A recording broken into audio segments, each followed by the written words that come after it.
I'd like to call to order the August 6th special hearing of the Montecito Planning Commission. Will you all rise for the Pledge of Allegiance?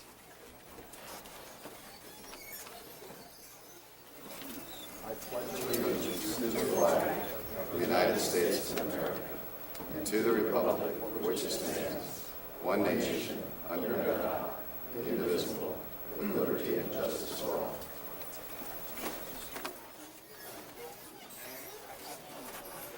Mr. Moore, will you do the TV coverage announcement and the roll call, please?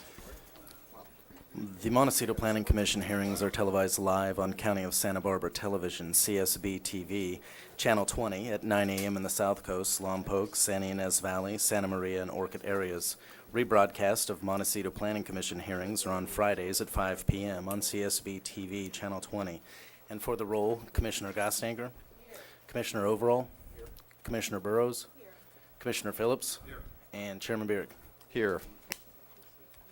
Now is the time for public comment, since this is a regular hearing for anything that's not on our agenda today, which is the Miramar item. So if anybody wishes to address us on an item that's not on the agenda, now would be the time to do so. Not seeing anyone, we will close the time for public comment period, and we will go to the first item on our agenda, first and only item, which is the Miramar Hotel. And Mr. Moore, would you read the item into the record, please? The following is the hearing on the request of Caruso BSC Miramar LLC owner to consider the approval of the following: 07 RVP 9, application filed on June 7, 2007, modifications to the height, parking, and setback ordinance requirements of Article 2 Coastal Zoning Ordinance, including development standards in the Montecito Community Plan Overlay District. 07 CUP 45, application filed on June 7, 2007. 07 CUP 46, application filed on June 7, 2007. 07 CUP 47, application filed on June 7, 2007. 08 CUP 5, application filed on December 13, 2007. 08 GOV 17, application filed on June 25, 2008. And C08 CDP 54, application filed on May 1st, 2008, and to certify the subsequent Environment Impact Report 08 EIR 3, including an addendum to Negative Declaration 00ND3 pursuant to the state guidelines for implementation of the California Environmental Quality Act. Thank you very much. Now, my understanding of the procedure now is the staff's going to make a presentation on their comments on the changes that have been submitted in the last 3 weeks, and then the applicant's going to also make some comments. I understand these are going to be fairly concise. I won't say brief, but concise, in that they'll only apply to the changes that have been made in the subsequent weeks. And Mr. Briggs, are you going to handle that presentation? Yeah. Thank you very much. Mr. Please Chair, proceed. Before Mr. Briggs starts, I just wanted to point out to the Commission the material that you've received for this hearing. You did receive a package from us dated August 6th with quite a few attachments.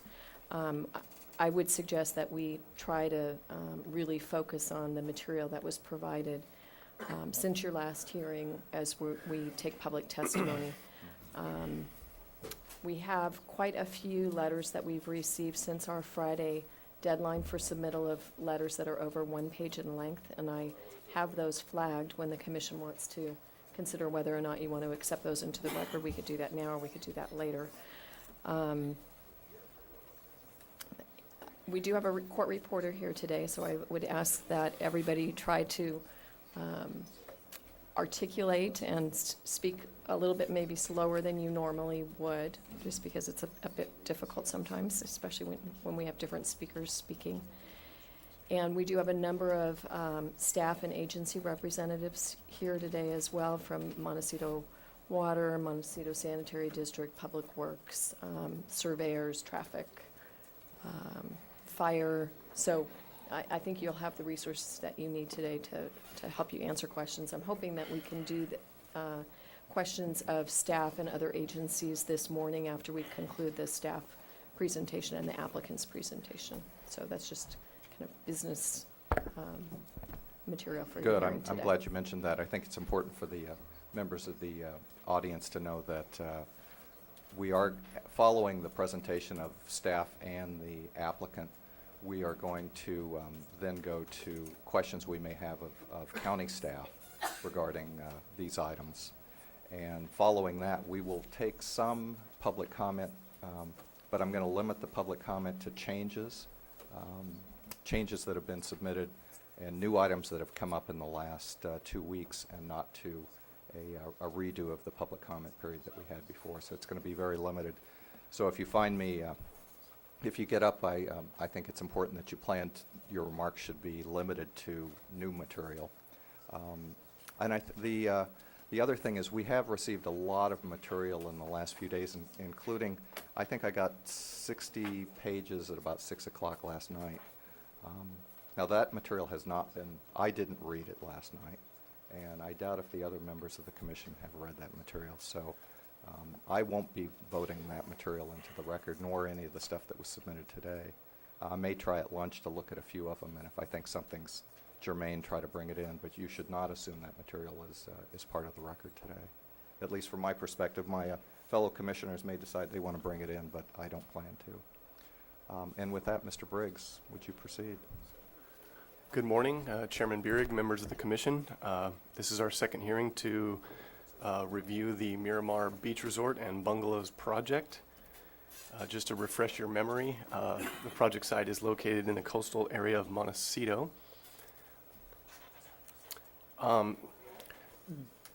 During the July 16th hearing, the commission took public comment and posed numerous technical questions to staff and the applicant. This presentation is intended to provide an update of the project and an outline of staff's research as directed by the commission. So I'm basically going to just walk you guys through the bullet point list on the first page of the memo here, point by point, and we'll answer questions when I'm through.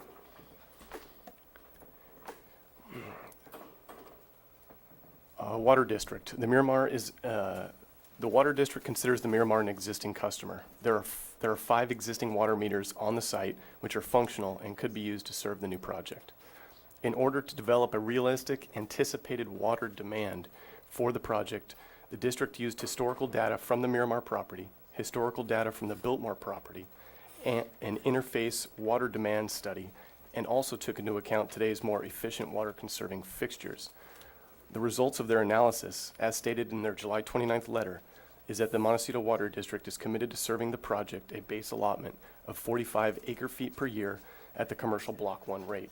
And you'll remember that this 45 acre-feet per year number is down from 117 acre-feet, which was originally proposed. All water used by the project above 45 acre-feet per year would be billed at the Block 2 rate. Quoting from the letter, the district would serve project demand above 45 acre-feet per year to the extent and consistent with the district's ability to serve all other customers at the higher block water rate.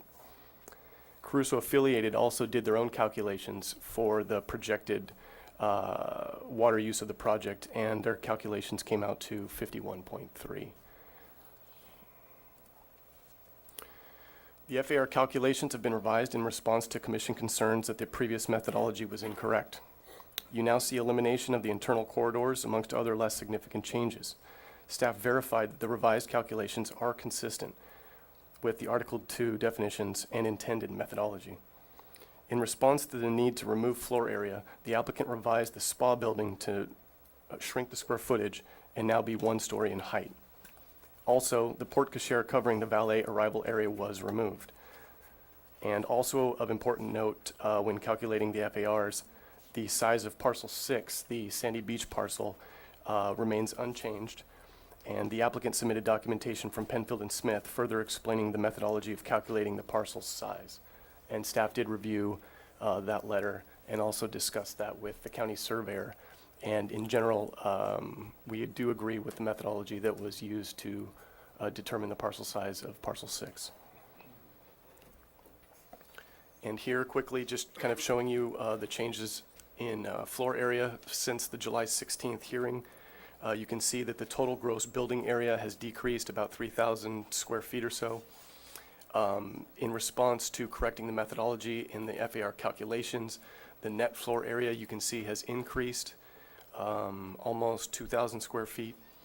Total guest room area remains about the same, And because of the removal of the porte cochere, the total covered area was reduced by about 8,000 square feet. And you can see that the new FAR calculation comes in at 0.2497, whereas before they were at 0.2474.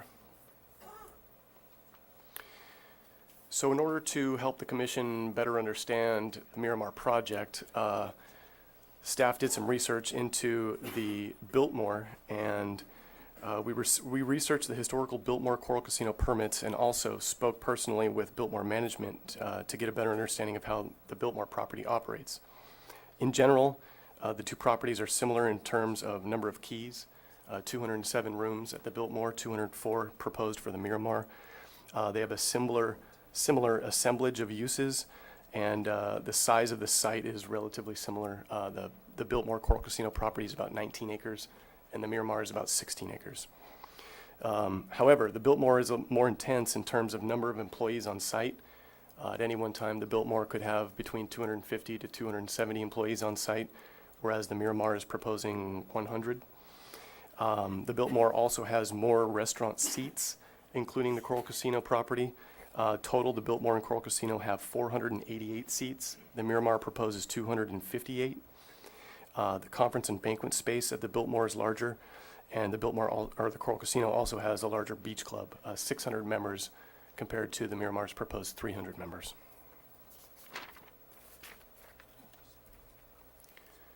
So the commission was also interested in further understanding the proposed parking for the Miramar project, and staff also dove into some of the details in the Biltmore. The Miramar project continues to propose 551 spaces, unchanged from the previous hearing. In their parking analysis, the consultants identified a peak demand of 526 spaces. Now, comparing the Miramar project to the Biltmore, even though some aspects of the Biltmore property are more intense than the proposed Miramar, the Biltmore operates with 455 spaces, and from speaking with their management, they noted that they operate adequately with those 455 spaces, even during peak events, and that does include employee parking. To give the commission additional level of comfort, a tool for monitoring the project's parking provisions, condition number 55, provides the commission with oversight of the project's parking conditions. So the Miramar folks would return 6 to 12 months after occupancy and give you guys a report on how the parking provisions are operating. With respect to traffic, the traffic engineers were able to contact Caltrans since the last hearing, and ATE, the traffic consultants, obtained new trip count data from Caltrans for the San Isidro 101 interchange. That data was taken from traffic counts on April of 2008 during peak periods with local schools in session. Taking into account this recent data, the project's net traffic addition to the interchange would still not exceed the county's thresholds. Therefore, the findings related to traffic impacts contained in the negative declaration remain unchanged. We also took a look at getting more details on the beach and tennis club. Membership would be limited to 300 families. However, guests and families would likely not be limited. And in order to address concerns related to parking, during busy weekends, the applicant proposes to actively manage the number of cars driven to the site by beach club members. Parking passes would be used to park in the private Miramar parking lot, and only one pass would be given out per membership to ensure that only one car per membership could attend special events during peak weekends. Flushing out a little more detail on the events that could occur on the Miramar property. Normal events, they're allowed to have 4.7 per day, I believe, and those events are limited to 500 people on site at any given time. This could be one event of 500 people or an aggregate number of smaller events which add up to 500 people total. The Miramar is also allowed to have 12 special events in which 600 people are allowed, and that would be 12 per year, and also 30 beach events per year with a maximum of 100 people on the beach at any one time. We wrestled with the cottage-style hotel policy, and staff attempted to expand the policy consistency discussion in attachment A of the memo to the commission in order to more thoroughly explain the project's consistency. 16 of the 24, or 2/3 of the structures devoted to guest rooms, are single-story in height and would consist of 4 to 6 guest rooms each. The intent and purpose of this policy appears to be satisfied, and the project is considered consistent. Building 44, the commission was concerned that Building 44 read as 4 separate individual structures and not as one structure. So in response to that, the applicant did revise Building 44 to meet the Article 2 definition of a single building by enclosing the ground floor walkways and ground floor areas between the building segments. Some other changes that were made. The applicant revised the project description to include a statement that no private wells would be used to serve project water demand. And they also included the details that I mentioned regarding the beach and tennis club to the project description. Staff revised the findings at the request of Commissioner Phillips to strengthen the development plan modification findings. We also responded and revised the water resources findings in response to the new Goleta Water District, or Montecito Water District letter. We also strengthened the findings related to historic resources and the cottage-type hotel findings. In addition to that, staff expanded the policy consistency discussion, as shown in the memo, with related to water resources and the cottage-type hotel, and then we updated the addendum to reflect the new water district information. In staff's research of the Biltmore Coral Casino permit conditions, we realized that there were a couple of conditions in there that could be handy for the Miramar project, and staff is recommending 2 new conditions. One would provide the commission with event oversight, and the applicant would be required to prepare an annual compliance report for special events and provide details as to how many people, what type of events, and then they would report to P&D, who then would provide feedback to the commission. And in addition to that, we also recommend adding a condition to require the applicant to allow relocation of the cottages prior to demolition. You may recall the county did something similar for the Santa Claus Lane property. When the Santa Claus was proposed to be demolished, the applicant offered Santa Claus up to someone who would provide it with a good home, and staff thought it would be appropriate to do the same for the Miramar cottages and poolside rooms, and that condition would allow someone at their own expense to relocate those structures and preserve them. Staff would like to clarify that when taking your action, please consider the findings contained in the original July 16th, 2008 staff report, the errata, and the revised findings contained in today's staff report. And staff's recommendation is to adopt the revised findings for the project, including the revised findings for modifications to the ordinance standards for setbacks, height, and parking specified in attachment A of the staff report. Certify the subsequent environmental impact report, 08 EIR number 3, and approve the revised addendum contained in attachment C of the July 16th staff report, and adopt the mitigation monitoring program contained in the conditions of approval, and to approve the project subject to the conditions included as attachment B, including the recommended new conditions, and then finally determine that the vacation of a portion of Miramar Avenue is consistent with the comprehensive plan. And that concludes staff's presentation. Thank you very much. Mr. Chair, before going to the applicant's team, I think Mr. Gazzoni from County Counsel's Office would like to address the commission as well. Okay, please do. Chairman Berry, Commissioners, with your permission, I'd like to make 2 corrections from information that County Council provided you at the hearing of this matter on July 16th. First, as attachment K to Planning and Development Department's memo dated August 6th, you'll find a letter from County Council dated July 24th.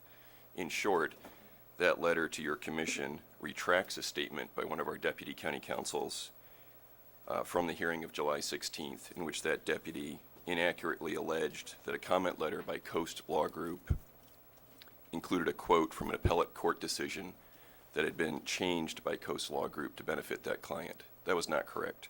We apologize to your commission for that inaccuracy and have separately apologized to Coast Law Group.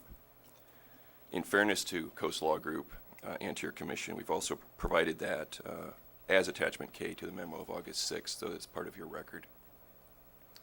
The second correction I wanted to make clear was to assure you that both Ms. Slutsky and I have read and reread and reread the mitigated negative declaration adopted in 2000 and both sets of current environmental documents that are before your commission for consideration. We're fully ready to answer your questions about those documents. Thank you. Thank you very much. Commissioners, I think rather than ask questions of staff at this point, we'll just go to the applicant and then do it all at the end if you don't mind. So we're ready for your presentation. Okay. Mr. Caruso. Good morning, Mr. Chair, members of the commission. Thank you again for your time this morning. I'm going to turn it over to Matt Middlebrook, who is our head of the project, to make a brief presentation. Thank you. Thank you for, again, all of your time, all of the staff's time I know there's a lot of documents that have been submitted, and we've all furiously been going through them. And I've been furiously crossing out sections of my statement, so I try not to reiterate what was just presented by staff. I want to cover the new items. I also want to, specifically try to address some comments that were raised at the last meeting by the commissioners and some of the community at the outset, too, just to provide some of that information. So first, with respect to our setback modifications. With respect to setback modifications we're requesting, I want to touch briefly on a few points. As you are likely aware, Ian Schrager was granted a modification for setbacks in the approved plan on all the property lines where we are seeking a modification, as well as along Miramar Avenue, which cut through the property at that time. The modifications we are seeking are either similar or an improvement on the approved plan, an improvement upon the approved Schrager plan, in that the majority of our structures are farther away from the property line. The modification we are seeking is essentially the same as it has been since the inception of our plan more than a year ago. As an example, along the property line by All Saints Church, our proposed setback is uniformly about 10 feet from the property line, while Schrager was granted a modification for buildings that are less than 3 feet from the property line. The church also sits well within the setback limit, and the church and the hotel have coexisted within the respective setbacks of each other for decades. Along the property line in the southwest corner, Schrager was granted a modification for his new spa, which placed it as close as 9 feet to the property line, while our building in that location will be a minimum of 11.9 feet from the property line, ranging up to 22.2 feet from the property line. We are not encroaching any closer to any immediately adjacent residence than what is currently approved or exists on site today. Moreover, our plan is not a new use. We are building a hotel in roughly the same setback location and for the same essential purposes that has existed for nearly 100 years. Also, nearly every property abutting our property severely encroaches into the setback area, as do many of the residential homes in the area. Both the county staff and the Montecito Association have endorsed our request for the setback modification because it will help meet the project objectives, and they are consistent with or are better than what currently exists in nearly all cases, and are consistent with those in the immediate vicinity. We believe our request for a setback modification is consistent with what has existed on the site. Previously, it is consistent with the approved plan, and it is consistent with how setbacks have been treated in the immediate vicinity, and we request your support for that modification. With respect to the parking modification, the intensity of the uses of the hotel is relatively the same between the approved Schrager plan and the Caruso plan. There will be the same number of restaurant seats, the same cap on the number of attendees at events, the same number of guest spaces at the spa, and the proposed plan has fewer hotel rooms. We will have more beach club members. However, it should also be noted that attendees at beach weddings were not counted towards the 600-person cap on event attendees in the approved plan, while ours are included in the cap. Our parking estimate for beach club members was based on a conservative comparison of our beach club to attendance of members and guests at the Coral Casino on a summer weekend, so we believe our analysis provides a realistic picture of beach club parking demands. And while the uses at the hotel are nearly identical to the approved plan, The approved Schrager plan had 416 on-site parking spaces, not including the 28 overflow parking spaces on the tennis court. Our plan has 551 spaces, an increase of 145 spaces, plus 28 overflow spaces if ever needed. The old Miramar Hotel had even fewer spaces, with only 342 on-site parking spaces, 209 parking spaces fewer than what we are proposing. Also, our underground parking is a vast improvement for aesthetics and site design, since it allows for a tremendous amount of additional open space without a field of asphalt for surface parking. If you had an opportunity to listen to the December 7th MBAR meeting, it was one of the features that received the most favorable comments. And as the staff report points out, our proposed plan has 96 more parking spaces than the Biltmore Four Seasons, while having a similar or less intense use.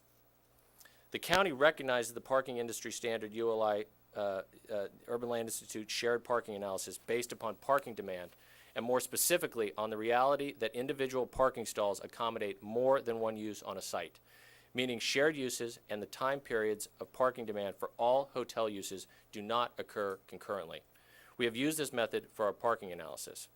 However, the county, for purposes of its parking ordinance, does a straight line analysis which assumes no overlap in uses such as restaurant guests and hotel guests.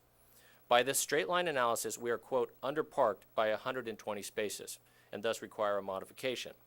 But according to this same analysis, Schrager, the approved plan, was underparked by 183 spaces and was granted a modification for the parking ordinance.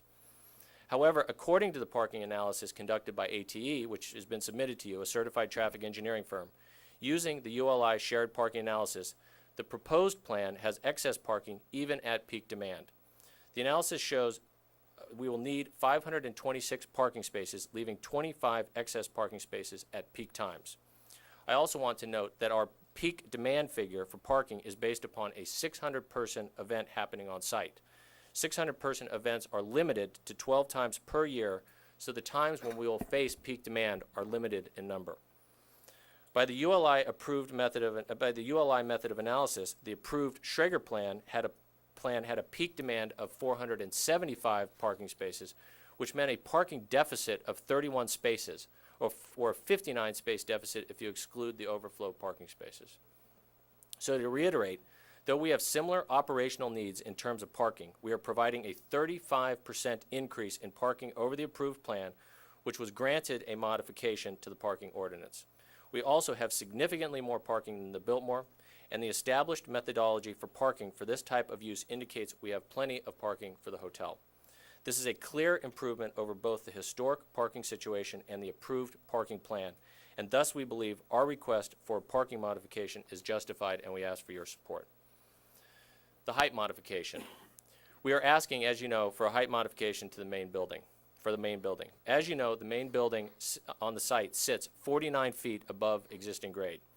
While the proposed plan requires that we seek a height modification for the main building, heights must be measured from existing grade.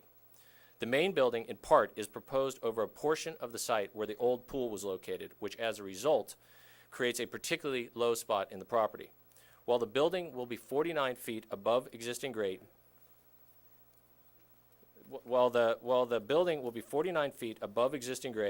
the height of the main building from the finished floor, once constructed, will be only 32 feet high, which is actually 6 feet lower than the allowed community height limits. In direct response to comments made by this commission at our January meeting, the building height was reduced further by 3.5 feet to its current height. The building is at this height because it is built over a 2-level underground parking structure, something that is very desirable to the community based upon extensive input from local residents. The underground parking garage cannot be placed any lower than it is currently, otherwise it would begin to potentially intrude on the water table and would place the first level of underground parking below the floodplain, which is not allowed by code. And I'll discuss this in a little more detail in a minute. Additionally, the peak of the building is 76 feet from the curb line of South Jamison Lane, thereby reducing its visual impact because of its distance from the road. It was intentionally designed to be perpendicular to Jamison Lane to minimize its potential visual impact. We believe that our efforts to minimize the building's visual impacts by turning the main building perpendicular to Jamison, reducing the height an additional 3.5 feet, keeping the height of the building well below the community heights limits as measured from proposed grade, the significant benefit of underground parking that is gained by placing it under the main building, and our efforts to reduce the heights of other buildings along Jamison Lane, which I will discuss in a minute, justify our request for a modification. We are also asking for a modification for the height of the beach and tennis club. This building is internal to the property. It is not visible from Jamison Lane or the beach, and is measured from the proposed grade is well below the allowed community standards, and therefore we believe a modification is justified for that building as well. Let me touch on the underground parking. Following the January Planning Commission meeting, at your request, we reviewed the feasibility of moving some of the underground parking in the main building to another location on the property, and found it was not feasible for a number of reasons. A memo I prepared was submitted to the county in March discussing our review, and was part of the record submitted to you for the July 16th meeting. This issue was raised again in our last meeting by Commissioner Phillips, and I'd like to discuss it in a little more detail. In our community meetings, we've been told repeatedly that the people see value in having underground parking in order to increase the amount of open space and reduce the amount of asphalt parking on the site. That also reduces the amount of impermeable surfaces in our proposed plan, which has reduced the amount of stormwater runoff in our plan relative to both the Schrager plan and the old Miramar. To that end, and at great expense, we have designed an underground parking garage that, in combination with a few above-ground spaces, can comfortably accommodate all of the necessary on-site parking, which we believe will be a great benefit to the community. As we understood it, the discussion at the January meeting on the ability to either eliminate P1, which is the upper level of the parking garage, or move it in order to lower the grade and thereby reduce the height of the main building. First, we cannot lower both levels of the garage below the current level without potentially infringing on the water table, meaning we can't just take both levels as designed and lower it further. It is not feasible to move the P1, the top level of parking, without significantly altering the grading of the property, since P1 is occupiable space. It contains a kitchen and a laundry, and that must be 2 feet above the floodplain. The 100-year floodplain is at approximately 23 feet, and we have to build 2 feet above that. And the finished floor of P1, the upper level of the parking garage, is at 25 feet 6 inches. And without altering the grades of the property significantly to accommodate 2 levels of parking, the alternative would be to create one vast field of underground parking. We've explored this, and we have found that we cannot create nearly as efficient of a parking lot in that configuration, nor would there be physical space on the site to reasonably accommodate it. Furthermore, it would also eliminate our ability to have underground occupiable space, which is efficient for the operation of the hotel for our guests and the visiting public.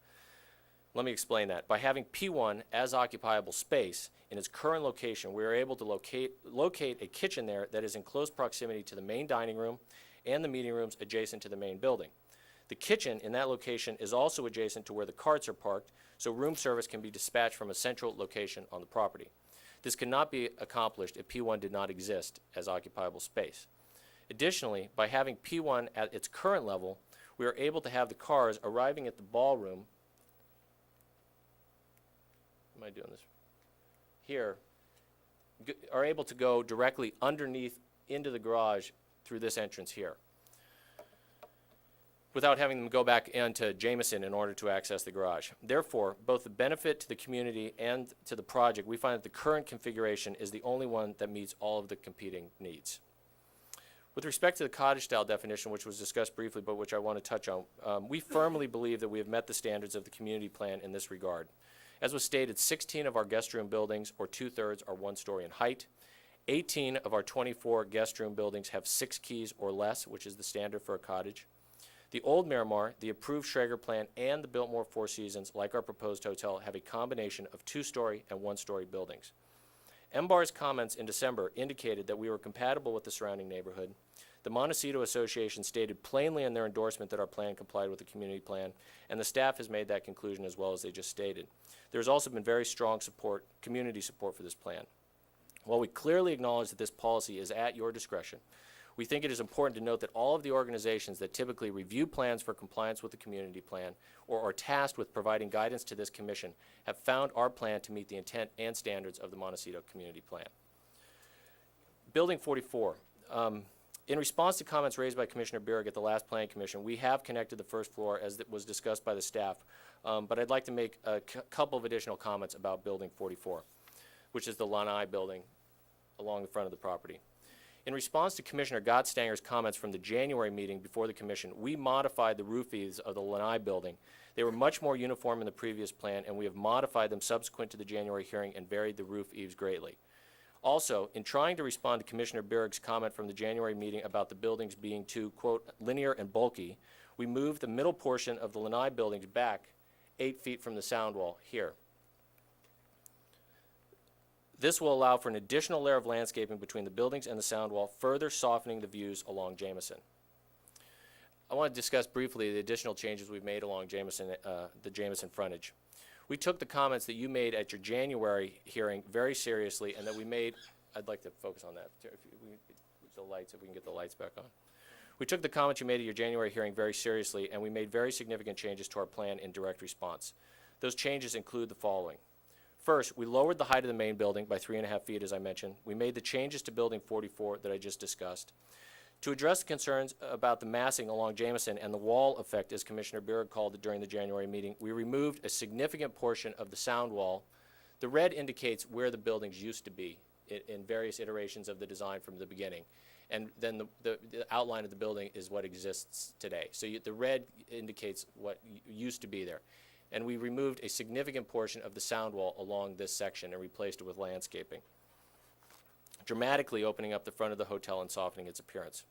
We also reduced the height of the roof lines on the administrative offices and meeting rooms immediately along Jameson by 3.5 to 4.5 feet, which are here. Those roof heights are the buildings immediately facing Jameson. Those heights were reduced. And we pushed out the windows on the employee housing units by 2 feet in order to vary the face of that building. Additionally, in order to reallocate FAR and in response to public input, particularly from the Montecito Association, we have also eliminated the second floor of the spa, which we think is a dramatic change to this frontage, thereby reducing the visual impact of the hotel along Jameson. We reduced the height of the spa building by 11 feet, so the peak is now only 14.6 feet above existing grade. And we believe this is a very significant and positive change to a high visibility corner of the property. Skip ahead to some sections. It's okay. It's okay.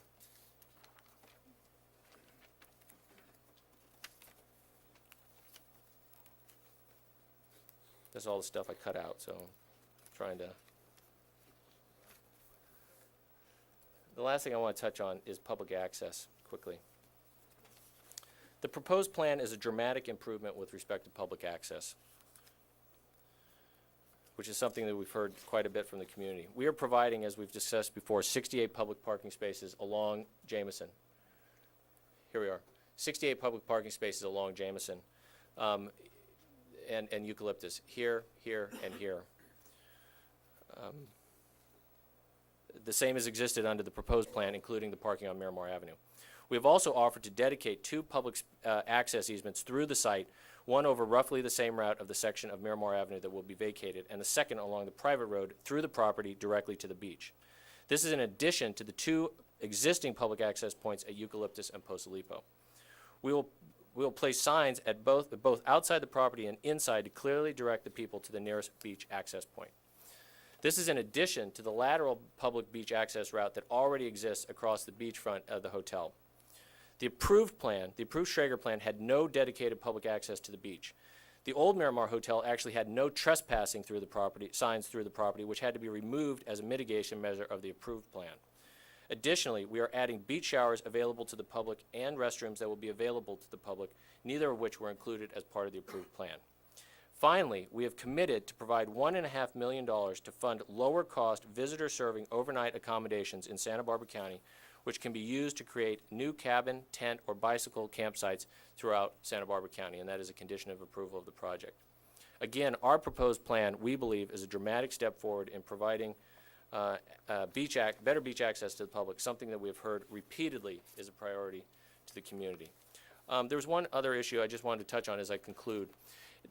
There has been discussion in the press and by some of our critics that this project has somehow, in its processing and consideration by the county, has received special treatment. And we would just like to state that we think that is absurd.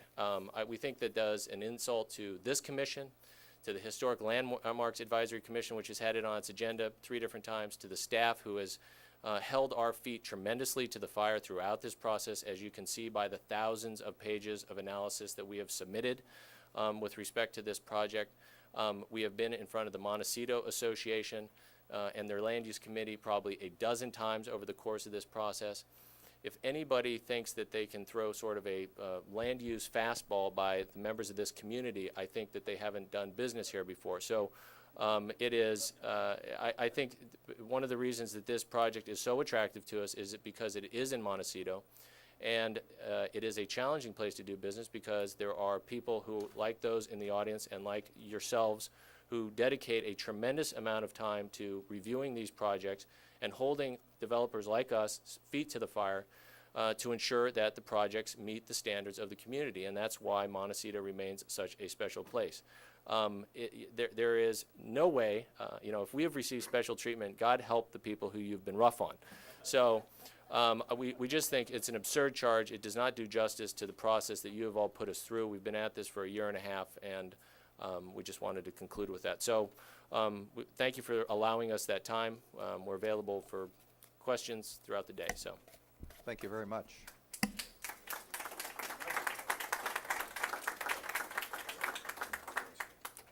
Mr. Chair, I need to make a request. Please do. Actually, a fairly strong request. People either need to take a seat, or you need to go into our conference room, which has the TV coverage of this hearing on it, but you cannot stand in the room.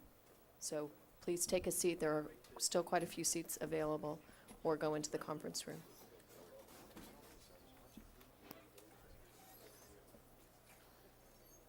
Thank you, Director Black, for mentioning that. I forgot about our fire issues here. I'm also going to comment again. We had a little bit of applause here. I'm not going to be able to let you have demonstrations of emotional, how you feel emotionally about the project, either for or against. It's really important that we keep our decorum here, and I appreciate everybody working on that last time, and I'd like your indulgence in continuing that this time. Moving forward, we have the various members of staff here and the agencies, and I'm not sure, staff, what... Director Black? Yeah, I'm not sure which order you would prefer to, whether the surveyor and the Public Works, in your estimation, if everybody's here, I think I might prefer to start with the surveyor. Okay. Can we have the representative from the surveyor's office come up to the staff table? Thank you.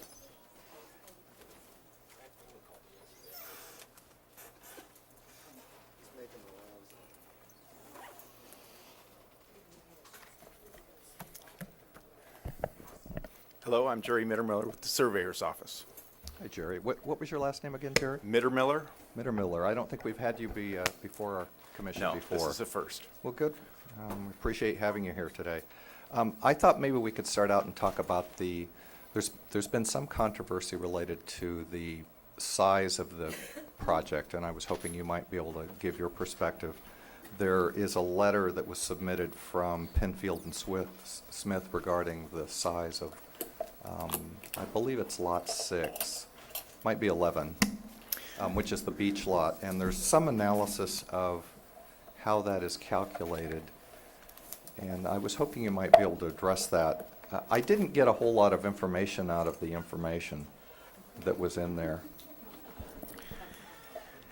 Well, yeah, this is a lot 6. And I guess I should start out with, I went down and looked at it again yesterday, and I'd say that my understanding of mean high tide is that it's kind of the seaweed line, as it were. It's the average of where the high tide ends up over the course of a year.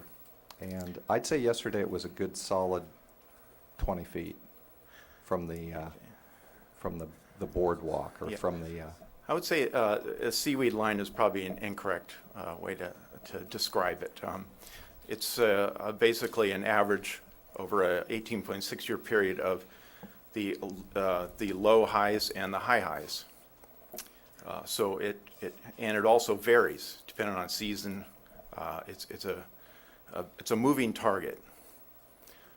And what Penfield and Smith has done is they've calculated it from a aerial photo taken in February 18th, 1998, about 10 years ago.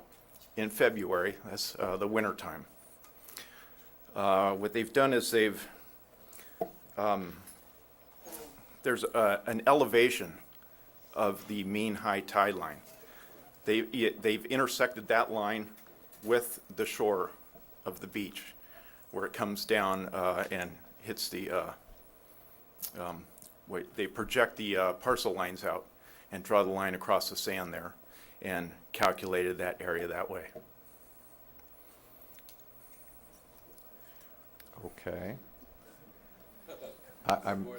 I understand the methodology. I'm just having trouble reconciling it from what I see on the ground. I don't know how to Well, answer that question. My calculation of lot, and this is important for a couple reasons. One, it fits into the issue of access and ability for people to get along the beach related to beach events. But more importantly, it's part of the open space that's being utilized for part of the project. So it's important that we get it right. And the trouble I'm having is if it's significantly smaller, that area is not there. And I just want to make sure we're not using area that doesn't really exist, and I can't find it. I've spent a lot of time on that beach, and it's 106 feet is approximately the area that's needed of beach. And I've rarely seen that. Again, it's a calculated position, and the position varies depending on, like I say, the season. In the wintertime when it was calculated, it's probably more landward than it is in the summertime where it may shift out. Access you're talking about has also been addressed by an easement. So I don't think access is going to be cut off. Well, yes, I understand your point relative to that. But so it's a calculated method, and you're comfortable that the methodology used is accurate? Is that what you're telling me? You've looked at what It's a they've moving done. target. At this point in time, I believe the calculation was correct. Thank you. Commissioner Phillips, did you have a question? Yes, thank you, Mr. Chair. If it's a 18-year study, did you say 18 years? Yes, 18.6, correct. Why would Penfield and Smith take a moment in time and use that? It's counterintuitive. It's an average we're looking at, not a moment in February. The average is the elevation. The moment in time is the sand moving back and forth. The photo was taken at that time. It wasn't Penfield and Smith, it was the prior surveyor. Probably back in the Schrager, I'm not sure who did it. They took an aerial photo, did some photogrammetric stuff, got the contours. But that's not controlling the photo. The photo is not meant to identify mean high tide. It's No, but they can get the contours off the photo, and then they can find that elevation and then do their calculation. Is there another way to calculate this that's accepted in your world of measurements? Like I say, it's a moving target.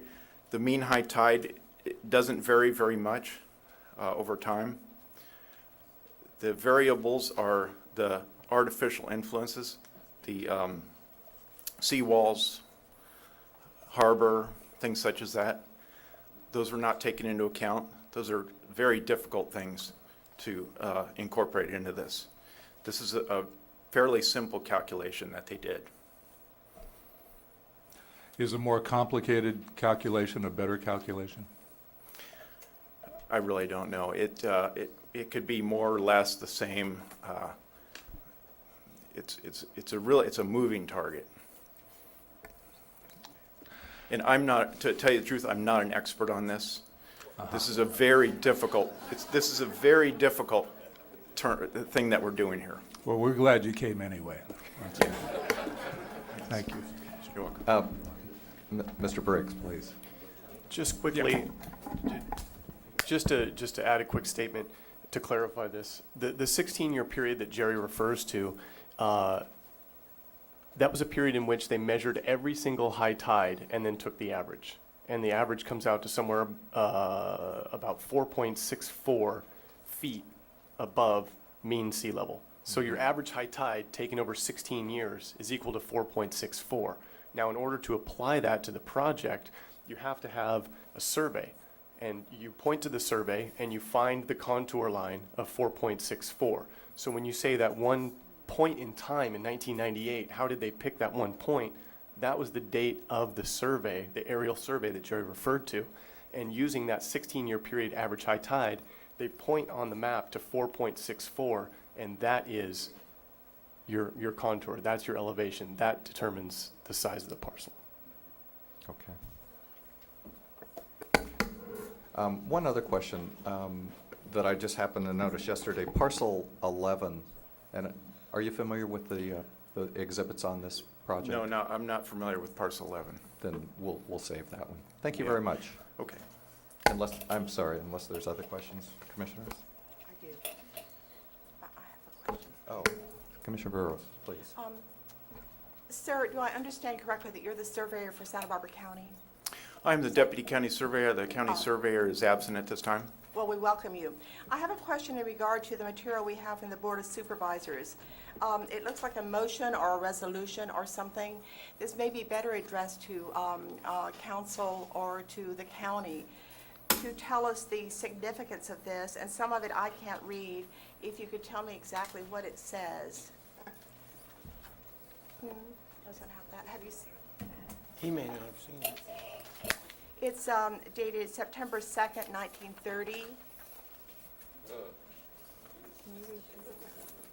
Commissioner Burrows, I think you're referring to one of the attachments to our Yes. staff memorandum. Yes, So, exactly. Mr. Chair, Exhibit V. It's actually an attachment to attachment N, Yes. identified as Exhibit V, or 5.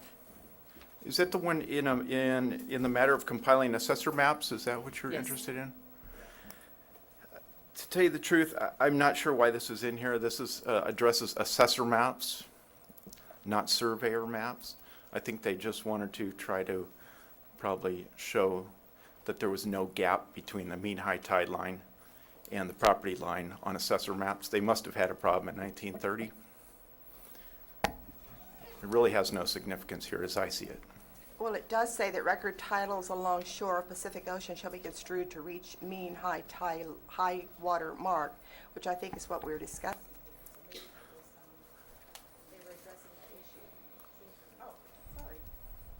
Does council or staff have anything to add on the significance of this? Mr. Chair, Commissioner Burrows, I'll look at this more carefully and answer your question. Thank you, sir, for taking the time. Mr. Barrett, Oh, I'm sorry. Commissioner That's okay. Gottsinger. and maybe you won't be able to answer this, maybe also this is a question that staff, but given that you've stated that the mean high tide line is a moving target, my question most probably is to staff, given your statement. In the ND documents and specifically in the attachments to the ND document that had to do with the Schrager project, we do not in that document, as far as I can tell, have, as we have in the Caruso documents, a listing of the parcel sizes that I could find. So here's my question. Given that our surveyor has now told us that this mean high tide line is a moving target, can anybody tell me what the size of the lot was in the Schrager calculations for Lot 6, as opposed to what the lot size is that's now being proposed in the Caruso project, given that we're basing a lot of our decisions are based on that this project is a tag-on, or that there's no significant changes or impacts with regards to CEQA. So I just want to know, what was the size of the lot in 1998, or whenever, when this last time, 2000, I guess it would be. Do we Commissioner. know that? Commissioner Gottsinger, they didn't count any of it. It wasn't in, They did not count any of it at that point? no. Thank you. You're welcome. Let's see, moving on, unless there's other questions of the surveyor. Thank you. I think it'd be nice if we have the representative of the Water District here. I don't, Mr. Chair, I don't think the Water District or the Sanitary District is here yet. I think they're en route, so But we do have parking. we do. The- Public Works is here. Excellent.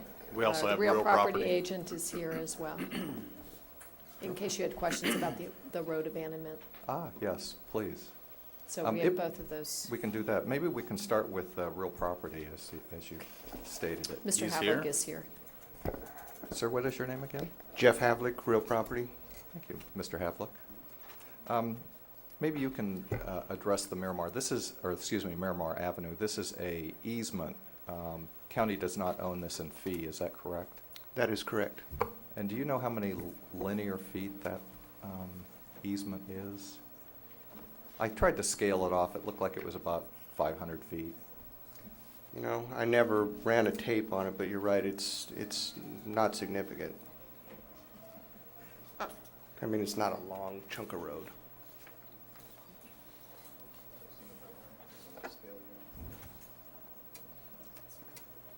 And what's the county's policy related to abandonments of roads? Is there any particular methodology used in this case? Is there anything different here than we would normally see? A road that's no longer required? Is there any particular circumstances that normally take place related to the abandonment, or is it a fairly simple process? Two questions, Mr. Chair. Yes, it is a standardized process, and yes, in this case, we will go through all the steps of a complete vacation as compared to a summary vacation. The basic difference there would be more public notification of the proposed county action of vacating the easement. The other difference between this event, this road vacation, and many that I process, is that the road today is in use. Normally, we have what we term a paper road, where the right-of-way and the pavement don't exist in the same location. So I will have a right-of-way literally through somebody's front yard, and the county then would vacate only the easement, the pavement would remain. So in this case, the pavement is in the right-of-way, and we would not vacate the right-of-way until and unless this project was approved, completely approved, so that there would be no public impact by the county action of vacating the road, because right now people can park on it, I understand. In the future, there will be replacement parking provided, things like that. Your office isn't involved in the analysis of the replacement parking portion of this, is it? That is correct, we are not. That's part of planning's process? Yes, sir. If I understand it. Okay. Commissioners, any questions regarding this issue? Thank you, seems pretty straightforward. Mr. Chair, if I may just add one little comment. Ms. Allen? This project is conditioned so that the vacation of Miramar Avenue would happen concurrent with the dedication of the two vertical public access easements from Jameson to the beach. So there will be no loss of public access because of that concurrency. Okay. Ms. Alme, who would I address a question related to the loss of the public parking on Miramar and how that is made up under the plan that's before us today? Mr. Chair, I believe that the calculations for the parking and how much is lost on the north-south segment are indicated in your staff report for the last hearing.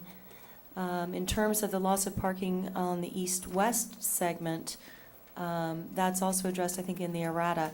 I don't remember the exact numbers on the north-south segment, but as I remember, they were fully compensated by the proposed provision of the 68 public parking spaces along Eucalyptus Lane and along South Jameson Lane. And I think that, and I remember very clearly actually, that it's a wash on the spaces lost along Miramar Avenue, because while The cul-de-sac will take out probably 2 spaces. There's also proposed some closures of driveways, existing driveways, that would recoup those spaces. Okay. The existing plan, what we call the Schrager plan, this abandonment was not part of that plan, is that correct? That is correct, sir. Okay. I'll want to get into this later, but I'll put staff on notice. It's something I'd like to address at some point today. You know, when I calculate, and we might want to bring in, if Mr. Shell from ATE is here, or whoever's handled the parking material. When I calculate I'm looking at loss of public access, because I know we've addressed this public access issue, but I'm not sure if we've adequately addressed the loss of parking for public access to the beach. It's about 1,000 linear feet of parking, and that's calculated down to 24 spaces under the various studies we have in front of us, which is a little suspect in that should have been closer to 55 spaces just on a linear basis. And I know there's driveways involved, but it doesn't seem like it would be less than half based on the driveways. I went out and looked again yesterday. But where I'm going to is I don't see where the replacement parking is. I only find 10 new spaces. The rest of the spaces are already in the public right-of-way and already exist, and so they're not really replacement spaces for the ones that are being lost. I don't have any problem with the abandonment as part of but it does seem like we ought to be replacing those spaces one for one. I mean, I know I'm editorializing a little bit here and getting ahead of myself, but I would like to look at where those replacement spaces are going to be found, or if they, in fact, are found. Mr. Chair? Commissioner Phillips. To back up even further, Ms. Almy, can you explain to me how one creates a public parking space? How do you do that? How is a public parking space created by the applicant? I think it's represented that way. It is. 68 new public parking spaces. How do you create a public parking space? Mr. Chair, Commissioner, in the instant case, what is occurring is that the applicant is dedicating a portion of the Miramar property to the front ends, if you will, of the cars that are being parked perpendicular to the roadway. And the spaces along Eucalyptus Lane, I believe, are entirely within the Miramar property. The spaces along South Jameson Lane are partly within the public right-of-way, already partly within the property, but the existing spaces along South Jameson Lane are, as I recall, parallel park spaces, and there are more spaces that are being provided by the perpendicular parking arrangement that's being proposed. Some of the parking spaces within a public right-of-way, but because of the perpendicularity, Not sure that's a word. it's now into the Miramar private property, and that is dedicated to the space allocation. Yes, that's the intent, sir, that, and the applicant is intended to devote those spaces only to the public. There will be signage, and there will be obviously the underground parking and the valet service for the hotel guests that would incentivize the hotel guests to use that parking.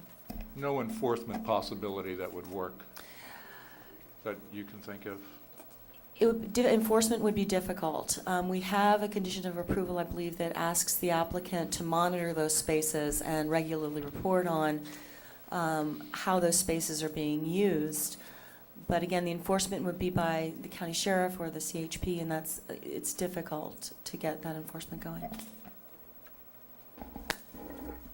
Commissioner Burrows. Could you time limit those spaces? I'm sorry, I didn't hear. Could you time limit the spaces? Well, I mean, there can be, Mr. Chair, Commissioner, there can be signage suggesting that there's a 4-hour time limit, and I know that the Coastal Commission was interested in that concept. But again, the issue of enforcement of that time limit would be difficult. It would be reported on by the applicant pursuant to the condition. If someone was there all 8 hours, we would know that ultimately upon their annual reports. But I think that, again, it comes down to a question of enforcement.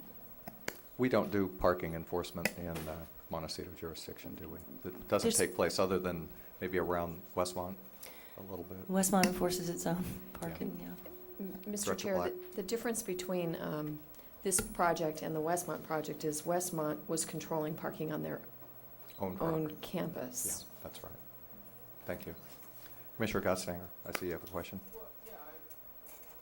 I wanted to go back to the statement that was made that it's difficult to enforce, and I think you began to hit on it, because, so, I'm trying to think, but nowhere in Montecito do we have no parking signs or limited time parking I don't believe signs. we Is do. that accurate? I mean, I know we have it on Coast Village Road, which I know is the city, but now we're into a kind of a commercial development here. I mean, I'm just wondering whether we could request enforcement. I don't know, we're having all kinds of problems with the mics today. We'll Mr. fi- Chair? We will got fix one them at at a a time break. today, apparently. But just to answer your question about do we have parking enforcement in Montecito, I want to be really clear. There are lots of areas that are striped no parking, and those are monitored and enforced by the sheriff's department, CHP, depending on where they're located. We do not have timed parking anywhere in the south coast that I'm aware of that the county manages. Thank you. Yes, please. I'm Brett Stewart with Public Works. I was just going to say basically the same thing Diane said. So, thanks. Brett, give me your last name again. Brett Stewart, Stewart. Public Works. Brett, are you responsible for reviewing the traffic and parking analysis that was prepared by the project applicant?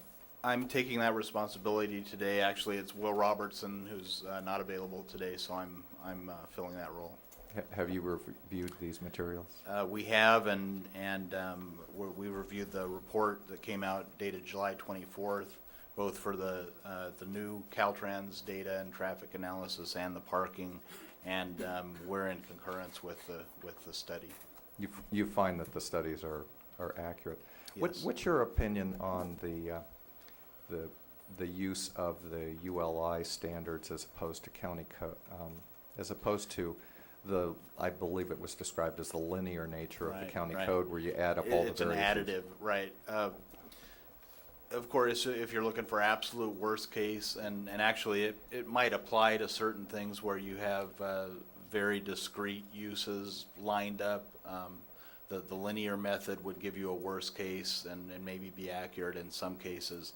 The ULI is a much more realistic picture of what tends to happen.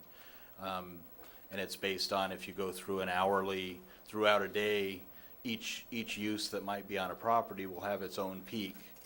And if you go through the hours of the day and add up those peaks for the different uses, it'll give you a more realistic picture of what's going to happen on the property.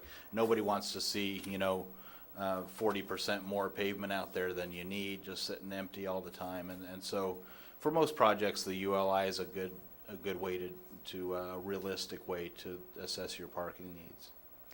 In your estimation, is the methodology that has been applied here by ATE accurately reflect the type of project that's being proposed? I know all hotels are not created equal. Right. Yeah, The a definitely Motel the- 6 is going to have a different parking Yeah, pattern yeah. than a And I than a think high-end that hotel. shows in their numbers where they compare this project to, I think 4 other resort projects, and this project is has more than twice the parking of those typical resorts. So both this and the Biltmore are definitely in a league of their own as far as the character of the area. But I think the Biltmore comparison's a very good indication. And you would say that the type of hotels they use for this cross-parking analysis is reasonably indicative of what we have here? Yes, I do. Is there any analysis made of a project such as this that's 100% valet parking? Have you seen anything on how valet parking might differ from surface parking? Or let's say self-parking? I personally haven't seen any studies like that. Because it's much more of an urban kind of parking methodology. Yeah. Well, you can get away with probably 30% of the space because they stack cars in a way that self-parking would never be able to do. I So understand. You need a smaller parking structure because of that. Right.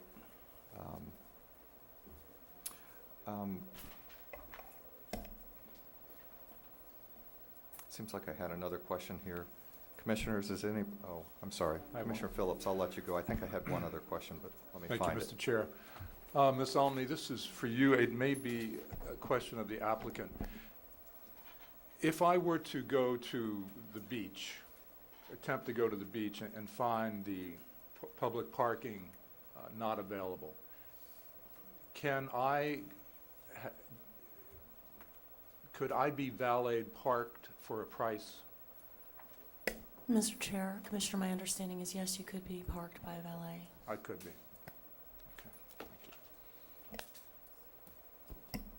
you. Mr. Chair, before we leave Brett Stewart, I don't want you to have the impression that Brett's just a sub for Will and that you Right. got something less than you would normally have. Brett actually used to serve in Will's job and has moved on and really is a coordinator in Public Works. He's been here with the county, I think, almost as long as I have, or maybe about the same amount of time. So Good. you got a good substitute Okay. in Mr. Stewart, and I know he spent quite a bit of time reviewing the material. So Yeah, I just wanna make appreciate that you clear. you're mentioning that, because it is useful, because I know these parking and traffic issues are complicated, and there's a lot of technical issues in how they're worked on. Mr. Chair, a quick question on Yes, parking. please, Mr. Commissioner Phillips. Sir, is our parking ordinance broken? Is that why we're not using the number? Are you guys That's probably a fixing? question for planning. Mr. Chair, I would say our parking ordinance is outdated. I'm not sure I would say it's broken for every land use category, but it certainly sometimes underestimates the amount of parking that a particular use needs, and it often overestimates on commercial uses. We typically, on shopping center type uses, encourage people to underpark according to our ordinance, because otherwise it would just be incredibly overparked. If you were to change the methodology, would you consider adopting the methodology proffered by the applicant? Mr. Chair and Commissioner Phillips, I think the ULI methodology is a very valid methodology, if that's really what you're asking. We haven't considered how we might change the ordinance, so I really don't want Okay. to directly comment on that, but I think it's a perfectly acceptable methodology to use for this type of a use. Director Black, most communities do accept, as we have in this case, the alternative traffic analysis methodologies such as the ULI. And so it's only a question of how the factors are put together. And I guess that would lead me to my next. I notice one of the issues here is how much crossover there is between uses. The devil's always in the details on these things, and if 70% of your restaurant use is coming from patrons, it's a much different than Right. if 70% of them are coming from outside, and are you comfortable that the percentages used here are reasonably conservative? I am. There's a good table. It's very small. You might have to put glasses on to see it, but the very last page of the updated Associated Transportation Engineers study breaks down the uses by hour and comes up with numbers that are indicative of, at any hour, what you might expect the parking demand to be. And I think the numbers are conservative. They use the worst case, in other words, they use PM peak most of the time throughout this whole study, which is the afternoon peak, which is the highest generation of most of these uses. And the table is fairly easy to follow, and we're comfortable that it's accurate.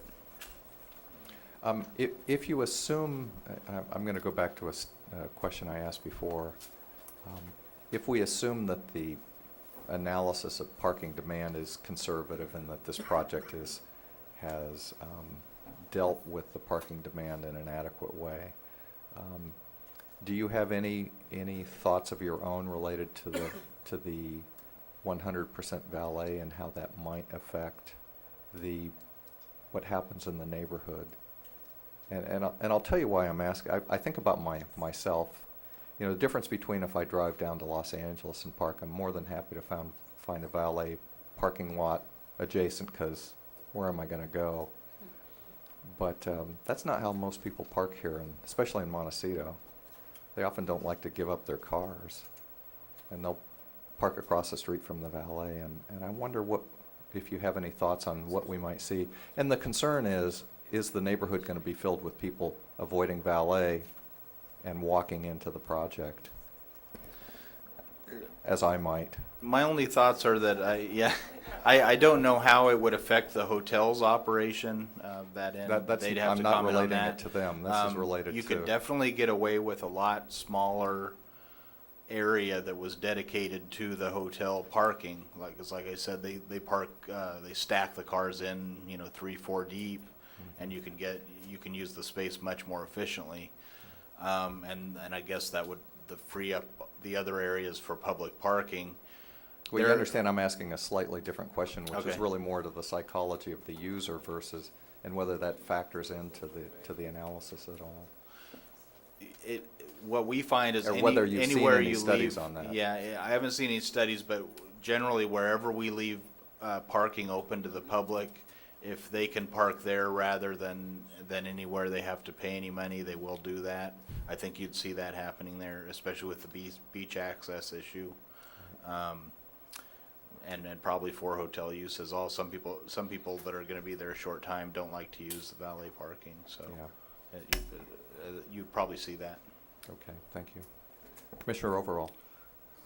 Mr. Stewart, related to this issue of stacked parking, valet parking, since I think it's an open question as to how successful that's going to be as a 100% alternative for the property, I wonder if any calculations have been made if at some later date it were determined that a portion of the parking needed to be converted to self-park rather than valet park. How many spaces would be lost in the parking structure because you can no longer tandem 3 across or 2 across in a sidewall? How many parking spaces would be lost if it were converted to self-park? I haven't seen a calculation for that, Commissioner Overall.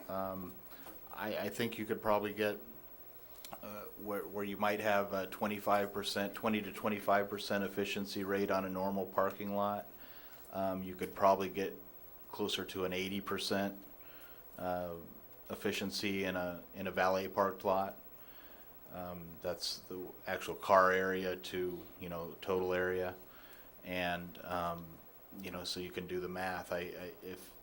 I'd rather you do the math. Well, if you had 100 space spot parking area, and or let's say 100 square foot parking area that normally you could get 20 cars in, you might get 80 cars in With tandem. with the valet parking. Okay. Those numbers are wrong, but I mean the ratios are right. One other question that related to your testimony. You indicated that you thought the hotels that were used for comparison purposes were acceptable, valid, whatever the word was that you used. I wondered if you could give us some insight as to what the characteristics might be of those hotels. What are the variables? Obviously, we've touched on one, valet parking versus not valet parking, but I think we've all stayed in enough hotels over a period of time. There are a lot of variety, and I'm just wondering what the variables were in these 4 comparisons as contrasted to this particular proposal. Commissioner, overall, I only know the details that were in the report. We just reviewed the report. Mr. Shell or maybe somebody from the applicant could give you details on that.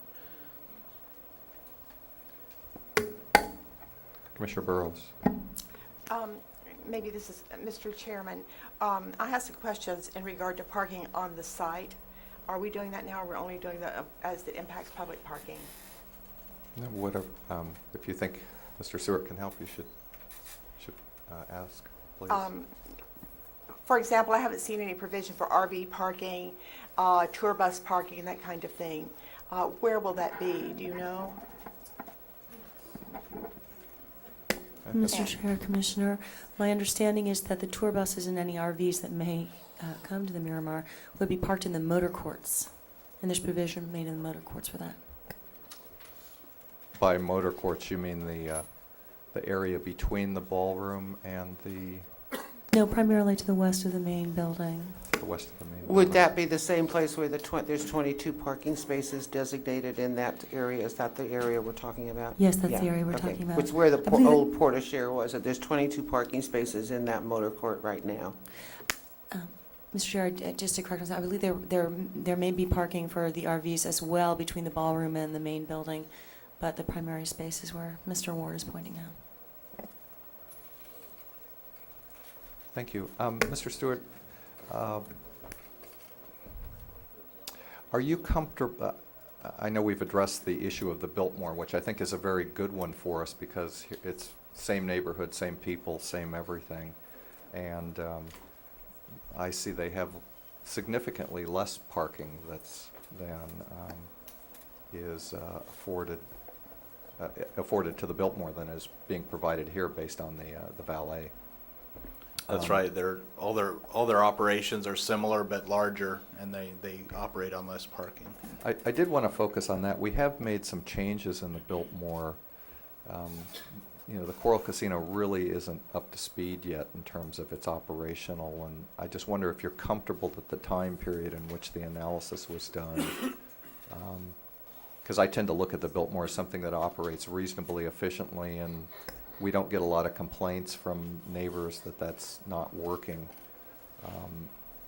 But I don't know if we've seen the full impact of the changes to the Coral Casino, and would you be concerned that we have enough buffer in this, that we could handle that, assuming that we might find an increase in use at the Biltmore over the next couple of years as that restaurant structure, that increased size restaurant and bar area comes online? I am comfortable with the information. There's quite a big buffer on this. I think one of the indications here is with the other uses in use and a 600-person event, special event, you're still down. You're still 25 plus the 28 overflow, roughly spaces. You have that many spaces as a buffer still with a 600-person event. So I think that's an indication that, even if everybody showed up to the club at once, you've got a lot of a buffer built into the parking plan. Okay. Thank you very much for your help. Excuse me, Commissioner Godstanger. Okay, I want to go back to the public parking in the area of South Jamison, okay? And Mr. Stewart, back in April of '08, the County of Santa Barbara Public Works Department issued in policies for encroachment permits. We worked on that. I actually was on that committee, and we worked on it with Eric Pearson, and then several other people have signed this document that made it happen. Has Public Works, so it does appear from all the site plans and various plans that I've looked at, that a number of encroachment permits will need to be issued to this project if it is approved as we have it today. Has Public Works reviewed the plan in alignment with the new encroachment policies, which literally are countywide? They're not just Montecito, although we did push for them. So that's one question that I have. The other question is in relationship to that, because as I look at the site plans, I have a very huge concern about this diagonal parking and the safety of the public who will be using those public parkings, because as I read the plans, when you get out of your car and you're headed for the beach, there is no public sidewalk outside the sound wall. That in fact, what it looks like is that all the diagonal parking almost butt up against the sound wall, and we've been told repeatedly by the applicant that that sound wall will be heavily landscaped. So I'm not quite sure what the public is supposed to do here. Once they get out of their car with their beach balls, their strollers, their dogs, and their 2 or 3 children that are running in one direction or another, I think that we are creating a major safety problem, given that this road, South Jamison, is a freeway access road. And on Sunday afternoons, as we all know, every access road in Montecito is jammed with people, and where are the residents of Montecito going, how are they going to access the beach access? I don't see how they're supposed to get there safely from these parking spaces. And that's a public works issue. Mr. Chair, Commissioner Godstanker, for your first question first, everything on this plan, as is typically done, that's in any public right-of-way, will be handled under one encroachment permit. So it'll be one encroachment permit for the whole project, and that'll cover not only the parking that's within the public right-of-way, but any utility work and repaving and whatever there might be, associated with the project, including landscaping in the shoulder areas of the project. When this project goes through plan check, we'll pay special attention to the angled parking. We've had pretty good luck with angled parking in this county in locations that do have some concern at first, and we've seen them operate pretty well. The biggest concern is actually bicycles, not pedestrians. When you get a lot of activity and people walking around and everything tends to slow down, and it's a congested area, so you don't get traffic speeding through as if it was a free flow condition. Bicycles driving behind angled parking is a concern that we try to address, and give them an alternate route whenever we can.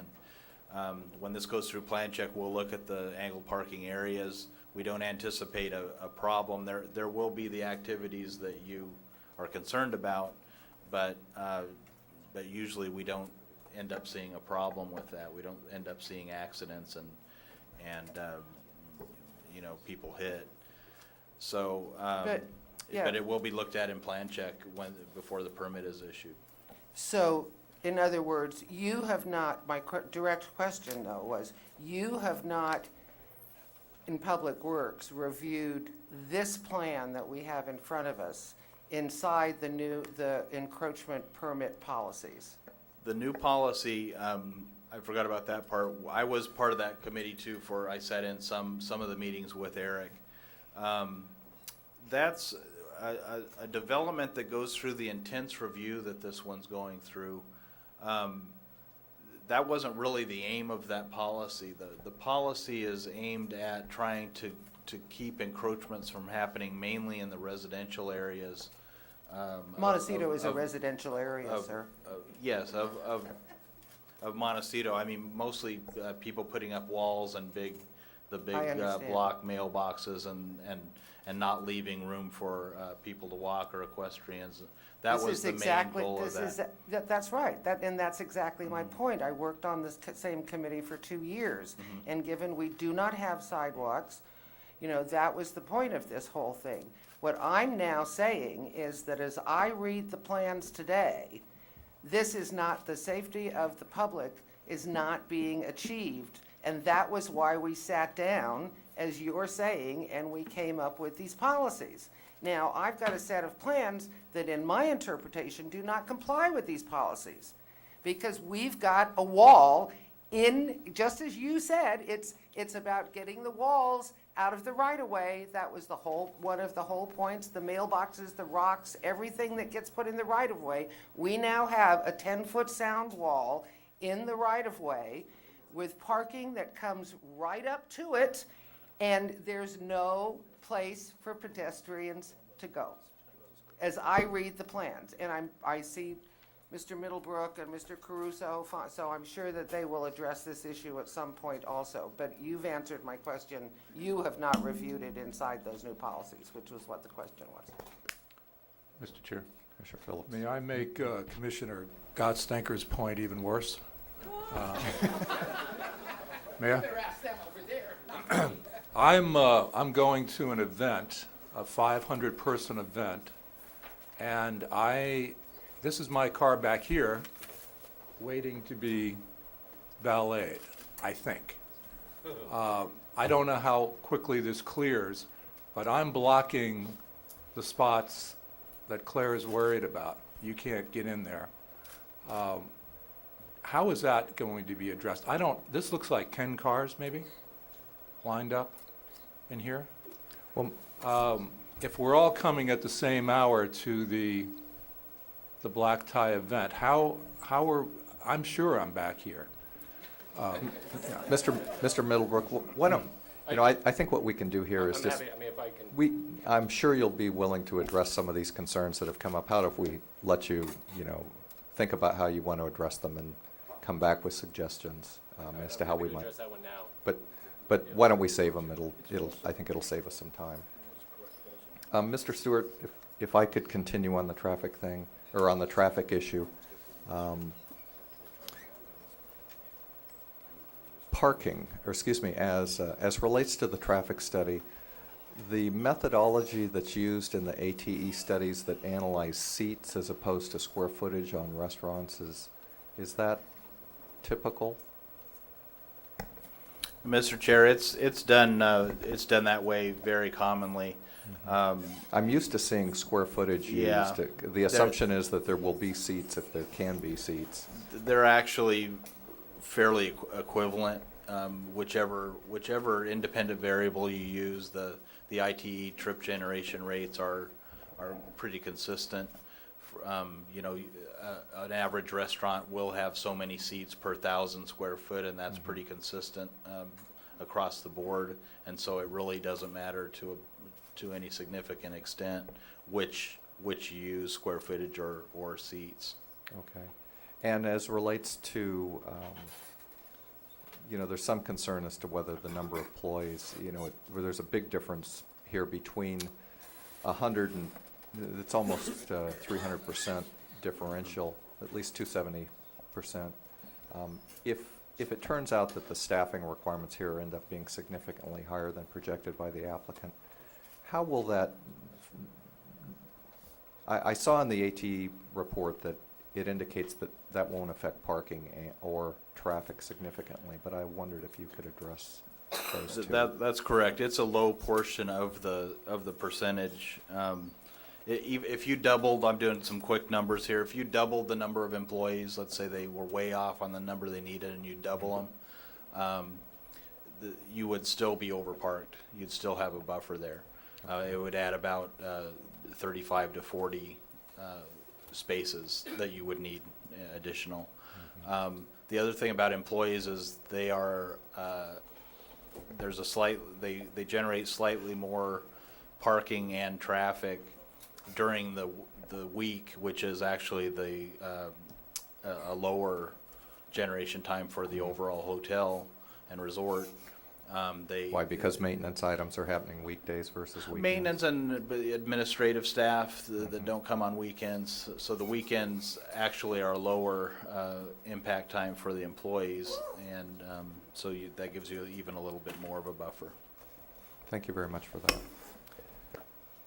Commissioner Overall. I'd like to have a follow-up question on that. I don't know whether you can answer it, Mr. Stewart, but if I'm reading the documents provided by Crusoe and affiliates correctly, the administrative personnel are going to be located in their offices in Los Angeles, not here in Santa Barbara, Montecito. Events typically would seem to be maybe more frequent on the weekends. That's going to require perhaps additional staff to service those.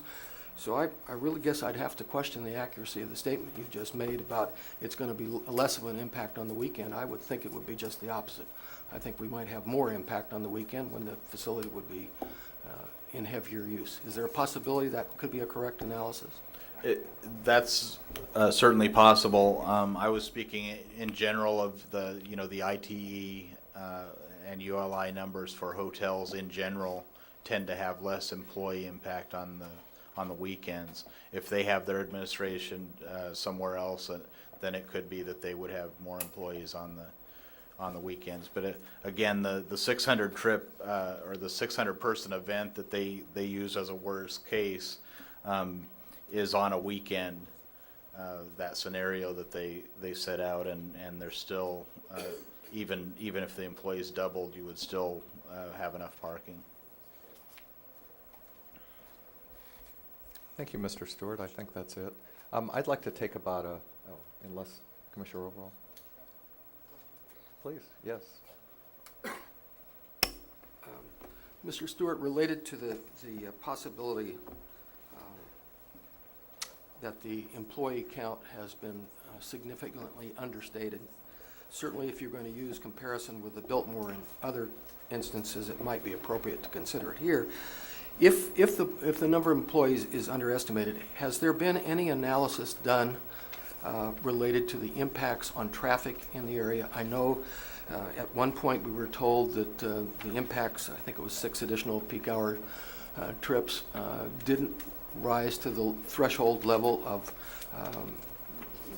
requiring analysis of mitigation measures for traffic impacts. But it seems to me if you've got, I'll use your number, 35 to 40 additional trips, presumably a lot of them at peak hour, that has the potential to raise the traffic counts past the point of reaching the threshold.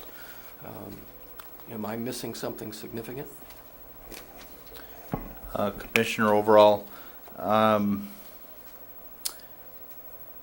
I think it would take a lot of employees to actually push those numbers up. I'm looking forward here in the analysis. Mr. Chair. 0.18, go ahead. I was just going to say, rather than making Brett answer this on the spot, maybe you want to just give him the break to review the study in light of that, and Makes sense to me. we can come back and Yeah, why don't we tackle take, this issue. let's say 7 minutes. We'll come back at 10 to the hour. Great.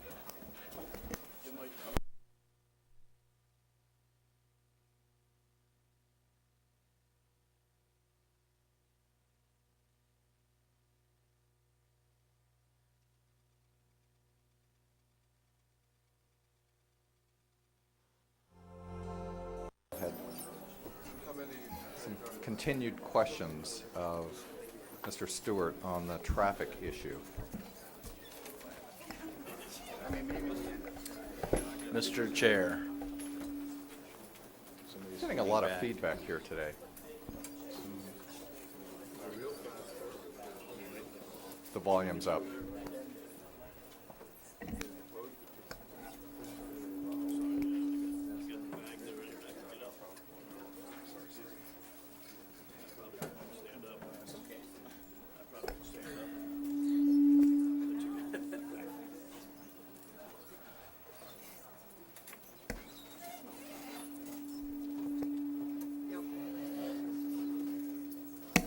Yeah, we're having some serious technical problems here. Let's try this in a different place. The ghost of the Miramar.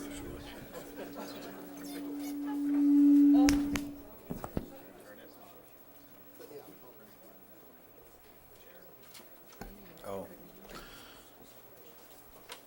Mr. Chair, let's try that. Is that staying on? Okay. I had a chance to talk to Scott Shell, the engineer that prepared the traffic study for this project on the break. And the answer to Mr. Overall's question is that the employees are built into the room. Try that. The employee trip generation is built into the ITE the ITE trip generation rate that was used. So those are, with the independent variable being the room, that includes the ancillary trips that are involved, including the employees of the hotel. As far as whether there's a possibility of Mr. Stewart, wait a second. Are you saying that, and, because I thought I saw this in one of the traffic reports, the number of employees that are shown in the project is generated from the room count, using the ULI analysis of how many employees are required for a certain size hotel? I believe that's correct, yes. Yeah, that's what I thought I saw. I couldn't find it when I looked for it again.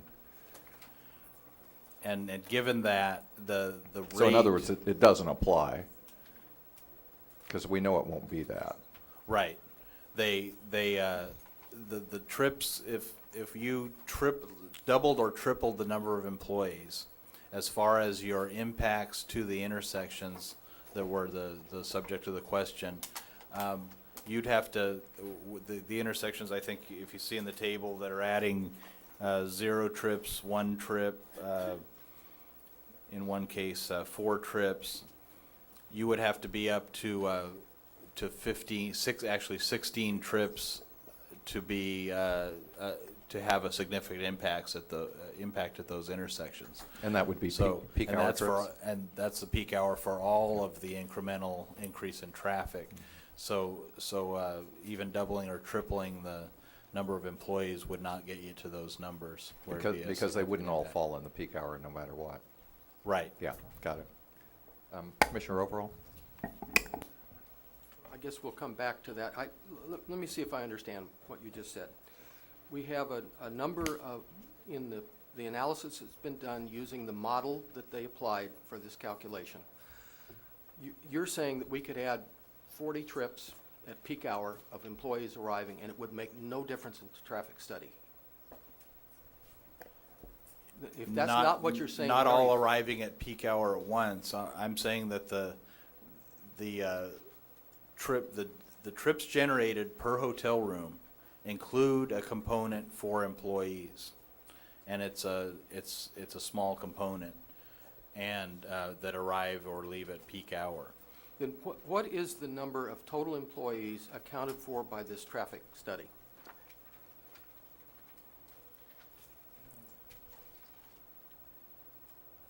I believe it's 100. I believe that's where that came from. I'd probably need the applicant's engineer to speak to that level of detail, but it says 100. Okay, so somebody will need to verify this for me, but I want to make sure I understand.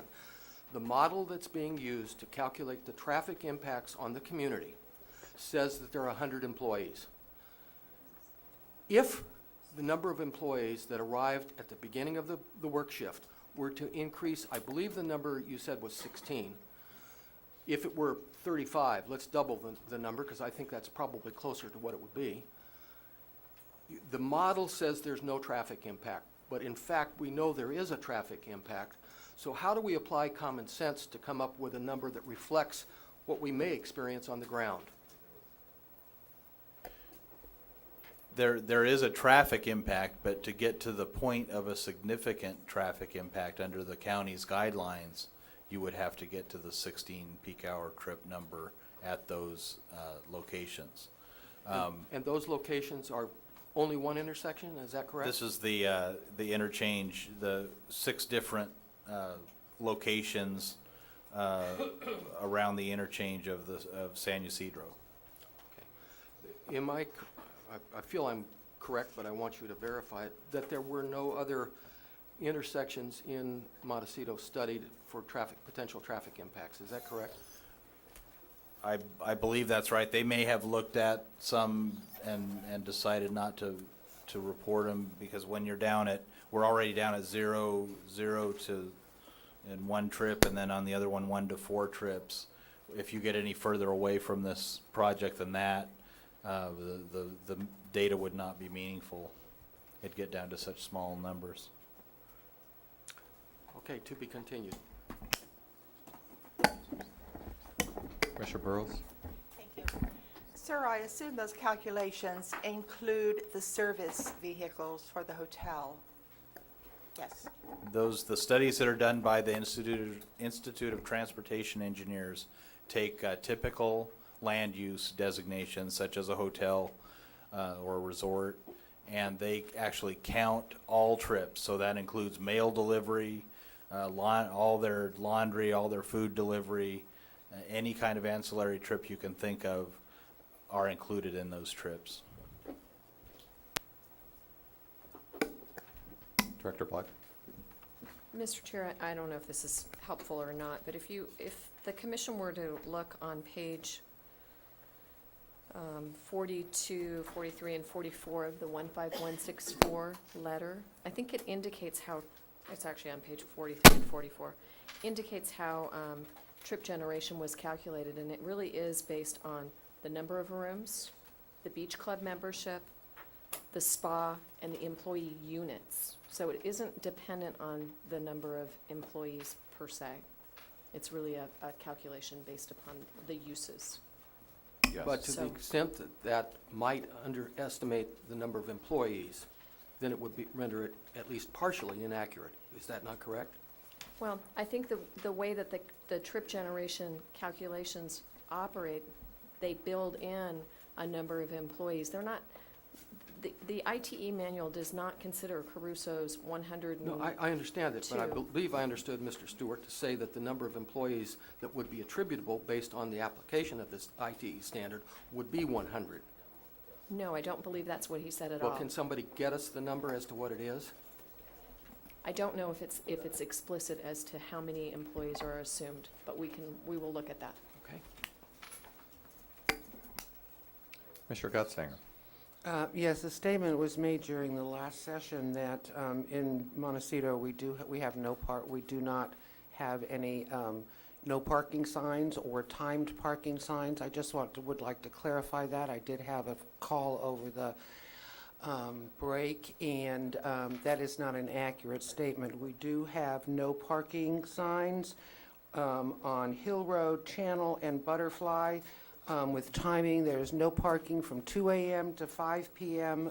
So it would be my question of Mr. Stewart, given that information, would it be your view that it is possible to put parking, now we don't know about how it gets enforced, but we could literally condition the project to have some sort of public parking signs along South Jamison? Is that an accurate jump for me to make there? Mr. Chair, since I was the one who made the statement, let me at least address what I meant when I said no, that we didn't have timed parking. I didn't mean that we didn't have signs that said you can't park in certain areas or that you can't park in certain areas overnight. What I was trying to indicate is we don't have 2-hour parking limits or 3-hour parking limits or 4-hour parking limits that have to be continually monitored.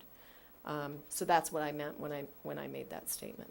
But as a deterrent to, or as a direction, it would still be, my question was, would it be possible to then have parking, timed parking along that stretch of road? I mean, I understand that it's going to be difficult to enforce because we don't have any sort of parking meters and things like that. But, generally, human being follows direction. Hopefully, most of the time, sometimes, we could say. So that if we did have signs, somebody might say, oh, whoa, look at my clock. Okay, I've got 4 hours to park here. Sure. And voluntarily do that. Mr. Chair and Commissioner Gottsdinger, yes, we could do that. I wouldn't Okay. want the implication to be that anybody thought we were actually actively monitoring timed parking, though. And, the similarities between the Biltmore and the Miramar extend into this area as well. There is parking on the opposite side of Channel Drive from the hotel, and I don't think it's a problem. I don't think people park in those spaces and visit the hotel on a routine basis. I went there 2 weekends ago, middle of the weekend, beautiful day, and I had no problem finding a place to park. I was actually surprised. So I think you can indicate it's for public parking so that hotel guests don't park in that area. You can certainly say it's only for 4 hours, but I just don't want the commission to be left with the impression that that's something we could enforce on a very I regular understand. basis. Yeah. Commissioners, any other questions on traffic? Not seeing any. Thank you, Mr. Stewart. I really appreciate your testimony. I would like to move on to water. Mr. Mosby, would you be willing to come up and speak to us?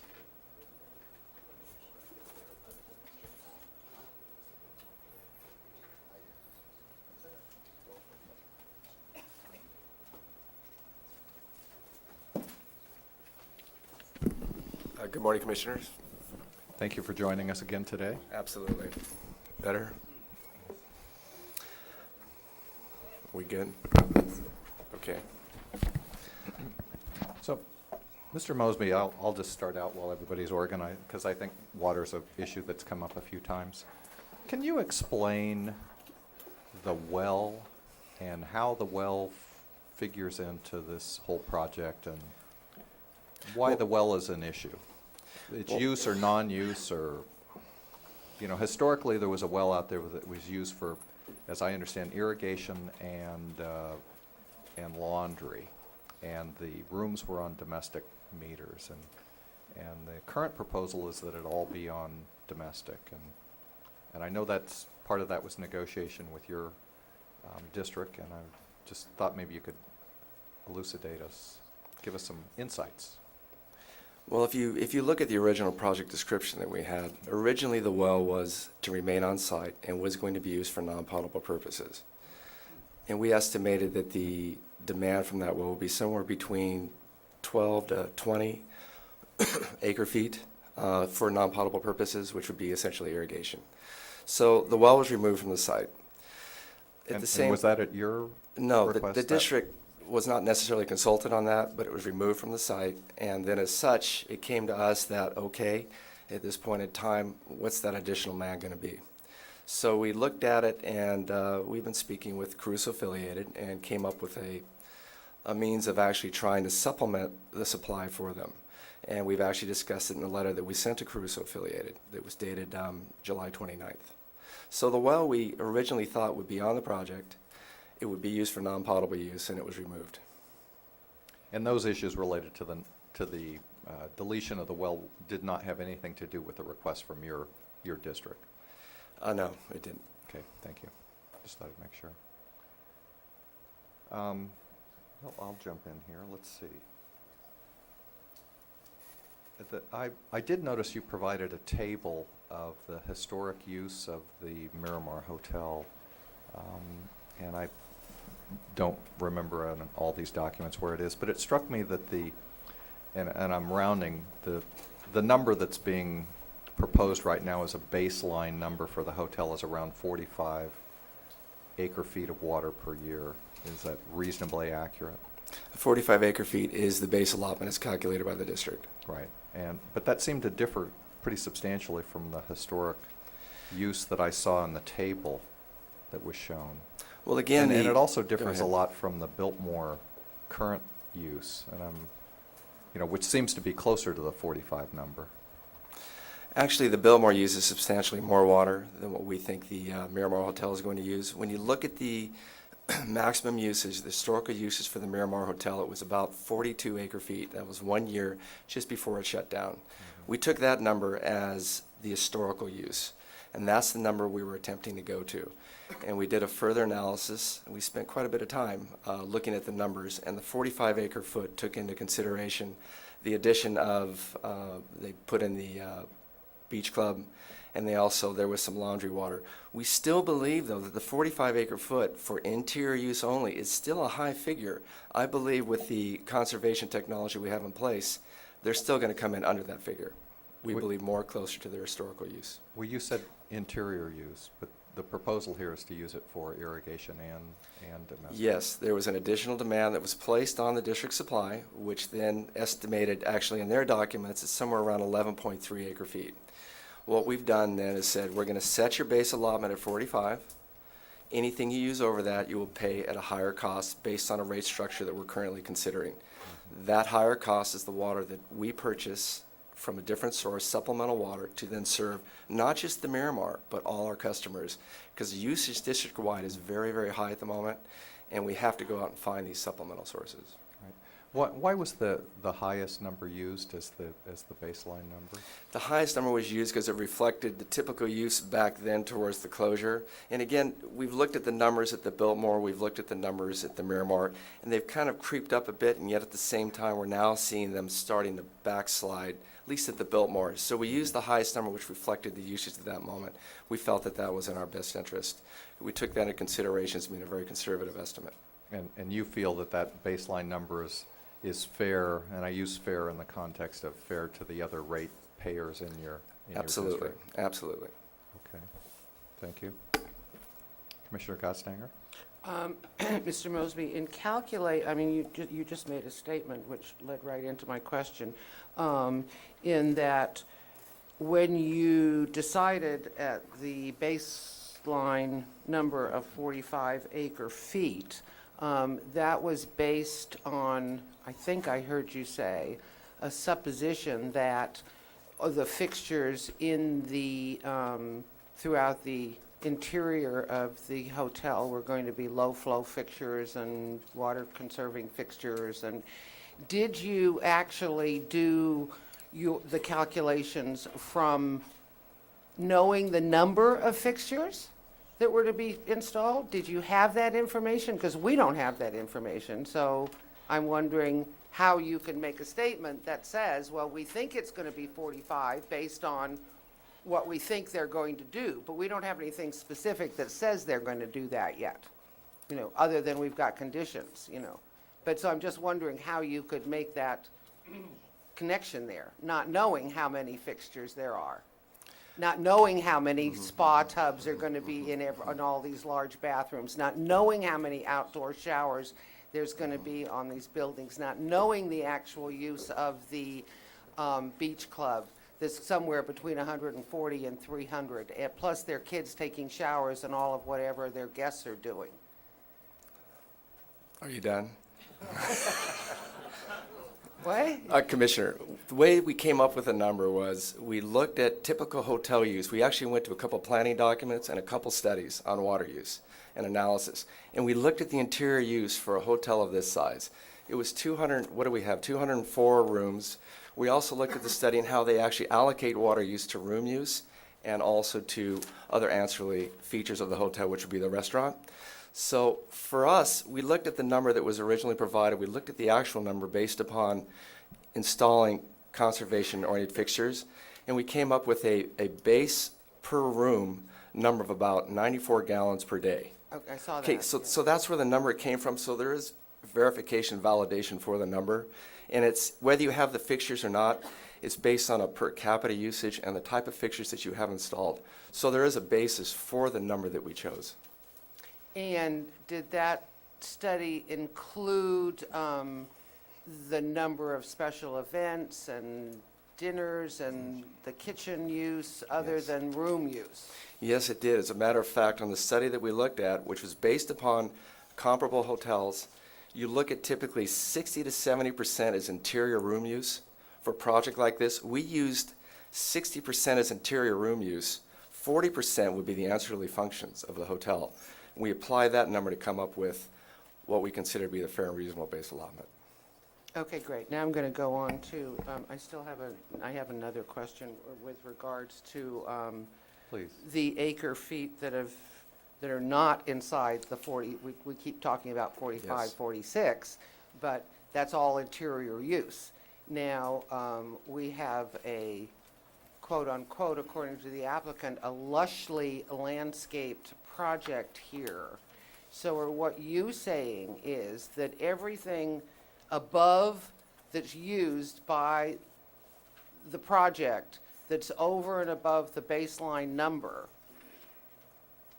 will be delivered by the water district, absolutely delivered by the water district, no matter how much it is over and above that baseline for a fee? As with all our customers, there's no ordinance in place that stops a customer from using more water, for instance, in this base allotment. Where we try to limit the usage is one, planning, which we're doing with Caruso Affiliated now, and with any of our other customers, whereby we look at what the project is. We say, we know we can meet this goal. you can meet this goal if you follow these certain conditions. And so, in this case, they can use more water, and they will, possibly, but they will pay for it. But at the same time, as we move through this project, we are going to plan to ensure that it uses the minimum amount of water without detracting from the appearance of the hotel.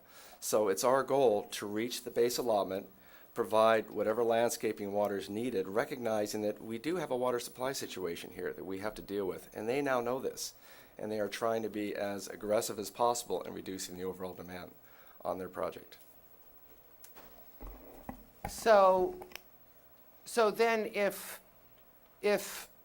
we continue in the direction that we're going and we don't get any rain, and 2 years from now, you know, the state water is cut off essentially, because that's the direction that our governor happens to be going right now, and, you know, what's going to happen? I mean, what do you foresee as the future here? You know, is that here we have a hotel that's not even built yet, you know, and we're trying to come up with a reasonable water usage, but as you're saying, there's nothing on the books right now that stops water usage at any level, only financially, you know, only whether any customer is willing to overpay. But what happens to all the customers who aren't willing to overpay and they don't have any water? Because the overpayers, and we all know we live in Montecito, that is not really an issue in Montecito, how much people have to pay for things. Let's be really straight about that, you know. I mean, it really isn't. Most people in Montecito will pay for what it is they need, you know. And ultimately, if we keep going in the same direction we're going, we're not going to have water to service the district. Only to those people who will pay. Well, we actually know what this community does during a water shortage emergency condition, or when we really need to change the conditions in which we serve water to the community. For instance, the Miramar Hotel during the last drought, they were using somewhere around 17,000, 18,000 units of water a year. As we moved into the second year of drought, same with the Biltmore, they dropped to nearly half of what they were using in the past. So each and every property in Montecito does respond when we do initiate a water shortage emergency condition. As an example, for the commercial rates back in the late 89 and 90, they actually increased 530%. They went up higher than just about anyone else, and they actually responded and curtailed their water use, which actually helped the district and maintain the water supply that we had available. But it was the same also with our single-family residential customers. Their rates actually went up 500%. That's what happens during a water shortage emergency. They get the message, and they help us. Okay. Commissioner Overall, I think you were next. This is confusing to me.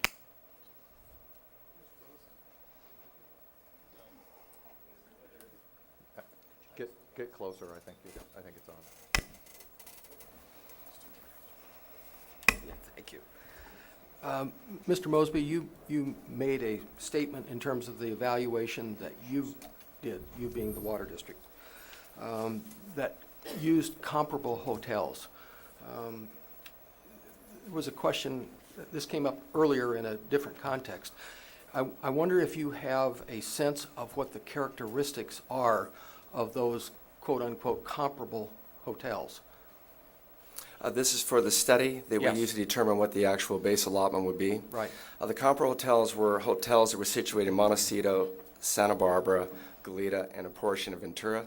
They didn't list all the hotels. I think there were a total of, 35 in the population that was studied. So that's all the information I can give you on that.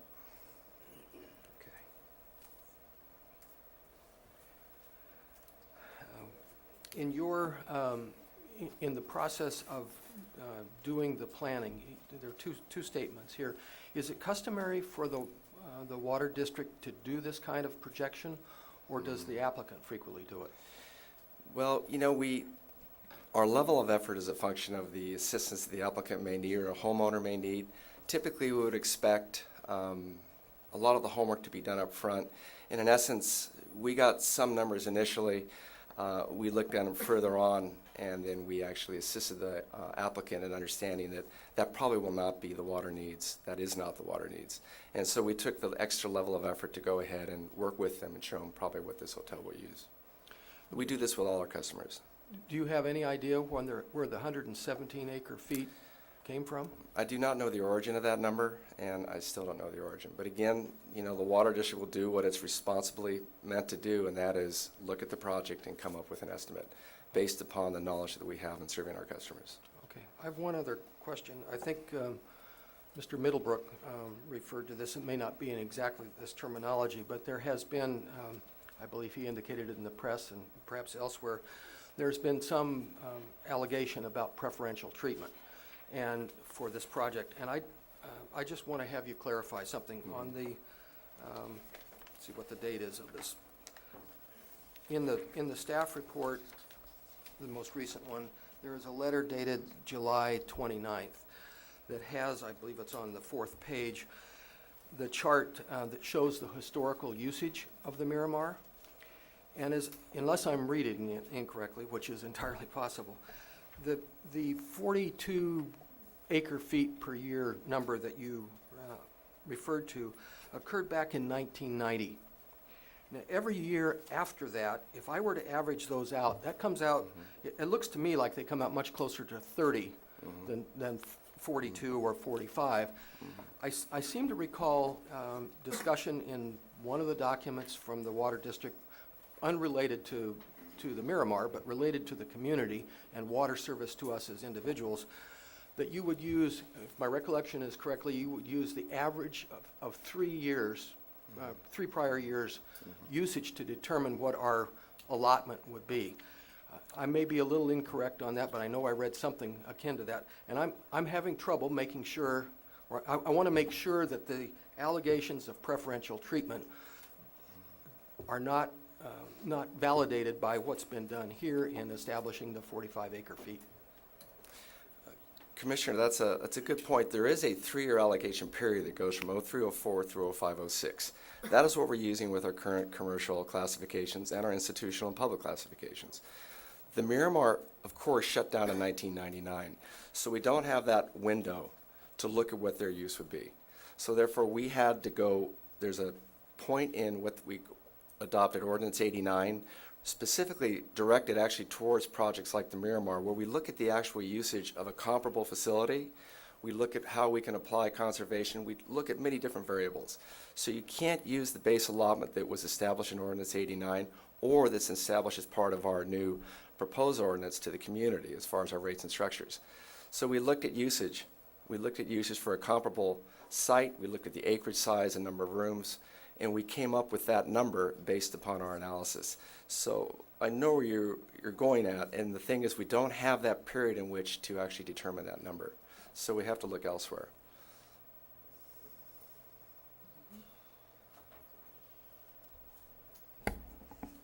Commissioner Burrows. Thank you. If the drought should continue and our water situation becomes more dire in Montecito, it's my understanding that your water district can put restrictors on all properties. Is that true? And is it done with commercial, recreational, the same as it would be done with domestic? What happens during a water shortage emergency, the district will actually ask for mandatory 20-30% reductions in water use. And the way they achieve that is by increasing the rates to an extent that it gets very, very expensive to use water outside, and allocation is provided to a property. In the event you get subsequent month after month violations of that usage, what the district does, you write them a letter, you say you've exceeded it for the last 3 months straight, the district will place a restrictor in the meter, which will limit the amount of water that customer will get. So, but in general, we added, I think, during the last drought, I looked at the records, there was somewhere about 4 or 5 restrictors were added to customer meters for about a 3 or 4 month period, and then it rained. So, and then at that point, after it rained, the water shortage was over, we ended it, and everyone went back to normal. A follow-up question. I think one of the concerns that people in Montecito have is that while the applicant has agreed to not use the water well at this point, there could be usage of the water well 10 years from now. And at our last meeting, I believe staff said that that would be controlled by an administrative hearing. I would be more comfortable if that could be a publicly noticed public hearing, if that is something that we as a commission can do. Mr. Chair and Commissioner Burrows, we've actually included the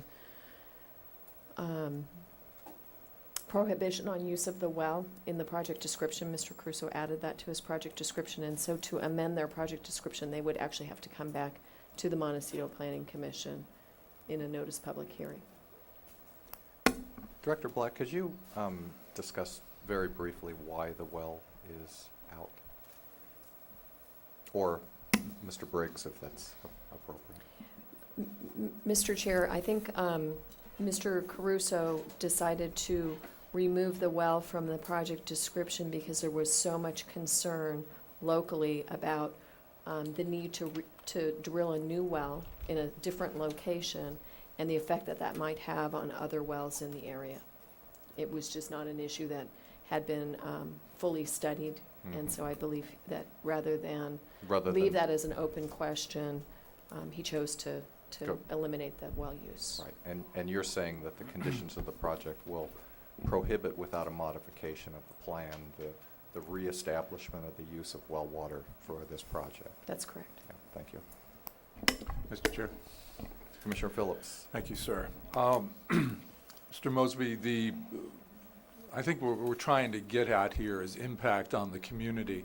Should the projection of 45 acre-feet be conservative and the demand, the Miramar demand, be significantly higher, am I correct that the result is Miramar pays a higher fee in the higher brackets?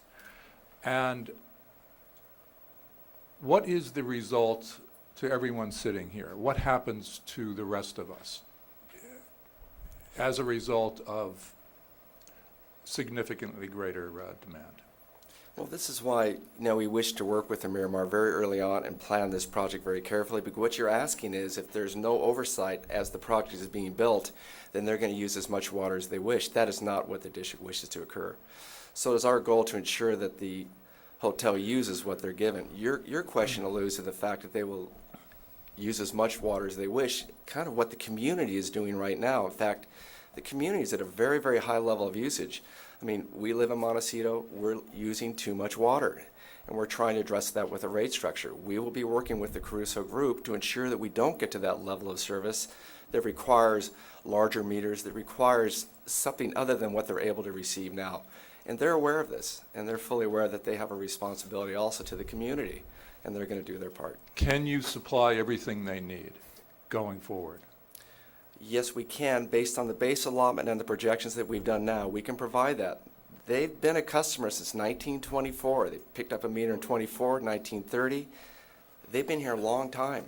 And it's almost like you're saying to us that, well, can you provide them with water? In essence, if someone leaves town for 10 years and they come back, we can't say, no, we can't provide you with water. It's not fair. We have to provide all our customers with water. And in this case, we're planning, setting a base allotment so that we know how much water they will be using. Yes, you can meet their demand. Mm-hmm. Does it impact the rest of the community in that we will have less to use? The way we're currently operating the district, we are picking up spot purchases on the state water market. As you may know, we just purchased 1,400 acre foot of water from a dry year water purchase program. Versus going into a water shortage emergency, which could have happened next week, we are now going to end this water year with a lot more water, nearly 800 acre foot of carryover, and we did it the preceding years. So we're managing the water supplies, using the water that's available. We can provide the project with water. And my rate does not go up no matter how much demand the Miramar has. You are a single-family residential customer. You're on a different classification than the Miramar Hotel. The Miramar Hotel is commercial. They will not affect your usage. If you're a single-family residential customer and you're using water that is on comparable levels significantly higher than 70% of the rest of the single-family residential customers, yes, you will pay more. So if Miramar can pay the price, you can serve them? As with all our customers that we're currently serving. Okay, good. Commissioner Overall. Mr. Mosby, I think you made reference to, and there was in the documents at some point, a discussion about a proposal to Crusoe affiliates related to an alternative well, should it become necessary. Can you tell us a little bit about what the status of that is? Yes, what we've actually said to Crusoe affiliated is we do have a standby well source that's located east of the area that would be impacted by the area that they would pump, and it's currently not being used. We actually have 2 wells in that area that are on standby. The actual safe yield of that zone is somewhere around 400 acre-feet per year. We have a well specifically that we're thinking of possibly reactivating, and if we have participation from Crusoe affiliated, then we could actually look at that production source, and if they wish to participate, they could actually go ahead and participate and provide financial support to provide additional amount of water for the hotel. But again, everything to the hotel is based on the 45 base allotment and the additional component for irrigation, not to go outside of that. And that is still our goal, is to ensure that they hold that. Just a follow-on question on it. I like the choice of the word participation. I think just in the interest of full disclosure, so somebody doesn't end up with a problem somewhere down the line, have specific dollar amounts, I don't want to know what they are, but have specific dollar amounts been discussed and put in writing so nobody gets a wicked surprise? No, there's actually no dollar amounts have been established or set. There's nothing in writing that has gone to Crusoe affiliated. The document that you saw in front of you dated July 29th is the document that's now in the public record, and that any other numbers are still subject to negotiation. Okay, thank you. Okay. Mr. Mosby, there's been some discussion of the parking garage and its relationship to the groundwater elevation. Could you address that issue and how it impacts the district and the water basin, or whatever reference you use for? And I'm assuming because you're going underground, you may fear that there could be an impact associated with breakup of the native material above ground and how it could infiltrate. I don't know if fear is correct. I was just hoping you could address that concern.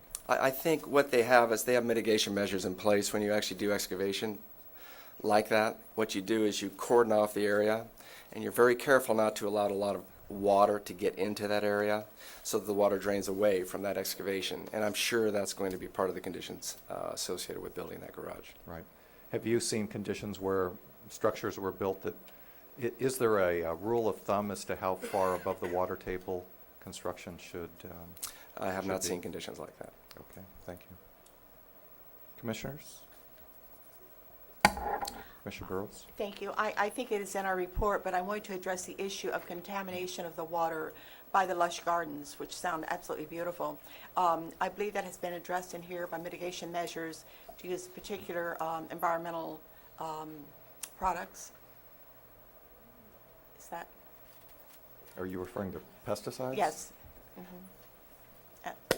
Mr. Chair, Commissioner, yes, there are conditions that speak to the types and qualities of application materials that are going to be going onto the landscape that address the issue of pollution. Thank you. Mr. Mosby, I think you're done. Thank you. Thank you very much. Have a good afternoon. Mr. Chair, I'd suggest we go to sanitary services. Yes, absolutely. Please.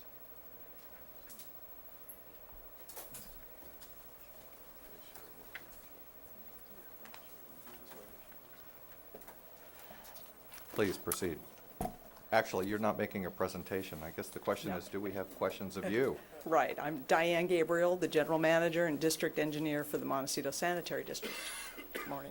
And Diane, I think the only thing I saw of any particular note from me was just the fact that there was some concern about the discrepancy between the flows you were projecting coming into your district and the water usage that could have generated the flows. And I take it you have resolved those concerns? Or maybe I should ask, have you resolved those concerns?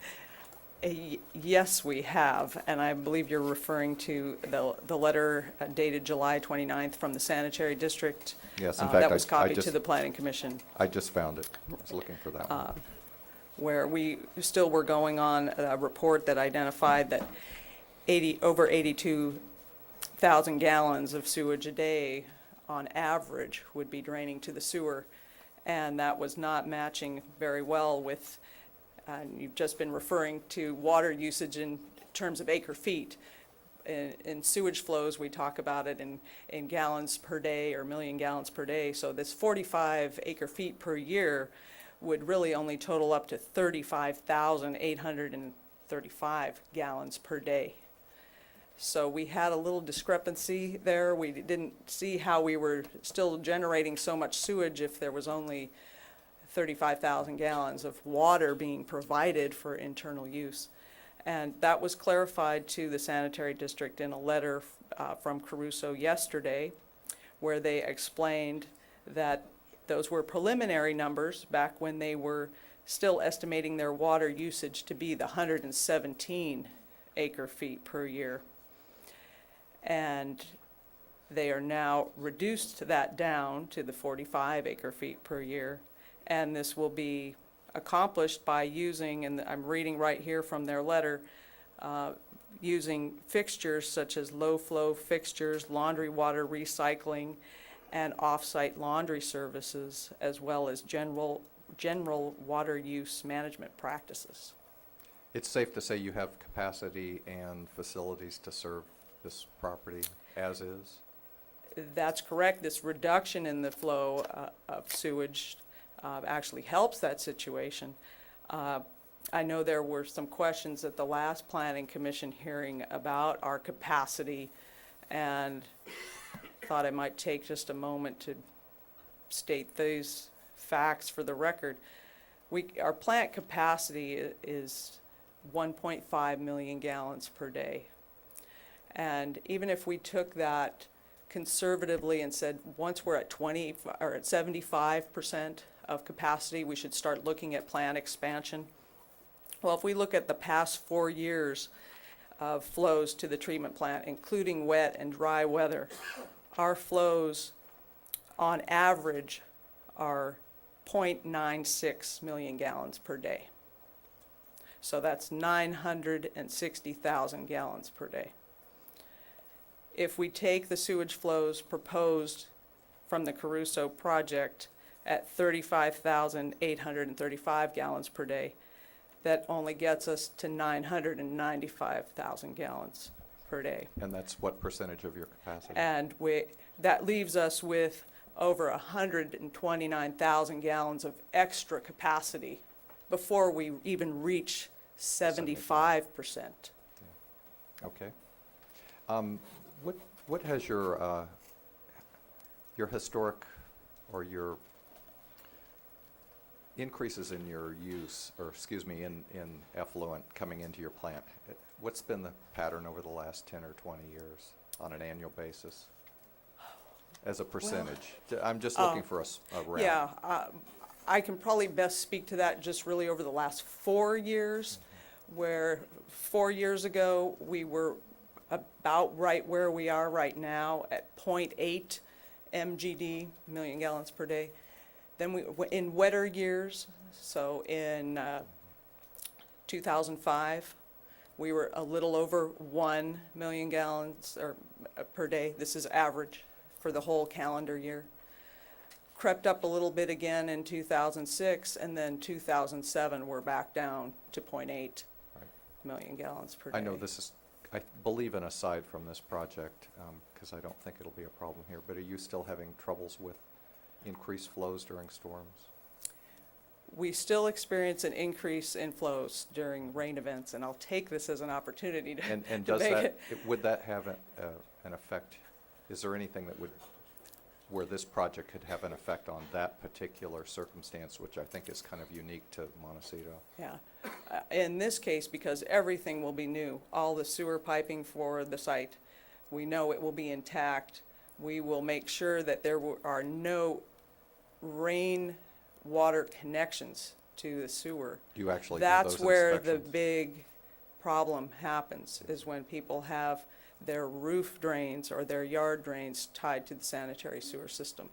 We have almost an instantaneous increase in our flows into the plant when it rains. So this is from an inflow of rainwater, not from rainwater infiltrating into the pipes underground over time. No, I understand what the issue is. Yeah. But because this is all new, you're anticipating no issues there. That's correct. Thank you. Commissioners? Just to check, because, boy, it's getting harder and harder to remember what I've read. Is that condition, is the project conditioned that way at this point, that no, you know, that all the drain spouts and all the drainage and all of that will not be flowing into the sewer system? Do we have a condition that reads that way? I don't know that you would be able to answer that. I'm asking literally. Director Black, I believe that's just a standard. Yeah, it's part of the building Mr. code. Chair, I think that's Building just a code. building code requirement that's implemented on every new project. It's just somehow it doesn't get implemented on. It doesn't get implemented in reality, let's put it that way. I think, Mr. Yeah. Chair, and maybe Ms. Gabriel can correct me, but I think the problem that the sanitary district is facing is from old construction. No, it's not Primarily. accurate. It comes from new construction. There are Oh. still landscape contractors that put all their, you know, this is kind of my world now we're in. There are still landscape contractors who still, at the request of property owners, take their drain spouts, their roof drain spouts, and other water and put it into the sewer system.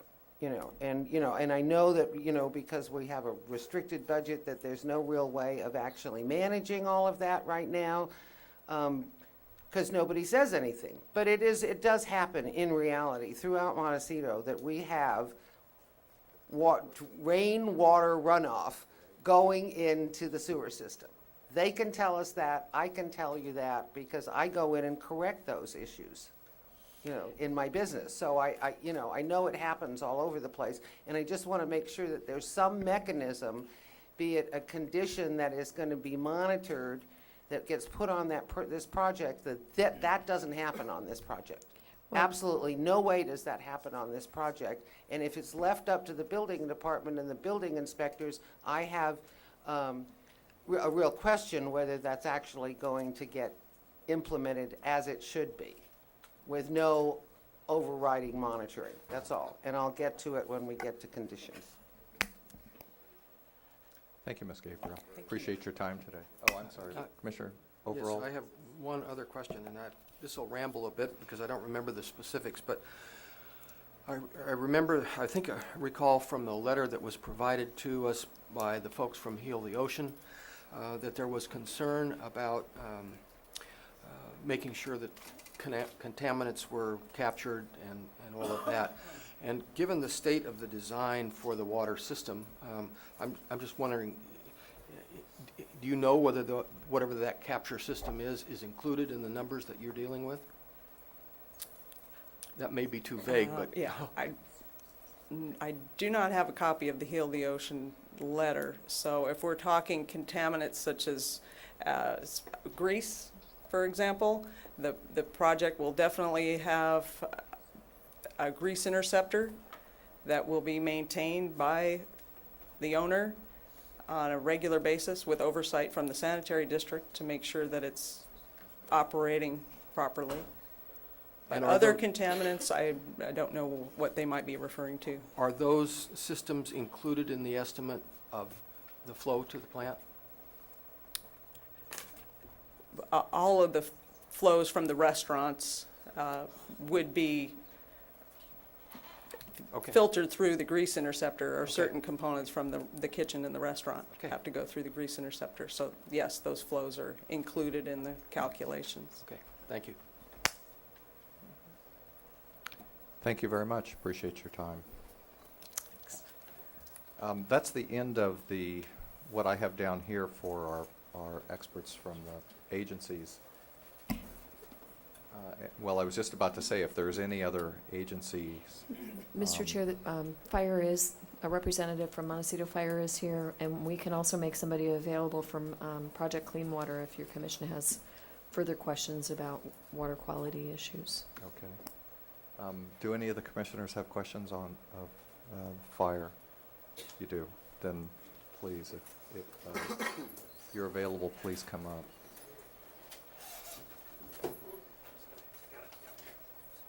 And again, as I mentioned, you said clean water, and if one of my fellow commissioners has a question on that subject. Good morning, Commissioners. I'm Jim Langhorn, Montecito Fire. Sweating like a meatloaf this morning because I've got a low-grade fever, but I'm going to get through this. Okay. Commissioner Overall. In that case, we'll try and make it very quick and get you out here. Thank you, sir. In reviewing the broadcast of the July 16th hearing, in your testimony before us, the latter part of it, one of the commissioners asked you a question about, you feel comfortable providing service. And the response that you gave was something like the following: if we have 1,500 gallons per minute pressure, the answer was yes. I was struck in reviewing it by the qualifier, the word if, which said to me that maybe there's something here we don't know about the conditions, the state of the design, or whatever, and I'd just like to have you address that. Why did you use the word if, and what does it relate to specifically to the project? Well, I want to choose my words carefully, but 1,500 gallons per minute, we're not talking about acre feet, we're not talking about any of the dynamic needs that you've talked about this morning, but that 1,500 gallons per minute is a bare bottom. And in Montecito, it's hard to achieve, and it's generally reserved for something like a 250,000 square foot garage, ballroom, mixed-use type building. So we did have some discovery in the last month and a half or so that yielded the potential to deliver that with certain infrastructure improvements. So that was the qualifier. Go on. Yeah, go on about the infrastructure improvements. Okay. There may be some off-site infrastructure, water delivery infrastructure that has to be improved to affect that type of flow.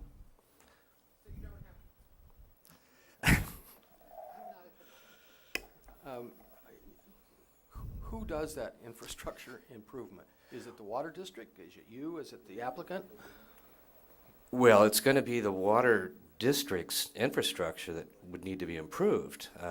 Historically, when we have something like this, whether it be the Westmont project, whether it be the Biltmore, which was back in the 70s when that actually occurred, it was the project applicant that had to effect those improvements. Okay. Do you know the status of any negotiation related to that in this case? Well, the flag's been put up, so they know it's there. Has there been any dollar amount assigned to this? No. Do we know what the existing capacity is today?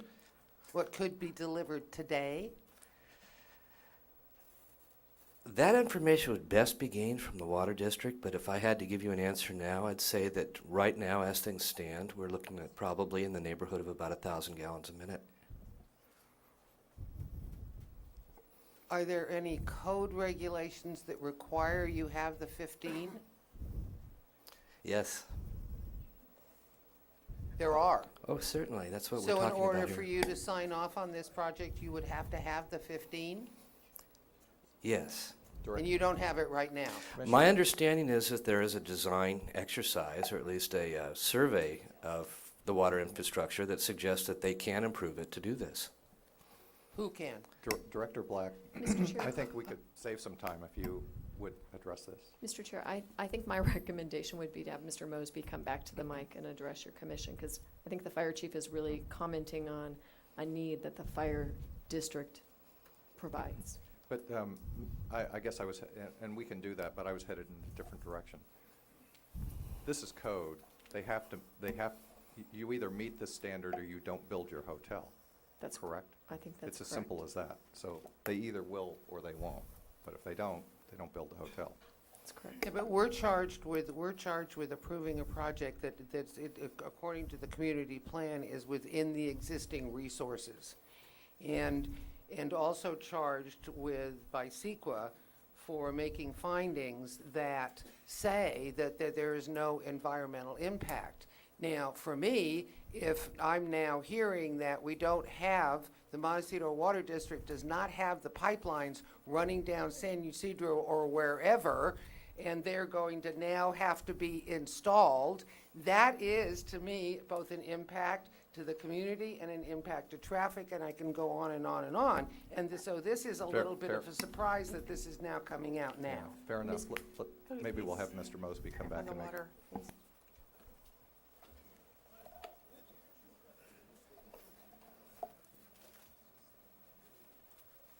Choose my words carefully. Jimmy, thank you for allowing me to come back to at least make a statement regarding the infrastructure serving the Miramar Hotel, at least the district's public water system. Actually, a month ago, the applicant and their consulting engineer came to Montecito Water District. They provided us with a fee to test the fire hydrants that are within the boundaries of the Miramar Hotel. We also have a hydraulic model that actually mirrors the flows in that specific zone. The flow test came back right around 1,500 GPM, and we can actually serve and get that water to that property. We have some rather large infrastructure that comes through the Bonnymead area. We've got 12-inch pipelines that come through there. We've got 8-inch pipelines coming down San Ysidro. We have a multiple of feeds that actually services the Miramar as well as services the Biltmore. So the infrastructure's in place. There is, though, going to be a condition by the Water District that they execute a water main relocation or extension agreement, because they are affecting some of our public water system, and they are going to have to replace that in accordance with our requirements. So that's standard on all projects. For instance, I'll make this quick, but the Miramar Hotel actually back in 1991 was required by the fire district to install an 8-inch pipeline down South Jamison Lane, fire protection, and they did it. So the infrastructure is there in place. We have done fire flow testing in that zone. We know what the capacity of the hydrants are in that zone, and they can meet what the fire district has actually indicated. And the fire district was there. Jim wasn't there, but there were other members of his department that were there at the time we did the flow test. Hopefully that clears that up. Thank you. You're welcome. Any other questions? Thank you again. Okay. Any additional questions of Mr. Langhorne? Yeah. Go take care of yourself. We got water. Thank you. Thank you for making it Thank you. down for that. So that is the end of our questions of, unless there's a question for, we had, what was the other? Clean water. Mr. Chair, we can get Kathleen Garnan from Project Clean Clean Water down here if we need to.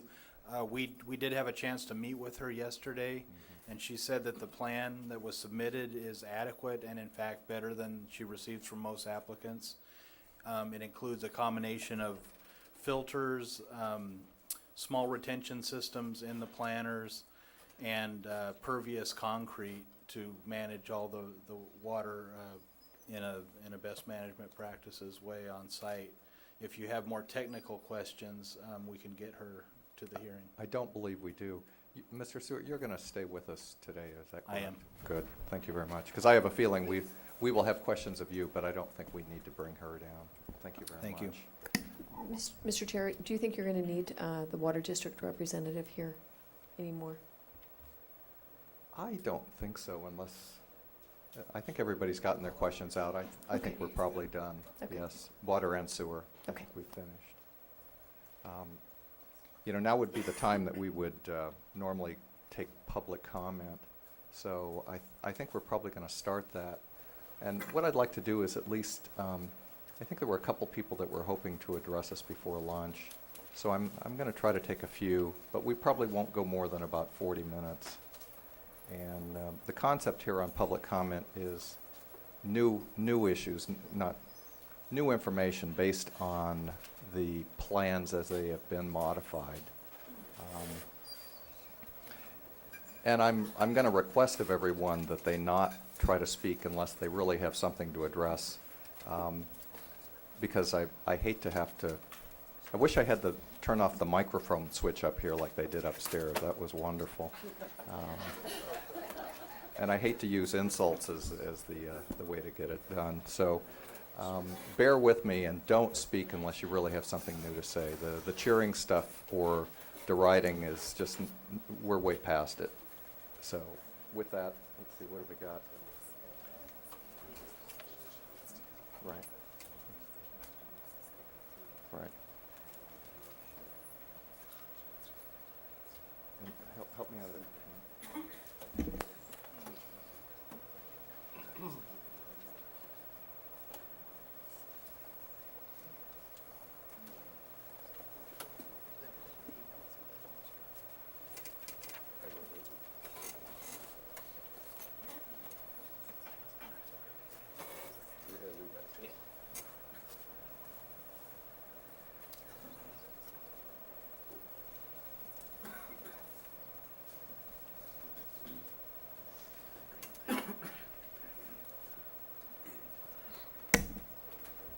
Well, it's interesting that we have more speaker slips than we have chairs.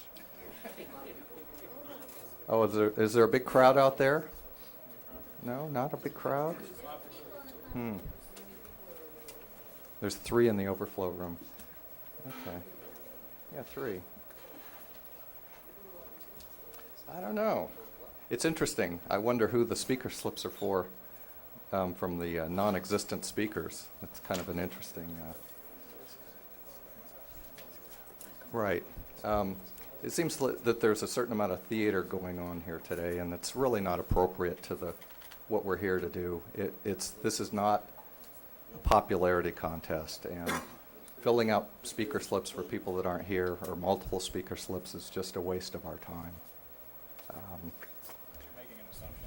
Yeah, I don't think I'm making an assumption. But, well, we'll see if they're here. Let's see how many of these speaker slips actually show up. Sherry Stockwell.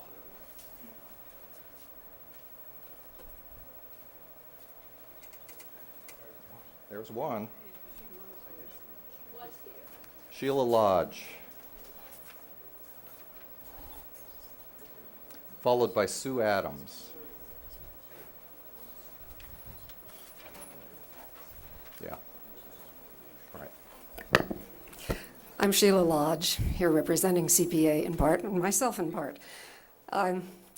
Chair, members of the Commission, CPA is very pleased that part of the top floor of the corner building has been removed and that the porte cochere has been removed. That's definitely an improvement. However, the project on which the EIR was done is still significantly different from the one that is before you, and we still firmly believe that a full EIR should be required.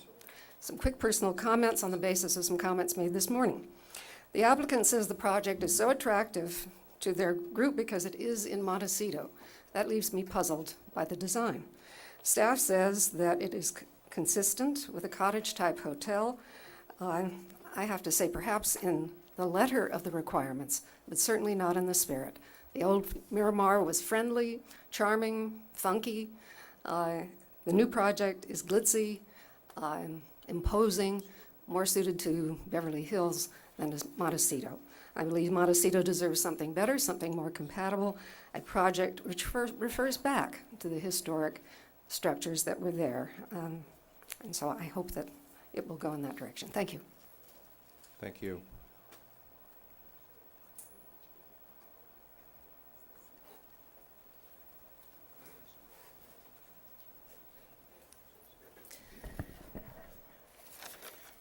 Mr. Chairman and members of the Montecito Planning Commission, thank you for allowing me to speak. And also I wish to thank the Caruso team for their courtesy in providing HLAC, the County Historic Landmarks Advisory Commission, with a site visit to their project site. It is true, Mr. Middlebrook suggested that they did meet with us on 3 separate occasions. One of those occasions, as I said, was at their site. At which point, when I commented on a bit of history that still remained, the comment was, there is no history here. I think all of us who have lived in this community for such a very long time feels that the Miramar is a part of our historic fabric. On the last meeting, we ran into a bit of a stone wall. The Historic Landmarks Commission asked if we could discuss with the Caruso team a possible salvage of one or two of the historic Miramar cottages. There were several on the site that were salvageable. We could see that by the site visit. And the nod that we got was in that direction. So I felt that perhaps there's still an opportunity to talk with this team on a salvage of at least one or two of the cottages. Both the Historic Landmarks Advisory Commission and the Pearl Chase Society have appropriately proposed a middle ground mitigation measure that would result in the preservation or reconstruction of a number of the Miramar cottages. As a result of a site visit, as I described to you, there are some salvageable cottages. CEQA states that public agencies should not approve projects as proposed if there are feasible alternatives or feasible mitigation measures available which would substantially lessen the significant environmental impacts of a project of this size and scale. We continue to emphasize that retaining a number of these cottages offers feasible mitigation or feasible alternative measures which will avoid or substantially lessen the significant impacts of this historic structure. We value and appreciate the hard decisions that your commission has made for the benefit of this unique community, and we encourage you to evaluate the Miramar's historic resources in the broader scope of a comprehensive EIR. Thank you. Thank you. Rosemary Looney, followed by Tom Belay.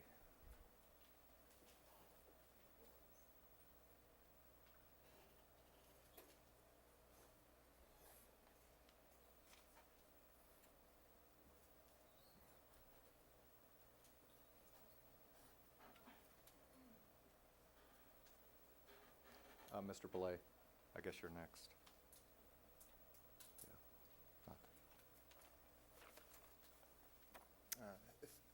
Thank you, Commissioners.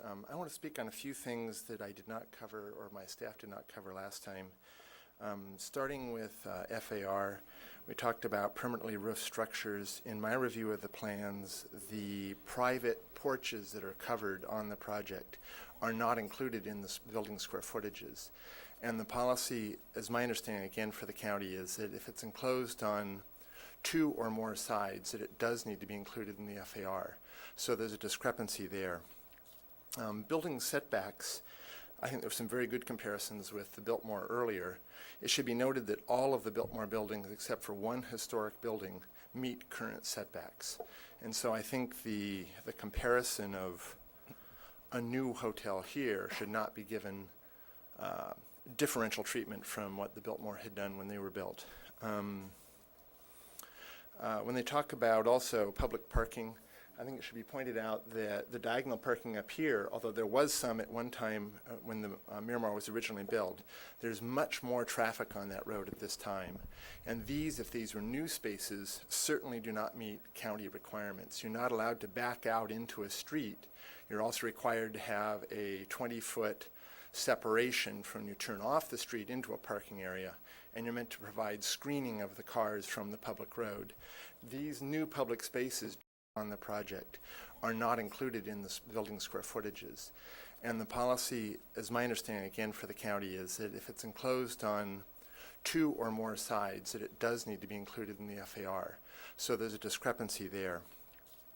Building setbacks, I think there were some very good comparisons with the Biltmore earlier. It should be noted that all of the Biltmore buildings, except for one historic building, meet current setbacks. And so I think the comparison of a new hotel here should not be given differential treatment from what the Biltmore had done when they were built. When they talk about also public parking, I think it should be pointed out that the diagonal parking up here, although there was some at one time when the Miramar was originally built, there's much more traffic on that road at this time. And these, if these were new spaces, certainly do not meet county requirements. You're not allowed to back out into a street. You're also required to have a 20-foot separation from you turn off the street into a parking area, and you're meant to provide screening of the cars from the public road. These new public spaces don't meet any of those requirements. There's also kind of a real compromise in the fact that the people that are meant to walk down Eucalyptus Lane are going to be walking behind other 90-degree spaces, which is going to create a real safety issue. I think if something like this is to be used, it should be more on the level of Coast Village Road, where there's a separate parking lane and a separate landscape median to screen the cars. That would also provide the ability for those cars, when exiting, to turn around. Right now, as they exit, they'll be going down Jameson Lane, but have nowhere to go. It's very difficult to turn around at the stop sign down at the on-ramp, and the way they've included islands in their own entrances, there's really no way to turn around. So we're creating a real kind of gridlock issue and a sidewalk safety issue. I think that comes back to Miramar Avenue and the fact when Miramar Avenue really is a public open space, as you perceive it as you drive by, as you park.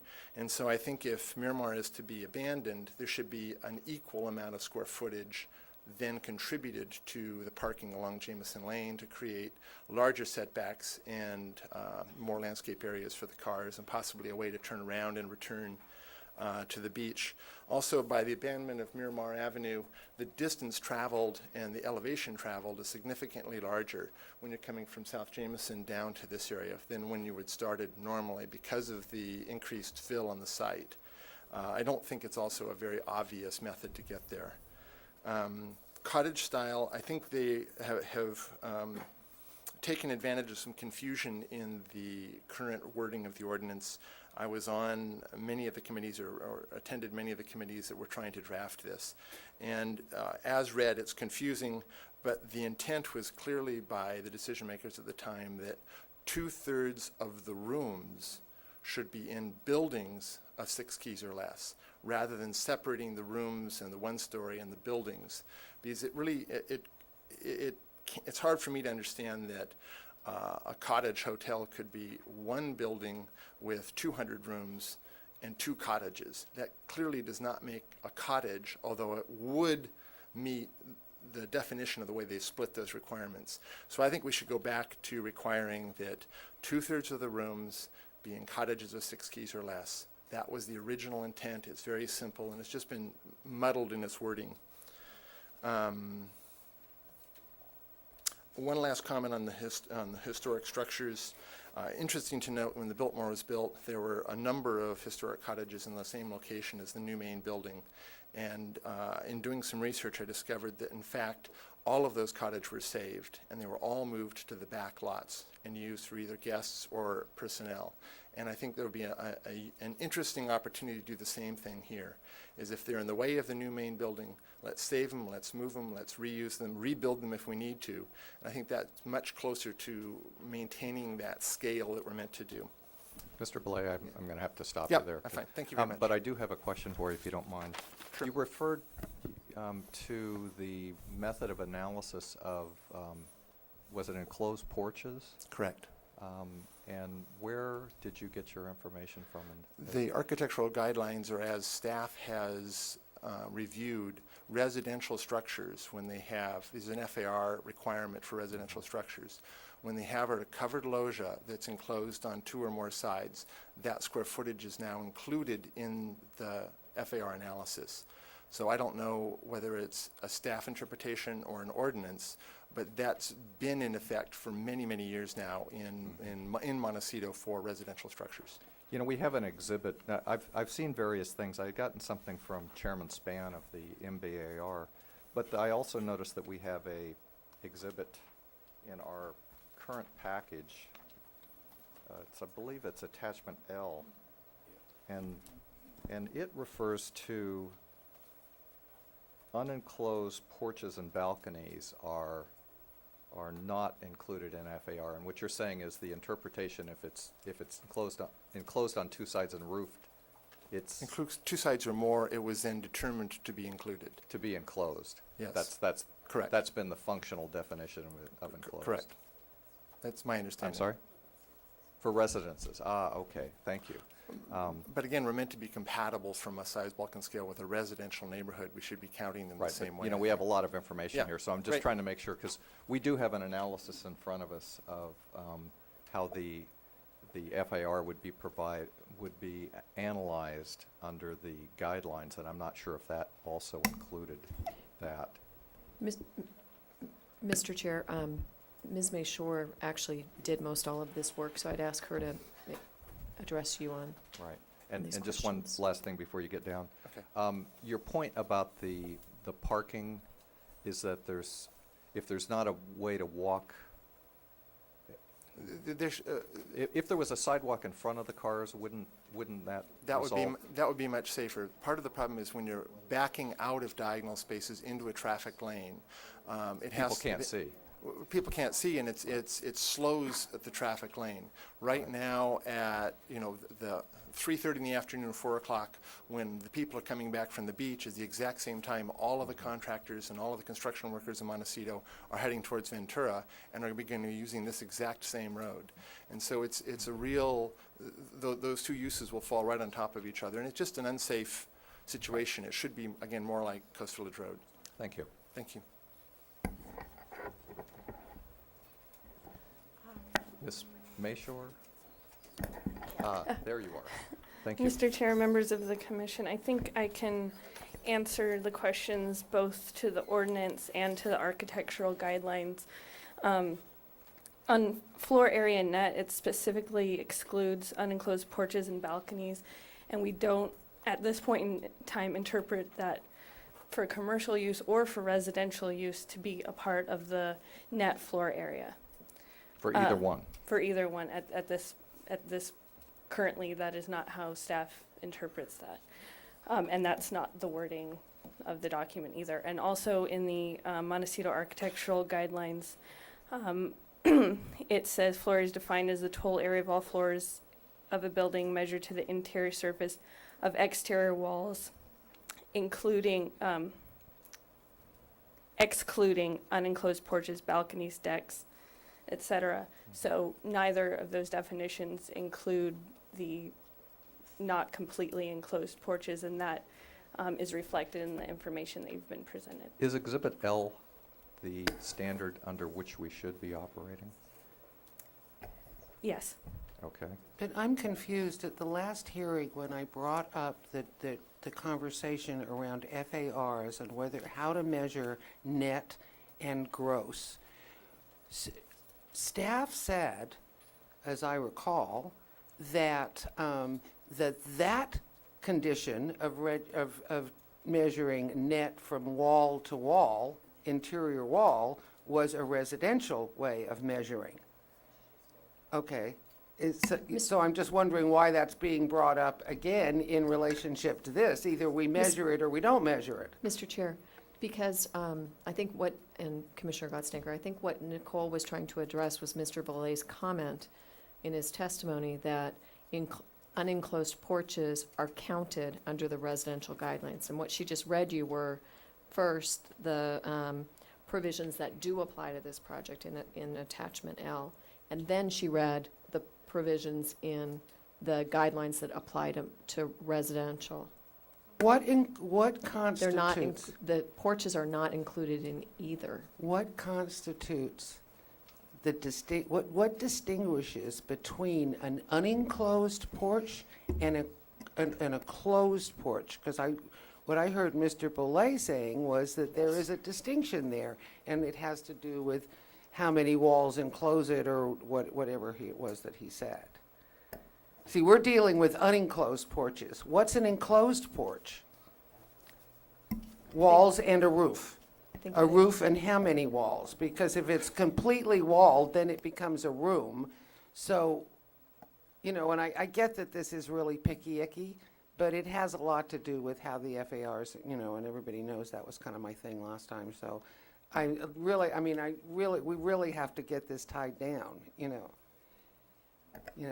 So we are not, in this case, none of the roofed, quote-unquote, enclosed areas have been counted in the FAR. They're not Mr. Chair and Commissioner Gottstinker, they're not enclosed. That's what I said, unenclosed. Oh, I thought you said enclosed. No, I said unenclosed. I think, Mr. Chair, Commissioner Godstinker, though, unless they were used for service areas, they were not included. So unenclosed porches and balconies, which if it's open on any one side, we consider it unenclosed, and that is a consistent interpretation. Why that was the we've made. porte cochere then removed? Areas that we consider permanently roofed and used for service, if you look at were included. So under the definition of floor area gross, it has, as part of floor area gross, permanently roofed and either partially enclosed or unenclosed building features used for sales, service, and display.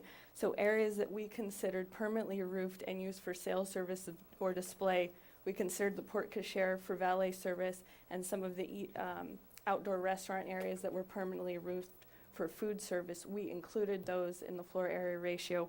What we didn't include was unenclosed porches and balconies that were not used for service areas because they're specifically excluded under the definition of floor area net.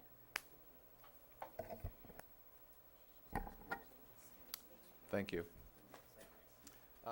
Let's see, next. I had a question. Oh, excuse me. Thank you.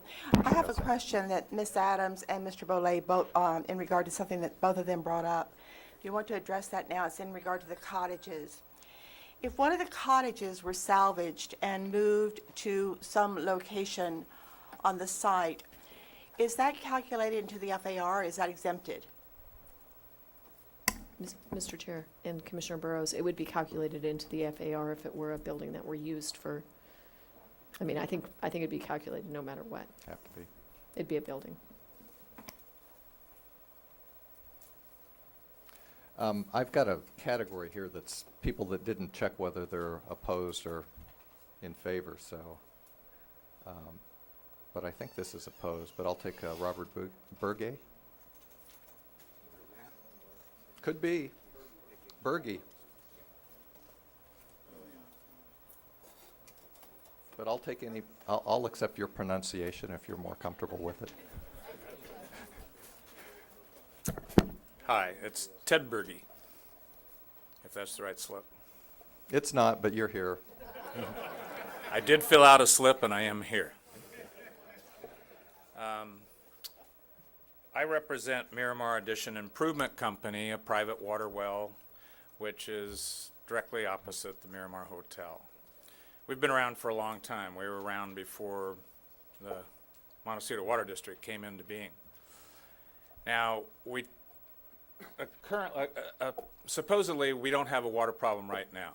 Now, we could have a water problem in the future, but what I'm really concerned about is the safety of our well and the aquifer and the entire ground basin area.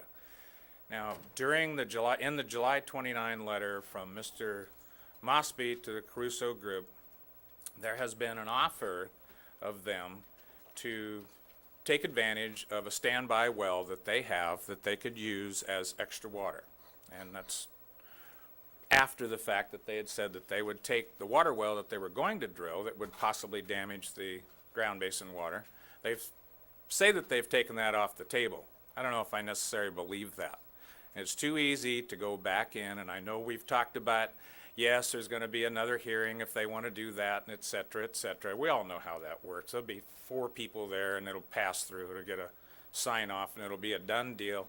And that water well will get used and drilled, and it could possibly put damage up. And if that looks like it's going to happen, then we'll be working with council, and we will definitely come back at the Caruso affiliated group and go for a bond or something, because we will be damaged permanently if they do some damage to that water well or to the groundwater basin. Now, the problem is that if they do that, they will not monitor that. Well, they will tell you they will. But unless some outside agency actually monitors the effect that that well has on the groundwater basin, there's no protection whatsoever. in actuality, that could destroy service to around about 1,000 residents in the area that take water out of that groundwater basin, including Montecito Water District. During the process of discussions, the Caruso group was asked if they want to use that well, why don't they deed their water rights to the well, to the groundwater that they have underneath their property now to the Montecito Water District, which is a common policy in things like this. There's precedent for this in the past. They have refused to do so far.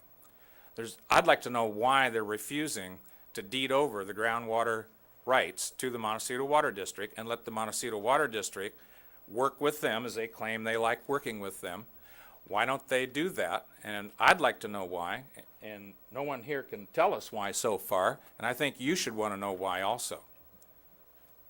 So that's the impetus of us trying to protect our portion of the groundwater basin, and therefore eliminating any possibility of damage to us.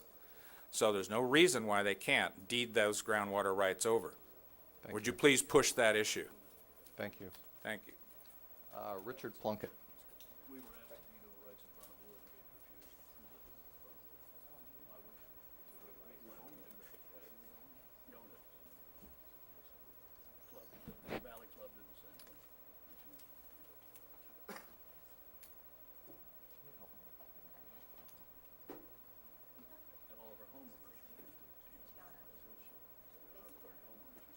Gianna Mesera? I'm not doing a very good job on names, so. My name is If- Gianna Marcian. If I say anything that sounds like it might be your name, it probably is. I'm jumping up. My name is Gianna Marcian, and I live on Miramar Beach. I just want to get a very important legal point on record today regarding the 2 levels of parking structure below buildings 1 and 5. I believe county planners have overlooked a significant amount of floor space that should have been included in the FAR calculation. I was on the county website the other night, and I'm sure you've looked at these, but the orange highlight is above grade, that's P1. So the plans clearly show that the majority of the 2-story parking area is above grade. It cannot be considered basement per the coastal zoning ordinance definition, which reads, a story partly or wholly underground, a basement shall be counted as a story if more than 1/2 of its height is above the average level of the adjoining ground. So, architects can try to hide space by pushing dirt up around the sides of buildings and call it basement, but I want you to correct this oversight and require that the planners recalculate the floor area ratio, adding the above-grade, non-basement parking area, which from what I gather from the plans, my elementary mathematics, is at least 60,000 square feet. So I realize that this will force the applicant to make some difficult choices, like height versus net floor area, but in the end, proper floor area ratio calculations will ensure reasonably sized projects. Thank you. Thank you. Sherwin Plunkett? Or Sharon, might be Sharon.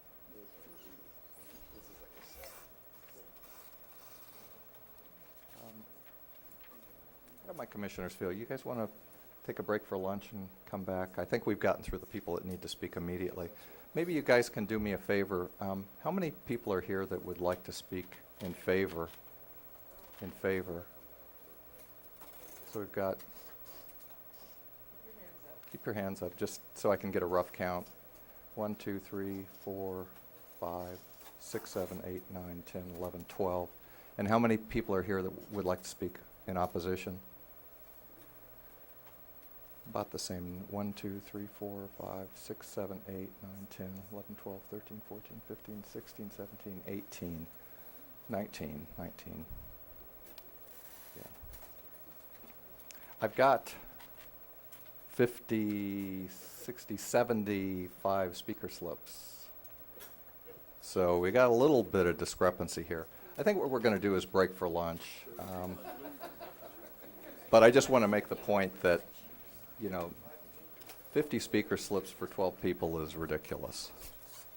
And It's ridiculous. It's ridiculous. I Please need take to- your seat. Mr. Please Chair, take your seat. can I So just- we're going to break for lunch right now. We'll come back at 12:15.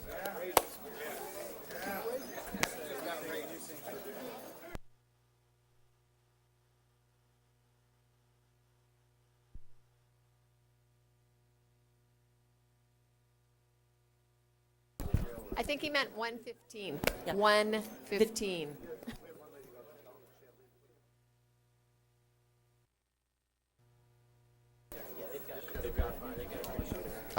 Yes, thank you. Calling us back into order on our meeting on the Miramar Montecito Planning Commission. I think what we're going to do this afternoon is try to move through the public comment period.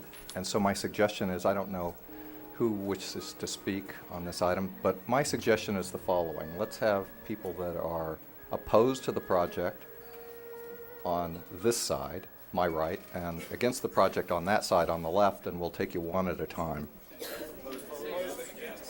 Excuse me, how about in favor on the right side, or on my left side, your right? And if you're in the middle, I don't know what to do with you. And you don't necessarily all have to stand in line. I mean, you can always just come up as time. You know, a couple of you at a time ought to be fine, and maybe the ones that need to get out of here the quickest can try to speak first. So when you come up to the podium, if you would give your name and where you live, your relationship to the property, and sir, you look like you're ready to go. Why don't we start with you?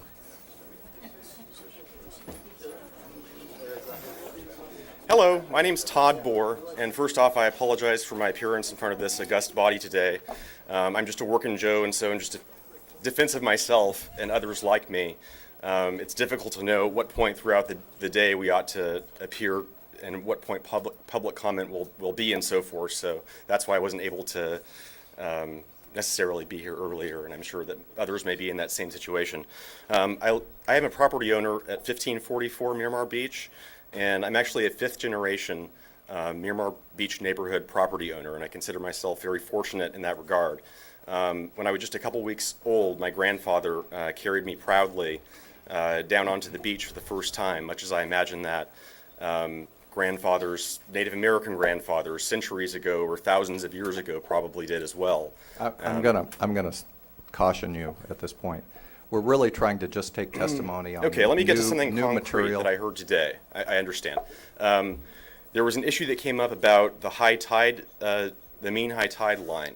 And I'm a little unclear about that because I believe I've heard that the property line officially is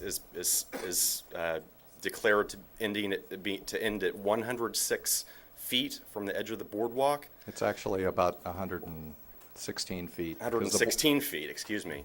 And I believe one of this gentleman here, one of the staff earlier today indicated that they'd estimated the mean high tide line over that long period of time to be about 4.66 or so, if my memory serves me correct. And that just doesn't jive at all with my knowledge of the Miramar Beach. And like I said, I've had a lifelong, that is to say 35-year knowledge of that place down there. And I know this has bearing on the utilization in terms of the area that's being considered, as well as the beach use area and the 60-foot use area that they're claiming as their own. And I'm concerned about the impact to the public at large and their ability to continue to enjoy that beach down there, as well as the cumulative impact when you look at all the components together that are being discussed, the ballroom, the public at the beach on weekends, the fact that many of these beach events, which I guess there can be as many as 30 per year, if I'm not mistaken. That's an increase over the Schrager plan. Previous owners of the Miramar never felt it necessary at all to even use the beachfront for purposes of weddings and cocktail parties. And I'm deeply suspicious of the 1 hour limit on that as well. I've never been to a cocktail party that's lasted an hour. I don't know if anyone here has, but it just doesn't seem realistic to me that's not going to impose a big impact upon the public and the beach. That 60-foot usage area being curtailed to everyone else essentially, perhaps all throughout the summer months, every single weekend for hours on end. So I guess that's, just to boil it down and end, those are my main concerns, aside from architectural and size and bulk and scale as well, to a degree. Thank you. Thank you for your comments. Good afternoon. My name is Michael Magny. I have no affiliation with the property other than the fact I'm looking forward to something being built there. Objective, free of any bias or prejudice caused by personal feelings, based on facts rather than thoughts or opinions. Chairman, your disrespect to the applicant and to me personally, I would ask that you step down if you cannot be objective. Fine. I will if I can't be objective. I'll be glad to do so.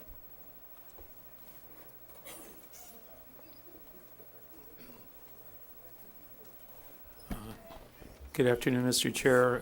I'm Lee Moldaver, a longtime local resident. I was actually going to thank you and the commissioners and the staff for holding such a laid-back and focused meeting under such a complex and stressful situation. So I don't mind your ad-libbing at all. My connection with the Miramar goes back to when I first met the Gosners about 30 years ago. I remember Grover Barnes very well. I remember going down to have coffee or tea with George and Martha Clyde. So I'm very, very familiar with this property. I'd like to raise 2 points that I think you're already generally aware of, but I think it would be good to reiterate them. One is, I'm sure you can't have avoided noticing the beautiful artist watercolors in all the newspapers the last couple of weeks, the artist rendering of what the hotel would be. And in terms of the discussion this morning about the water use, I can't help thinking that these lush gardens remind me more of Bali rather than natural landscaping in a semi-arid coastal plain which we live on. So I'm concerned about the water issue. And I think the reason that the watercolors are as pretty as they are, of course, is the original pictures had the bird's eye view from over the channel, and the new one is within the courtyard looking out through the flowers.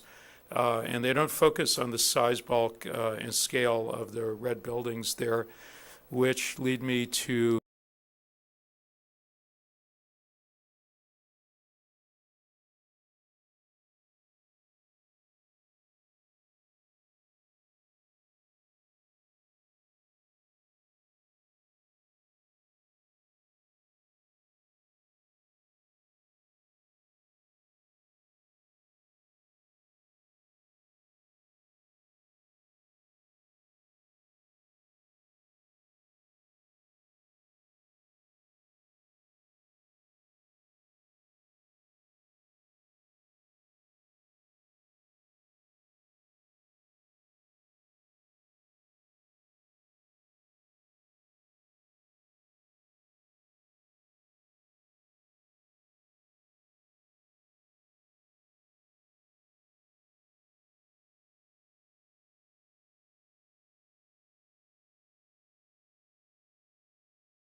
reiterate, I think, what former Mayor Lodge and Mr. Belay indicated this morning, that in terms of adherence to the Montecito Community Plan and the cottage nature of the site, this appears to be quite a divergence, which leads me to my last point. I think that the applicant has received clever but bad advice in trying to go forward with a project this big and complex in a mitigated negative declaration. It's not that the law won't accommodate a mitigated negative declaration. It's just, as a tactical measure, it makes sense, it's cheaper, it saves time. Strategically, as I'm sure the commission knows, and perhaps Ms. Slutsky can tell you, as your able legal advisor, if the results are challenged in court, with a full EIR, the entire burden of proof is on the shoulders of those in the community who would challenge the finding. With a mitigated negative declaration, however, California case law under CEQA indicates that the entire burden of proof beyond a reasonable doubt lays with the county and with the applicant to prove that questions raised in court are not legitimate. So if there's a reason why you wonder why Bill Levy is no longer in the development business and why Entrada has not yet been built, it was that shortcut that they took that was penny wise and very pound foolish. So I hope the applicant and the commission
do not go that route. Thank you.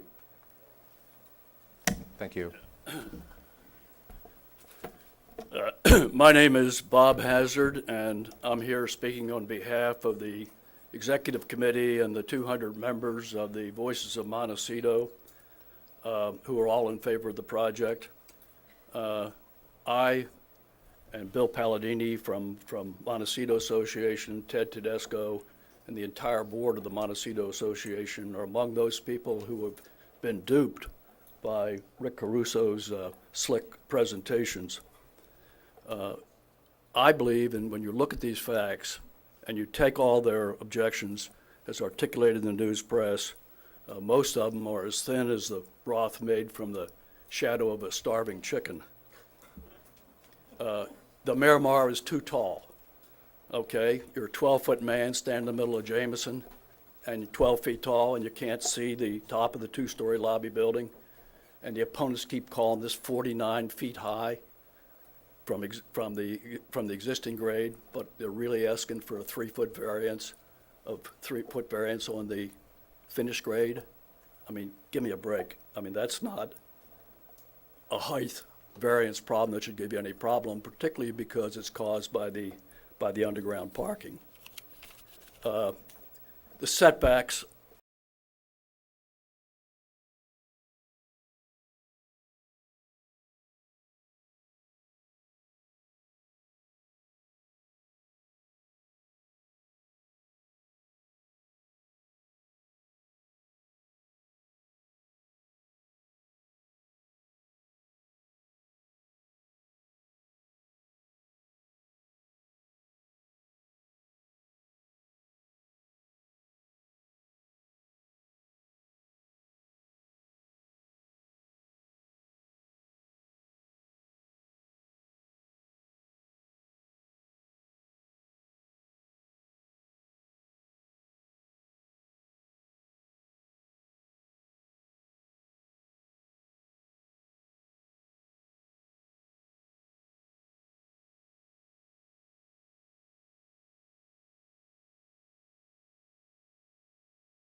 And the variance for parking, I mean, you cleared that this morning in great detail.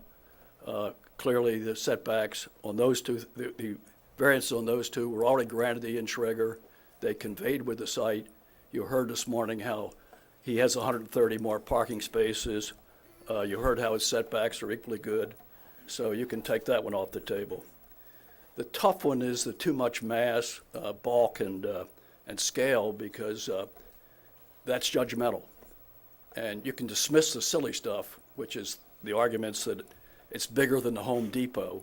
You know, well, it's on 15 acres, and that doesn't mean anything.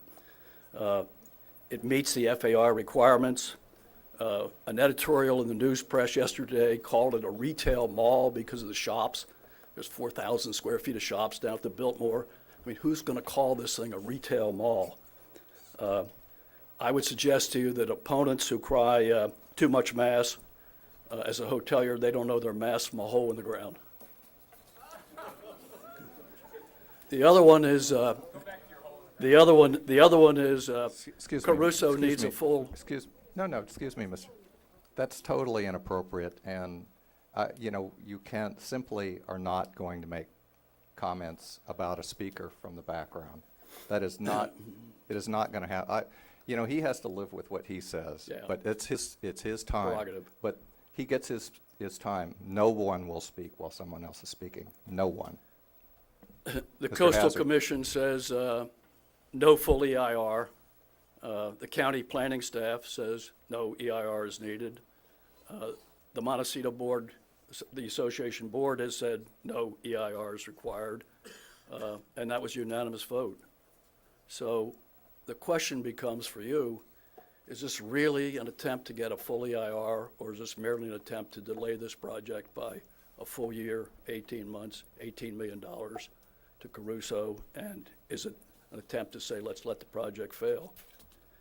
The consistency argument with the Montecito community plan, this business about a cottage-style resort, I attended your hearing in January, and I remember you, Bob, and you were supported by Claire and some of the other people, and you said that the two-story Biltmore Hotel is a cottage-style resort, and therefore is consistent with the Montecito community plan. So you said, I don't have any problem with this project. And secondly, I mean, as a hotelier, you have cottage-style resorts and you have high-rise hotels. Anybody who argues this is a high-rise hotel or a timeshare or a condo hotel is just barking up the wrong tree. The county's planning staff says that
Caruso design is consistent with the community plan.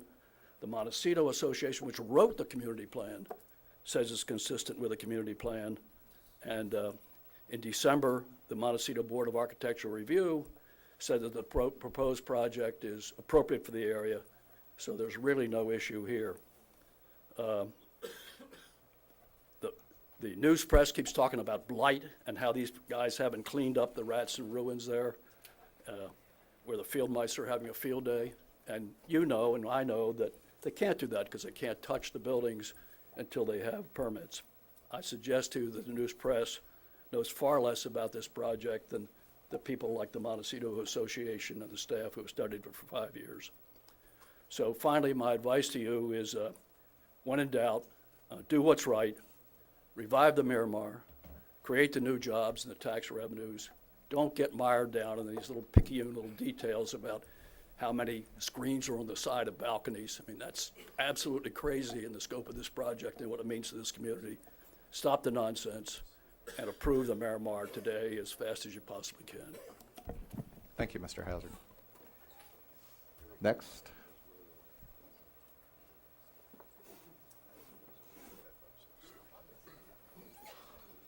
Good afternoon, Commissioners. My name is Robert Burnap, and I've been a 77-year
resident of Montecito, and I've heard some really interesting things.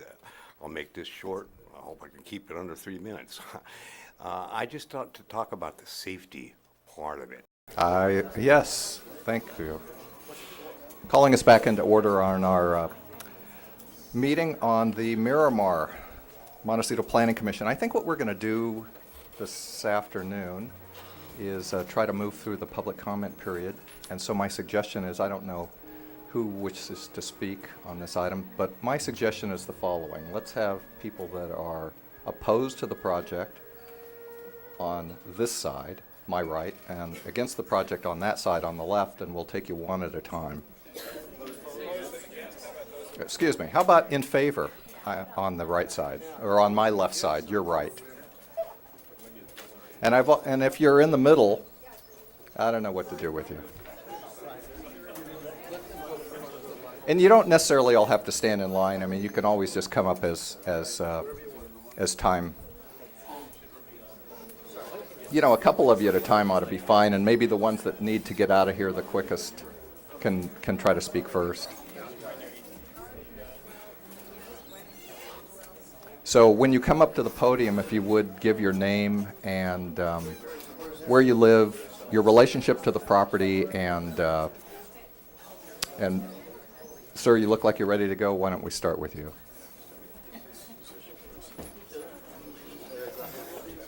Hello, my name's Todd Bohr, and first off, I apologize for my appearance in front of this august body today. I'm just a working Joe, and so in just defense of myself and others like me, it's difficult to know what point throughout the day we ought to appear and what point public comment will be and so forth. So that's why I wasn't able to necessarily be here earlier, and I'm sure that others may be in that same situation. I am a property owner at 1544 Miramar Beach, and I'm actually a fifth generation Miramar Beach neighborhood property owner, and I consider myself very fortunate in that regard. When I was just a couple weeks old, my grandfather carried me proudly down onto the beach for the first time, much as I imagine that grandfathers, Native American grandfathers, centuries ago or thousands of years ago probably did as well. I'm gonna caution you at this point. We're really trying to just take testimony on Okay, let me get to something new concrete material. that I heard today. I understand. There was an issue that came up about the high tide, the mean high tide line. And I'm a little unclear about that because I believe I've heard that the property line officially is declared to end at 106 feet from the edge of the boardwalk. It's actually about 116 feet. 116 feet, excuse me. And I believe one of this gentleman here, one of the staff earlier today indicated that they'd estimated the mean high tide line over that long period of time to be about 4.66 or so, if my memory serves me correct. And that just doesn't jive at all with my knowledge of the Miramar Beach. And like I said, I've had a lifelong, that is to say 35-year knowledge of that place down there. And I know this has bearing on the utilization in terms of the area that's being considered, as well as the beach use area and the 60-foot use area that they're claiming as their own. And I'm concerned about the impact to the public at large and their ability to continue to enjoy that beach down there, as well as the cumulative impact when you look at all the components together that are being discussed, the ballroom, the public at the beach on weekends, the fact that many of these beach events, which I guess there can be as many as 30 per year, if I'm not mistaken, that's an increase over the Schrager plan. Previous owners of the Miramar never felt it necessary at all to even use the beachfront for purposes of weddings and cocktail parties, and I'm deeply suspicious of the 1 hour limit on that as well. I've never been to a cocktail party that's lasted an hour. I don't know if anyone here has, but it just doesn't seem realistic to me that's not going to impose a big impact upon the public and the beach. That 60-foot usage area being curtailed to everyone else essentially, perhaps all throughout the summer months, every single weekend for hours on end. So I guess that's, just to boil it down and end, those are my main concerns, aside from architectural and size and bulk and scale as well, to a degree. Thank you. Thank you for your comments.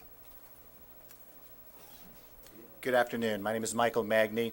I have no affiliation with the property other than the fact I'm looking forward to something being built there. Objective, free of any bias or prejudice caused by personal feelings, based on facts rather than thoughts or opinions. Chairman, your disrespect to the applicant and to me personally, I would ask that you step down if you cannot be objective. Fine. I will if I can't be objective. I'll be glad to do so.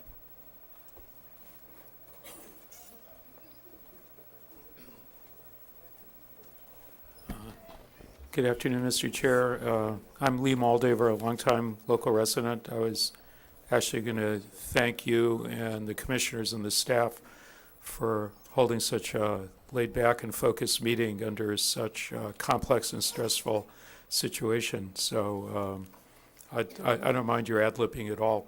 My connection with the Miramar goes back to when I first met the Gosners about 30 years ago.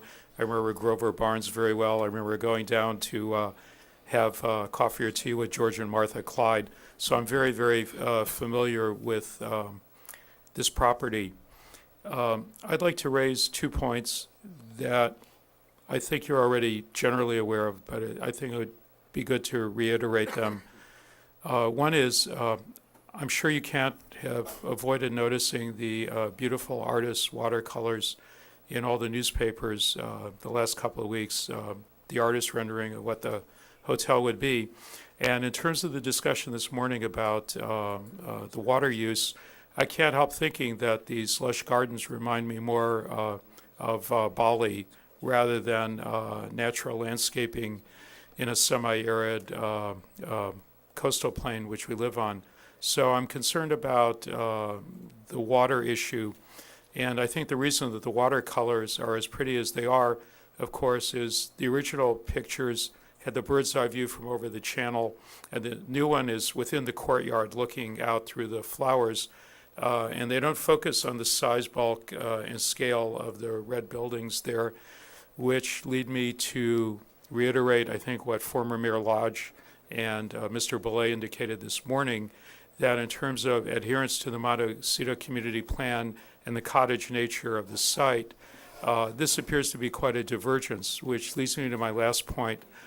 I think that the applicant has received clever but bad advice in trying to go forward with a project this big and complex in a mitigated negative declaration. It's not that the law won't accommodate a mitigated negative declaration. It's just, as a tactical measure, it makes sense, it's cheaper, it saves time.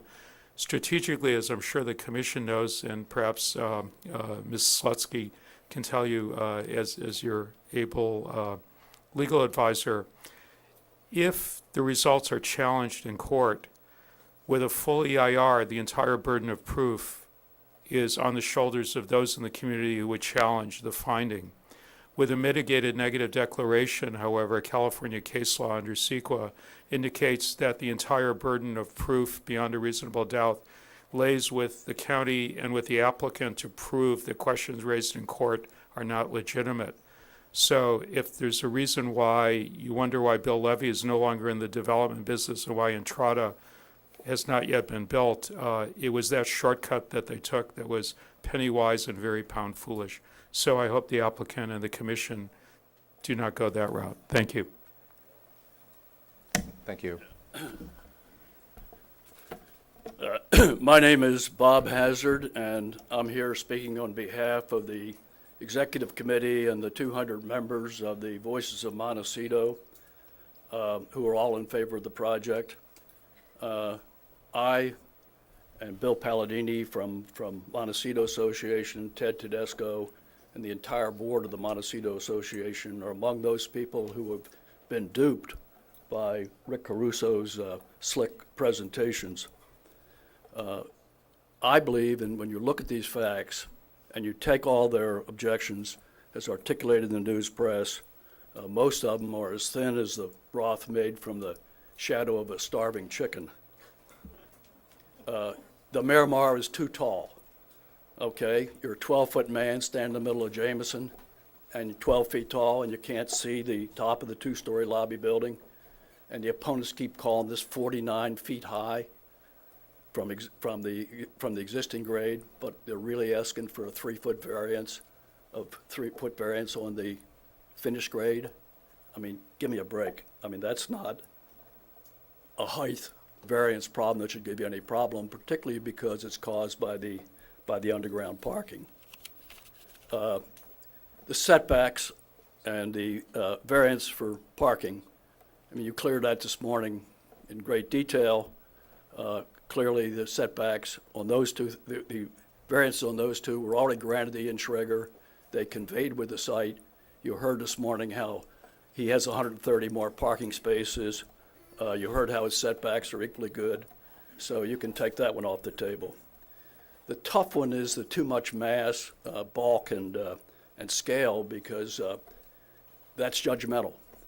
And you can dismiss the silly stuff, which is the arguments that it's bigger than the Home Depot. You know, well, it's on 15 acres, and that doesn't mean anything. It meets the FAR requirements. An editorial in the news press yesterday called it a retail mall because of the shops.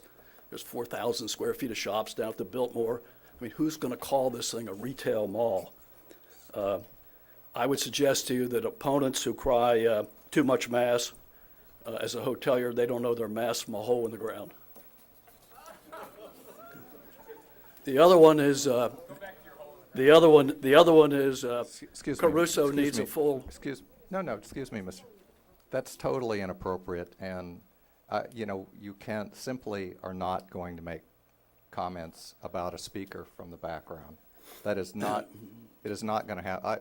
He has to live with what he says, Yeah. but it's his time. Prerogative. But he gets his time. No one will speak while someone else is speaking. No one. The Mr. Coastal Hazard. Commission says no full EIR. The county planning staff says no EIR is needed. The Montecito board, the association board, has said no EIR is required, and that was unanimous vote. So the question becomes for you, is this really an attempt to get a full EIR, or is this merely an attempt to delay this project by a full year, 18 months, $18 million to Caruso, and is it an attempt to say, let's let the project fail? The consistency argument with the Montecito Community Plan, this business about a cottage-style resort, I attended your hearing in January, and I remember you, Bob, and you were supported by Claire and some of the other people, and you said that the two-story Biltmore Hotel is a cottage-style resort, and therefore is consistent with the Montecito Community Plan. So you said I don't have any problem with this project.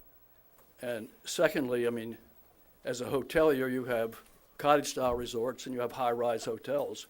Anybody who argues this is a high-rise hotel or a timeshare or a condo hotel is just barking up the wrong tree.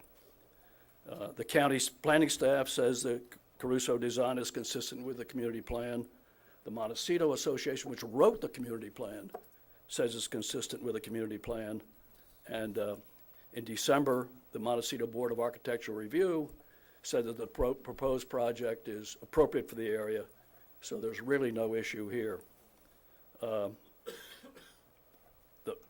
news press keeps talking about blight and how these guys haven't cleaned up the rats and ruins there, where the field mice are having a field day. And you know, and I know, that they can't do that because they can't touch the buildings until they have permits. I suggest to you that the news press knows far less about this project than the people like the Montecito Association and the staff who have studied it for 5 years. So finally, my advice to you is, when in doubt, do what's right, revive the Miramar, create the new jobs and the tax revenues. Don't get mired down in these little picayune little details about how many screens are on the side of balconies. I mean, that's absolutely crazy in the scope of this project and what it means to this community. Stop the nonsense and approve the Miramar today as fast as you possibly can. Thank you, Mr. Hazard. Next.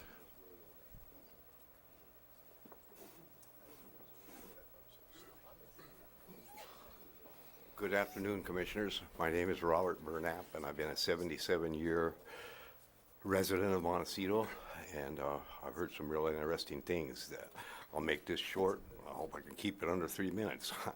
I just thought to talk about the safety part of it and get some answers into that like that.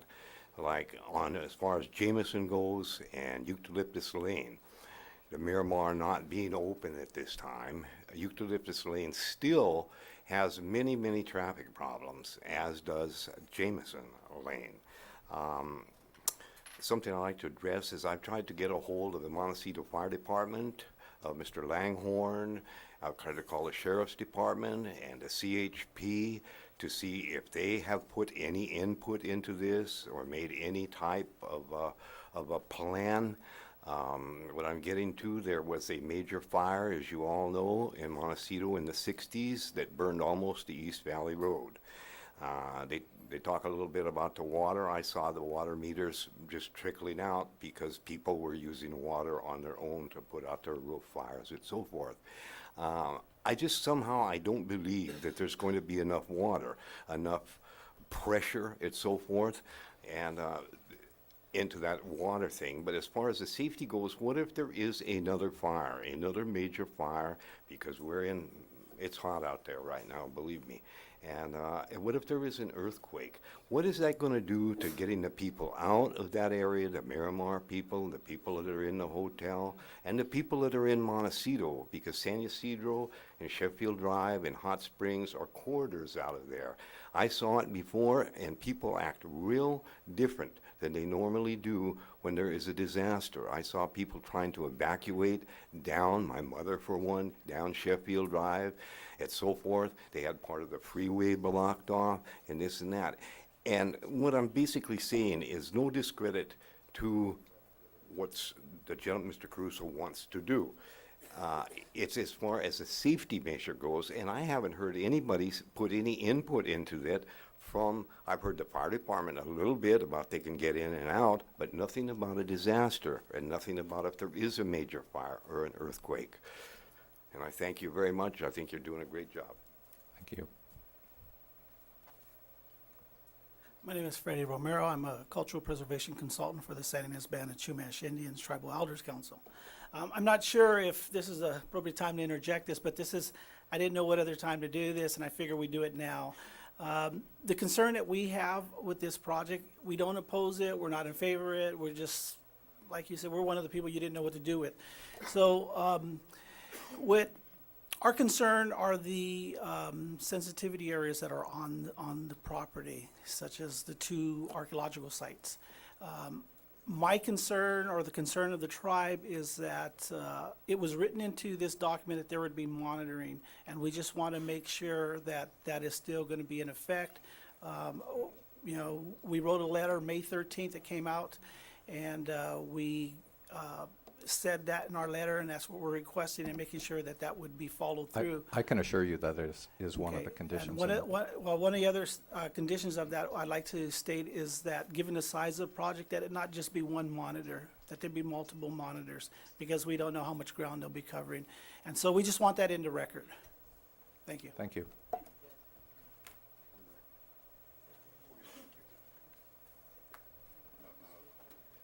Hi, my name is Peter Melnick. I'm a composer, almost 15-year resident of the Montecito Hedgerow with my wife and 2 kids, a neighbor of whatever happens at the Miramar Hotel site. I share many of the concerns about the project that other people have articulated, and I won't take up time discussing those now. But what we basically have here is, on the one hand, a weighty list of concerns, and on the other hand, some assurances. And what's missing right now is any way to evaluate and test those concerns and assurances. And the standard way has always been the independent and impartial process of an EIR. The various assertions by Mr. Middlebrook and by the staffers from Mr. Caruso's team and the experts that they've brought in really do not adequately substitute for the methodology of a formal EIR. Normally, an EIR is considered integral to even a much smaller project than this one. Procedure determines outcome to a large extent, and what's happening right now is that there is significant pressure being brought to bear to abrogate procedure here. In light of some of the irregularities that have already been associated with the project, the departure of certain county staffers from it, the appearance of an irregularity in the cancellation of an MBAR review that you all pretty much requested at the last meeting, attempts to associate Mr. Caruso's project with provisions and permissions given to the Ian Schrager plan, including associating it with the negative declaration that incidentally was not an EIR but is sometimes considered one, are inappropriate and disturbing. In that context, there is a real issue of transparency here. And despite Mr. Middlebrook's quip about free passes and what did he say, land use fastballs, there really is a question here of an aura of impropriety up until this point. I think county erred in not requiring an EIR, and it now falls to you all to correct that error. In a very real way, what happens now is going to define all of us. It's going to define Montecito in a great way, visually, physically. It's going to define a lot about how Santa Barbara does business in the future. And it's also going to define you all as individuals and as members of this decision-making body. If you look to the future and you ask yourself, if you were to allow this project to move forward without requiring an EIR, and if there were to be a nightmare or several nightmares, there were, I don't know, the parking turns out to be our worst case fears, or God forbid there should be an accident on South Jameson, wouldn't you have to ask yourselves, would things have been different if you hadn't compelled there to be an EIR? In concluding, I really want to be clear that for all those concerns I'm articulating, I really would like to see the project go forward. And I think everybody on that side of the room shares the desire to see something good happen there. And no one objects to it being done by Mr. Caruso. But it needs to be in pursuit of correct procedure, so that there is not an aura of impropriety, and so that things are actually executed correctly. I have the greatest respect for this body, I'm just winding up, and I'm very impressed with the way you've conducted this meeting. So I feel like in a way I'm preaching to the choir, but I really want to go on record as urging you to compel an EIR. Thank you. Thank you. I'm going to really try to caution everyone again. Let's try to stick to new information. You know, we know there's passions for and against the project, but a lot of the material we've heard before. On this side, we'd really like to get to discussing and deliberating about this project, because we haven't been able to do that. You can discuss it, we can't. And the quicker we can move this along today, the better chance we can move forward. And so I would ask you to bear with us and try to keep your remarks down to new information, and please. And that's not directed at one side or the other, so please. Hello, Gloria Montano, and for the record, I am in favor of Rick Caruso and his revised project. It's hard to imagine anyone not recognizing the positive economic impact for our community from jobs, bed taxes, tourism, spending, etc. Calculations by Joe Seifer, my partner, suggest that the hotel, as proposed, would bring in more than $100 million to the community. My concern is that Mr. Caruso might walk away from the project, and that would be a tragedy to Santa Barbara. Thank you. Thank you.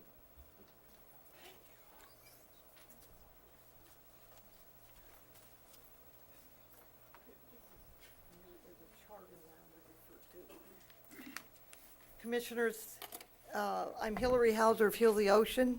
First, I want to thank the commission for asking the pertinent questions, and we appreciate that you're doing this so that we can get a clear idea what we have here.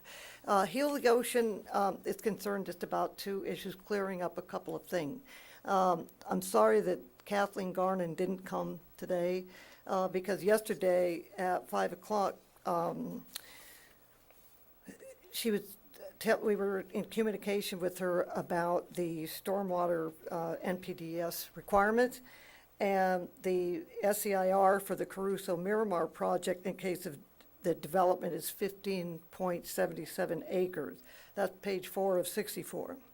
Whereas the December preliminary drainage report indicates development requiring treatment is 13.95 acres. That's page 3 of the preliminary drainage report. So Ms. Garnon said that no matter what, the Public Works will not recommend approval of the project until every inch of the property is accounted for and the treatment control requires is satisfied. So I would love to hear from staff if that's been resolved and how, because we haven't heard. The next thing is the business of the water. Because water in is water out, which is the sewage. Heal the Ocean's been working with Montecito Sanitary District on a state-granted project with their outfall. And so this water usage sheet that I gave everybody is part of the staff report. And we've heard today that the water granted or allotted to the hotel is 45 acre feet. This staff report indicates that it's 51 acre feet based on 71% occupancy and 68% use of the spa and fitness center. So the total gallons per day based on 51 acre feet is 45,753. Gallons a day. The second page of the letter I sent, I've given you, shows a graph that we created the difference in what the water in and the water out. Now, we understand from today's hearing that those were based on 117 acre feet. But still, the numbers are not concrete clear. I was interested in the testimony from Montecito Sanitary District that the wastewater treatment plant is treating 0.8 I'm going to million. have to ask you to start to wrap up your remarks. Okay, the actual number is 1.1 million gallons per day. So even if you divide Caruso's project out of flow by 3, you're at 75% dry weather flow. So we remain concerned about the specifics of what's going into the wastewater treatment plant, and we would like to see these numbers in concrete before we go forward, and we appreciate the commission getting those numbers. Thank you. Thank you for your comments.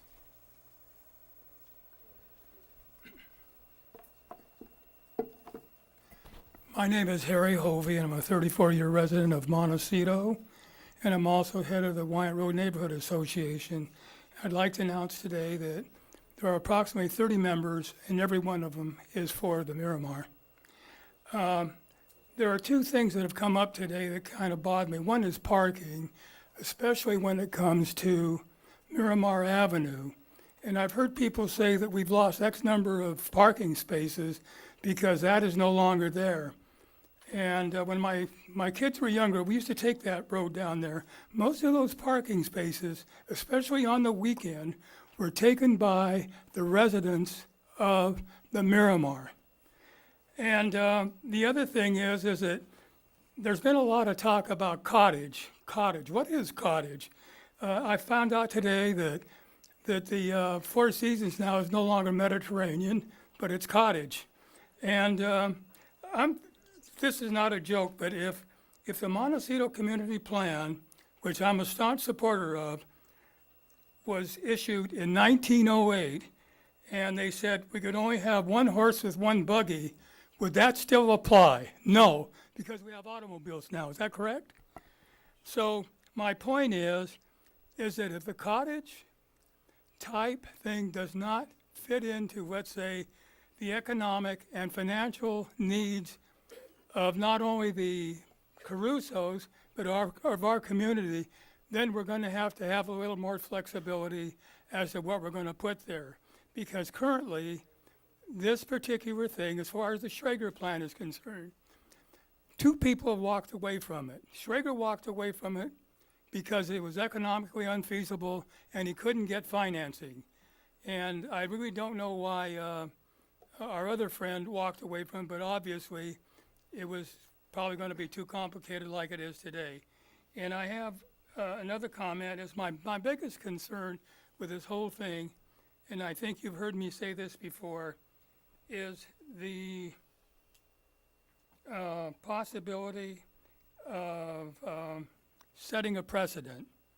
And I was at the July 16th meeting of the Montecito Planning Commission, and County Council stated that new EIR was not and would not be of no risk to a precedent, and that it wouldn't be a precedent for future developers or builders.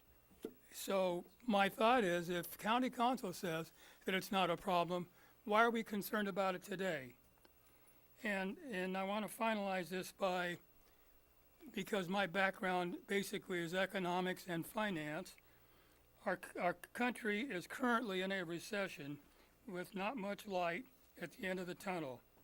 Foreclosures, bank failures, Freddie Mac, Fannie Mae in dire straits, and unemployment rising.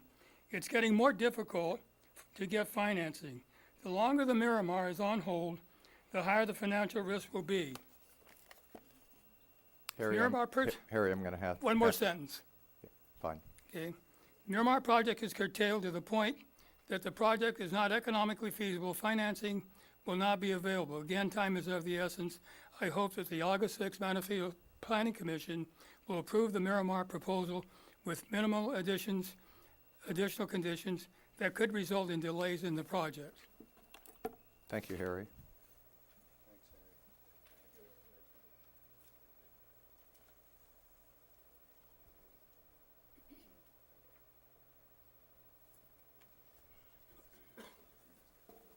Good afternoon, Mr. Chair, fellow commissioners. Ross Campbell with Coast Law Group, here on behalf of Citizens Planning Association.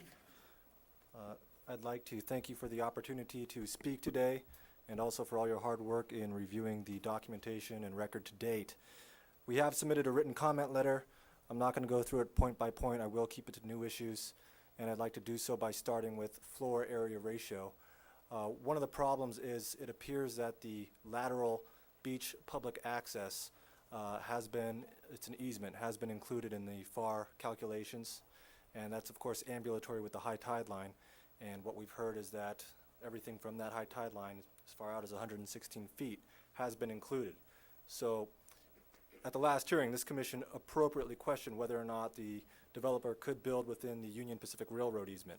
That applies with even greater force to the easement along the beach. No development can occur within it, and that applies even to temporary items like umbrellas and so forth. So we would request that you address that issue before ruling on the final FAR determination.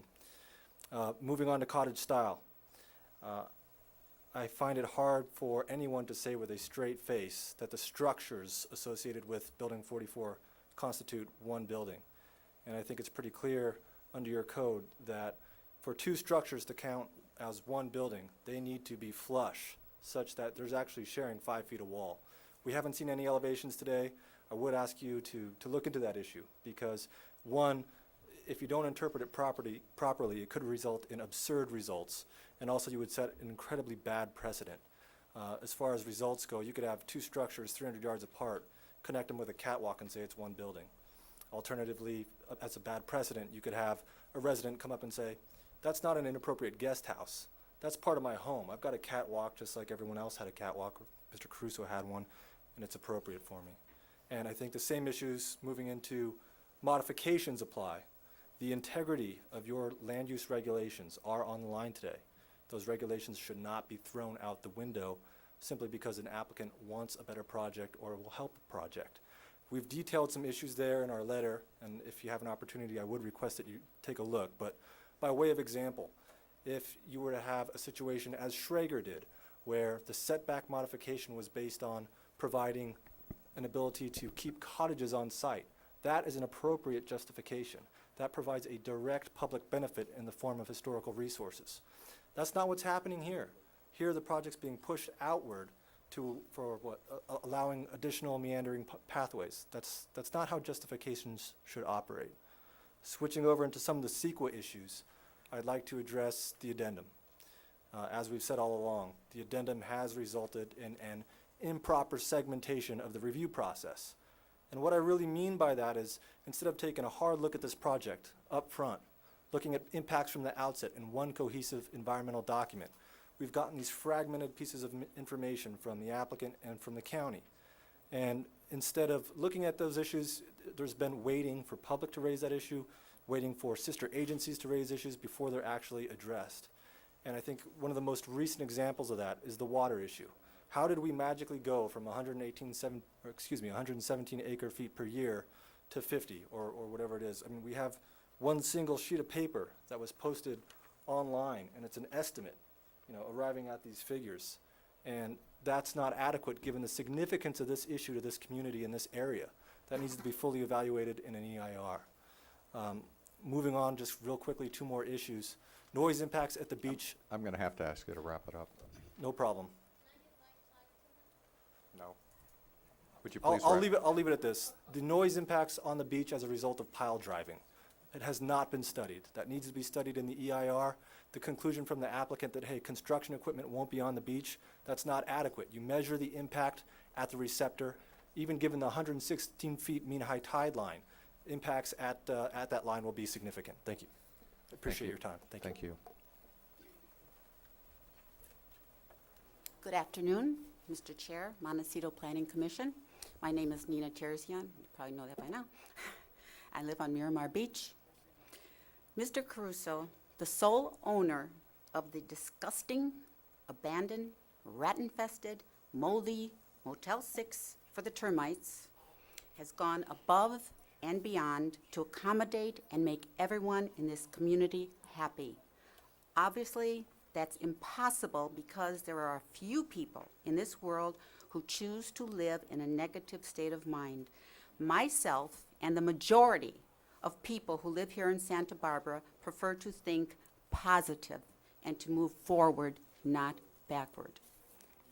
you've heard that before, but on a recent issue, for the people who think that old hotel has historic value, I'm sure Mr. Caruso will carefully disassemble them and deliver them to your property so you can have your very own piece of vintage.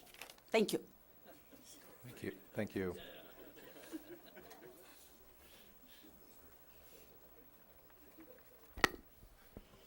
Good afternoon, Mr. Chair and Commissioners. I'm Naomi Kovacs. I'm the Executive Director of the Citizens Planning Association. It's been insinuated and even accused that CPA is here to stop the building of the Miramar and to do whatever we can to halt the process so that it will kill the project. And that, I am stating for the record, is absolutely incorrect. We join everybody who wants to see the right project built on this property. To get that, you need to have the proper review. I was asked before the hearing today by many people, well, what's the bottom line? What is CPA actually asking of the commissioners at the hearing? So let me make it clear. First, even with the applicant's new recent adjustments to the proposed project, we are still asking you to not approve the project as proposed and to require a new and full EIR for the project. Second, we want compliance with the Montecito Community Plan, the Coastal Zoning Ordinance, and CEQA. What are we asking more specifically? Well, Ross Campbell, our attorney of CLG, outlined a lot of that for you, but I'd just like to make a few points. The county needs to follow the community plan for cottage-style architecture and floor area ratio. The county needs to follow the regulations and not throw them out the window by granting all of these requested mods. The county needs to apply an appropriate interpretation of its land use regulations so that this project is in compliance with those regulations. If the county complies, some of the benefits would be a less massive and tall project, one that wouldn't encroach into setbacks and would be true cottage style. The county needs to do a full EIR. No corner cutting, no segmented piecemeal approach. You need to truly and comprehensively address and properly evaluate all of the issues. I'll outline a few of those issues because time is tight. Water. Water supply issue has to be studied. When reviewing this proposal, you have to look at the impacts on the current users and other properties being served. Mr. Mosby said that Montecitans are, and I quote him, using too much water already as it is. I'm also concerned about the potential for fire services to be impeded in terms of water supply. Do the calculations take into account 100-year droughts, for example? And the statement that the hydrant test came back with about 1,500 gallons a minute does not match the required stern, staunch minimum of 1,500. About is not the same as equal. Another issue is the noise impact on the beach, as Mr. Campbell said, and another is wastewater. Again, these are just a few of the unresolved issues still facing us today. There's been a failure to look at this project properly as required by CEQA. The county needs to comply with what you're required to do. I'd like to point out a few questions that I have regarding the new information. We'd like to know what will happen if a review of the parking after the project is built shows problems. If it turns out that actually the parking is underparked or that the valet situation doesn't work well, how will that be remedied once the project is already built? And what about emergency vehicles that need to go through the valet backup area? I'm going to have to ask you to I have wrap it one up. more point. You have let a lot of other people go on, so I appreciate it. I'm also representing a large group. We also have questions about the loss of public access beach parking and the replacement spaces, and the fact that, as it's been stated today, enforcement is very difficult. So questions still remain. This project is not ready for approval today. It's time for you to help and require a full EIR, comply with the Montecito Community Plan, the Coastal Zoning Ordinance, and CEQA. Thank you. Thank you. Hello, excuse me. My name is Ryan Hawley. I'm an intern here at Caruso. I've been asked to speak on behalf of the issue that was brought up earlier with the speaker cards. I'm a Catholic boy from the University of Notre Dame. I don't believe in lying, so I'll keep this brief and I'll keep it honest. We have personally checked each and every speaker card you have in front of you today. Each person was here today. They did exactly what we asked them to do. They showed up, checked in, and stayed as long as they could. Many left at 10:30, wanting to stay longer, but they had planned their day around speaking at 9 o'clock. We understand how valuable their time is, and I know you do too. Commissioner Bierig, I would stake whatever credibility I may have in saying with complete conviction that every single one of those speaker cards represent people that appeared in this room today in full support of the Miramar. Thank you. Thank you.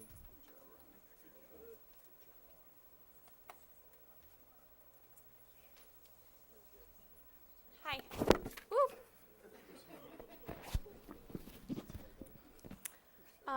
I obviously haven't lived in Montecito for 80 years, but I'll have to live with whatever's built there for possibly 80 years. Could you so, state your name for the record, please? What? Can you state your name for the record, Michelle please? Trescott. So this will be quick.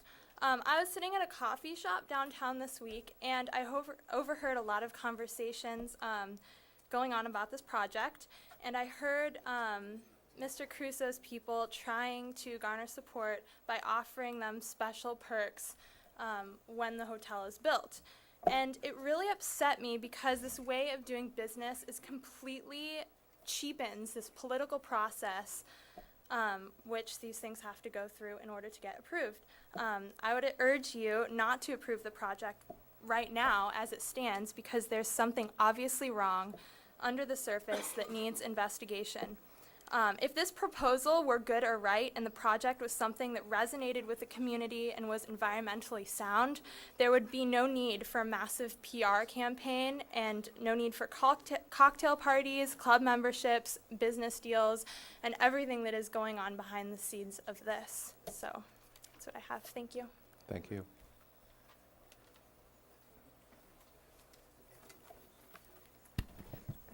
Hi, my name is Doreen Lee Johnson. I'm here again to support the Miramar Hotel project. I want to thank all of the planning commissioners for all your hard work and dedication and to serve our community. I also would like to thank the Caruso team for their hard work in improving the Miramar project based on the input from your board, the outreach community meetings, the land use committee, the Montecito Association, the review board, the water district, and all the other support groups in our community. Just to give you some background why I'm here today in support of the Miramar project. My husband and I live in Montecito and Santa Monica. I have served on the Santa Monica Architectural Review Board for 8 years, and I would like to, and also I'm an architectural space planner. I have reviewed quite a few hotel projects. Santa Monica is one of the toughest cities to get any projects through, especially hotels. That being said, after reviewing the Miramar design concept and schematic sketches and hearing about the project, I feel that the Caruso team has come up with an exceptional project. The architectural design works, and the articulation and the fenestration of the buildings are beautiful.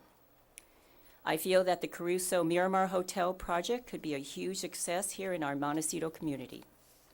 I would like to see the MPC work together with our community support groups to help move this project forward. I know that your board has worked hard to get to this point. Let's bring the Miramar back to its glory. Thank you. Thank you.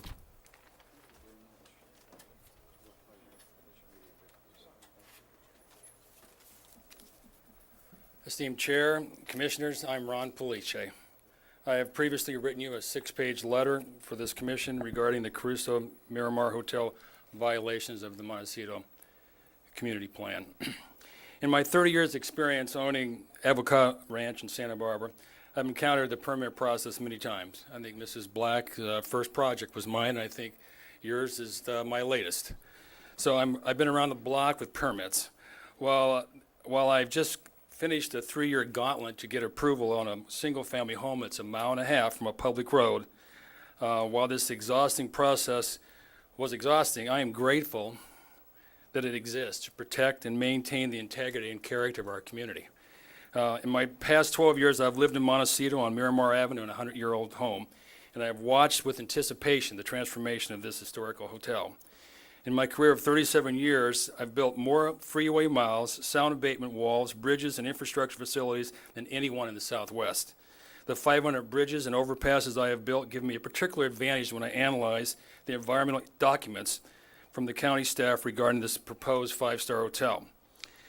I know when the San Ysidro Bridge was built. It was built by a former employee of mine in 1952. He was his first engineering project. He's long since retired, but the bridge, as we now know, still stands. Ted is now 80, and he was shocked when I told him that this old bridge was going to become the gateway to an oversized resort hotel. Now, the freeway and the bridges that serve the Miramar will be enlarged, and the condemnation that will occur. Caltrans has not come forward. I don't know why, but the parking you talked about this morning, it's on South Jamison, will change. You will not have that parking as it is. That they are not using all their right-of-way, they will. That bridge will be larger, and in fact, that bridge will be a lot wider. So there's tremendous impact. This has not been looked at. I don't know why, but it's crucial that you look at it. I understand development business. I've constructed over 1,000 subdivisions. I've developed properties my whole life. I support responsible and respectful developments which adhere to the wishes of the community it serves. To that point, I have to say this, County Attorney, that last month, I wasn't here, but I watched it on tape, that when you said that you believe a negative declaration of environmental impact is probably defensible, I think you're categorically wrong. And it irritates me because I want this hotel built now. I don't want to wait 2 and 3 years from now, because that's what long it's going to take. Because what's going to happen is that people are going to have to raise money, $200,000 and $300,000, to look at this thing again and spend time in a lawsuit. It's a waste of time. We didn't get an EIR, okay, but you need to mitigate this situation so that we get a hotel that we can live with and people will not sue. Just may finish. You know, I've spoken to many architects, builders, and developers in this town, and I must say they're quite dumbfounded. They do not understand how you can get this project approved in this method. It seems strange. And finally, I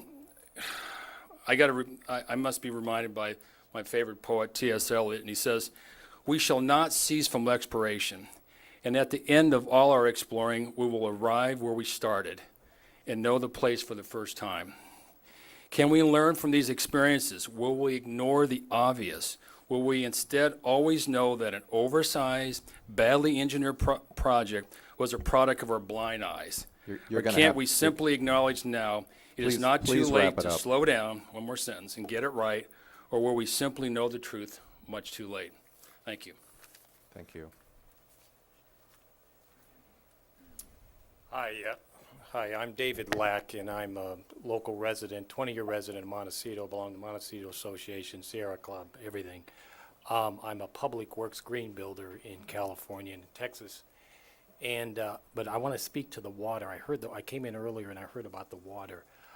I'm one of the original founders of We Want Water that brought state water into Santa Barbara County. First of all, I agree with you, Commissioner, that we should recycle that roof water. A lot of it's put into those drains because of the erosion concern, and I've been thinking of that for years. But actually, we raise privately hundreds of thousands of dollars to do studies on the water with all the municipalities throughout the county. And in that, you know, I don't know specifically what the Miramar, but the Miramar water use is grandfathered into that deal. In fact, you know, again, I don't remember the numbers, but, and the sewage too. So if anything, there hasn't been any use in Miramar, and we may owe him 10 years of water. You can bill him for it, but, you know, you may owe him that water in a sense. Now, I'm not, you know, I support the project, but I just want the record clear that the water has been allocated over the years through the state water initiative that we brought in. And I think staff, or if that water, the Montecito guy's here, he should be able to testify to that there is water for the project, and I'm sure he'll use water-saving devices and so on like that to help mitigate some of that stuff. But the water is there. We need to, believe it or not, we need to use the water to generate the revenue for Montecito District. So I think you just have to take some of that into consideration. But I think you're doing a great job. I thank you. I support the project. It looks good, and as I said before, I hope he does more of them in this community, because we need people like this that are conscious, just thinking of the community as they're building projects, because we need to build smart today. Thank you again for your time. Thank you.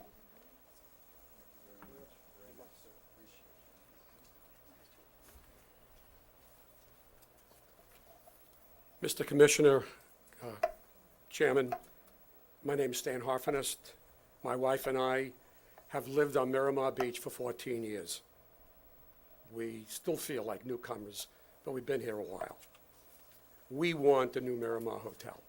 We live 5 houses east of the Miramar. We see what all of my neighbors are talking about, this blighted area, every day, many times. But sometimes nothing is better than something bad.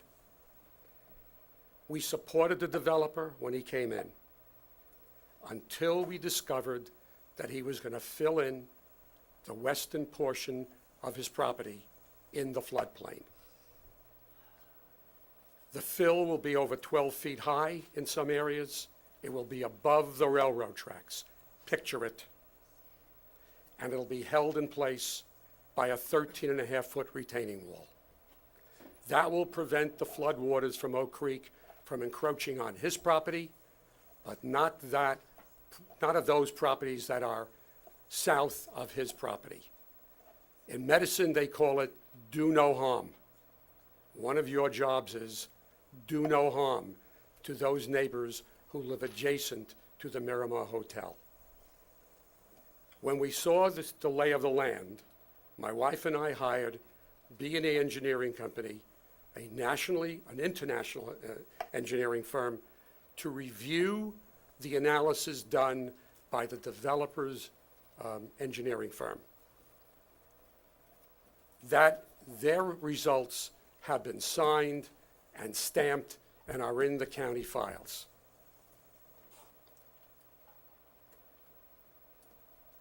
Their analysis cast a great deal of doubt on the veracity of the engineering plan, flood plan submitted by the developer's engineering firm. So much doubt that the manager of flood control of the county created a memo to staff, which is in the files, in that he picked up a great many of the issues that B&E Engineering raised in their report to you. By the way, he was subsequently removed from the project. The fatal flaw he identified was with respect to methodologies used by the engineering firm in preparing the December '07 flood report. The county has refused to identify the fatal flaw or to explain how it has been corrected in the March '08 report, almost done. I need not tell you that under CEQA, the county is required to provide good faith and reasoned response. They have failed to do so. The only way to find out what the truth is to do an EIR. Thank you.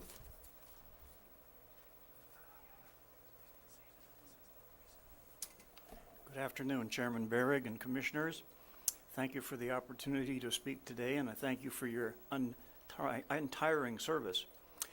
My name is Richard Eiler. I'm a Montecito resident for the last 31 years. I live about 6 blocks away from the project. I think when we hear people talk about who they represent or how many numbers they represent, I think I'm going to be the winner, because I represent all of the taxpayers of Santa Barbara County.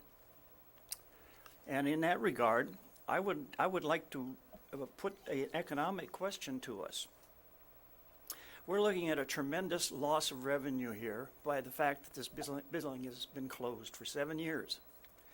Real estate taxes alone would be over $3 million a year. Our county certainly could use the money.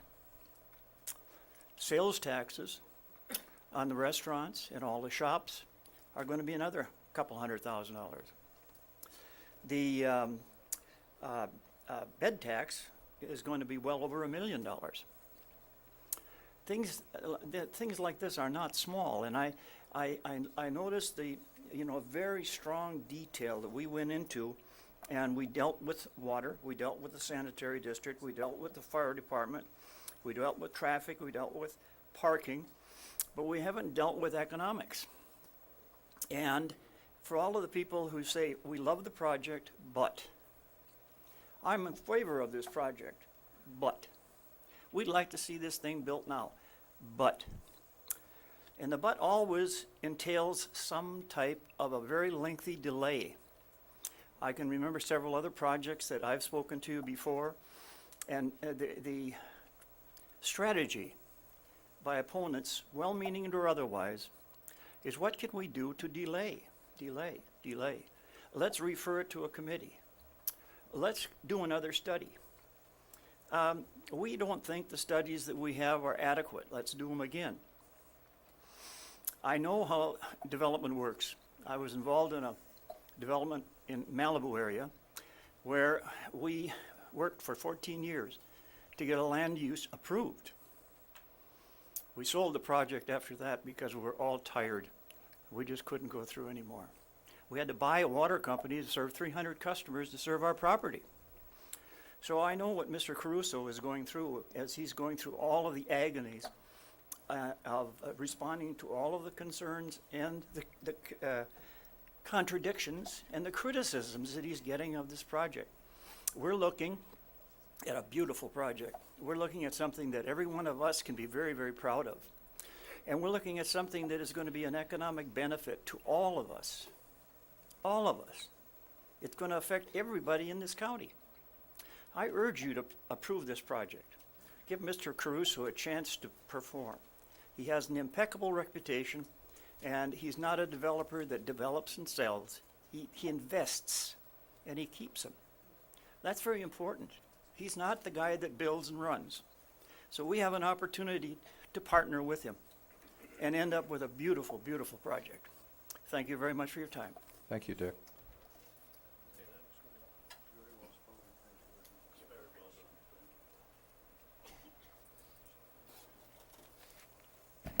Good afternoon, Mr. Chairman and Commissioners. My name is Karen Drown, and I'm a 40-year resident of the Montecito area and a longtime farmer who is currently using a well, so that makes me a little bit nervous. But the thing that made me more nervous than anything, and I decided to go ahead and speak, was being personally threatened by one of Mr. Caruso's employees, Mr. Rick Lemo, who said that if I spoke again, he would have me smeared in all the newspapers. Anyway, I'm speaking about the historic cottages. You, the community, have all been misled. The Miramar cottages are salvageable. In fact, I personally went over to the site about 4 years ago when at that time we had a local contractor involved, Melchiori, and spoke to them about the cottages and the possibility of bringing a cottage over to my small ranch as an employee housing unit. So I know that they are salvageable. What you've been fed is only Caruso-biased information. The structural conditions assessment was performed by Holmes Cully, was hired and paid for by Caruso. The County of Santa Barbara has not performed an assessment yet. I have toured all these in the past year, though I miss seeing any rats. Surely there's better food elsewhere. The cottages do need cosmetic work, as any historic structure would require over the years. There's even new shingles, blue ones, sitting on the property waiting for installation. They need some fumigation, some new siding, updated bathrooms and kitchens. These absolutely would not have to be brought down to their foundations, if you've been told. By destroying the cottages, this project is not a restoration, renovation, or remodel. It is the end. There's really no correlation between this proposed plantation project and the historic Miramar other than an address. I beg to disagree that there's not a market for the existing rooms. Caruso comment regarding bathroom size. Neither Schrager nor Warner made this claim. The cottages never were luxury and elegance, which is what's being promoted now. These are true cottages that can be saved, not replacing them with sixplex so-called oversized cottages. Things that can be done. The County of Santa Barbara can hire an unbiased structural conditions assessment report be done. They can enforce the Montecito Community Plan.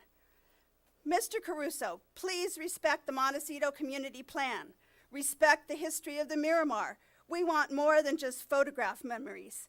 Incorporate the restored historic cottages into the new development. Play by the rules and let's get started. And a special request from all of my 6 kids is, wouldn't it be wonderful if we could have the railroad car back? I know it's maybe not space sufficient, but it certainly was a fun aspect of the old Miramar Hotel. Thank you. Thank you.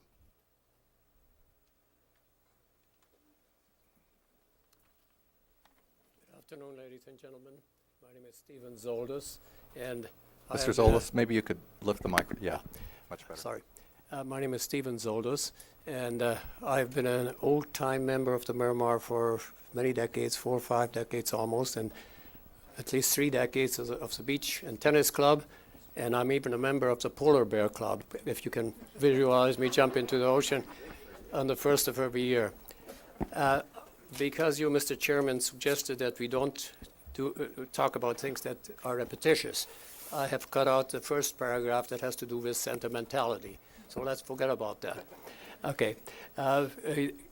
The beautiful Miramar, which could have been revitalized years ago, became a victim of physical deterioration and obsolescence due to economic forces and factors. Some of the new owners became frustrated with the ever complicated and unrealistically complex permit process, which stimulates some people to sabotage the legitimate plans of investor developers who are willing to cooperate and make concessions and size reductions and modifications of their plans to accommodate legitimate concerns.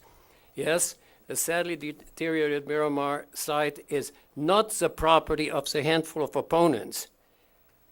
It is a private property of Mr. Caruso, and I think we should remember that. This is a free enterprise country. We don't confiscate property. Rick Caruso is willing and able to turn the new Miramar Resort into an attractively redesigned land, water, and even sound minimizing state-of-the-art facility.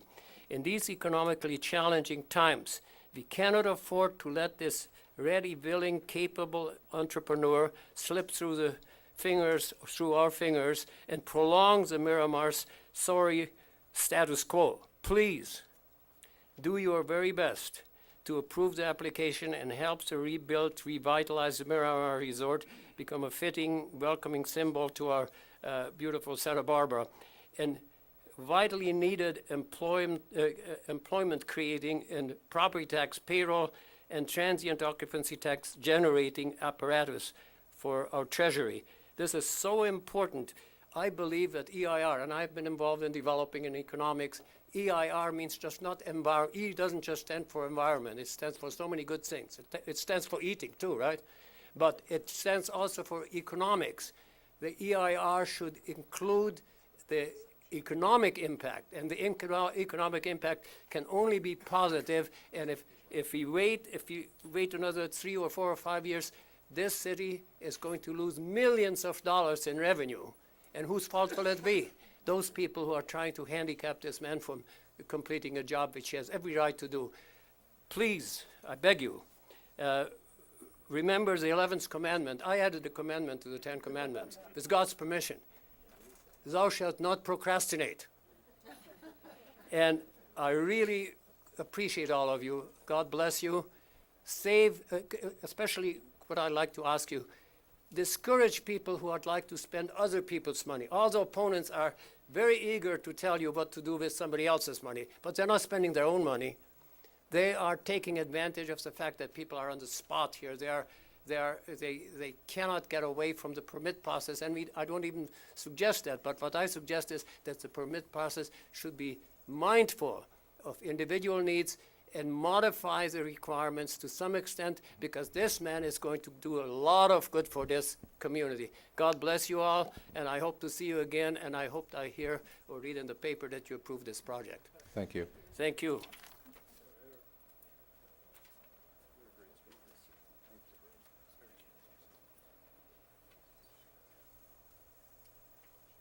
Good afternoon, Commissioners, and thank you for opening up to public forum. It's really the democratic way. Thank you. My name is Shelley Tolan. I'm going to just talk about the highway noise pollution.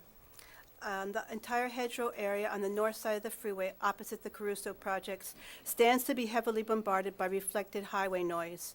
We all are already well above state standards for noise pollution, and anything which exacerbates this condition is not acceptable. The Caruso team has circulated literature suggesting that their proposed sound wall will only contribute an inaudible 1 dB of reflected noise. This may very well be true. However, this minimal sound wall, which is set back from the freeway and will only serve as a decorative fence to border the property, is not at issue. At the Santa Barbara Building Commission meeting, one of the architects admitted that the massive facade of multi-storied buildings backing up to South Jamison is positioned deliberately to act as their primary sound barrier from the freeway, which I understand. I mean, you don't want noise in your building, but we also don't want to have extra noise on the outside. Not only are these buildings massive, but their size and the effect on sound reflection will be vastly accentuated by the variance, which is now allowing them to ignore the mandated setbacks. Miss, can I interrupt you? Sure. I don't think there's anything new on noise. You don't? All right. I Okay, then don't. I'm just going to... I appreciate your That's passion okay. on this, but That's all right, but I'm just going to say one thing. I don't think I'm a negative person, and I took exception to that. I think I'm a really positive person. So I just wanted to set the record straight. Okay, we'll give you that. Okay? Thank you. thank you. Chairman, Commissioners, I'm Bob Meltzer. Moved to Montecito 11 years ago. I can see the site of this project from my house. I think you were holding a terrific hearing on an incredibly complex issue. I would be bald and probably dead if I tried to do this myself. I've learned a lot today. I've heard answers to a lot of questions that have been raised both directly and by inference in a lot of different forums, including the blogs and press around town. There have been a lot of direct answers to those questions, and now we're starting to hear actually people objecting to the answers and asking the same questions again.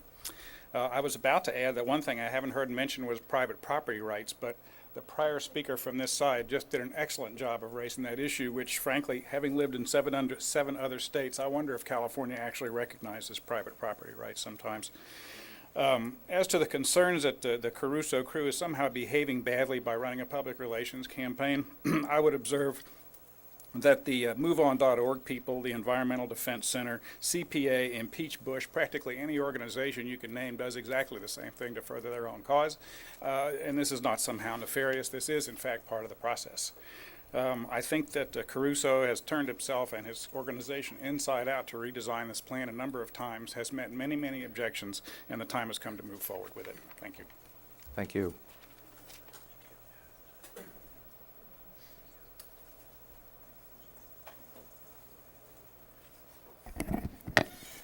Thank you, Chairman and Commissioners.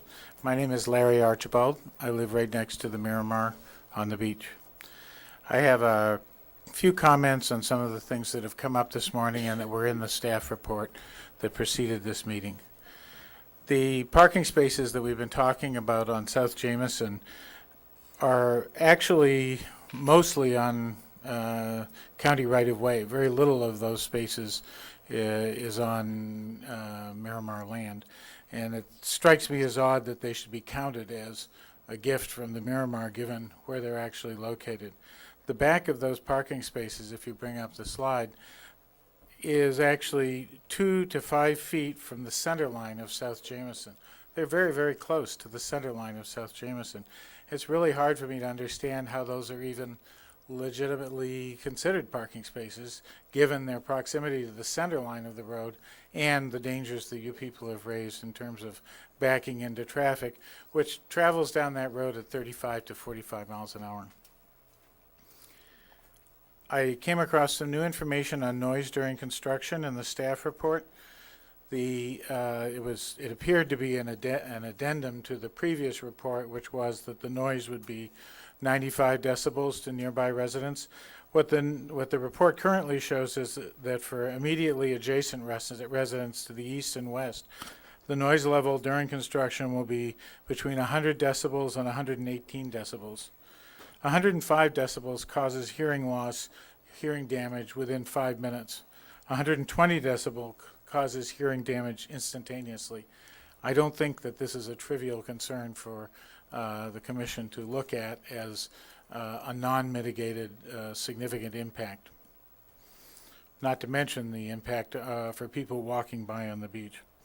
With respect to water, I think that the commissioners should require the Montecito Water Authority to grant no more than the 30 acre-feet as the base allocation. The difference of 15 acre-feet simply comes out of or makes closer the severe water shortage that's coming in the way of Montecito. We know that the Miramar will end up using all the water it needs to grow its lush vegetation. All that lowering their base amount does is put somewhat more pressure on them to be more conservative. I think that's, otherwise you're basically stealing water from the rest of the community, and I don't see the justification for that. That is their historical usage. There was one issue that was answered by the applicant's attorney in their report to the commission at the last hearing, but which wasn't raised as an issue, and that has to do with the tennis court lighting. The attorney said that the reason that the tennis court lighting or the recreational court lighting prohibition that contained in the Montecito community plan doesn't apply to the Miramar is that it isn't in a residential neighborhood. It's a visitor serving commercial establishment. That's its zoning, but to claim that it's not in a residential neighborhood is crazy. There are residences to the immediate south, to the immediate east, to the immediate west, and across the freeway to the north. I don't even think that's a serious answer. And that's it. Thank you.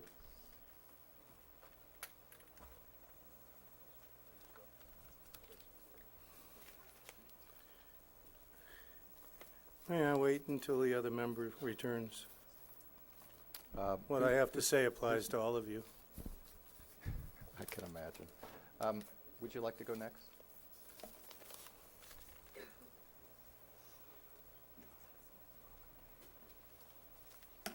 My name is Ann Dusenberry. I live on San Leandro Lane for 12 years across the freeway from the proposed project. I haven't heard this mentioned today, so if it's redundant, I apologize. I see it on the wall, but I needed to speak. How can the Caruso plan be compared with the Schrager plan in any meaningful way when we're not talking about the same piece of land? The Schrager plan did not alter the topography. The Caruso plan would scrape the land clean and level it with 10,000 cubic yards of landfill, which would raise the entire plot of land until it sits perfectly flat above the floodplain, raising the main building to over 59 feet in height, which I know people don't want to hear about that anymore, but that concerns me. All the references to piggybacking on Mr. Schrager's EIR is a deception. Mr. Schrager had no EIR because he wasn't supersizing the Miramar. He would have left the footprint of the cottages as they historically sat on the land. He would not have changed the natural grace of the land. He did not propose destroying the existing floodplain by leveling it. Mr. Caruso could have simply gotten his EIR like any other developer.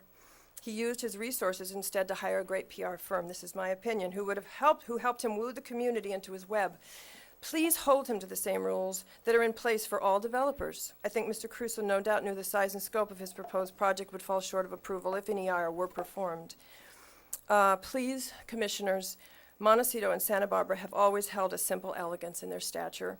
Don't allow Mr. Caruso to supersize the Miramar.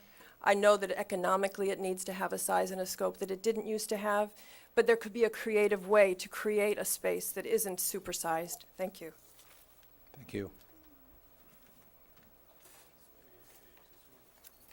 Mr. Chair and other chairpersons, my name is Vern Langdon. We met last time. I was unfairly accused of by Wendy McCaw's newsletter of having fun with you at your expense. A, it wasn't fun, and B, it cost you nothing. I didn't see any of you offering to pay my $20 parking ticket. I'm back again to talk to you about 4 people I spoke with last night that totaled well over $100 million. To say the dog ate my homework is better than the excuses they conjured up. One informed me she couldn't be here today because she was too involved in other matters. Another was planning to go out of town on Friday and was too busy with last-minute arrangements. An investor acquaintance informed me, I used to be in favor of that, but the guys downtown have taken it over and won't let him do anything. So this one just lost interest, and besides, he had a stockholders meeting he had to attend today. I spoke with still another who paid $20-something million in cash for his Montecito home 3 years ago. It's one of the ugliest homes you've ever seen. And he thinks Mr. Caruso's project is ugly. Well, money talks and fertilizer walks. And here's my take on the situation. This whole mess isn't about creek overflow or geological reports or too big, too small theories. As a really loaded person once informed me, there's a lot of money in Montecito. There is. And you know what? I'm not sure Montecito needs a Miramar hotel. I have an uncle who is with one of the largest cemetery corporations in America, and he is very excited about talking to Mr. Caruso about putting a cemetery on the property. I think it would be great because I'm serious. It would be great because Mr. Caruso could help him build it, construct it, and maintain it, and run it, and he could get rid of all of the rats in his crematory. But the best idea for the Miramar is to leave the cottages exactly the way they are, leave the building exactly the way it is. It's not going to cost more than $50,000 to repaint those structures. And let's not make it a hotel. Let's take the money that's in Montecito and make it a lovely place where the homeless can come, live, and rehabilitate themselves. Then we'll be really creating something useful. Everybody will get what they want. They'll get their cottages, and maybe we'll have a little mom-and-pop coffee shop there. That'd be nice. The Miramar isn't the only place the rats are hanging out. Let's clear the rats out of here, and let's get this thing going, or just forget about it and put in the mortuary, the cemetery, or the place for the homeless people. It would be nice, the Miramar Homeless Hotel. Give that some thought. Thank you. Thank you. Please.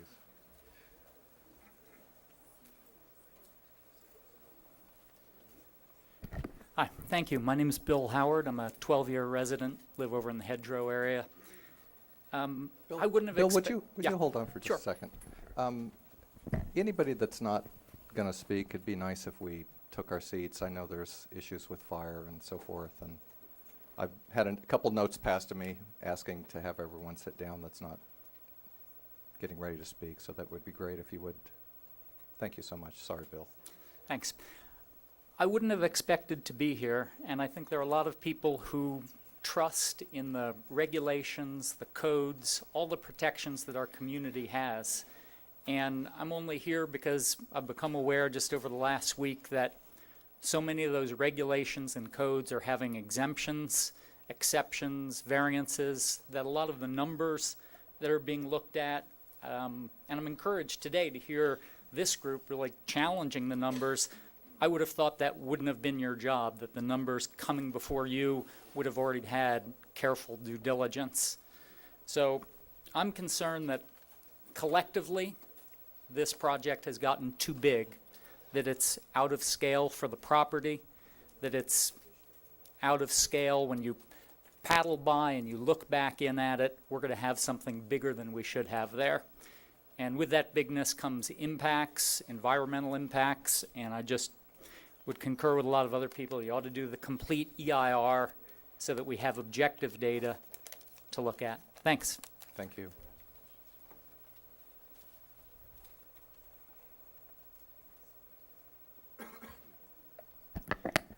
My name is Fred Marsick.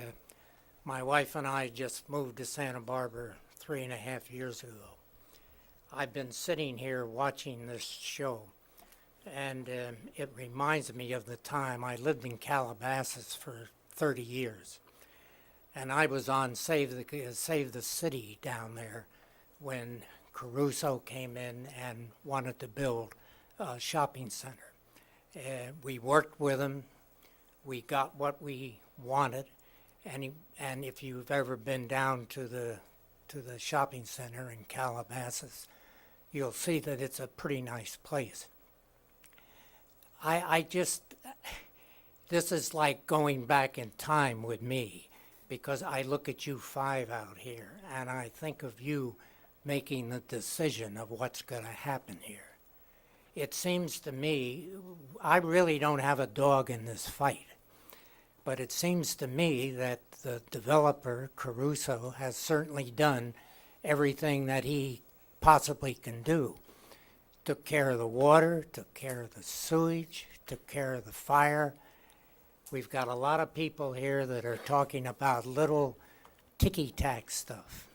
And you people ask questions, that doorways, buildings connected, all this stuff that you've gone through. I've seen it before. How did you vote, or how would you vote on the streetlights when they were trying to build 101 through Santa Barbara? Remember how long that took? Go with the future, for God's sakes. You've got an opportunity to get a beautiful place here.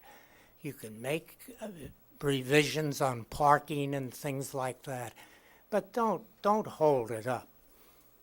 What are you going to do with that property? You just heard from a gentleman that says maybe a good cemetery would do.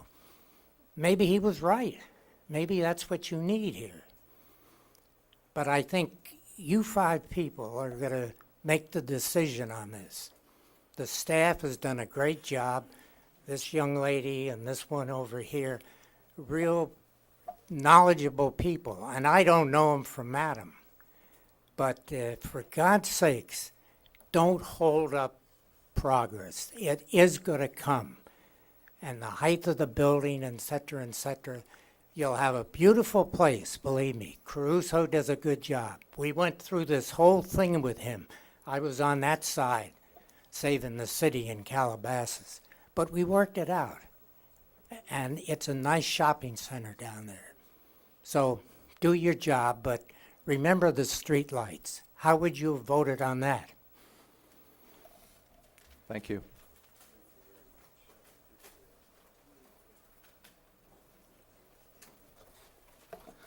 Mr. Chairman and Commissioners, my name is Jeffrey Schlossberg.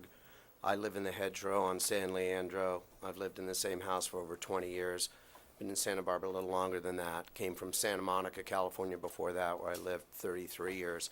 So I know a little bit about Santa Monica and hotels there as well, and how difficult it may be to put them up on a street like Ocean Avenue, which is an appropriate place for a hotel, a big hotel, a high-rise hotel, a community-serving hotel perhaps.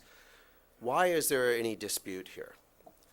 And I've read every letter that's been written into the file that's online. I've read every single one, and it seems to be pretty simple. You have a bunch of residents, especially people who live in the immediate community, who are having some issues with something in their backyard that directly affects their quality of life. Why? Because we love our neighborhood, because we love Santa Barbara, we love Montecito. It's a great place to live. We see a lot of Europeans in Santa Barbara. Why do they come here? Because it's unique. We don't have the strip malls. We don't have the drive-thrus. We don't have the blight. We don't have all this ugliness. Why? Because intelligent, tasteful people such as yourselves have made good decisions over the years to preserve this as a very special place. Now, we don't need to roll the clock back. We can't do that. We have to move forward into the future and do the things that make the most sense. The people who seem to be most interested in this project, there are commercial reasons for it. Hey, we all need to make a living, but geography is all about where something fits and what fits in that space. So I urge you, and I want to say I've been so delighted to be here today. It's been so much fun. I've enjoyed it. I took a day off from work, and I've just really, it's like a movie. I love it. And some of the characters that I've heard, it's better than a movie. But in conclusion, like everybody I know, we want a hotel there. We love the Miramar. It was a great place to go. So you look at the speakers today, and you look at the cards that you got, the people who have a vested personal interest through their families, through their community, have one theme. The other folks have a different theme. There's nothing wrong with it. I do not think Mr. Caruso is Attila the Hun. He's clearly not Gandhi either. We're all somewhere in the middle. I'll bet he could do a bang-up job that really fit our needs. But we really have to be deliberate, because once it's done, it's done. I don't want to be flooded again like I was in '95. I thank you so much for your service to this community. Thank you.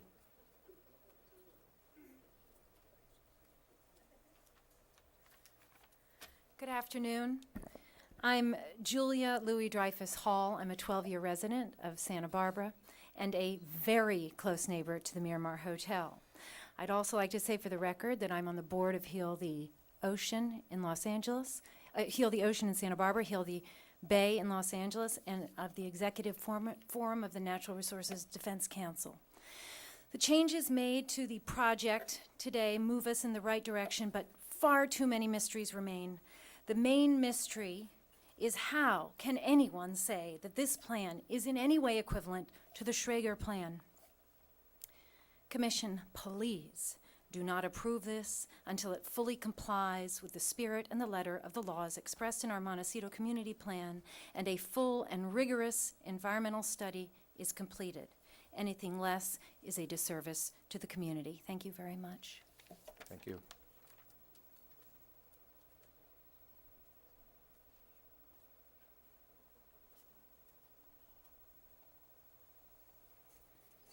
Good afternoon, Mr. Chairman, Commissioners. I'm Sally Jordan. I'm speaking as an individual. I'm not sure which side of this room I should have been on, because I do want the Caruso plan. I want the plan to be built, but I have a reservation. In January 2007, had the Caruso affiliated proceeded on an EIR instead of a neg deck on top of a neg deck, by now they would be well along in their construction and ready to open their doors. I wish they had. I wish those doors were open now. Instead, the Caruso team was done a terrible disservice by the bad advice to pursue PR and schmooze to develop the community interest and public pressure. And Montecitans are not comfortable with being schmoozed. Montecitans know that the real security of our little semi-rural jewel of a residential village is in our sacrosanct community plan, our Bible. And for this plan, it stands between us and Orange Countyization. But our number one concern, and this is my concern about any project, is that a precedent will be set. A precedent which lays our residential village open to unbridled development by others. And all these modifications, if they are and the variances are granted, then the precedent will have been set. And the Montecito plan will be diluted and eviscerated. Your charge as the policy-making Montecito Planning Commission is to protect and preserve this community plan. Do you really want your legacy to be that? On your watch, as guardians of our gate, our sacrosanct community plan was rendered helpless. I hope not. But there is still a way to cut through this Gordian knot. For us, it is still a chance to have the Caruso-built Miramar project, and that's what we all really want. Requiring an EIR is the cleanest, most transparent, most impartial, and honorable way to proceed. I'm well aware that it takes several months, but if we all work together, it could be expedited, and that would be the best way, filled with integrity, that we could proceed. Failing that, at the very least, the Caruso team must come up with a project which unequivocally meets the requirements of all three districts and is within the guidelines of our community plan, whose standards must not be lowered. We have every confidence that your commission will make the right decisions on this. And I salute you for your patience in the face of all of our remarks. And I would like to add my comment to that darling man in the pink shirt. It is good theater. Thank you.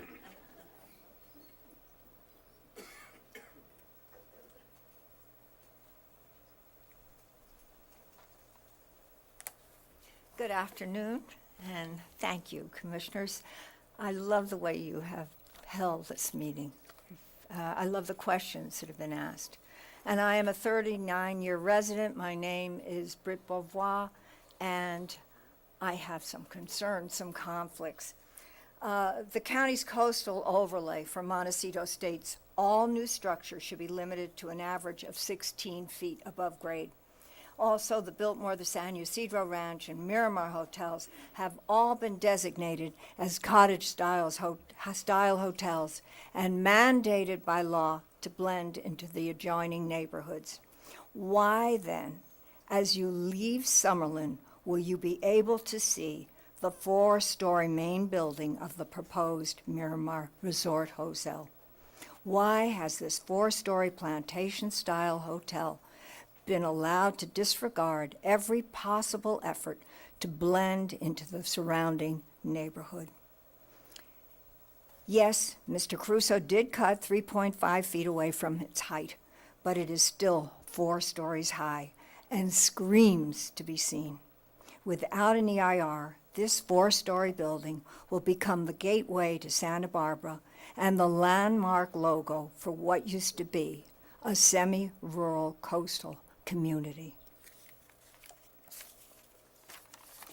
There are tremendous potential traffic hazards on Jameson. I know that other people have spoken about it, but nonetheless, not only is the street narrow, we have the diagonal parking that is supposed to be for beachgoers, hotel guests who do not want to spend money for valet parking are going to probably park there. And I'm not going to get into the parking about the public parking for beachgoers. But that diagonal parking, try to back out on that narrow street. That diagonal parking is going to be a problem, and we have spoken about that before. This is the entrance to my main southbound freeway as well. There is the hotel entrance is lorded over by valet parking.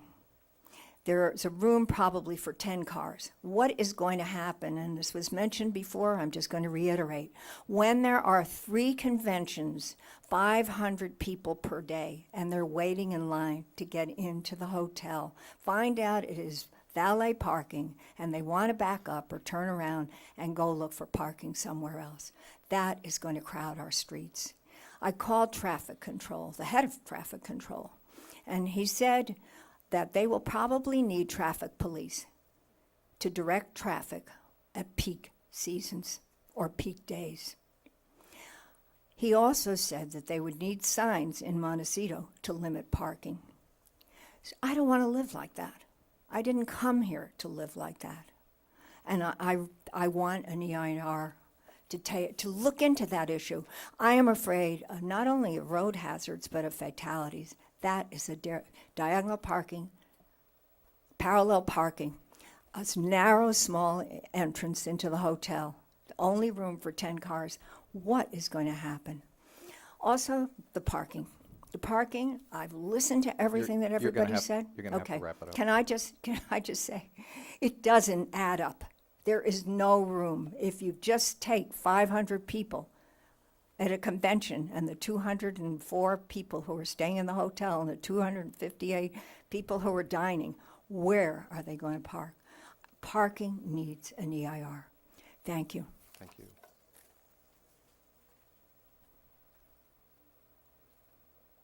Okay, I think we're going to end public comment at 3 o'clock.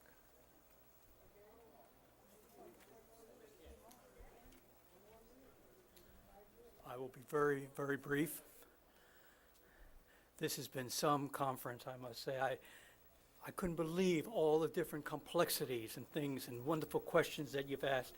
And there's so much weight must be on your shoulders to deal with with all those complexities and so on.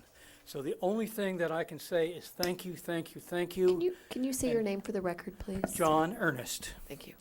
And I can say thank you, thank you, thank you. And the only other request that I would have is don't take an environmental impact report off the table.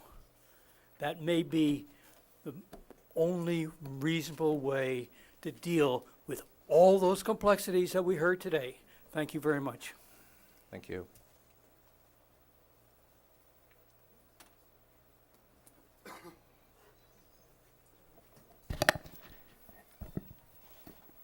Good afternoon. Thank you guys for all your hard work. It's a long day for you. This morning, the fire department expressed concerns a minimum of 1,500 gallons per minute as needed as code issues. Candace, can you just state your name for the record? Candace Berge. Tom Mosby dismissed the issue by saying, yeah, we have it. Does the MPC actually have it? Is there a finished plan for you to prove? Is it for the available water? If so, where is it? Is it close to Jamerson? Is it on the far side of the property? Or is it in the middle of the property? If this doesn't exist, it's a secondary project. A secondary project requires an EIR.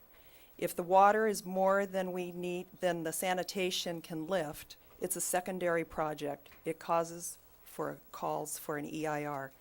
Please protect our community plan and our resources. Thank you. Thank you.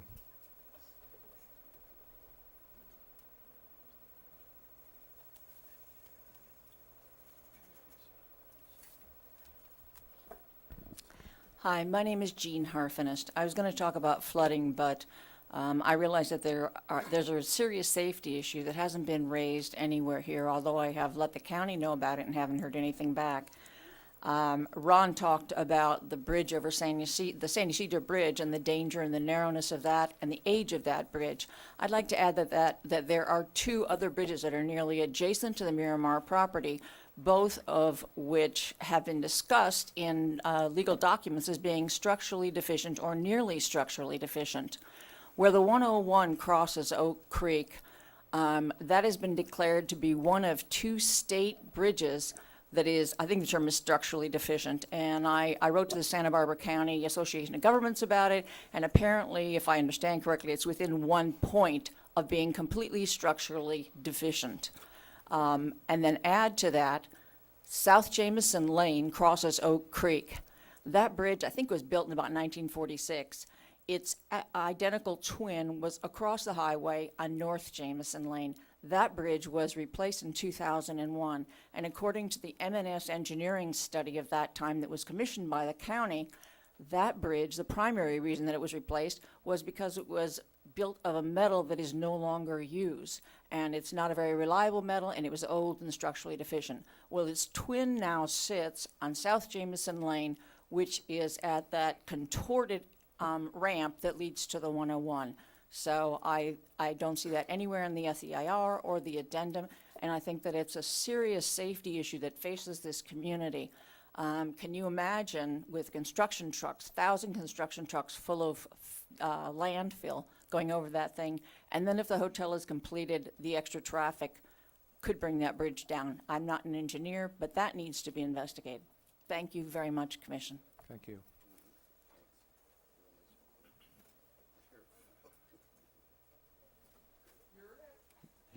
You're last. My name is Stacy Police. Bob Collector would have been here. He wanted to attend, but he's out of town with his family, so he's asked me to deliver his remarks. Esteemed Chair, fellow commissioners. Stacy, could you Yep. do me a favor? Yes. Would you, we don't really allow people to read here, so if you could paraphrase his remarks, that'd be great. Paraphrase Bob's words. Yes. Do you know Bob? I know Bob.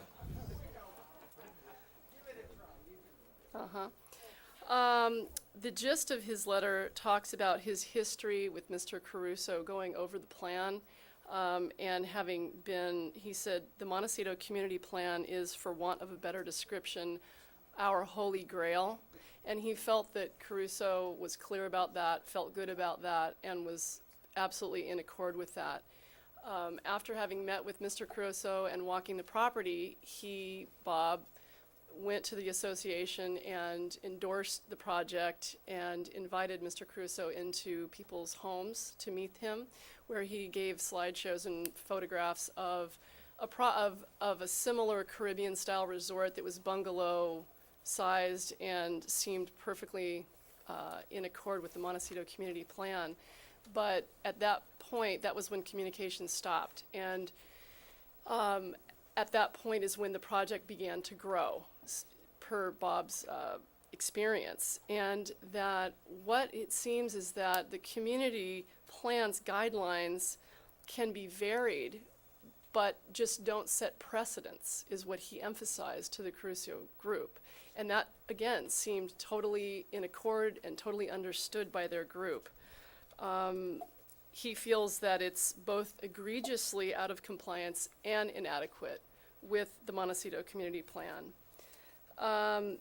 He says that the Schrager plan and the Caruso plan bear little resemblance to one another, but as you know, it's impossible to get 100% of Montecito to agree on a project. The point is it needs to be the right project. And judging from what he's seen of these proceedings, he feels that you agree that this is not the right project. This project needs to be approved, but with strict conditions that bring it into compliance with the community plan. Because it is unfair for any applicant, for any reason, to develop by a set of standards not consistent with the Montecito community plan, but not available to every other applicant who asks for a similar variance. He feels that it may be arguable that the discretion card could be played because of the nature of this project, but he says that he feels that that would be a serious mistake. He believes that if we all work collaboratively and without rancor, we can resolve this issue quickly. I urge you, as true stewards of our plan, to assist both the community and the applicant by defining the appropriate project that completely satisfies neither party, but is the definition of a great compromise. Thank you for your time and consideration. Thank you. Well, that concludes the public comment portion of our meeting today, and I think we'll take a break here and come back at 3:15.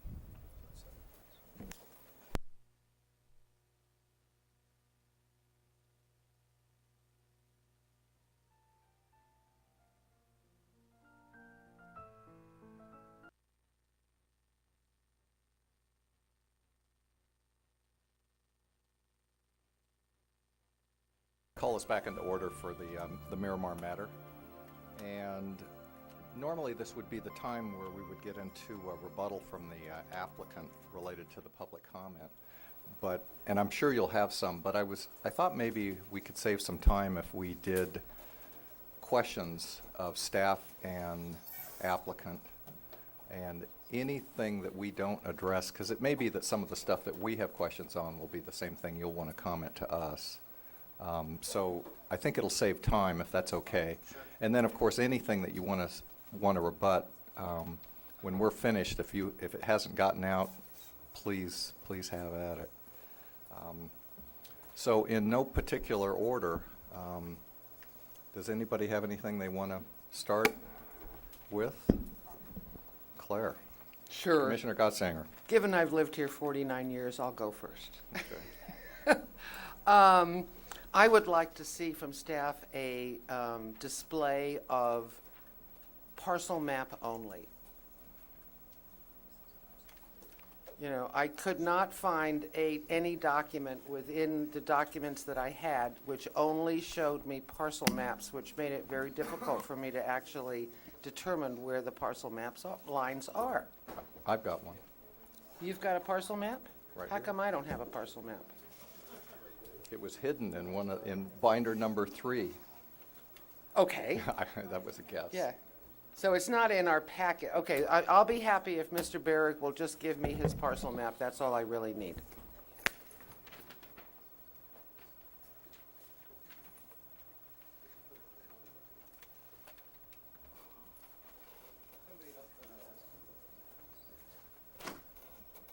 Or you were just teasing us? No, I just was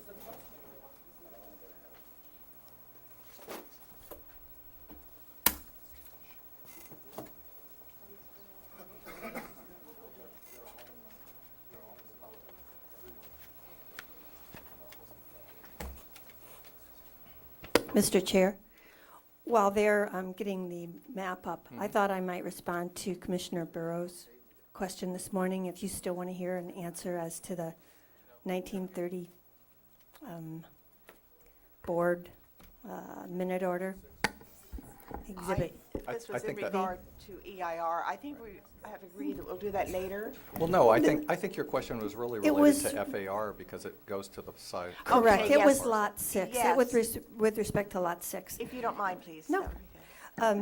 Yes, that minute order from the board's 1930 hearing that refers to assessment maps, assessor's maps, rather, that is, as Mr. Mittermiller mentioned, that's really not relevant here because that's for tax purposes. It doesn't really confer title. It didn't establish anything, really.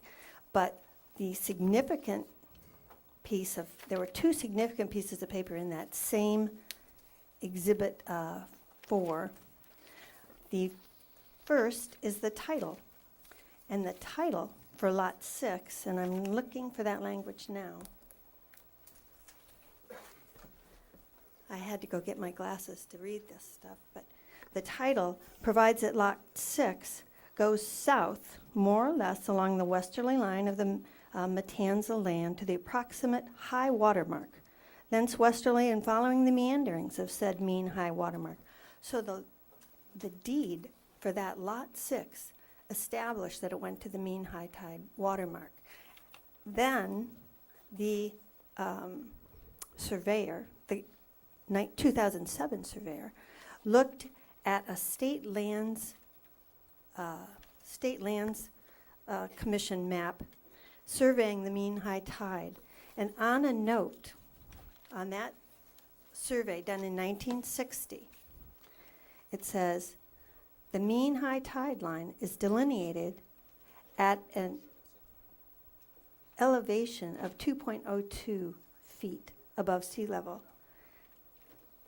The surveyor then converted that 2.02 elevation to that which Mr. Briggs mentioned, which is an elevation using a different datum, but it's the equivalent of that which was used by the State Lands Commission, to 4.06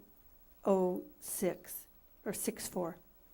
And then they look at that elevation and they determine where the mean high tide line is, so that Lot 6 deed, they can establish the mean high tide. Does that make sense? You go from the deed to the survey, then they updated the survey to use this different datum point. It's an HV 088 datum. I don't really understand that too much at all, but maybe Aaron might. But it is the equivalent. Mr.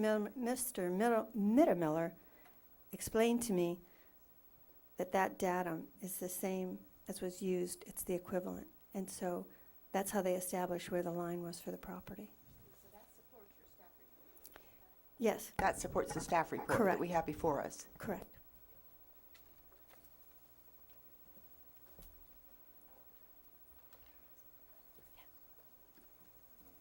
I have a question on that.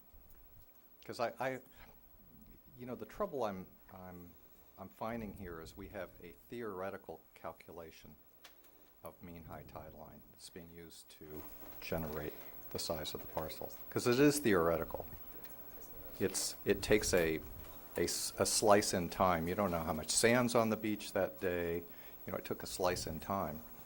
And I'll call it, I don't want to call it anecdotal, but I've been going to that beach for 30 years or more. And I know what I see, and what I see doesn't conform with the number. I can't tell you where it is, but it does not conform with the number. So, where do I go with that? It's my understanding, and I think Aaron knows more than I do about this, but it's my understanding that it's not a slice in time. It really is a mean over decades.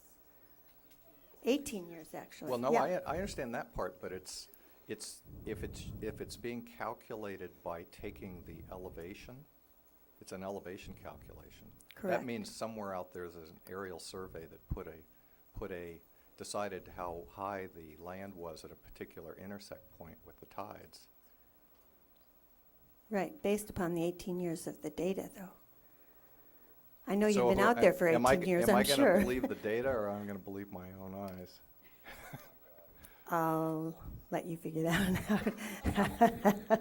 There, we do have the 1960 survey. Well, I've dealt with a lot and- of surveys, and I just know that, I understand well, maybe I don't understand. I'm still struggling with how that's calculated, because what I just heard is it's a theoretical calculation based on 2 feet above 2 feet above sea level. And they've taken the sea level and they've intersected it with the slope of the beach and decided where that happens. Yes. So, and as the Right. beach changes, where that intersect point happens Absolutely, changes. and that's So why they didn't- have them. They didn't go out It and is a measure. They meandering. didn't go out and measure the beach. They just said 2 feet's where it intersects. I think that they measured the beach for a period of 18 years. No. No. Well, then, let's let Aaron say something here. Chairman Bierig, we have the surveyor from Penfield and Smith here to talk about Oh, how that's a they came great- up with the parcel size. Wonderful.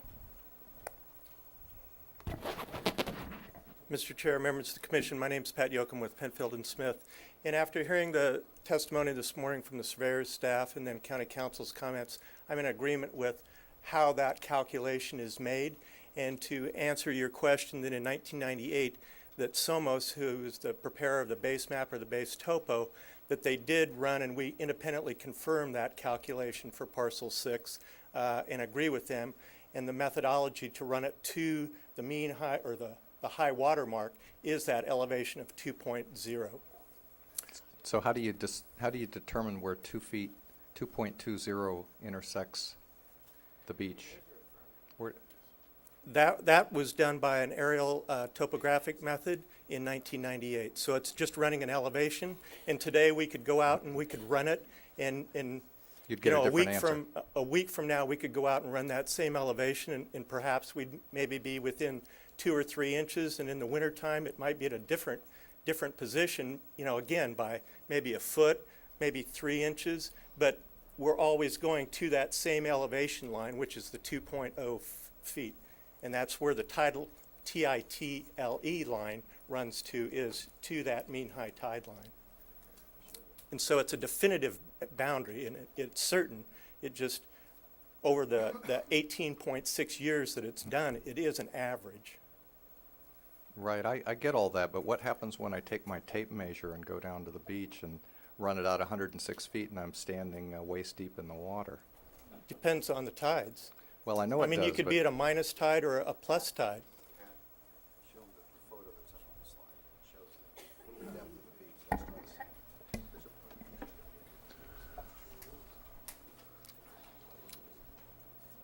And so if you'd like to.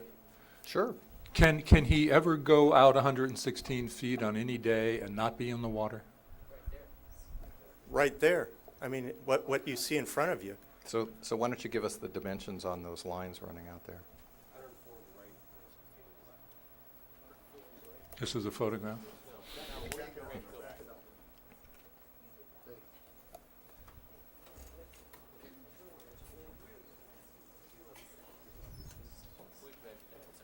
On the right-hand side, it's shown as 104 feet, and then on the left-hand side, it's 116. And the date of that photo, I presume, is the same date as when they did the topo, which was the 1998.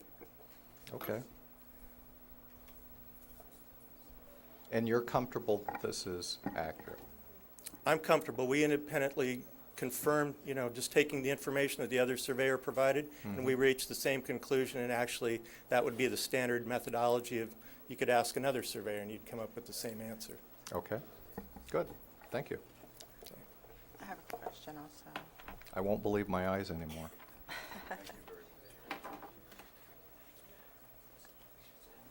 Claire, did you want to ask questions on the map? Yes, I do have a couple of questions on the map, and then I have another question, especially with regards to this issue here. So on this parcel map here, okay, is parcel 11, is that the railroad parcel, or is that Mr. Caruso's parcel? It's railroad. Parcel 11 is the one that runs either side, is bisected by the railroad? Mr. Chair, Commissioner Godstanker, that is the railroad parcel. All of parcel 11 is the railroad parcel? I believe so. Okay. Thank you. Parcel 11, okay, that's what I wanted to know. Okay. Then, this is actually a question for staff. And it kind of takes us into maybe a little bit of the CEQA issues and the EIRs. But, my understanding from the documents is that parcel 6, or at least a portion of parcel 6, was not counted in the FAR net floor, in the floor area ratio calculations under the Schrager proposal. That's what the documents say. I mean, I can go right to, let's see, the page. Mr. Chair, Madam, that's correct. Yeah, I mean, it says exclude 60 feet of beach easement. And so there was a number of figures taken out for the FAR calculations there. At least from, and I'm not sure about this because in the Schrager documents, we don't have a list of the parcels per size and per number in that document. So I have really no way of knowing whether whether parcel 11 was included in the Schrager things. And so where I'm going here is that if we are, it's not, okay, thank you. If we are to then now say that we are taking this project inside of CEQA and it is comparable, my assertion is that it's not comparable, and from staff or county council, how do I make that comparable? Pardon? Put it into Schrager's plan or take it out of this one? Well, given that we're in question and answers, I think that maybe probably everybody knows where I'm going, so I'll wait till we get to discussion to bring up my... Mr. Chair and Commissioner Godstanker, I think, if I understand your question, I think there's kind of two questions in there. One is, are we comparing the same base parcel when we calculate FAR? And the answer to that is no. No. That's clear. Did the Schrager approval consider the development that they proposed inside of the railroad easement and any use of the beach? The answer is yes. So, yes, they did consider it. There's a road crossing it. There was landscaping in the railroad. But they did not easement, count but it they as did part of not- their FAR They calculations. did not count it as part of their base parcel for FAR calculations. But That's they where I'm did going. analyze the effects of the use of those parcels in conjunction with the Accurate. hotel. Okay. So I think you were Okay. asking both those questions. I was asking both those questions, thank you. And I just, no, I'll wait till later to say that. Commissioner Burrows. Before we leave the issue of parcel 6, of council, I have a question. Would it be correct to say that the methodology used by the surveyor and by Penfield and Smith that was here today that resulted in the 2.02 number, is that a legally accepted calculation methodology, I suppose? Mr. Chair, Commissioner Burrows, yes, that's the methodology used by the state lands to determine the boundaries of those properties along the. So they determine the high water mark, and when a deed says it goes to that mark, then it goes to that mark that has been established. So this body cannot dispute that legal finding? Or would be unpenalized if we did? Mr. Chair, Commissioner Burrows, it would be very difficult for you to counter the State Lands Commission survey. I can't imagine how you might.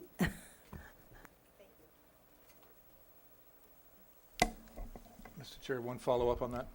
Please. I will be done with it, and maybe I will. Assume, if you would, can anyone see that? No. Assume that those cottages are fee simple. Marianne, you own one of them, okay? Can you draw a line straight down to that mean high water line and count it for FAR for your new addition?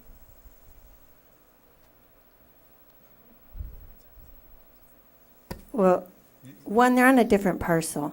They're on parcel 4, so my property line would only go to that boundary that's identified for parcel 4. You would never go, no, I'm talking about 6, and the cottages. The cottages are on a separate parcel. Would residential be able to go down to that? I'm wondering why Schrager missed this. I think he didn't need it. He didn't need it? Mr. Chair, maybe I can answer that question in a little bit of a different way. If the parcel, if I had this Yes. parcel and my parcel boundary, my legal title went this far, yes, I could count the whole thing. You can, okay. Yeah, in other words, you could re-subdivide that and make those portions work. Is the Penfield and Smith surveyor still there? Could you get up a second more? I'm really good at interpreting. You don't by a chance have the parcel map, do you? I do not. We've got it here. Maybe we can put it on the overhead.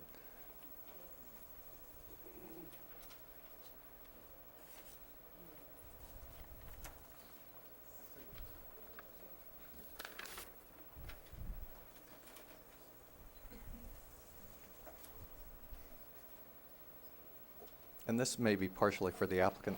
You guys own an additional piece of property. I shouldn't say you guys. Parcel number, and I can't tell what it is here. Next to parcel 4, there's a single-family home that's outside the project boundary on the west. And the one thing I did notice that parcel 11 extends in front of that piece of property and is being included in the area, but that parcel's not part of your project. I mean, it's a small amount. It really is kind of de minimis, but it's probably something we should clean up in terms of the exhibit at some point, and the Bob, project description. Are you talking about this area Yeah. right here? Right. So I'll just make that note. It's so small, I don't think it's material, but I did remember that you guys own that piece next door. But it's not. And I'm not suggesting it needs to be merged in any way, but I think that was, at least from a survey standpoint, probably an error in how this was handled. We'd have to check. I think it's part of parcel 11 and just extends down there, but we can check. Well, but- and I'm assuming it won't be used as part of the landscaping. I know you're working on the landscaping for the hotel, but, you know, to the extent that we count parcel 11 as part of the property, it seems like it needs to be included as usable, functional parts of the development. Yeah, and it would. Otherwise, you can just run it from there to Los Angeles, and Right. we won't have to worry about this FAR stuff. Right, that's a good point. I will check that. Okay.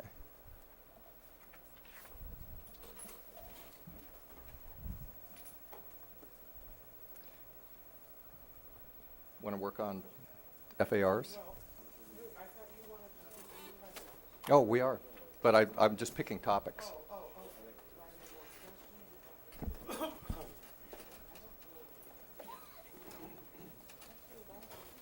I have a I think the whole FAR discussion relates, I mean, we've sort of started out with where we are. It seems to me that we have the parcel area. We know parcel 6 and 11, which is the only question mark. The only thing I can see that's of any question is that little piece there. I guess we have questions of whether the Miramar Avenue should be included, and I don't know if anybody wants to address anything on that. Well, Mr. Chairman, is the question whether we're including them or not including them? Or Well, just are the- the questions about where they are and any questions I might have about how they were defined? Right. I mean, you had indicated that how you wanted it to go right now was to have questions. Well, And a period of questions. Now, that's all I'm doing. I'm not yet to the point of making any statements unless you want me to start making statements as to how I think it should go. No, please don't make any statements. Okay, fine. That's what that's, what I'm trying to find out. So No. no, I don't have any other questions. I'm trying to come up with categories for questions, just so we can sort of Okay, focus as to ourselves. how the FARs were calculated and what was used and what was not used. I'm clear what was used and what was not used now. And my thinking, Then I just so have you'll my opinion about it. you'll understand my methodology, was sort of start out with, what's the project area? And then work back to the next related thing would be, what's the FARs that are being calculated within that area? But Not the calculation of them, but questions related to those, if you have any questions on any of those subjects. Okay. But No, I have no frankly- other questions. Okay. Not in that, in regard to the height of the walls? That's not FAR, I suppose. No, not really. I do have a question related to the FARs. And I have a note here, and frankly, I can't remember, but code 35.10, and I think that's related to P1, and maybe that's on the gross of the square footage of the buildings. I notice we have a document, this Exhibit L, that refers to how to calculate net and gross floor areas. And it seems to me that it's different than the old exhibit that we had been given, and I couldn't, when I went back, find the old exhibit. But I did ask a question earlier today as to whether L was the beginning, end, and final determination of how to calculate FARs within this zone district. Mr. Chair, there's two, And if there's something else we should be looking sheets. at, maybe you can help me find it. there's two sheets in Exhibit L or Attachment L. The first one is the general definitions of gross and net. Okay. And then the next one might be what you were thinking about, which is in the Montecito Community Plan Overlay District, if you just turn the page. Okay. You should have the Montecito Community Plan Overlay District in front of you, and that also includes a definition. Yes, I see. I think that's So probably. it looks like the, interesting, I seem to have the wrong number in my note. So this is 35.202 is that definition. This is where I believe the issue came up related to Basement. exclusively for storage that I had raised. And what I got in the memorandum is that's interpreted to mean, well, maybe you can tell me how it's interpreted. Because you have an administrative interpretation that's different than the language reads here. Mr. Chair, the way we interpret it is that any portion of the basement that is usable space, habitable space, and in this case, I think it's a kitchen and a laundry facility, pretty small portion, that we simply exclude that, because the other result would be that all of the underground parking would count. Right. And it seemed. doesn't make That seemed sense. like a pretty absurd result. It was just such a definitive statement in here that any exclusively is I pretty. just don't think that's the practice we've Right. held. And that's countywide. That's how you use. To the extent we have a definition, I mean, we don't have floor area ratios in many parts of the county, but yes. Okay. Mr. Chair, maybe this would be a place, there was a public comment in which the member of the public said that in her estimation, where is my piece of paper? Well,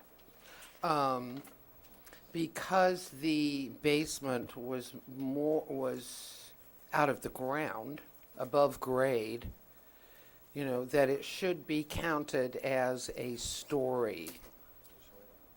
You know, so we have not been counting this as a story. I think we've actually counted it as a basement, and because the coastal, do believe the coastal code requires that buildings be 2-story, not 3, not 4. I'm willing to give up number 4, but in order to get that clarified for myself, given that what we're saying is a basement is now above grade, even part of it is above the grading that's being proposed, how do we make a determination that we don't count that as a story?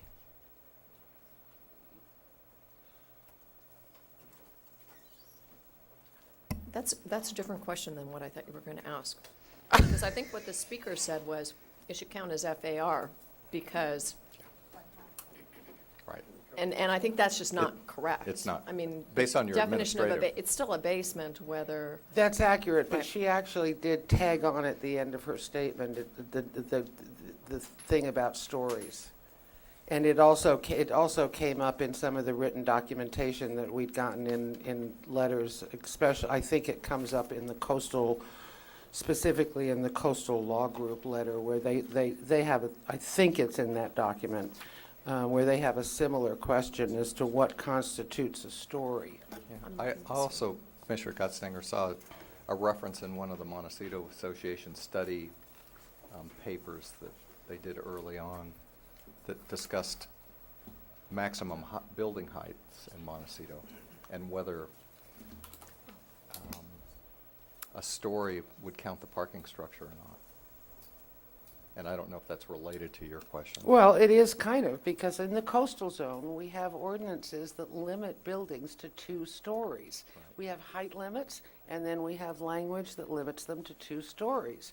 So if this quote-unquote basement is halfway out of the ground, and, you know, and I don't know how half, I don't know, at least on the inside of the property, or, you know, it's considerably more than halfway out of the ground, you know, but certainly on Jameson, there's a portion of it that's got windows in it. So it's out of the ground. So how is that constitute a 1 story of a building? Well, That's what I'm depending on asking. where you measure it from, it's 100% out of the ground. That's accurate. So then how do I don't know what you guys are going to do, but how do I then say that this is in compliance with our coastal ordinances, given that we now have identified, if we go that direction, that we got a 3-story building and not a 2-story building? Mr. Chair? Yes, please. I've got to confess, I'm not exactly sure whether or not the speaker was factually correct when I review the definition of a basement, and maybe you can have the applicant address this first, and then we'll look into it. We're looking at that issue as well. I'm not interested in what Because the the You mean we the found definition we found a is, question that staff doesn't immediately know the answer well, I to? don't. I'm and shocked.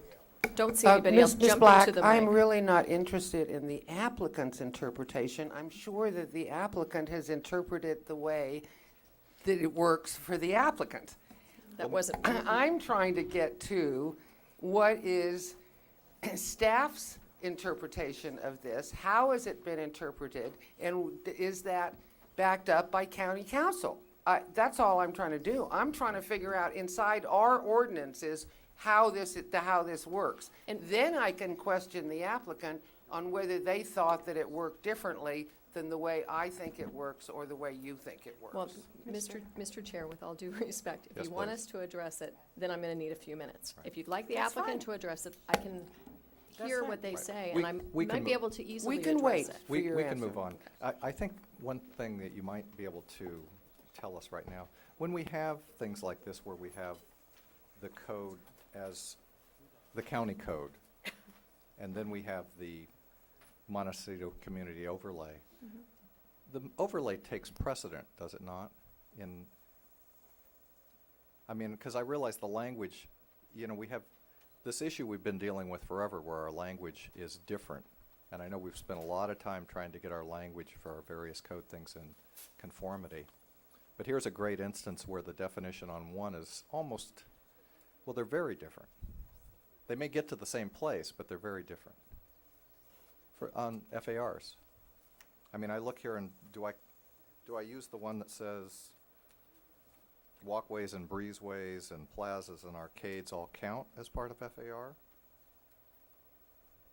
Or do I use the one that says they don't? Or is affordable housing in, or is it out? I mean, because we have the ability to make I'm not saying we'll make any different determination, but it'd be nice to make sure that whatever we do here today lines up. And Mr. Chair, I think with respect to FAR, we read both definitions together. So you kind of merge them. Okay. Mr. Chair? I guess the only place I still have a little discomfort with that, I think I'm comfortable, but I struggle with some of the language that staff use to interpret it, because I see things like walkways and breezeways, and then I have corridors, and one is in and one's out. And I'm looking at Exhibit L.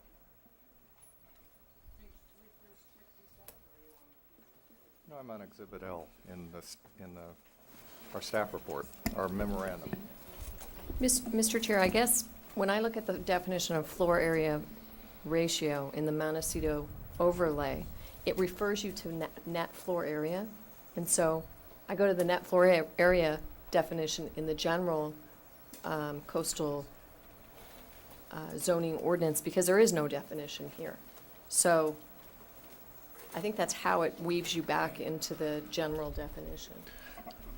And Yeah, that's because why we use the one only corridor has and- the gross up. Right, Tells you what it should be. right.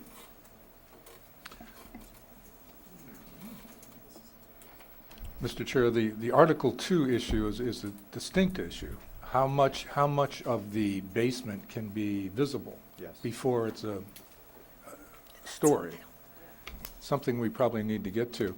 If there's no direction, I guess we just have to do a common sense call, I Right. guess. Mr. Chair, I'm going to get Article 2, and I hope I can provide you that direction, okay? Good.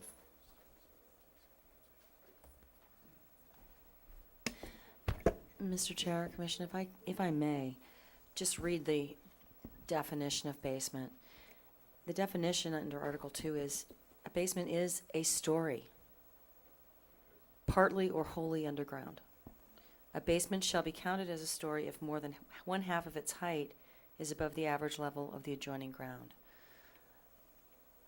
So it would be counted as the definition, it says is inherently a story, but it's only counted as a story if more than one half of it is above ground.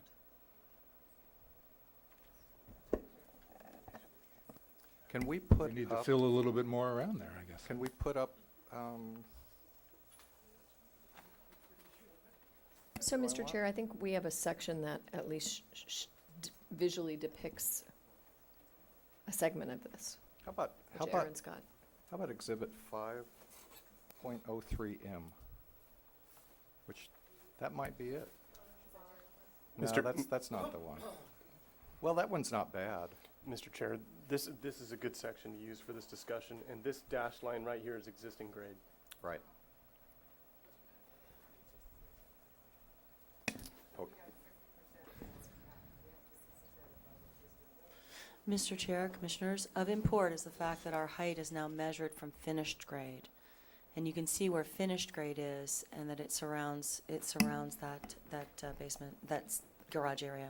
Right. And the definition doesn't talk about existing grade. It says above, it's above the average level of the adjoining ground. Right. Well, but let's look at, I think it's finished grade. I think it probably is as well. I think finished grade makes sense. But we can look at Jameson as a potential method for measuring from, since the rest of it is fill. I mean, because if you put a building on top of of a hill, you know, you can build it as tall as you want. Still finished. But let's look at 503. 5.03M.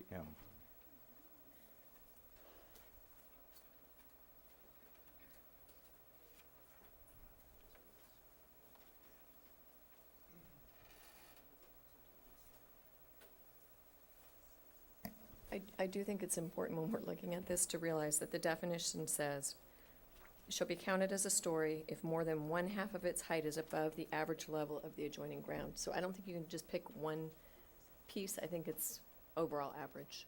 Right, but we're being asked to adjust what finished ground is as part of this project. Right, so that would be after grading, so we decide where the grades are, and then we decide how high it is. I mean, but if we could pull back, or I'm not sure exactly what point we're looking at there.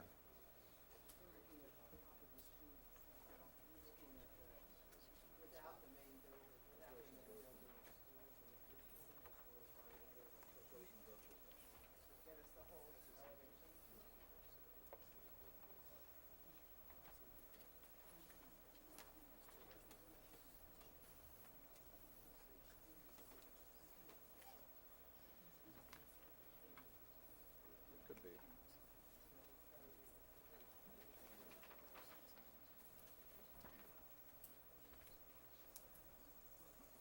There we go. That's it. So the part that seems is difficult to read in reference to what you just said, Chairman You Barrett, can't see the early- curb line. You can't see the curb line on this, you know, and it's there. That's what those little writing is down at the bottom there. Well, do we have a pointer here?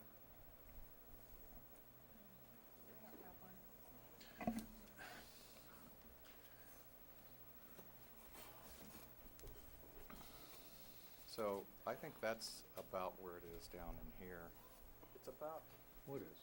Oh, the The curb line of existing curb Jameson. of Jameson. what does that got to do with it? Excuse me.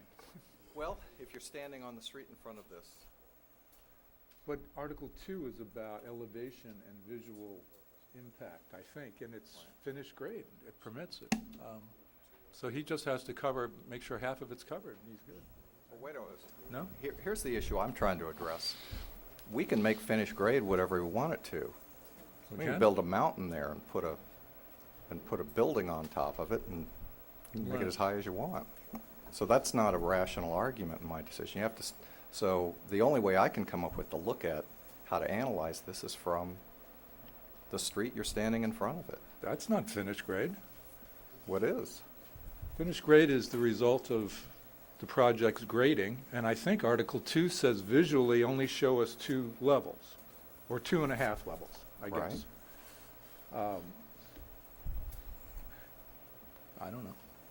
Well, the finished grade on this side is as a result of Manipulation. I mean, grading. manipulation, yeah. Well, that's a hard word. I mean, it's got rational reasons, but I just want to make sure we understand that what we're looking at here on this side is 45 feet tall. Mr. Chair, I can offer a little information if you want. And again, I agree that finished floor is a measure that we need to take into consideration since our current ordinances measure height from finished grade. Finished grade is the consideration. And I think that we all knew when the new height methodology was developed and adopted that there would be instances where this kind of banking would occur. But just for information purposes, the finished floor of garage level P1 is 25.5 feet above mean sea level. The roof is 37 feet, so that's a little lower than the finished floor of the main lobby. The midpoint of the height of P1 is 31.25, and the average grade around it is 33. So the midpoint is 31, the average grade around it is 33. So the average grade exceeds the midpoint of that basement level.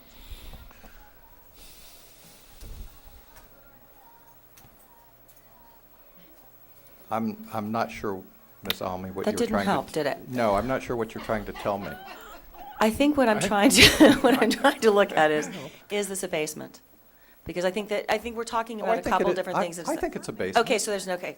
Yeah, I think it's a Thank you. basement. Yeah. No, the issue... Is it an exposed basement?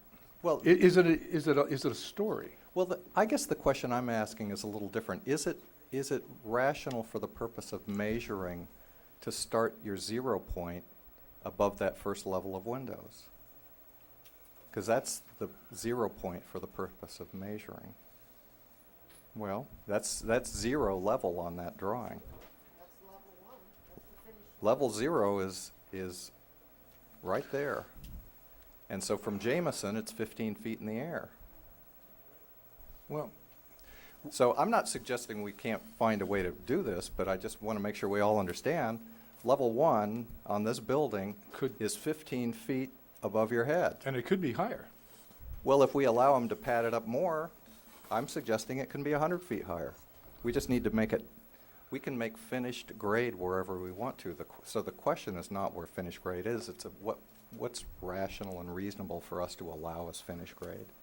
And I'm simply trying to look at it from the perspective of, when somebody drives down the street, does this building look Right. 3 Okay. feet tall, 50 feet tall? What's it look like? All right. In this case, it's going to look 45 feet tall because that's how high it is above your head.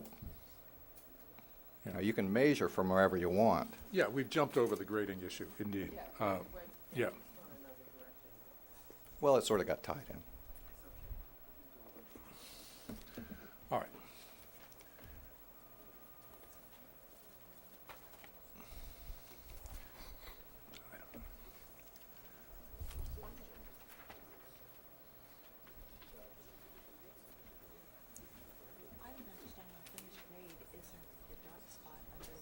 Yeah.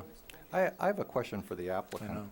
on the, going back to the issue of the FAR, and I realize you took out the portico share, but I noticed between this set of plans and the last set of plans that the site coverage for the main building went down by 46,000 feet. The spa went away too. Top of the spa. No, this is just the main building. Oh, I see. And I think there may have been an error in measurement in the prior plan, but I just thought Commissioner. I know the portico share is at least part of it. Yes, Chairman and Commissioner, my name is Michael McManus with the crew. So we updated the site lot coverage area and added 2 additional sheets because, yes, the original calculation of site coverage inappropriately suggested that the entire footprint of the sub-basement was viewed as site coverage, and then therefore none of it would be available for open space. Okay, So so you projected the basement up to the surface, and that's what got you that That's what point. we did originally. Now we took on the 2 sheets you see, A002 and A003, I believe. We analyzed per the definition of site coverage and open space, what buildings cover and what structures cover and what's open space. Got it. Okay, that makes sense. Thank you.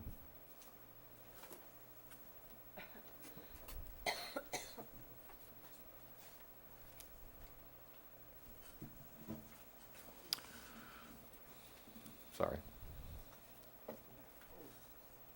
Oh, I see. I've still got the lights messed up here. Oh. Commissioner Gastanger? Commissioner Phillips, turn this light off.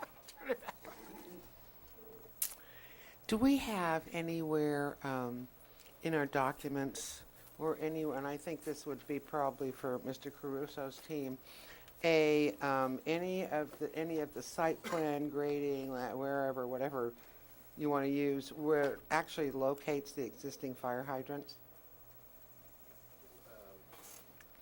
We have it as part of, sorry. What it would be really great, man, if you could, if it existed in this document, because I'm getting really old and my glasses don't work as well as they used to. The bigger the document, the better I am. Why don't we look for it and we'll get back? Okay, you'll look and you'll get back. Thank you very much. We'll get you the answer.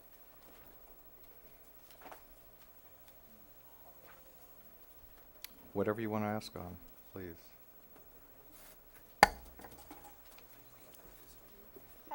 in regard to the table 2.2, the site walls. Moving back to All Saints Church, the western line of the property between All Saints and the sea, the maximum wall height is only 3 feet 8 inches. And the other one along the southwestern property line of All Saints is 2.1. That's a step-over wall. These are the lowest, have the least height. Is there a reason why?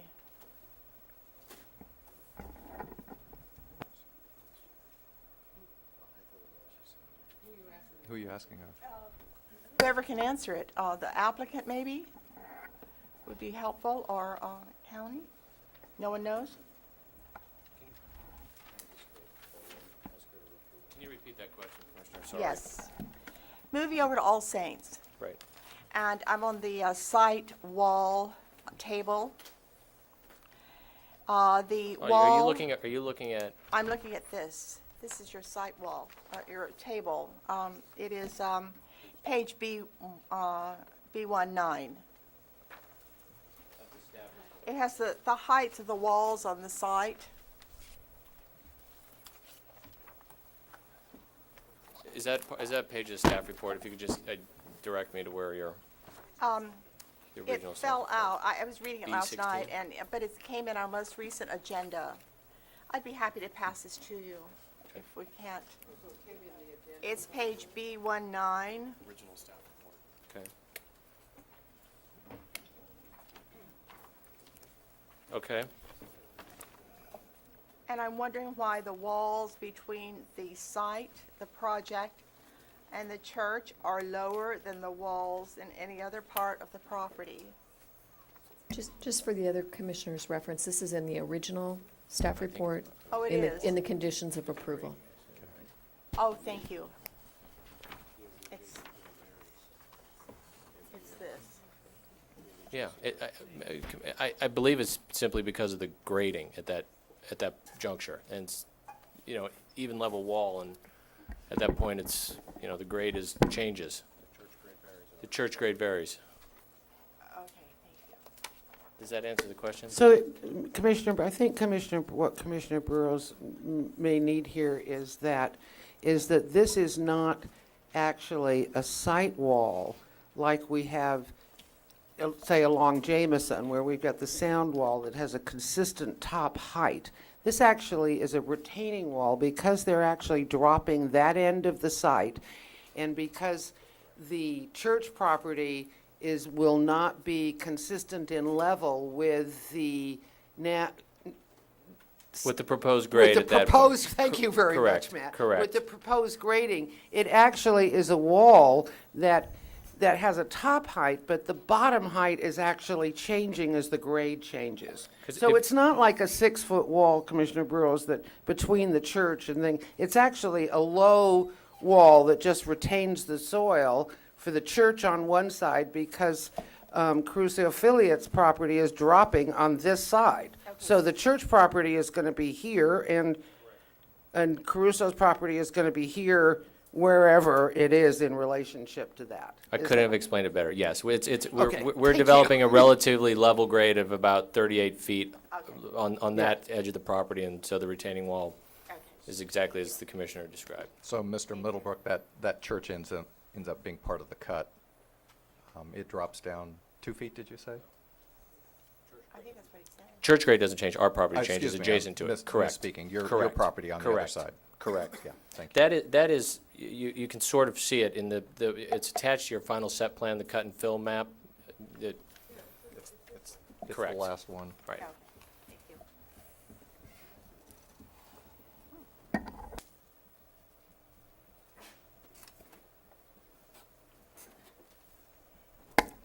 Mr. Chairman, I have a number of questions on CEQA whenever we get there. I'd prefer to do that as a wholly self-contained item, and I know staff wishes to address that. Maybe we can get out of the way any of the physical, make sure we understand the project first before we jump in and out. Does anybody have any question? I've got a checklist of of items here. Just, does anybody have any more questions on FAR? Any questions that we need to determine on setbacks?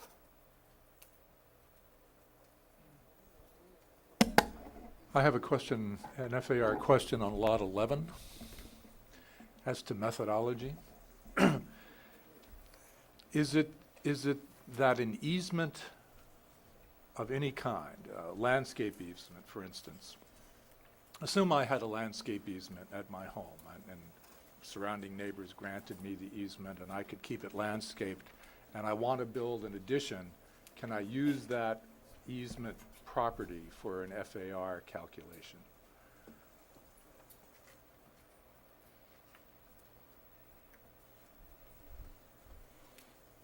Because I think that's what's happening here. Yeah, I don't think, I mean, having sat on MBAR for as many years as I did, and, you know, county council may have something to say, but as I recall, we would either deal with gross square footage of a lot and net square footage of a lot when we calculated the FAR calculations. And the only difference that there was between net and gross, as I remember how we operated back then, was that because of the way our roads are, you know, because in many cases our property lines go to the center of our roads, that's what distinguishes the difference between the gross and net in most cases as far as residential development is concerned.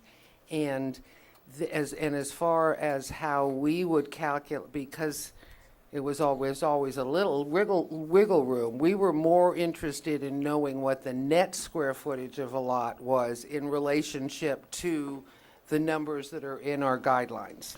Because that was like, we were after size, bulk, and scale, and why would you count roads visually as part of a lot? Because they're really not. They're not buildable. So you wouldn't count the landscape easement, square footage? No. We would. We normally for FAR, would. you For would. FAR, we normally would. Would you count? Oh, not on an adjacent parcel. No. No, Mr. Overall, no, not on, you know, if a single lot had a view. No, this would be another Somebody fee else's? simple owner, yeah. Oh, somebody else's over there? Assume it's the railroad, for instance. Well,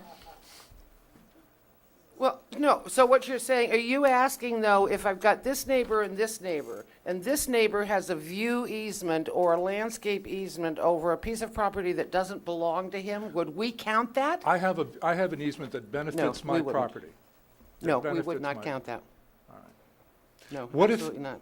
if within that planting easement or landscape easement, I had the right to build a shed on it for potting and storage, would that change your view? Would you let me have that acreage or square footage for But my that's not, FAR that's, calculation? that's not in relationship to FAR, because sheds and whatever you're referring to are not part of the residential FAR calculation. We don't use it. We only No, use. does it make my easement does it make my easement different if I have the right to build on it? Oh, that persuade that's a county council question. You have to go to her Because for I that. think Because that's a legal issue, not a. I think that's yeah. what's happening here, and I think we need to look to residential for precedent, because that's what we're comparing, right? We're doing an FAR residential calculation. I No. don't think so, not Miss- necessarily. No, Mr. Chair, we're not doing the residential FAR calculation. No. That is not what we were doing. We provided that information in our memo because Commissioner Gottstinker asked for it for comparison purposes. I'm not exactly sure why, but we provided because she wanted to know. But that's not the calculation we're using, and it's not the comparison we're making. We're making it based upon the definitions in the coastal zoning ordinance and the overlay. So I think this is a matter of interpretation. Would you remind us again of how you achieved your interpretation using Lot 11?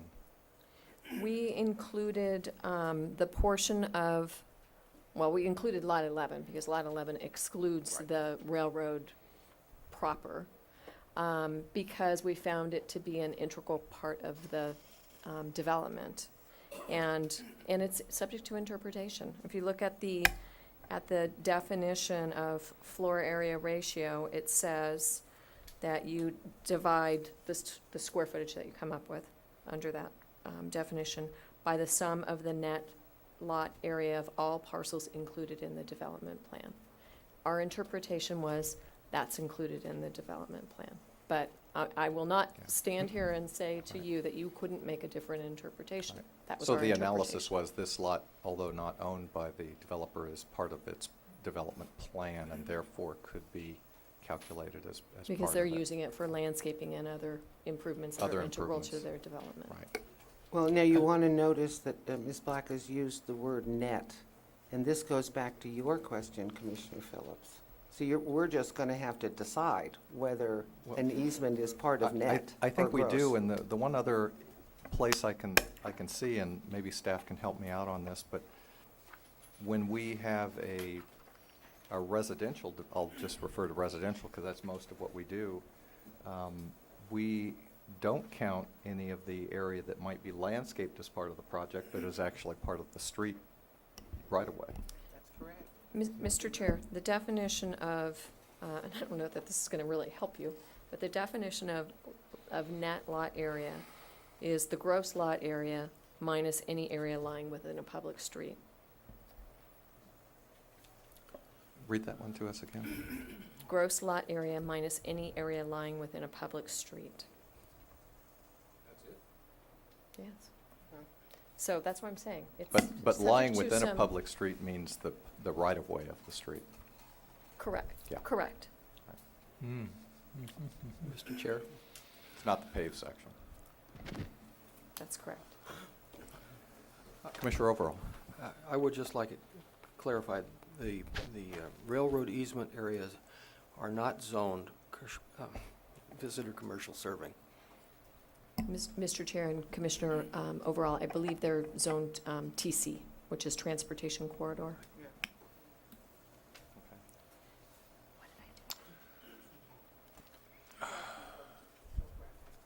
Yeah.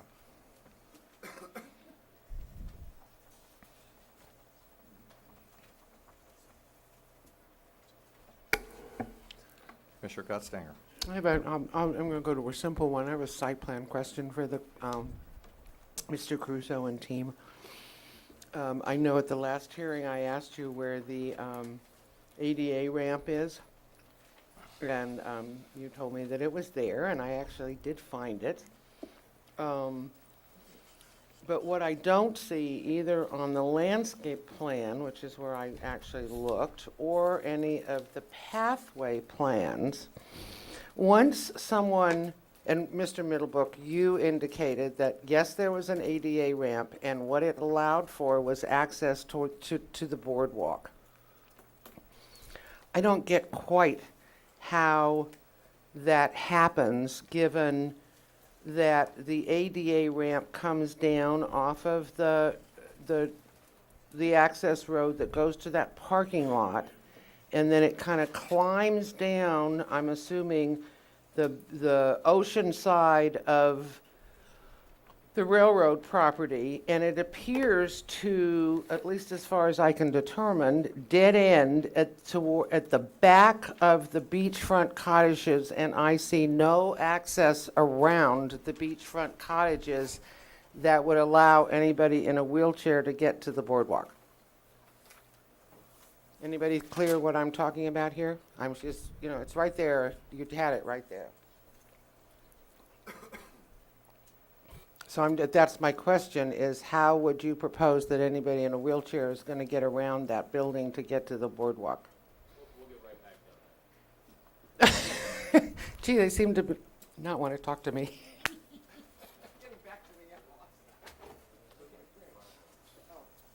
While we're in that area, and you say the restrooms that are designated on your site plan right at the foot of the ADA ramp, those are the public restrooms that you've indicated that are available to the public? That's correct.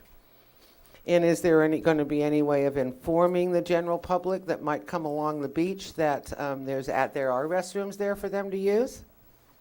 I mean, they're kind of hidden. I would never think to climb up onto your boardwalk and walk around the back of your building looking for a public restroom. And you've said that a number of times, that you're giving that to the community. So I'm just kind of like trying to figure out how anybody in the community is going to really know that you can get there. Commissioner, we're happy to put signage on the boardwalk if that's what you would like. Thank you. It's so nice to see you today. You have not said very much today. I've got such a capable staff, I don't really need to say much. Okay, I would good. also say on the ADA ramp, and I know the architects are figuring out the answer, but handicapped access is a very important thing to us. Yeah, it and is we for ha- me too. Yeah, and obviously we have to comply with ADA, which we do on all of our properties. So I don't know the particular answer to this, we'll get it for you, but we will make sure we're fully compliant with the ADA, fully compliant with somebody who is in a wheelchair or otherwise handicapped to be able to get down to the boardwalk to enjoy it. That's our goal. So the plan may not be as clear as it should, but I certainly promise to you that it will be handled in the appropriate manner. Well, okay, great. I really get that. Thank you. Okay. You know, and this brings me to a question that I have sort of, I don't know, anybody can answer it that wants to answer it. But this is a procedural question. We're being asked to, we've got a number of actions that we're being asked to take today. And so if we move in the direction of approving a project with the conditions and making the findings, are we in fact approving written documents, or are we approving as part of the project this? Mr. Chair and Commissioner Godstanker, both. Okay, well Both. then here's, You're approving the project plans, as you may request that they be amended. I mean, you okay, can- so you that's can the certainly- procedure then, is that I now go through and everywhere where I have a problem, that these plans, where I find inconsistencies in the plans like we just dealt with, where Mr. Caruso has stood and said, okay, so then I don't have that on a set of plans, so I can't approve this set of plans today. It's the plans, sorry, Mr. Chair, Commissioner Godstanker, the plans as you might amend them or request that they're corrected. They don't have to come back with the exact plan sheets for you to approve. That's a very common practice. And then who assures that that's going to actually happen? We do. We follow through with your action letter like we do with compliance with any other condition of approval. That's what we do. Oh, I'm going to be nice. So we don't have to have, there's no requirement to have final anything, as long as we've given you sufficient data that you understand. As long as it is What you're clear looking what for. you are approving. Right.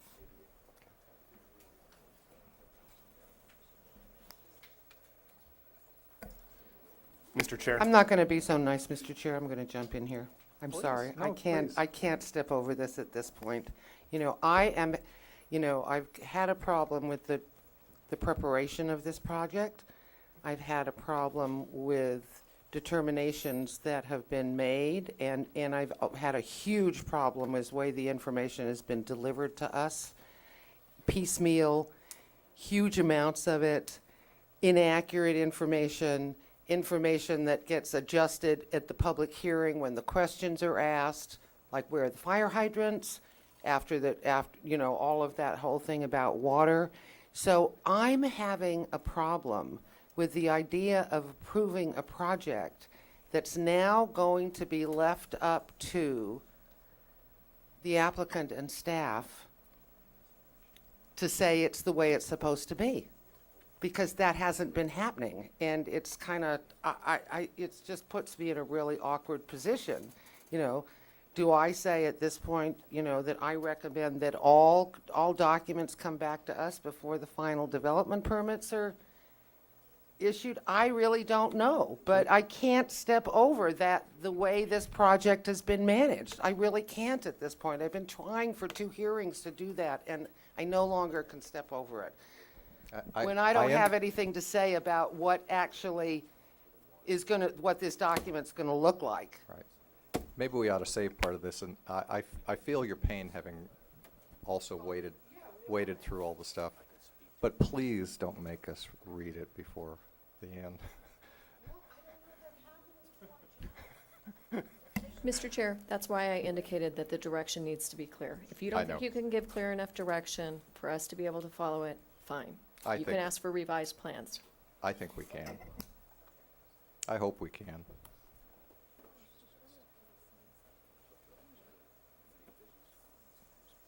We sure, yeah. Yeah, why don't you jump in for whatever gets you that you want to get into. There were some unanswered questions from this morning. I asked the question about what the variables were that were considered when you compared hotels in both the ITE and the UIL studies. And I don't think we have an answer on that yet. Commissioner, we have our traffic engineer here. If you would like, we can have him answer that question for you. Okay? And we did submit the location of the fire hydrants to staff here. It is in the book. Thank you. Unfortunately, not on a large sheet. It's okay, I can Okay. figure it out. There's not too much else there. Mr. Chair, Commissioners, good afternoon. I'm Scott Shell with Associated Transportation Engineers. I've got a bunch of notes here on traffic and parking, but I'll start with Commissioner Overhaul's question. The ITE report was used for the traffic analysis, so that's not to be confused with the ULI shared parking subject. So two different reports that were used.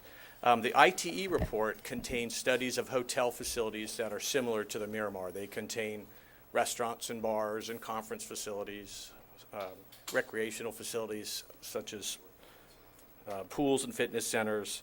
They contain retail shops and so forth. So the way the ITE report works is they study those hotels, they count them, and then they develop a rate per room.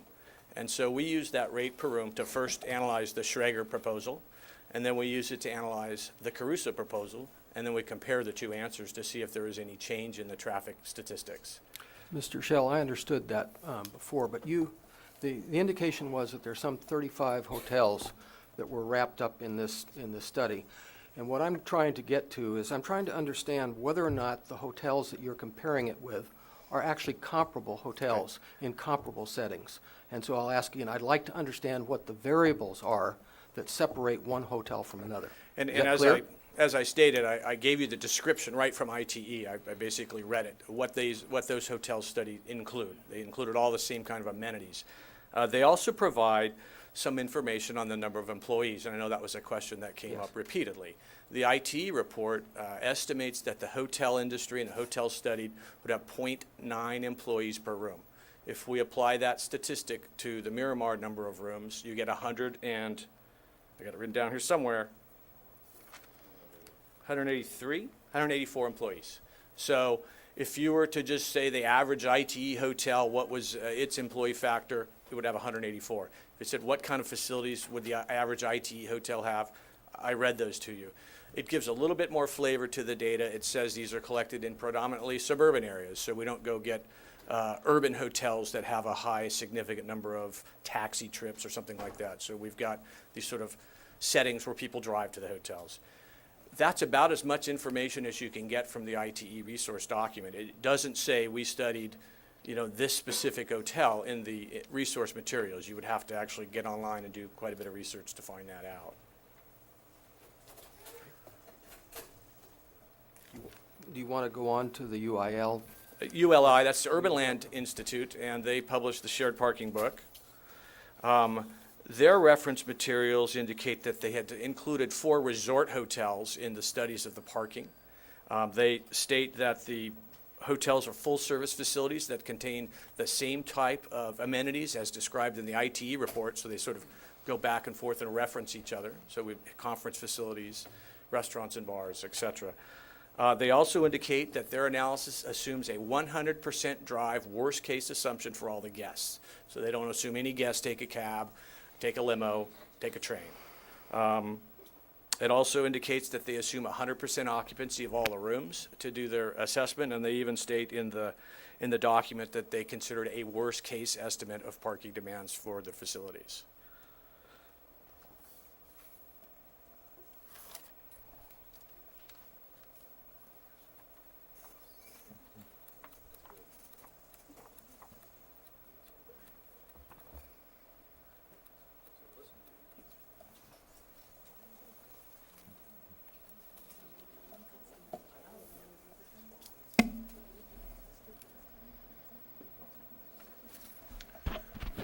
Thank you, Mr. Griffith? Thank you, Mr. Chair. Mr. Shell, have you, one of the things we're looking at, I think it was proposed in staff's report, is that we take a look at some of these parking issues later, 6 months down the road, a year down the road. You're involved in every major project I've seen. You've been the man, and I'm sure you do this all over the country. Have you ever seen a planning commission have any effective after-the-fact input on parking? Have you ever seen it change dramatically and perhaps cure a problem that maybe not you overlooked, but was overlooked somehow? You know, I haven't been involved in a project that had a detailed parking monitoring required by the Planning Commission. I'm doing one right now for you, and we'll be bringing that information to you sometime in the near future for the Music Academy. And Westmont. We haven't started any of that, but the Music Academy is up and operational, and we have done the parking surveys. Yeah, remember that drive-through study we were looking forward to get? Remember that? I do. Yeah. But we will be bringing some information to you, and you will have the opportunity to look at that data and to initiate changes should you see fit on that project. And I'm assuming that we can do the same thing here. I mean, there are conditions that require monitoring for the parking situation on this hotel. It was somewhat rhetorical. Thank you. You're welcome. Commissioner Burrows. This morning we had a discussion on that there might be a better way for the public parking than backing up to Jameson. It's now, as proposed, it's vertical. Is there a reason why, or would it work to make that parking horizontal so that it would have a higher degree of safety?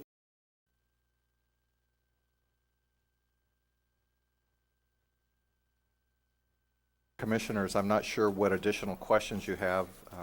Once we get through our questions, we're going to let the applicant respond to anything that came up. And Commissioner Overall, you had more questions, I believe. did. I have questions for the applicant. And I don't know who wants to handle this. Maybe you, Matt, maybe somebody else.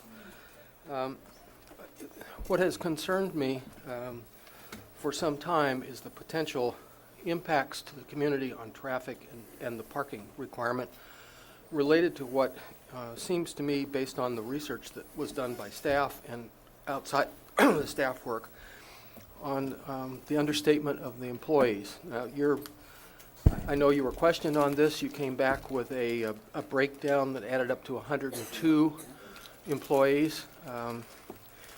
And when you begin to compare it, as an example, with Montage, who your architect in Laguna worked with, you have an enormous understaffing if what has been presented is, accurate. So I'd like you to address it. I don't know, if it weren't a five-star hotel, that would be, one condition. But why don't you address that concern? I will, and Mr. Crusoe will speak to the employee count in 1 minute. I'd also just like to go back. I mean, I understand that the number of employees on our property goes back to the issue of adequate parking. And I think that we have gone through in great detail, and I can go through again today, the analysis that we have on site in terms of the adequacy of our parking. And I think it was a very important analysis that was provided by staff in terms of relation to the Biltmore and the fact that they have almost twice the restaurant seating, more ballroom seating, more hotel rooms, a beach club that is twice the size of ours, and nearly 100 fewer parking spaces than we do, and the property still operates. So we can speak to the employee issue, but with respect to parking and that concern, I think, under any scenario, the parking that we are proposing to provide on the property is a very significant amount that, you know, we believe can address almost any scenario. Yeah. Commissioner, in terms of the operations of it, we believe, and we've done a lot of studies on this, that we can operate a five-star hotel with the level of employees, and here's the reason why. And it's important in terms of the economics of the hotel also. The Four Seasons, the Biltmore that has a higher employee count operated by the Four Seasons, for the most part out of the control of the ownership. Four Seasons makes those operational decisions and the staffing decisions. With our own operation, we have a lot of operations already set in within our retail properties, which is headquartered in Los Angeles at our headquarters. So much of the operation can be centered there where we don't need to duplicate it up here. So that cuts the employee count down substantially. Things like gardening staff, et cetera, the way we operate our retail centers, and as Commissioner will tell you, we do a pretty good job on landscaping. Those are done by contract. They come in the morning, they're bussed in, they do their work, and they leave the site. So our on-payroll count, the amount of people that are coming and working on that property, are substantially reduced against a typical model that has a management company operating it. So we're very confident in that number, but let's assume, as Matt said, that we're off. The analysis that was done for traffic assumes, embedded in that number, a much higher employee count. I think it's about 183. So even if our numbers are off and we default to the traffic analysis count, we still have excess capacity in parking, and the intersections still have excess capacity in terms of the impact on the intersection. Can you clarify, or have Mr. Shell clarify, because if I took the notes correctly, he came up with 183 employees, and you have 204. Is that number correct? Yes, but, Okay. but anyone, at 102 at any one time. 102 at any one time. But his was not 183 at any one time. It was 183 total based on that model. Okay, go ahead, Diane.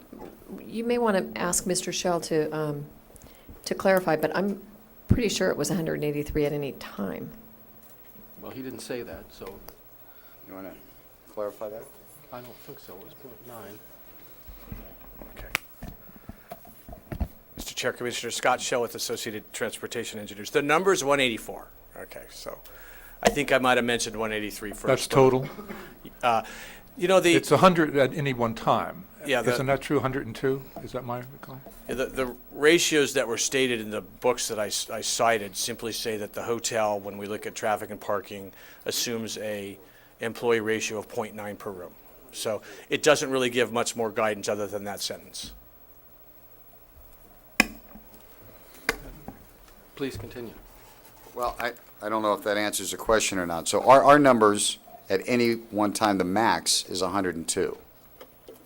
And that's the way the analysis was done. But even within the analysis, I think is what staff has said, the outside consultants have said, there is excess capacity on the road system, excess capacity in the parking. So I think it's clear from the facts that we do not believe it's a problem at all, even if we've misjudged our numbers. I'll ask staff a question related to that. It was my understanding from Brett's testimony this morning that you were talking about, I think you said, indicated 16 additional trips, peak hour trips? Mr. Chair, Commissioner, overall, greater than 15 to a level of service D intersection is considered significant. Okay, thank you.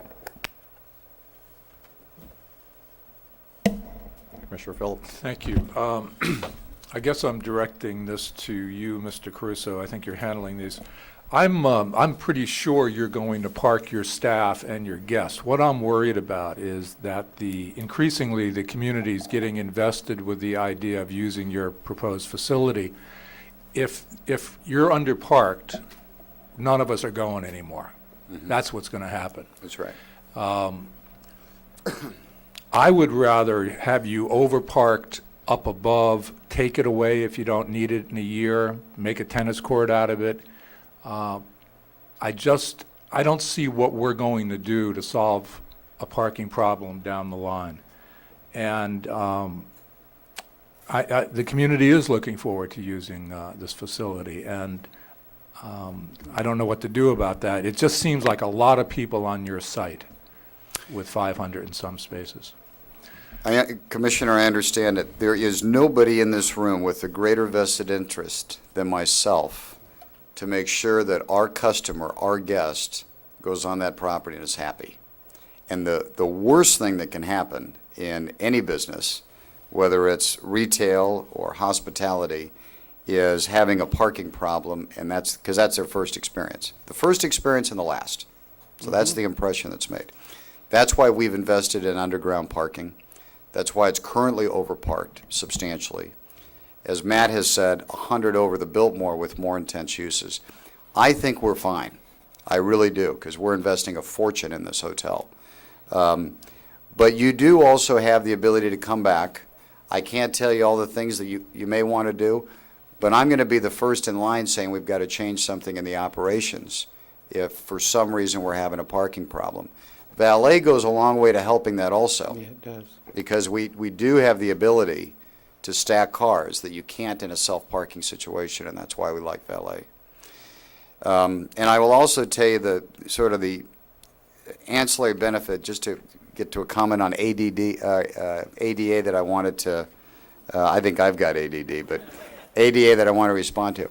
One of the big drivers in the grading plan is levelizing the site so that people can navigate across it. We don't have to have stairways. And if somebody is handicapped, we don't have a problem with that. And that's why part of the site is going so far down, and we're lifting up and dealing with all the parking. I mean, it's like one of those, games, what do you call it? You hit one and something else pops up. It's a tough balancing act. But on the parking, I think we're very comfortable with it. I really do. And my interests are yours on that. Commissioner Gottsdinger?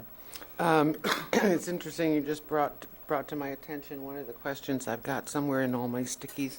You mentioned gardeners, and I did happen, given that's my world, I did notice that that's not counted in your employee numbers, and then you referred to that in your other operations you bus your gardeners in. So, given the extensive landscaping, what do we think? You had no numbers posted on your, and how are you going to handle that? Well, just like that, it's a contract. I mean, typically on our properties, our main landscape contractor would be Valley Crest, which I know does a lot of work up here currently. And they come in the vehicles that they're using, and they are in and out. So they are. Where do they park? Well, again, they will park. They come in a van. They will be in the underground parking, in employee parking. But you're talking about probably one van coming in, maybe two, to carry the employees. We do that on our retail centers. No, I'm sure there's ways of handling it. I just it was a question that I'd had for a while now, especially after seeing the employee count and going, well, whoa, 0? And so then that means that you're going to have all your equipment stored on site. They're not going to, because I know what it takes to bring in equipment too. I mean, lawnmowers and all that stuff, they gets more and more all the time. Equipment is on site. Equipment's on site, so then you will literally just be bringing in a van or 2 vans with however many you need for any given day. Correct. And that's probably not on weekends, because they don't like working on weekends. At least Well, I think the hotel guests would prefer. My guys don't like working on weekends, I know that.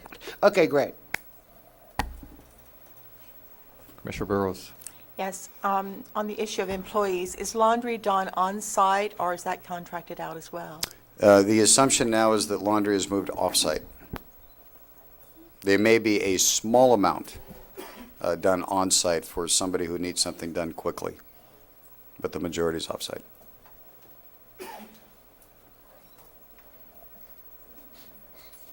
Thank you.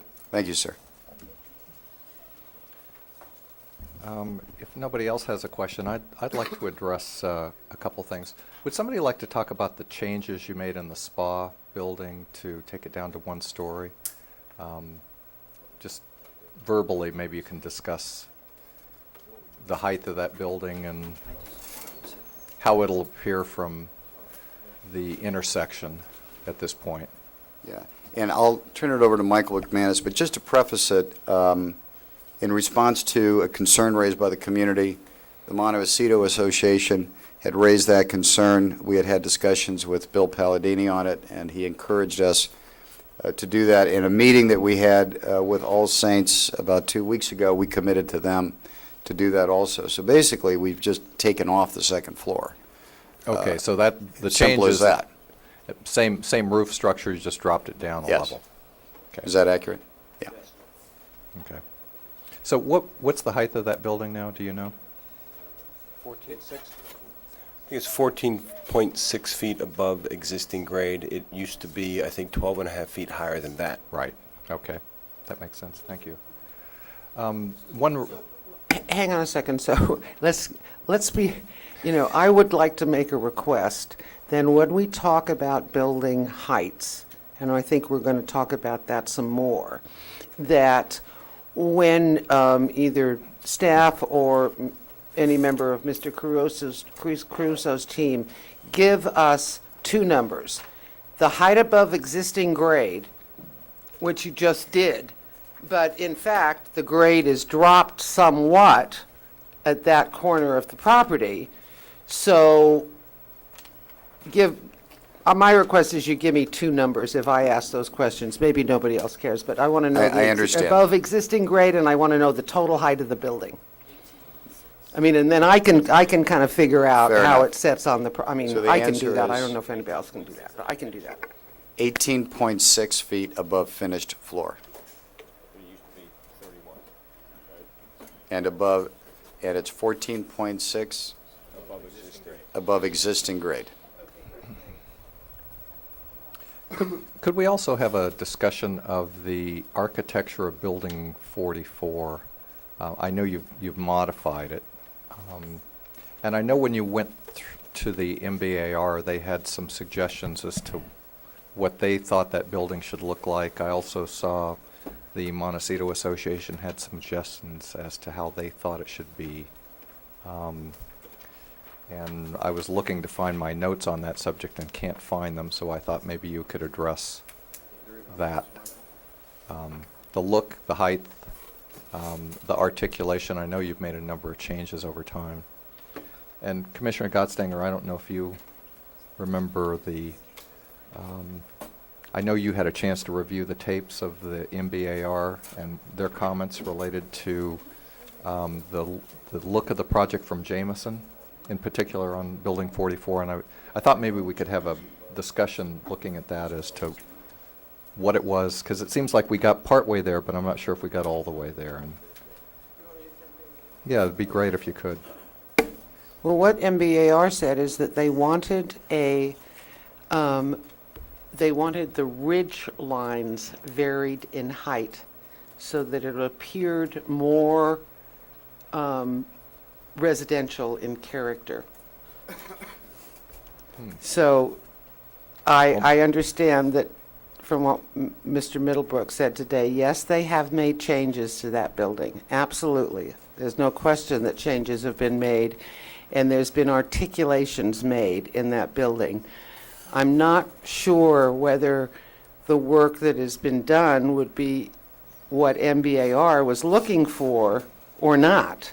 That was one of the reasons why I had requested it go back, to make sure that what they had requested had been met, and it didn't go back. So, What I saw, that must not have been the right, because that well, it's doesn't- right there, you can Yeah, I see know, it it's- right it's- there. It's right here. All the ridge heights are consistent. What I think MBAR was asking for, or at least what I heard them asking for, both on the tape and when I was there, was that there be a variation of ridge heights. And I think you could go back to my comments that were made at the conceptual hearing that we had, where I actually tagged my comments to their comments. So, I don't know if we're there yet. Well, these drawings aren't of the same building. Yeah, they are. Are they? There's the main building, you Well, take that and you attach it over here and you keep going on out. Well, I'm looking at the lower end, Mm-hmm. the spa, correct, with the second story removed? On the right. This is the spa. You can, Yeah, this that's is the the spa. spa here. You can barely, you can Right, see it- mostly the roof line now because the height has dropped. Right. The spa is not visible in this drawing. So now I'm looking at the, The spa is here. You can't see the windows now because of, okay, now let's look at the building next to it. Right. No, I understand. Here. It's right there. Well, I'm looking at the angles on the roof. It looks, some of these, and I can't remember my architectural terms, but the very first corner of the first building next to the spa, the roof is not the same.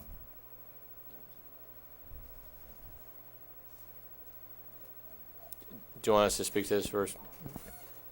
Right there. That feature, that window, isn't it that window?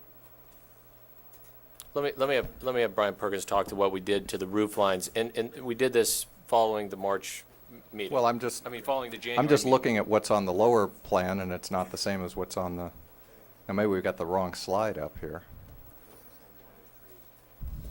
What you're seeing on the second floor of the drawing on the wall is really just the second level above what you would see here. So this is all of it exposed, what you'd see with the wall removed. What we've done is actually done projections, which actually move the face of the wall out in 2 locations on this building. This one actually has 3 areas where they're pulled out. I What see. it does is it creates another hip that projects out from the main roof. It's better in 3 dimensions in a lot of ways than it is in just a 2-dimensional drawing. But what you start to perceive, and I think it does show up a little bit better here, are the individual smaller roofs which break the mass into separate ones. What's happening is that roof is disappearing into a single mass, isn't it? It is. Yeah, in the drawing here, the Right. lines are going together. Got it. Because it makes it look like a single mass when on the Right. other. They had addressed the ridge, it sounds like, which we've actually let the ridge recess back. But it's the portions in the front that we were concerned more about, because those are the things that you'll perceive up close as you're driving along the street there. You would actually see the pieces of this. So they're broken up almost as if they were hip dormers going back. Right, the lower one has that look to it. So the, Commissioner Gotstinger, the one issue that wasn't addressed, because this appears to address at least part of that with the changes in the hip angles to make it look more residential in style. Right. In some ways, we addressed the eave, which is a piece just above the windows, because that's a piece you'll see, and varied that a little bit more, versus the hip, which is still in the background, but you would see that beyond.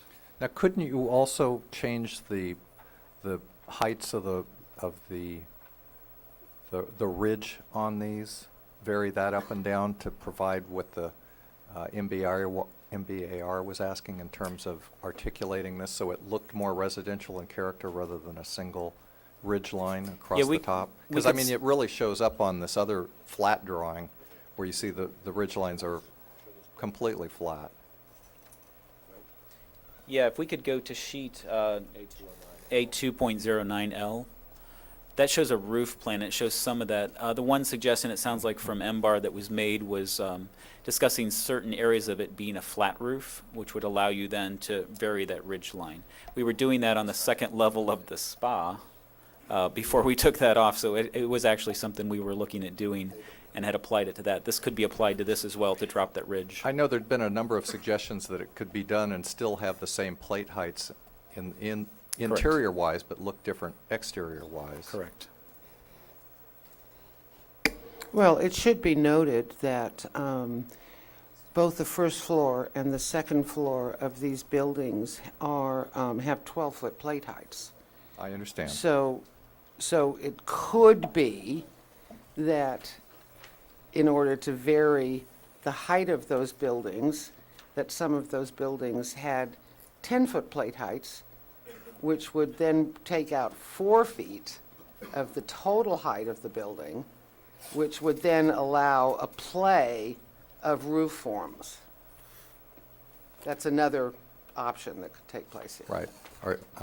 I'm not sure if I'm capable of articulating that as nice as you did, but yeah, by varying the plate height, you have a lot more control over making that look different. Right.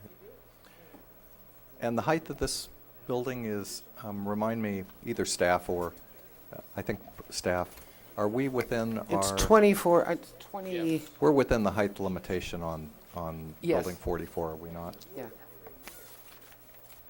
Is that from That's from finished grade. I'm always a It's little scared. 24 to the plate height and then whatever it is for And the then roof height. we've got the extra 3 feet because of the 4-in-1 pitch.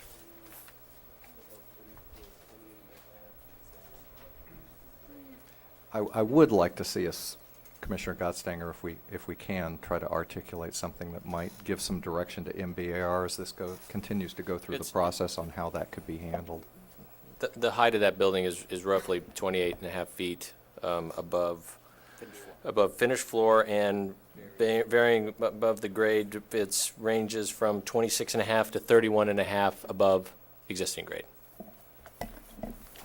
Give me that again. Above existing grade is 24?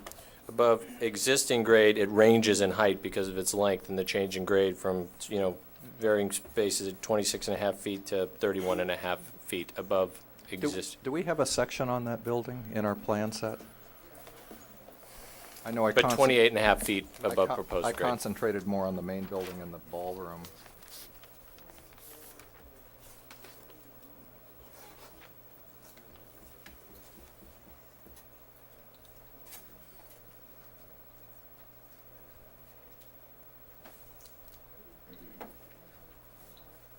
Yeah, I see it's here. It's in the 5.13 section.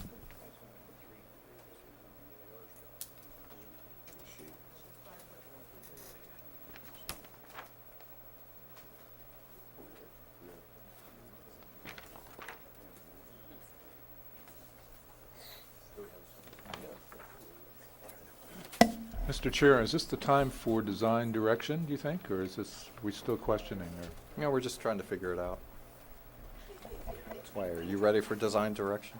Well, I don't want to miss an opportunity. I'm just the Commissioner- chair, I'm not in, I have no Commissioner Barrett, control. well, they're looking for that section. You were asking about changes to Building 44. I touched on one before as well, but I just wanted to reiterate that is not completely obvious from this building because we do not fully landscape the elevation, because this elevation over here, we don't fully landscape that, so it can be visible to you to show that. But moving back this building 8 feet, one of the comments by MBAR is that they wanted to have more landscaping along the Jamison frontage. And by moving this building back, this section of the building back 8 feet, it allowed for, an additional layer of landscaping between the pathway and the building. So it will really soften, which is not as apparent in here because we take the landscaping out so you can better see the architectural layout of it. But in reality, it will really soften that landscaping because of the addition, Right. soften the frontage. Well, we'll never see the bottom floor, it's behind the wall. But what I'm saying, the second floor of that one will also be softened because of the ability to add landscape in that section. Right. Is that the section of that building that we're looking at there? And is the dash line the existing grade? Correct. Yeah. Okay, that helps a lot. Thank you. Mr. Chair, just for clarification, I think one of the public commenters did mention that they didn't think that this building conformed to the requirement of being considered one building, and we did look at that very carefully, and there is an appropriate attachment between each of those buildings. It's not just corridor space. We agree that you can't just attach by a corridor, because we used to get quite absurd results when we allowed that, so.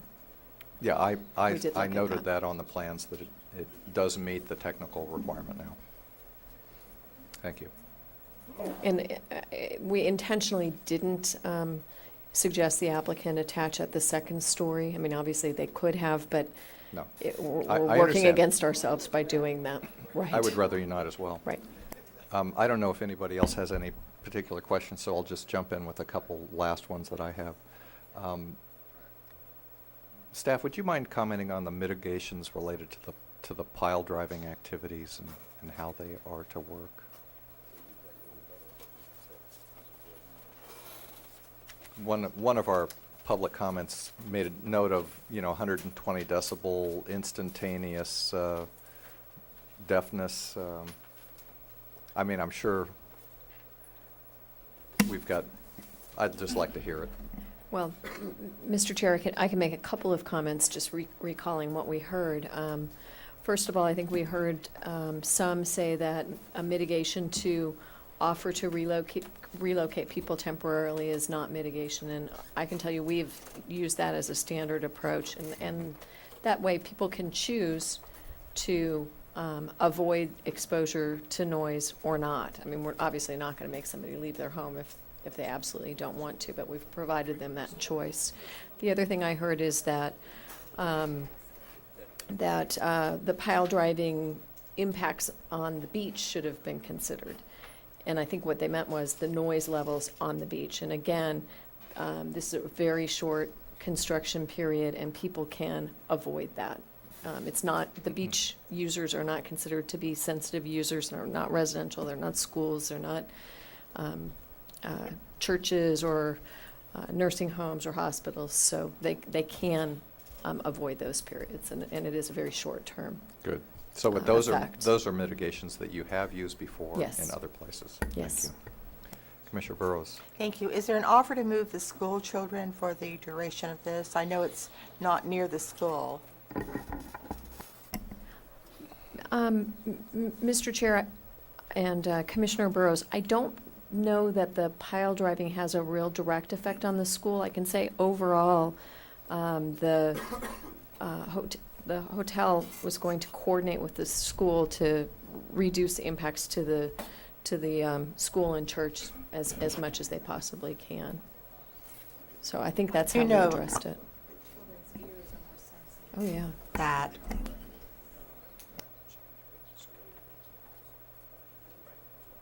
Commissioners? Fire hydrants? Mr. Briggs, can I see the fire hydrants, please? I know you have that information now.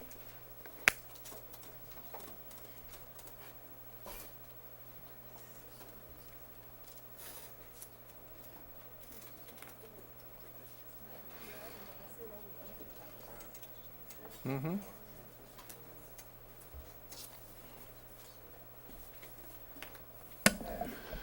Commissioner Godstinker, I realize this is difficult to see, so I could point to them. Did you have, okay. I can't zoom it.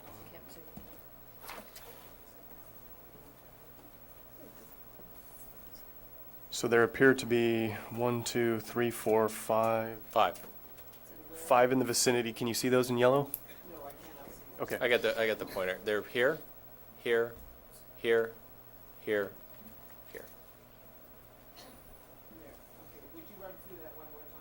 This is Miramar Avenue. These are two generally along Miramar Avenue, one about halfway up, one at the corner, one roughly out where we would have our, is out along Jameson, one near the edge of our property this is the edge of our property as you approach going towards Posolipo, and there's one located here, and then there's one located behind the beachfront units. Those are all existing. Those have all been tested and... They've all been tested, and there was some wishy-washy answer given earlier, and all of them Yeah. tested significant, in excess of 1,500 gallons per minute, 1,800, 2,000. That documentation was all submitted to the county. 2,400 gallons per minute, 3,000 gallons per minute. So they were all tested above the 1,500 that the fire department wanted. And you guys have that information? It was submitted in our response to comment to the Montecito Fire Department letter. And so that's on the record? Nobody on staff seems to know what I'm talking about. I can submit it. I believe it's in volume 3 of the materials that were presented to you for the first hearing. Great, thanks. Yeah.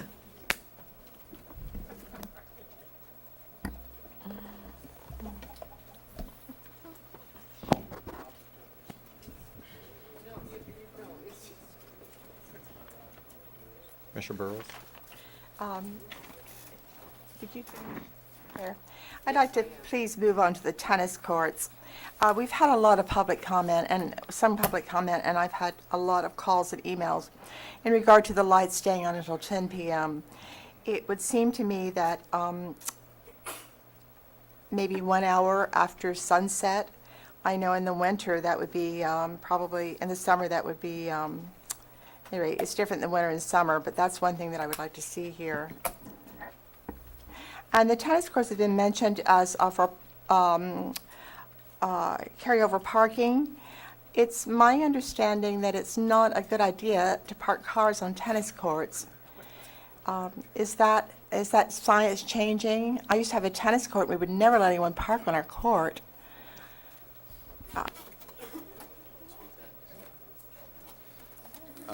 Commissioner, I would not want anybody parking on our courts either, but it is just a backup. So in a worst case scenario where we needed the additional parking, we would allow it to be on the court. Schrager included the parking on the tennis courts. We're not. It's a worst case. Yeah.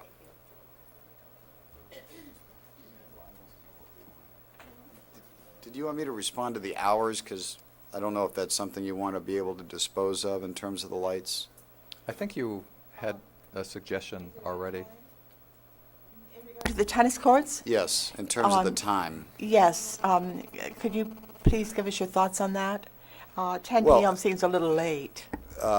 You know, if 9 p.m. is better, we'll agree to 9 p.m. I think 9 p.m. does that sound fair?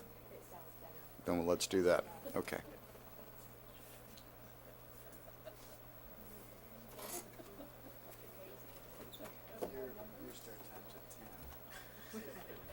I guess these are cleanup questions. I'll move back to the beach and tennis club numbers.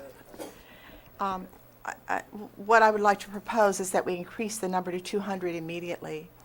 It's 150 now, right? It's 140.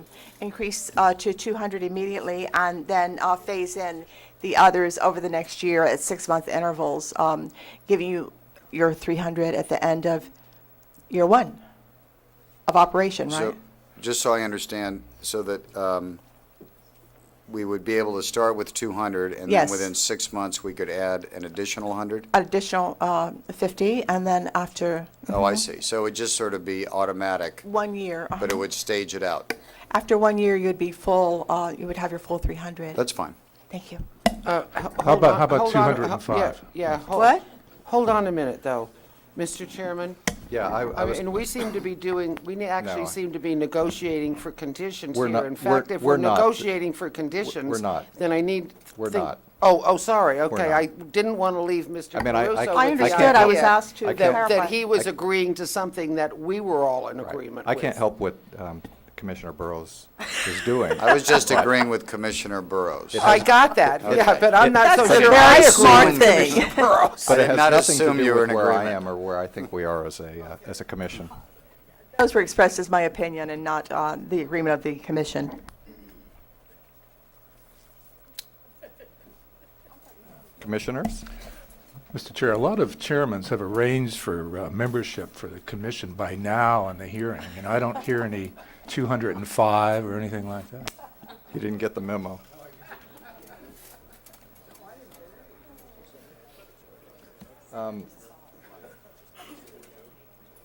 Questions? I don't have any more questions on my list that I can find right now, and we had indicated we were going to provide you with an opportunity to rebut public comment and anything that had come up during the time today. I think, actually, you have been, along with staff, so comprehensive, our rebuttal probably is down to one issue. Just a clarification, Matt? Yeah. Okay, so probably all will be 1 minute. Thank you. They were, all the things that we wanted to cover earlier. Is this that real fast talking part again? No, it'll be very quick. It'll be like, I can talk very slow because it's very short. The one issue that came up that hasn't been subsequently addressed was with respect to 101 improvements on the bridge. We inquired of Caltrans about that, and they do not have any plans to do anything to the bridge in the near future. And with respect to the impact of 101 improvements, those will not have any impact on the parking along Jameson. How was that? Mr. Excellent. Middlebrook, how, Excellent. since the design has not been done, how can you make that statement? On 101, Yeah. Mr. Chair, I can make a statement. Okay, I'm listening. Okay. Planning and development staff, including me, have been working with Caltrans, with District 5's office on the 101 improvements, and we have come to the conclusion, mostly because of financial considerations, that all of the improvements to put in the auxiliary lanes through this portion of Montecito will have to occur within existing right-of-way. So really what we're talking about with Caltrans for the entire length of this improvement, which I think, as the commission knows, goes all the way through the city of Carpinteria, and then all the way through to the city of Santa Barbara and then some. We've been talking to them about whether improvements should be made on the inside portion of 101, meaning within the median, or whether it should occur by expanding to the outer limits of the existing right-of-way, or some combination. And there are some areas where there are choices, and there are some areas where there just really aren't choices. The other thing we've been discussing with Caltrans, and it's not much of a discussion, it's really more information from Caltrans, is where sound walls will be placed. And there are a fairly significant number of sound walls that will need to be installed as part of this project, unless the affected residences opt out of the sound walls, and that's a pretty difficult process to go through. So I think we've definitely come to the conclusion that there really isn't the opportunity to expand outside of the right-of-way. But the other options are not set in concrete. Obviously, they're going to go through a process, an environmental process. We'll be coming to both your commission and the County Planning Commission to go over the options with you in sort of a conceptual review phase, and then there will be a permit phase as well. Ms. Black, as you'll remember, may remember, back in, I think it was 1991, when improvements were proposed then, one of the enormous impacts that the community objected seriously to was the removing of the vegetative separation. And I mean, this has not come back out to the community yet. I can't imagine that there isn't going to be a considerable discussion about that before it's ever adopted. I'm certain there will be. Do you have any estimate of time frame? Maybe I should ask you for funding, and then we could go to the other one. Mr. Chair, it's funded, assuming that the right-of-way acquisitions don't occur. I think that the funding stream is pretty well in place. As far as the time frame, I think we would expect to come to the County Planning Commission and the Montecito Planning Commission in the next 6 months at the longest, in a conceptual review framework. Caltrans is at the very beginning stages of preparing the environmental documents. They're really doing kind of baseline studies right now to support their analysis, and they're also doing a lot of engineering work. So I would suspect that that's, a year to a year and a half away, but I don't have that timeline embedded in my memory. Okay.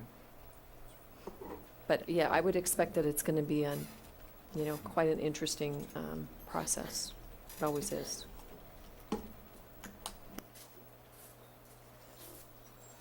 Well, I think we're done on that course of action then. So Director Black or Mr. Briggs, did you want to rebut any of the public comment? I know you've had a few items, but I wanted to give you the opportunity right now.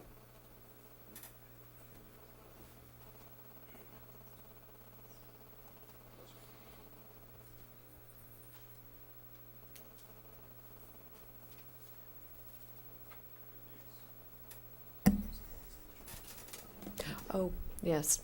So Mr. Chair, I'll at least start, and then if the staff recall other things that we need to report on, we can do that. And then I know Mr. Gazzoni wants to provide you with some input on the CEQA review and the water issues. I was thinking once you did your rebuttal, we'd probably do CEQA and then get into... And then I'm going to force you to make a decision on the letters, but. On what? The letters, all of the Letters, letters that yes, we've okay. received. So the first thing is the structural report, and I can't remember which speaker made a comment that the applicant's team had commissioned a report on the structural integrity of the structures on the site, and that the county hadn't done any review of that, and that's just not true. We had the building official, not just a building and safety staff person, but the building official review that report, and he completely concurred, and he's been out to the site. So I think we more than adequately have reviewed that study. One of the speakers also spoke about the archaeological monitoring condition and whether there would be more than one monitor on the site. And I would expect that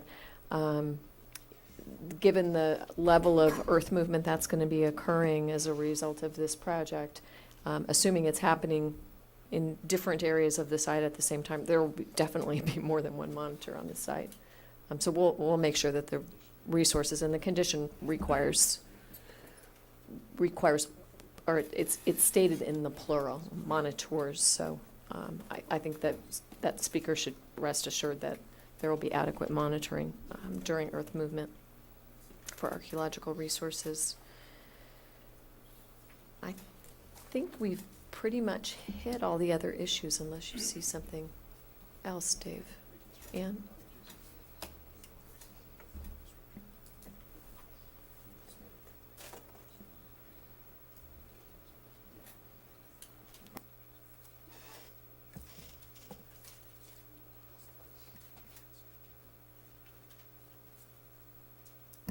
Maybe while we're just seeing if there's any other things, I'm gonna go through the public letters, and I'm just gonna read those or identify those letters that are more than a page that we've received, and you don't even have all of them in front of you.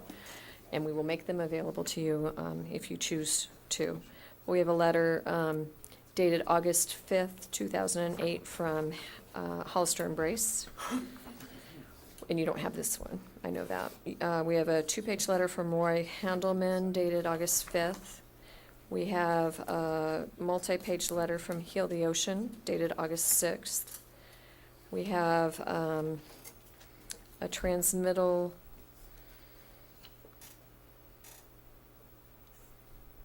I can't find, dated August 6th from Dudek with different attachments to it, and it's pretty extensive. We have a letter to Diane Gabriel with attachments dated August 5th from Caruso Affiliates. We have another email from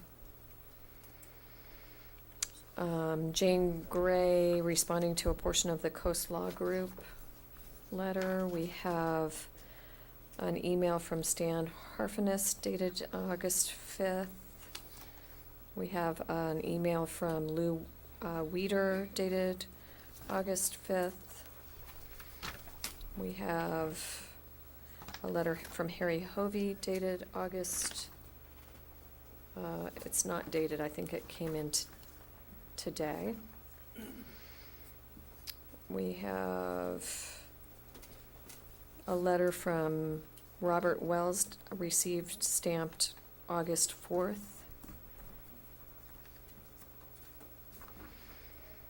Another email from, or an email from, excuse me, Raymond Stefani dated August 4th. An email from Ted Berge dated August 4th. A letter or an email from Cody Chubb dated Saturday, August 2nd. An email from Brad Hall, August 1st, but afternoon. Coast Law Group's letter, which we received August 5th and is dated August 5th. And then a letter from Matt Middlebrook with Caruso with some attachments dated August 4th. and another email from Ted Berge, August 4th.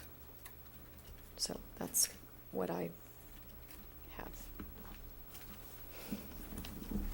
Commissioners? I don't know if I've read any of those letters. I might have read some of them, because some of them were sent to me separately by email. Do we move to have them into the record, read Well, into the record? No. Mr. Chair, I think the commission has to decide whether or not you want to accept those into the record. And if you accept them into the record, you're using them as a basis for your For our decision. decision. And I can't do that. I can't do that. I haven't read them. I could do anything before the 4th, but not anything after the 4th. Yeah, the only one that I read that came personally by email was the Coast Law Group. That's the only one that I've read of any of those. And I do Well, believe unless- that other commissioners hadn't read that because they were asking me if, What type of decision are we talking about? We can either move to accept or not accept them. Accept them in the record, but the problem is, Diane, sorry, Ms. Black, you were saying we can't make a decision unless we've read them? No, Mr. Chair, just to be clear, if you make a decision today and you include these in your record, you're essentially including them in your record, and so you should have considered the material in these. If you don't include them in the record and you make a decision today, they're just not a part of the record, and they're not a part of what you considered, except as they've been presented in public testimony. And if you don't make a decision today, you'll get them. So you don't have to worry about that. But we don't have to You'll- do anything. But today, if you do something today, it would be, I think, awkward to accept them into the record. And, Mr. Chair, might I ask Commissioner Gottstanker if any of her testimony or comments today were based on her reading of the Coast Law Group?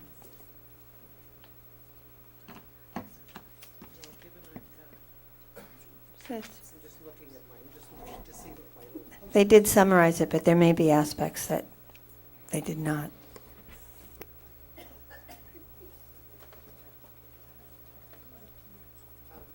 well, I haven't made any decisions yet. And I do not believe that I took any questions that I had directly out of this document. All right, thank you. I'd suggest that we move not to accept these letters. Excuse me, that's incorrect. I need to correct something. The questions that I was asking around Parcel 6 and the inclusion, well, we haven't got quite there, but the public lateral access easement and all of that was actually, I was referencing some of the material that had been included in that letter. Mr. Chair, I think to the extent that Commissioner Gottstanker has read the letter and relied on it to some extent, and it may sway her opinion that that one should be included. Or maybe Claire is not allowed to decide anything. Well, I guess Can I go with you? I mean, I guess we could accept that one, and then when we take our next break, each of us go through that one and make sure we are familiar with it. So how about if we move to accept that letter and not the balance of them? Would somebody make that motion then? Yeah, I'll make that motion. And I mean, much of what was covered in the letter was also covered in the public comment that was made, by the way. So I'll second that motion. All in favor, say aye. Opposed, no. Aye. So we'll accept the single letter, and maybe we can make sure we have copies of that when we take our next break.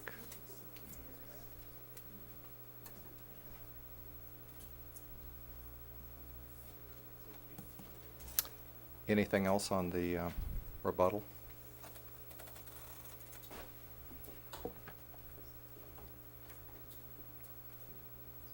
Was that a no? Or a maybe? Mr. Chair, Commissioners, thank you.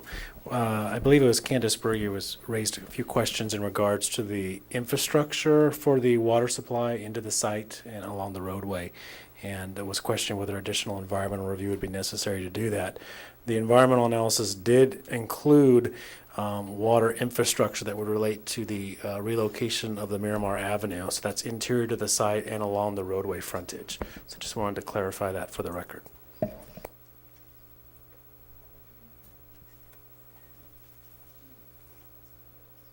And that would conclude it? Good. All right, well, that being the case, I think where we'll go next is CEQA. I know you've been holding your breath there, hoping to address that.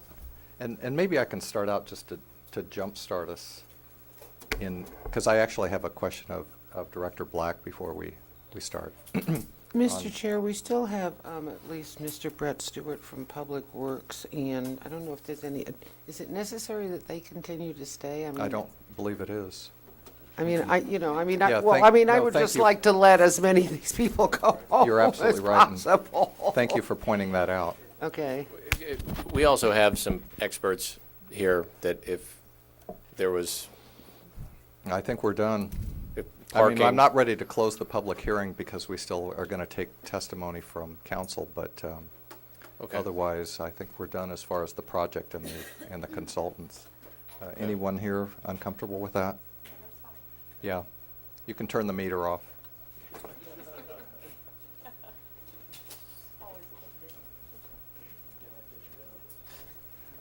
Director Black, I'm sorry.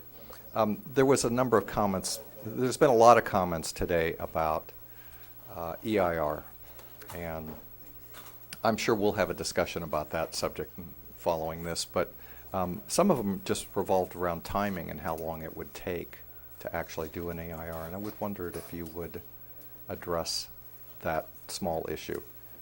I mean, given that we have a lot of the work done, is that, my own take on that is not a small task, that is a big task. It's not something that we're going to just run through. No. And I'm not addressing whether we need one, Yeah. I'm just talking about what it takes to do one. Well, Mr. Chair, it's hard because we're kind of we're in the middle. And I think we've collected most all of the information that we would include in an EIR, but, an EIR is not a small project to put together. But it and has there various are- noticing there are requirements, there are notice- set time Right. frames and so forth. We would have to do a notice of preparation, and you do a notice of preparation at least 30 days before you release a draft environmental document. There's obviously the time that it takes to prepare the draft. And then there's a minimum 45-day public review period on a draft. Then you need to respond to all of the comments that are received, which on this project was no small feat on the focused EIR that we did prepare. And then you produce a proposed final EIR and present it to a decision maker. 9 months? Pardon? 9 months? 9 months would probably, in this case, would probably be enough time. It's pretty short. Yeah. For most Okay. projects. Just thought I'd ask. Mhm. Okay, thank you. I know you're waiting. Please. I'm not sure which commissioner's question you'd like me to respond to first. Well, Would no, you like I- to I- address water or something else? Well, no, I was thinking you really wanted to talk to us a little bit about the CEQA issues and this, is it the staging issues of, I'm really getting more into. I have a question, Mr. Chair, if I can maybe Please. say. At the last hearing, I asked your colleague, I don't recall his name, I'm sorry, Mr. Yates. I asked him, we were talking about CEQA, and he allowed as how he hadn't read the document, but, and I didn't pursue that, and I'm assuming he meant that he doesn't need to, and I'm going to ask you some questions about that, but that the methodology was identified and that's all he needed. A different review than we have, I think. But let me stop there. and Well, get your thoughts. maybe I can just short circuit the question by saying that whatever was said last time, I have read all of the documents on this and prepared to answer your questions. Okay. I mean, I think that the point he was making was that we don't actually rate or grade an environmental document, but tell you the factors that you need to be looking at in deciding to adopt or not adopt the document. I think that was the point he was trying to make. But that said, I'm prepared to go into a little bit more detail on your questions. But one needs to read it to know whether the mitigation is appropriate if you have impact identified. I would say certainly You gotta get to the end of it. you as the decision makers need to have become familiar with both the underlying 2000 mitigated negative declaration and the current documents that are before you, so that you can go through and determine whether there is or is not substantial evidence to back up the decision you'll be making, as well as compliance with the procedural requirements of CEQA. And those are really the two prongs that are required decisions from you. Okay, thank you. Let me ask a question in that regard that's been brought up to me, and I think some of my other commissioners here.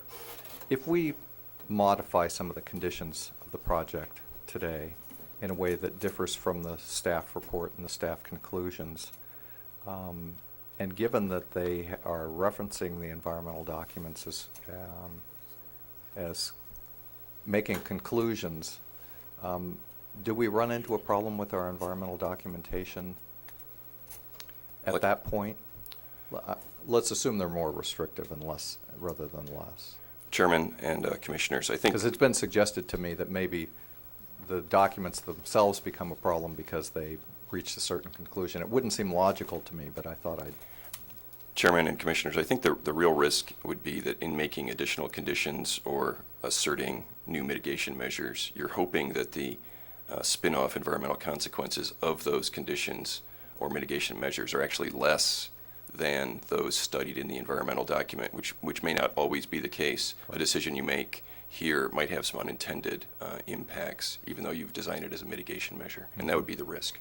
Right, but otherwise it's not a risk in that the conclusion reached supported a different, in that the document supported a different conclusion is not a problem. As long, as you said, because the conclusion is more restrictive, not less restrictive. Chairman, again, as long as the environmental document provides the basis for your decision. Okay. For either the conditions or the mitigation measures. That's correct. Good. Commissioner Overall. Following on the same point, I'm referring to a document that Mr. Yates wrote in response to questions that I posed to him. I believe all the commissioners received a copy of from Ms. Black. And his first response, the question was basically, can the Montecito Planning Commission disagree with the conclusions in a CEQA document and still approve or certify it? And his response was no. He goes on to in the, I don't know, do you have this document? Okay. Commissioner, yes, I do. And I, based on Commissioner Berig's questions to you just a second, I'm having trouble resolving your answer to him with what I'm reading here. If I read point number 2, it says it has to be, and that the conclusions in the documents are supported by substantial evidence, period.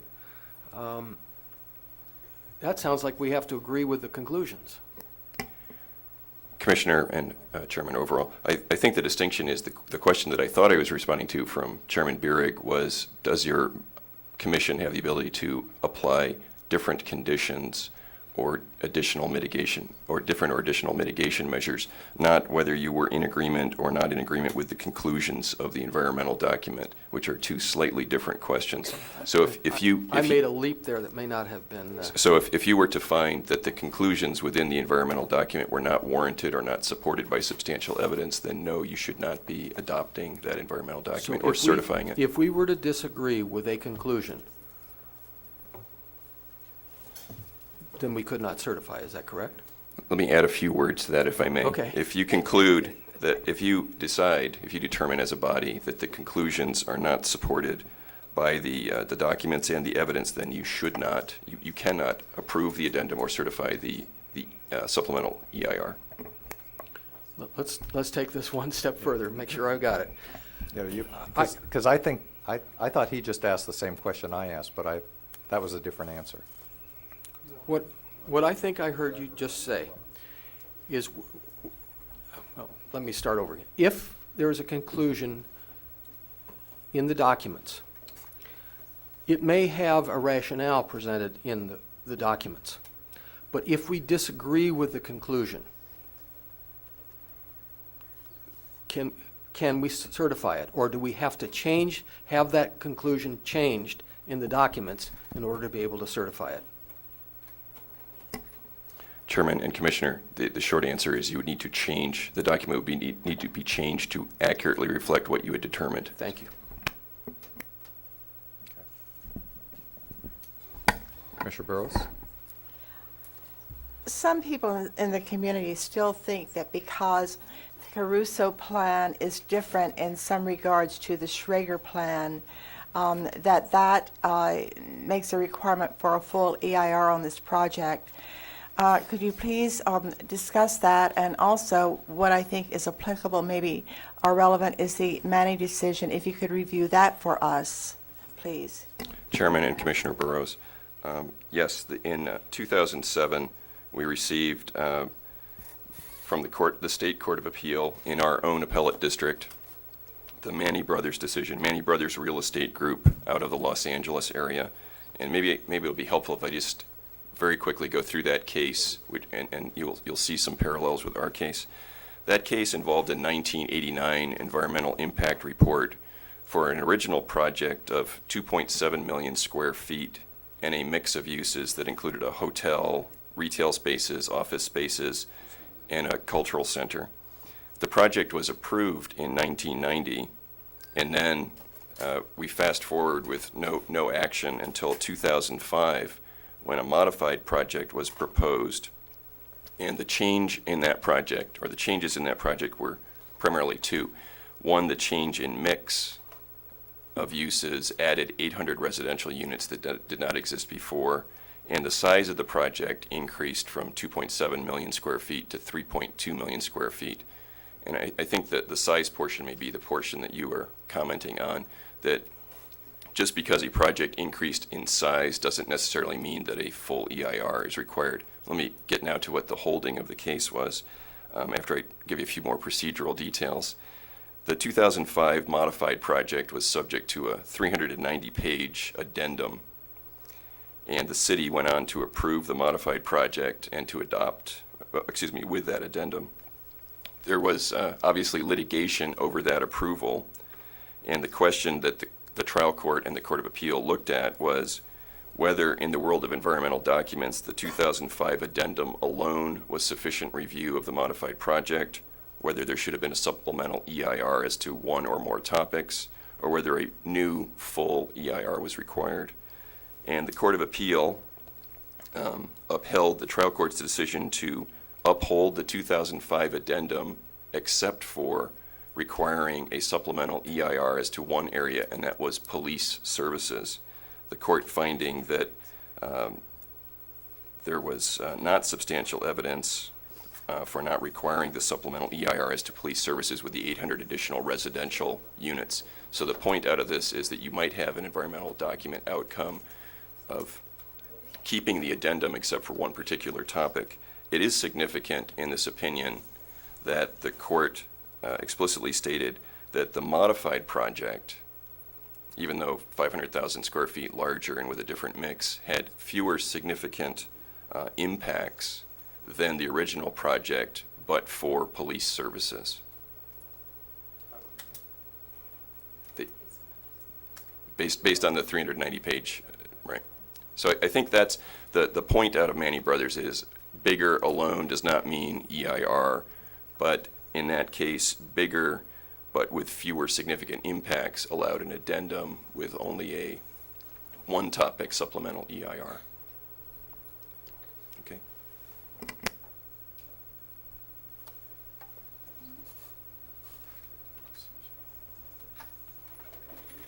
Which in your opinion would be parallel to exactly what's happened here, is that although we have more square footage in the existing project, we've got taller buildings in the proposed project than we had.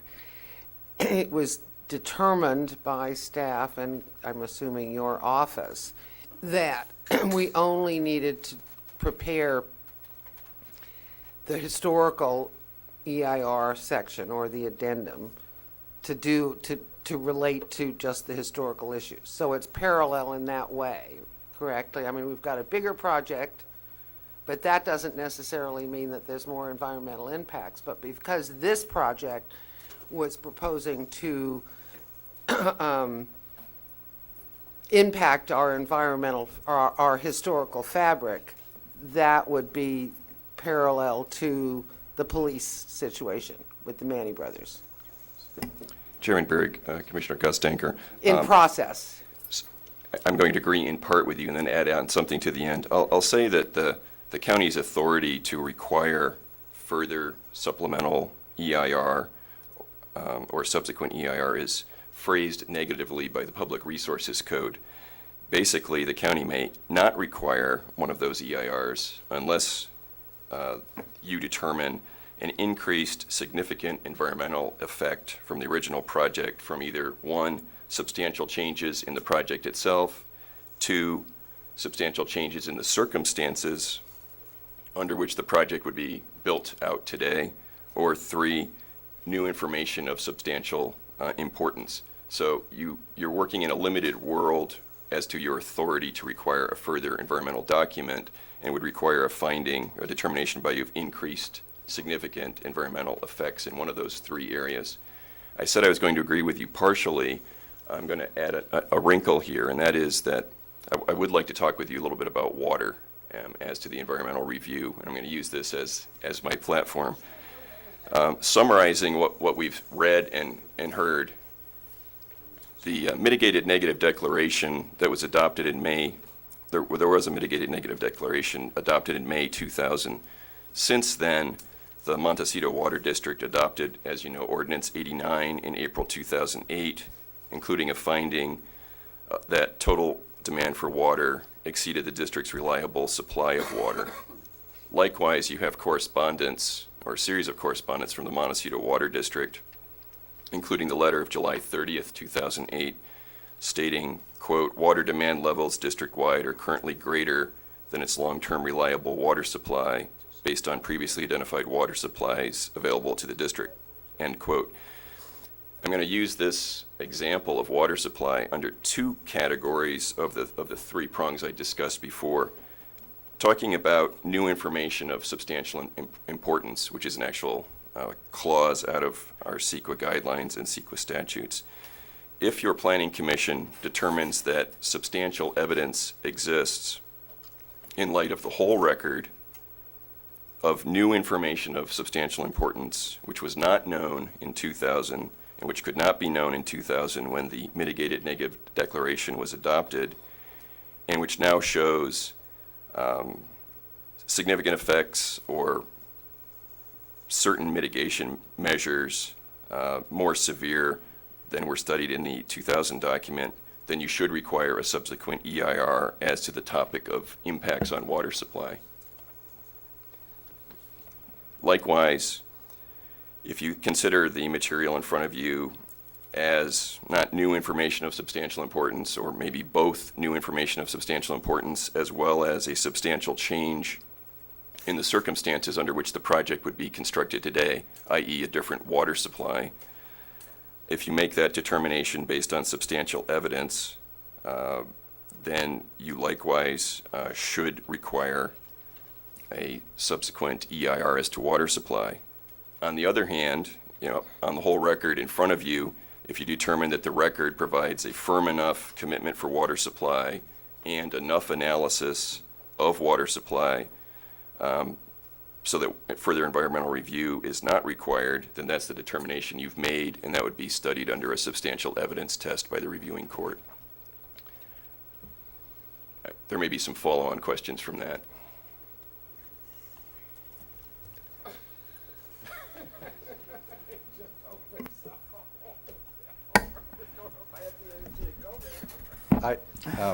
I'm being asked that we take a break at this point. So how about if we take we'll do a 5-minute break. And then I'm hoping to come back and close the public hearing quickly.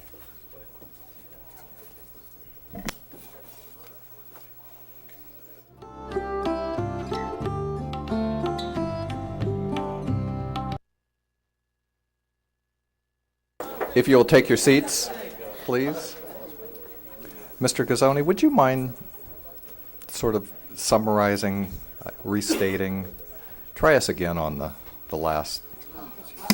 Mr. Chair, before Mr. Gazzoni does that, I just want to let people in this room know that if you walk out of this building, you're going to have a hard time getting back in.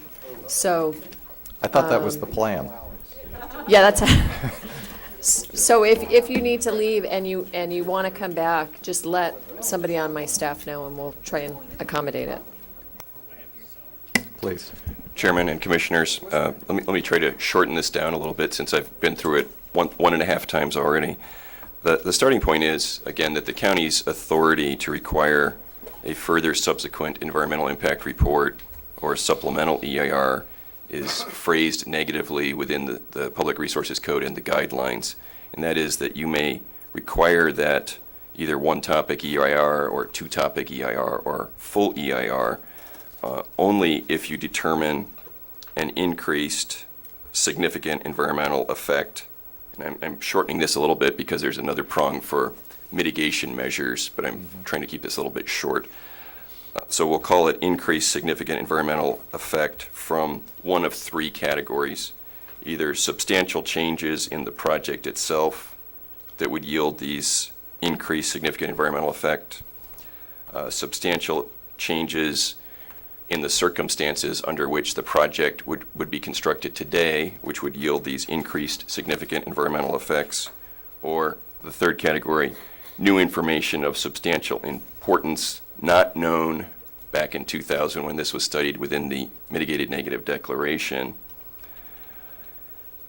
which would likewise yield increased significant environmental effects, or again, I'm shortening that because there are impacts on mitigation measures also. So if you were to conclude that one or more topics, and we had been talking about water, for example, either as a new information of this Ordinance 89, if you felt that that was a critical piece of new information, that it was of substantial importance, or that it was part of the circumstances today, the changed circumstances under which the project would be constructed, either of those two categories, if you determine that there would be increased significant environmental effects from that topic area, then CEQA and the cases tell you that you should require additional environmental review in the form of either a subsequent EIR or a supplemental EIR. And I'm going to make a distinction there, and that is that once you kind of go to that quantum step of saying, yes, there was an increased significant environmental effect from this area, then you're no longer in the world of an addendum. So you don't have an addendum with more meat added into it. You're really talking about a one topic or two topic or full EIR, depending on what topics you feel have either the new information of substantial importance or impact the substantial changes in the circumstances under which the project would be constructed. What would it be called? It wouldn't be a subsequent EIR since we don't have one. It would be not supplemental either. It would be a one or two topic EIR. Actually, you already have the document that you have right now. You have two documents before you, two 2008 documents before you. The subsequent EIR. A subsequent EIR is to one topic and an addendum. So, I mean, you could most likely phrase this as a subsequent EIR as to this particular topic. And you have no problem with the subsequent EIR on top of a negative declaration, legally? No. Okay. Okay. And same reporting, same notice requirements for the whole? Commissioner, that's correct. Same timeline? Commissioner, if I may, I would offer that, again, it's always easy for me to make the offer since it's Ms. Black's staff that's doing the work, but if her estimate was that a fast full EIR was 9 months, you would expect that if it was a one topic or a two topic EIR, that would be either a more realistic or a shorter estimate. Thank you. Could you please review for us Ordinance 89? One moment while I grab it. Yeah, thank you.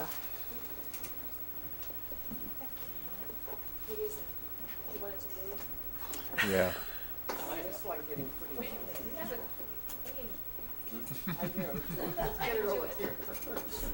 Chairman Barrick, Commissioner Burrows, I believe that Ordinance 89 is actually part of your package in at least one of the documents, but I have it in loose form here today. This was an ordinance of the Montecito Water District that was adopted on April 15th of this year, April 15th, 2008. And the part of this that I was referring to was the finding on page 1, finding A, quote, in 2007, the total demand for water exceeded the district's reliable supply of 5,700 acre-feet by approximately 600 acre-feet, end quote. And that's the example of what you might consider to be new information of substantial importance, or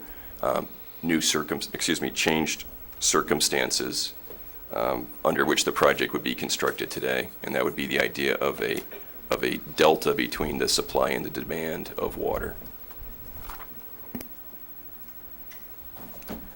Director Black, once we started down that road of doing an EIR, wouldn't it be a lot more defensible to do the whole thing? I mean, it seems like you're solving, I don't know, I'm just speculating. It's not my decision. Well, Mr. Chair, you're asking me a legal question. And No, I'm not really- going to answer it, but Okay. I think the two attorneys sitting across from me would say an EIR is always more defensible. Right. But they're sitting right across from me, so. Chairman Berry, if I may, it's probably a truism that an EIR is always more defensible. There's also tension, though, under Public Resources Code 21166 and CEQA Guideline 15162, which, as I mentioned before, negatively phrases your authority to require a subsequent or supplemental EIR now that there's a 2000 mitigated negative declaration out there. So you're not writing on any clean slate. You would have to make the findings of these, new circumstances or new information of substantial importance, and you might choose to do that topic by topic. You might choose to do it full on, but you're not writing on a clean slate there. There is a significant, there is a presumption for the applicant that the original document was adequate, and then you have to make these determinations on substantial evidence as to new circumstances or new information of substantial importance. Isn't that document already adequate? Isn't it deemed adequate because it was done, it exists, and it's the basis for this one?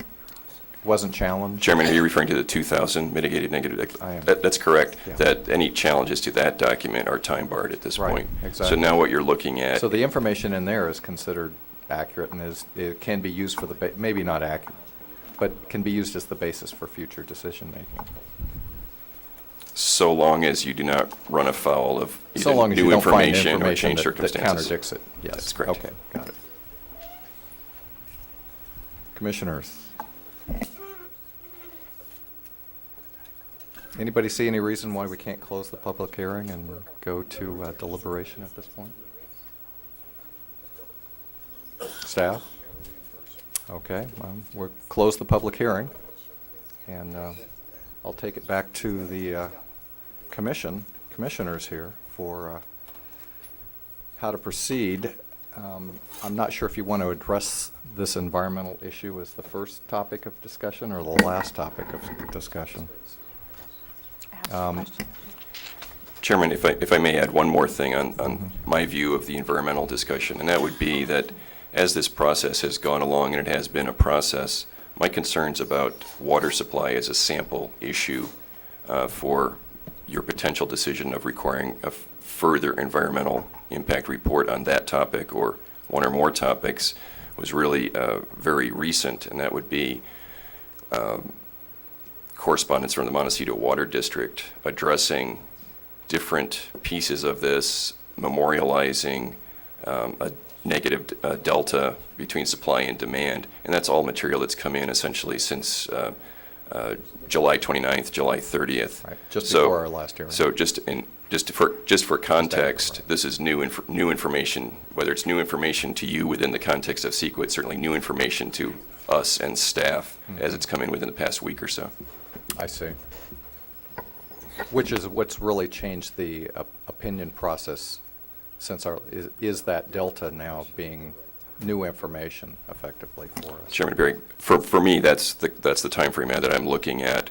The Ordinance 89 has been out there since April of this year, but for me, going the next, the next piece was the series of letters from the Montecito Water District that discuss water supply, water demands, shortages, differing numbers in there, and that's why I think your discussion as to whether that is or is not new information of substantial importance would be appropriate. Good. Well, Commissioners, I have a suggestion as to how I think we might want to proceed. I'm not sure how everybody's going to decide this issue of the certification of the environmental documents.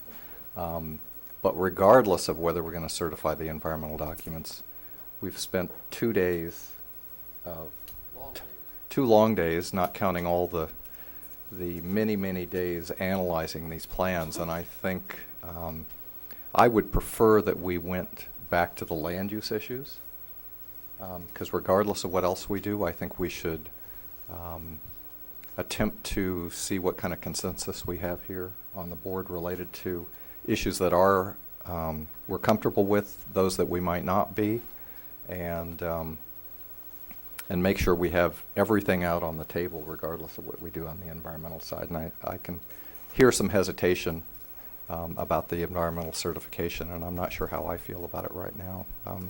Still looking forward to discussing it amongst ourselves. So I wonder if everybody would be interested in sort of ticking off the land use issues one at a time and seeing which ones are important, not important, which of the conditions and findings we can live with, which we might struggle with. I mean, I guess somebody could make a motion for approval. We could start out there, or denial. But I think we're somewhere in the middle. I'm just guessing. Mr. Chair, if I can. Should I begin? If you want. I have a checklist, so.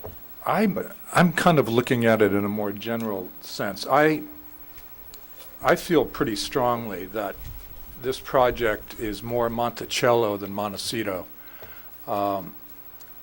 And it's a beautiful design, but it's far too formal for the cottage.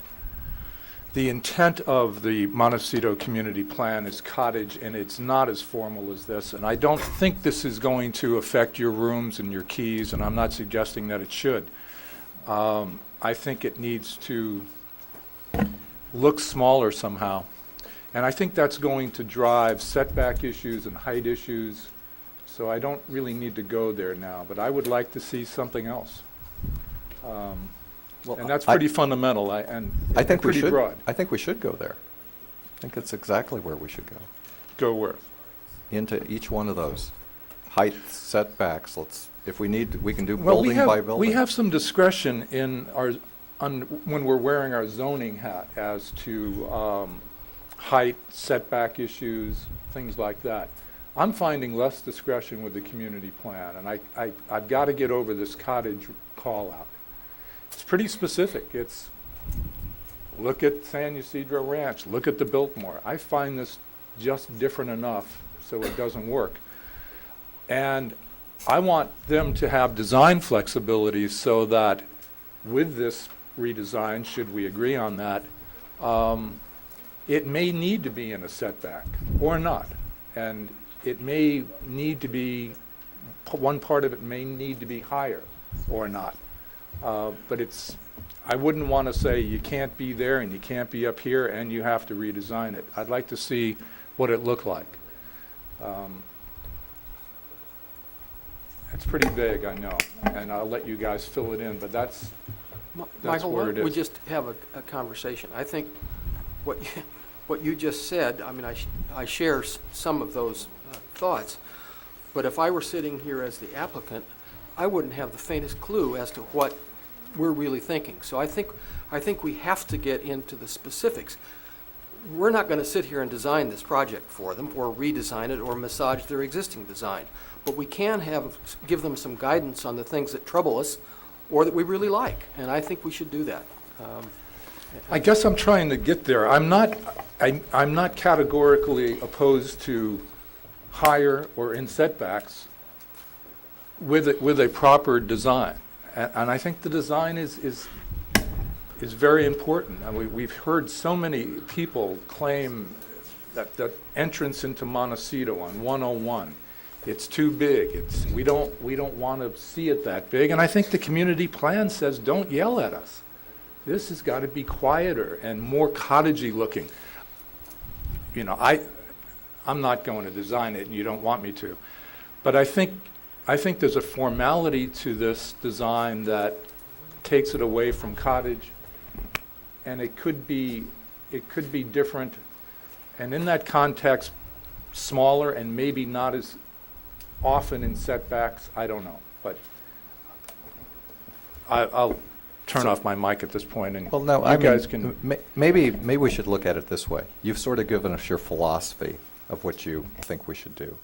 And I mean, that could be the start of how we get into this. But I'm determined to get this body to the point of talking about, if it's too high, how high is it too high? And if it's too much in the setback, how much is it too much in the setback? Not vague, we wave our arms around and say, change it. Let's tell them exactly what we want. Here's a chance to do what we couldn't do the first time around. We can take a straw vote if we need to and figure out whether we have some agreement or not. You know, we spent a lot of time on it. Let's get it out on the table.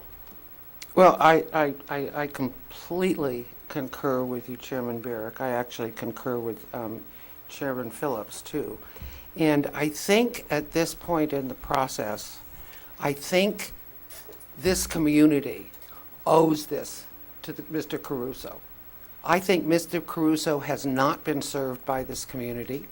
I think he's been led in directions by both staff and by the community at large, the Montecito Association, that have been inappropriate, and inappropriate, completely inappropriate. And what we now have is, as a result, is a project that I don't think, at least there are 2 members, and I actually believe there are more members sitting up here, although you haven't said, who cannot find consistency with the LUC policy M.1.6, which says improvements to visitor resort serving hotels shall be designed to be consistent with the existing historic cottage-type hotel tradition of the early days.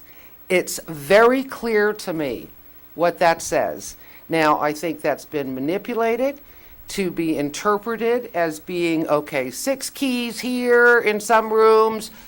We've got building 44 that maybe complies and maybe doesn't, And so, I mean, I think that it really is time, as Chairman Barrick is saying, to let Mr. Caruso and his team know what it is that we're going to be able to live with. I mean, I'm totally prepared to say that. I've been prepared to say that for a long time, and I've kept my mouth shut. But, that's where I'm at. And the first place I'm going to go with that is that I do not think that Lot 11 can be included in the FAR calculations, which immediately impacts the project. I don't know whether all of Lot 6 should be taken out or only the easement, the 60-foot wide or 20-foot wide easement that belongs to the public. It is a coastal access. I think that has to be taken out of the numbers. And all of a sudden, those 2 actions alone are, if we take out, I actually did the calculations. If we take out all of the railroad alone, we will then have an FAR of 0.267. That's not going to comply with our community plan. So we've got a redesign coming down the line anyway if we decide to take that action. I'm going for that action. So, and I think that we have heard by many people that it's too big. Well, It's just too big. So I can either sit here and chip away by the actions that we decide to take, or we can just say to Caruso and team, It's too big, and it's not cottage style, and walk away, and we can all go home and have a drink. But I don't think that's appropriate to do at this time. And I really don't think it's appropriate to leave the applicant in that place. So let's take a straw vote on whether Lot 18 should be in or out.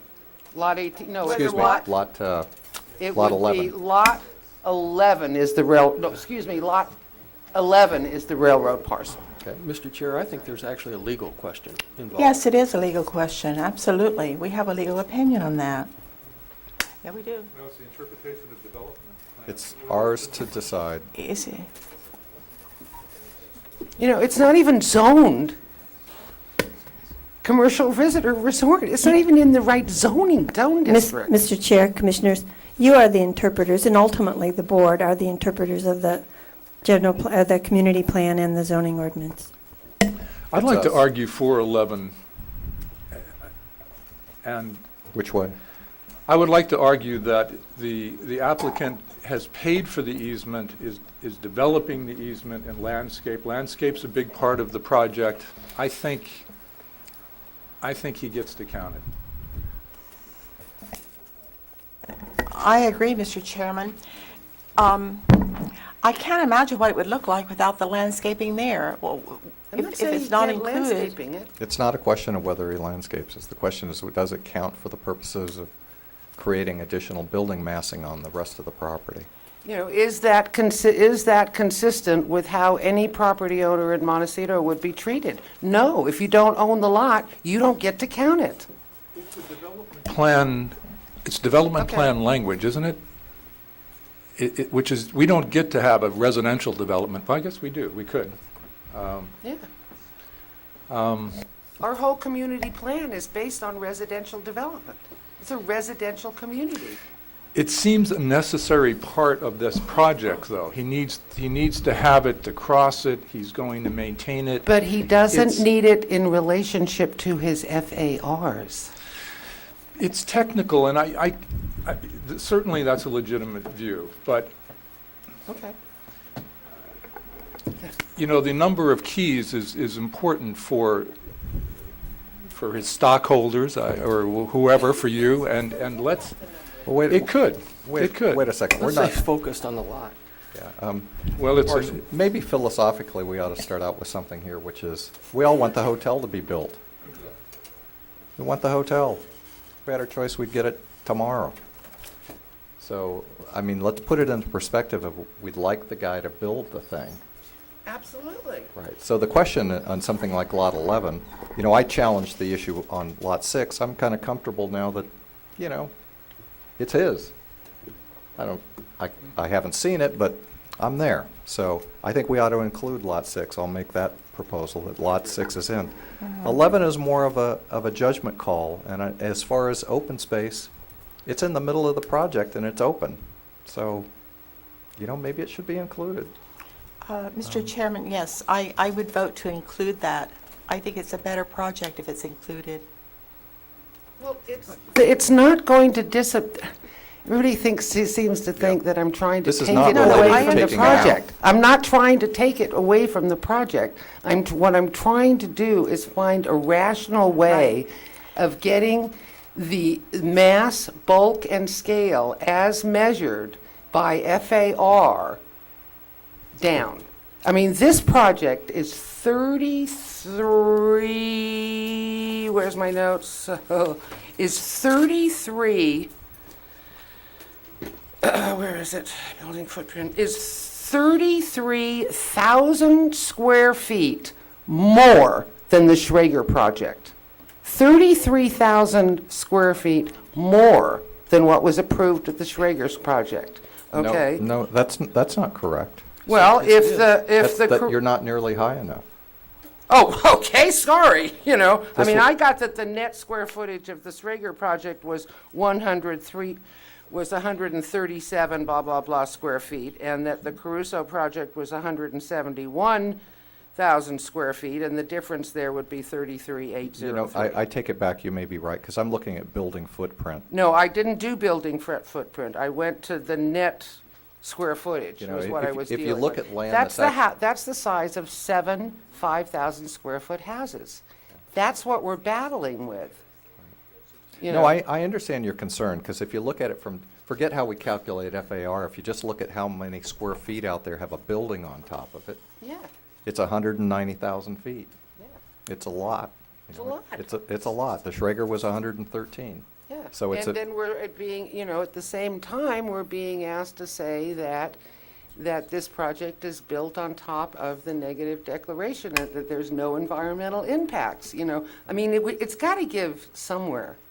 You know, I don't know where everybody wants to have it give, but you're pointing to that it's got to be more, excuse me, not you, but Commissioner Phillips is saying it's got to be more consistent with cottage style. Well, I can come up with a list of things that will make it more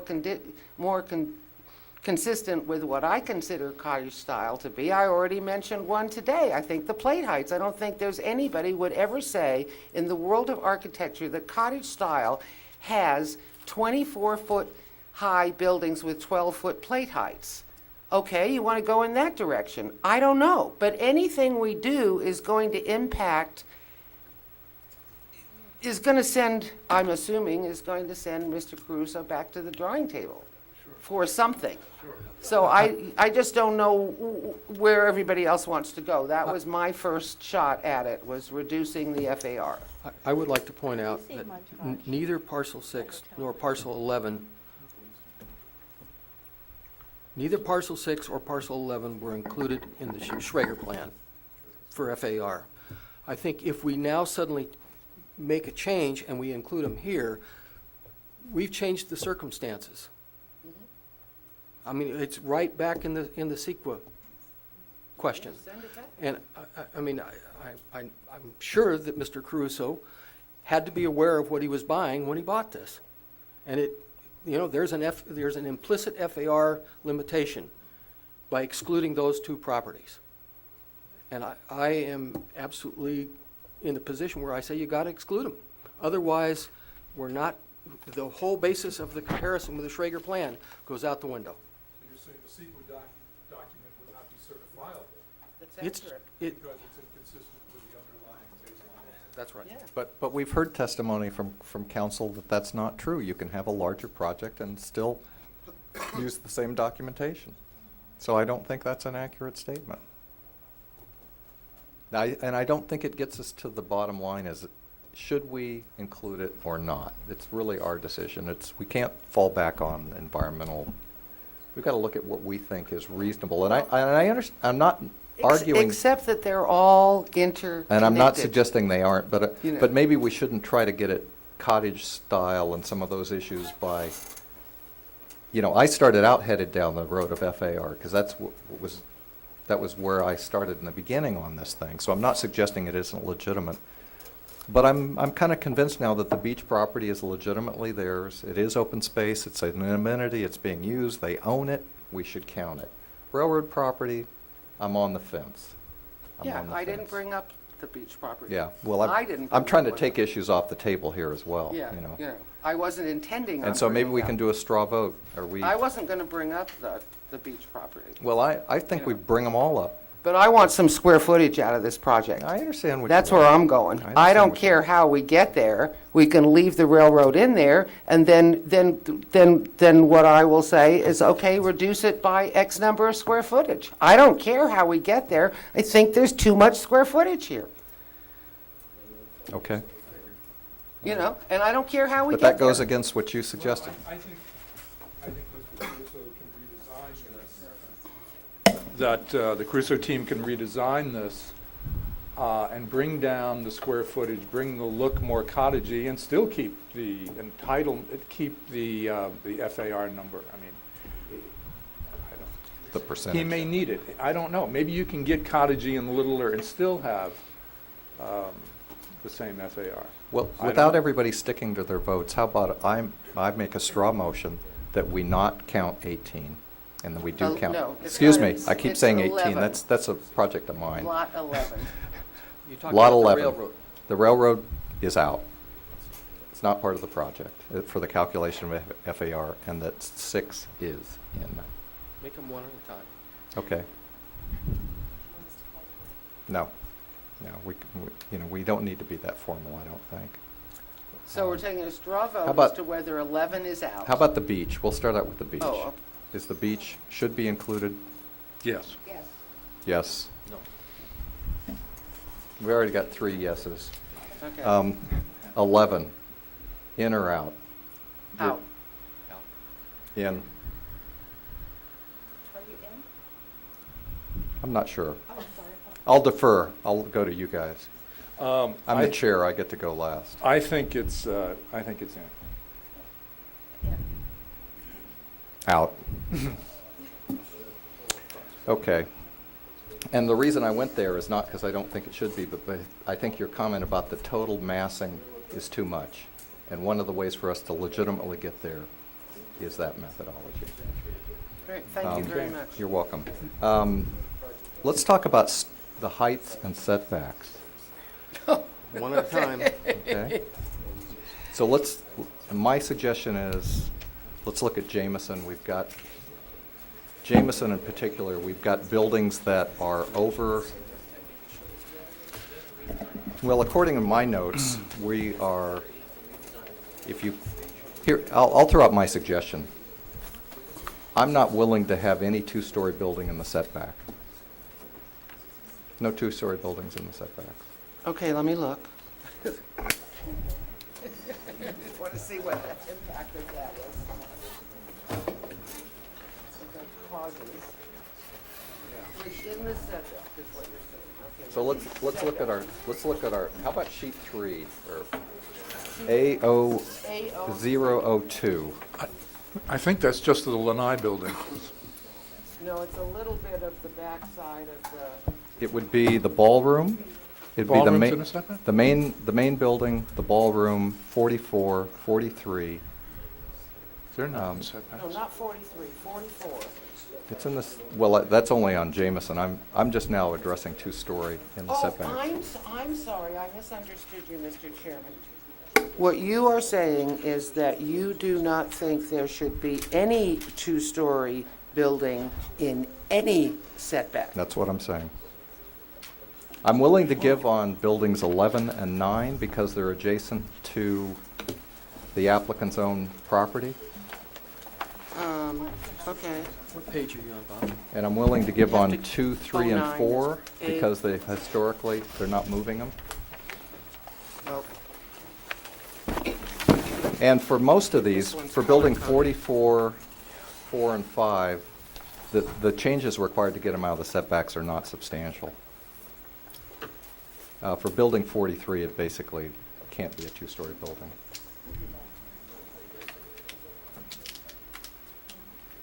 '43, and not 44? Yeah, no. You know, 44. But I figure they'll move 44. They'll move 4 and 5 slightly, or modify them slightly. What's the number? Where's building 4? Are you talking about 1 and 5? Are you Excuse me, talking- it's 1. Don't have the glasses. The main building in the. I'm sorry, yeah, it's 1 and 5. 1 and 5. I think on page A009, I mean, that's the one I'm working off of, which is the one that's actually where I've actually colored in the setbacks in preparation for this. Okay. I mean, it's really easy for me to read. Mr. So Chair- buildings 40 and 41 and 40 are both single-story buildings. Well, if you want to make it easy, we can start on Jameson Okay. and just look at building 44, 1 and 5, which is the Lanai building, the main building, and the ballroom building. I don't think those buildings should be in the setback. They're all Mr. Chair, are you 2-story buildings. suggesting that if they were moved out of the setback, the heights would be appropriate? No. Okay. But I'm suggesting they can be 2-story buildings, that they are 2-story buildings, and they should not be in the setbacks of a public street.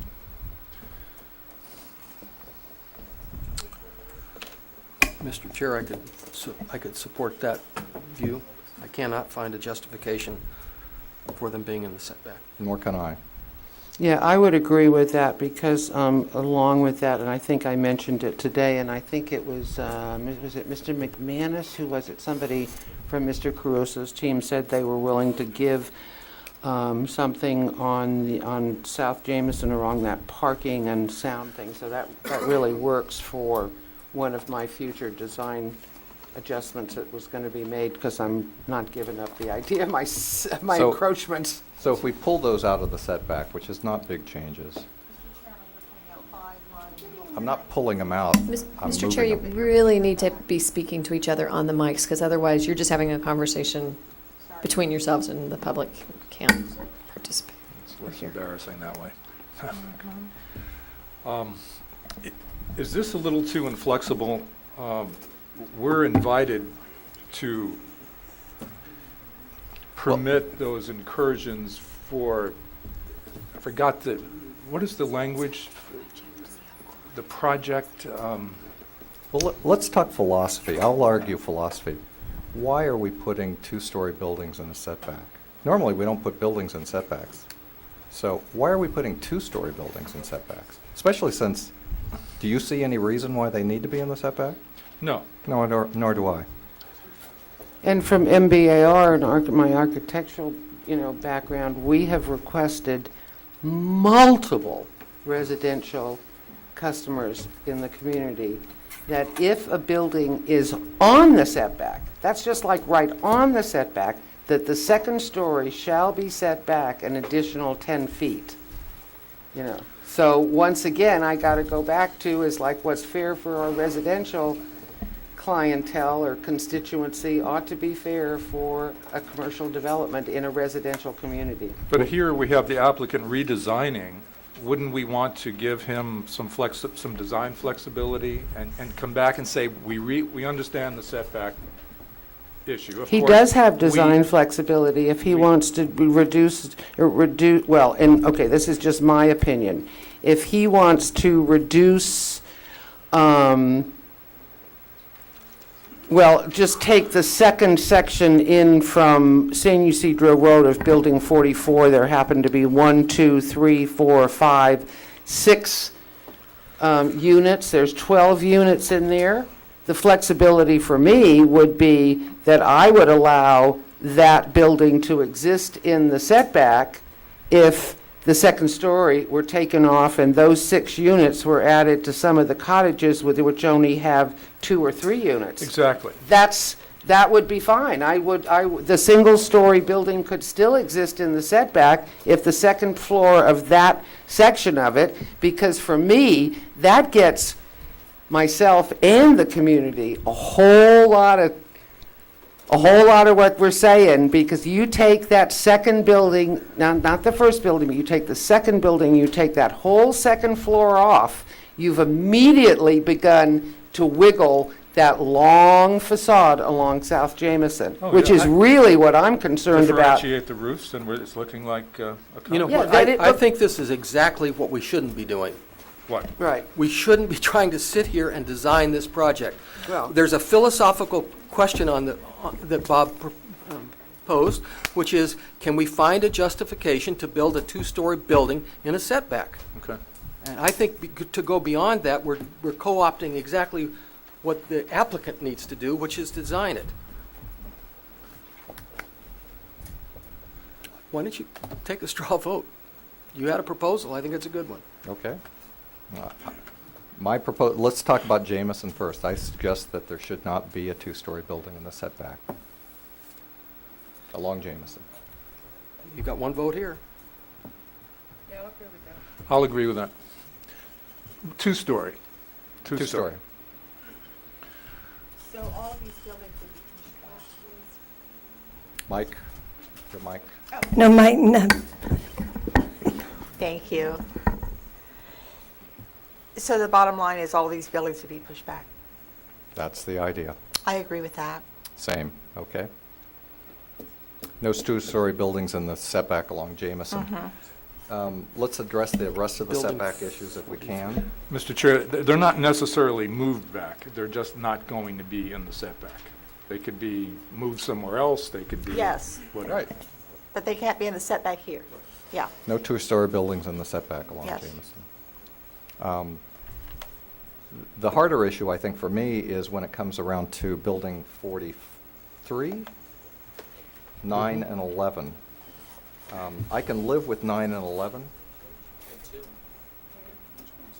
And 2, 3, and 4. Okay, hang on. I'm not proposing we do anything to 9, 11, 2, 3, 4, and 6. Well, 6 isn't in the setback.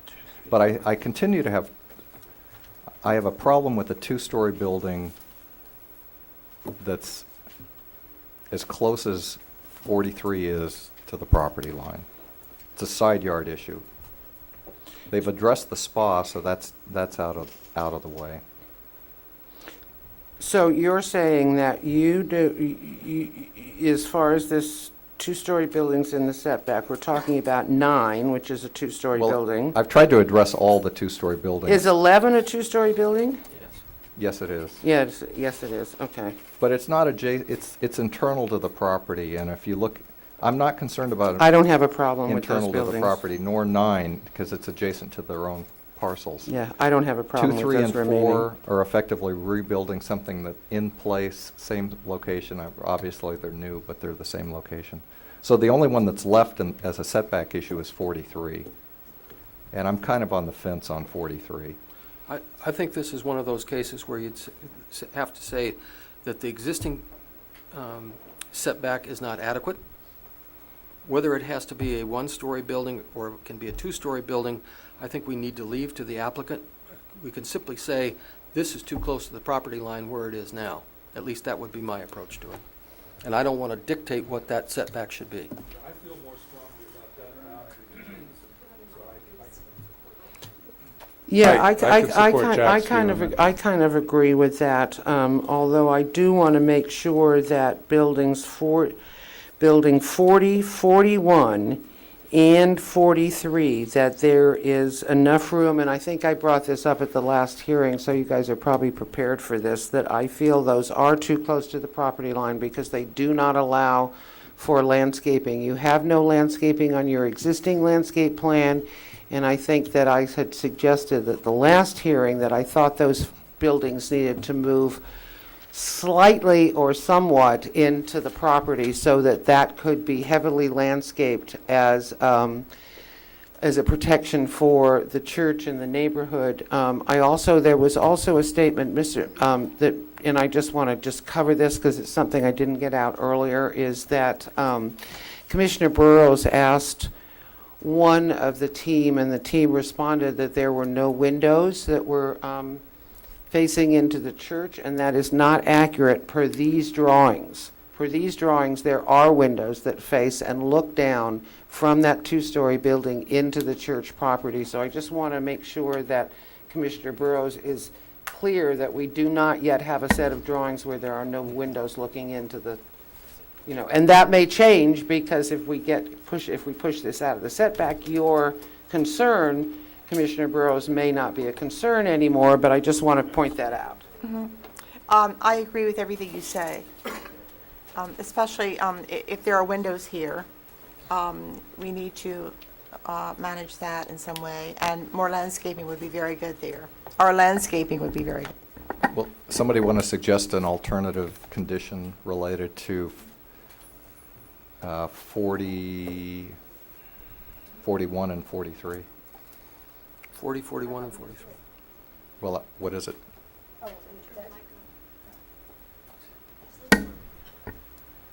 I thought we were going to move them in and have more landscaping there, or have landscaping there if there is none on the landscaping map, but I had not noticed that. Erin, can you just flip up the landscape plan so people on the commission can see it? Mr. Chair, I'd make a motion. Please. That we suggest to the applicant that they honor a setback of 30 feet. If they can come back with design reasons why it doesn't work, then perhaps we could justify it. But as of right now, I would suggest a 30-foot setback for each of those 3 buildings. On 40, 41, and 43? I think Commissioner Gottstanger, who does a lot of landscaping, suggested 20 was probably adequate. Could you live with 20? I could even live with less. Can you screen it at 20? Sorry. Absolutely. Yeah, you could, 15 would be sufficient. You know, but then I don't know, given that Mr. Caruso has, on the plan, has pathways and things, I just want to make sure that there's enough room for people, I mean, this is up to you, to have your clientele be able to get out their doors and walk around there, and also that it's heavily landscaped. I'll try again. Yeah. I made a suggestion. If the applicant can't do that, and they can justify why the encroachment into the setback needs to be something different, then let's have them come back and tell us. But I think to compromise at this point, I mean, there is a policy which says you don't build in the setbacks.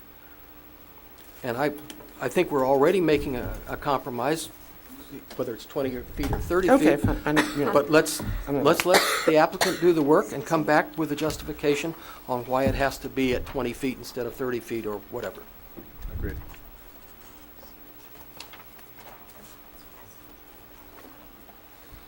I agree with that. I think code is 50, so you realize you're Yeah. side yard.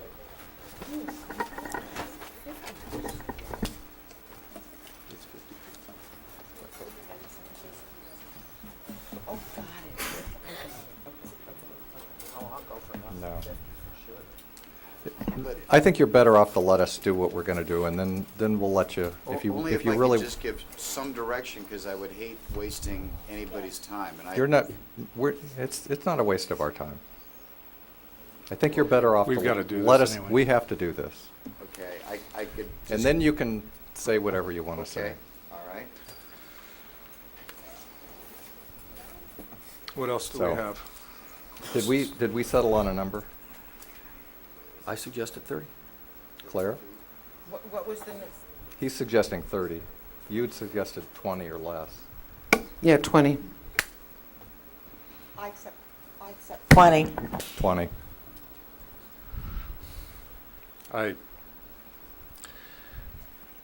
I think we all want to accomplish the same thing. I'd like the Caruso team come back with something that works for them and works for us. It's, we get out of the setback as much as you can. The screen it. setback, the side yard setback is 50 feet. Is it 50? Yeah. So it's I'll already. go with 20.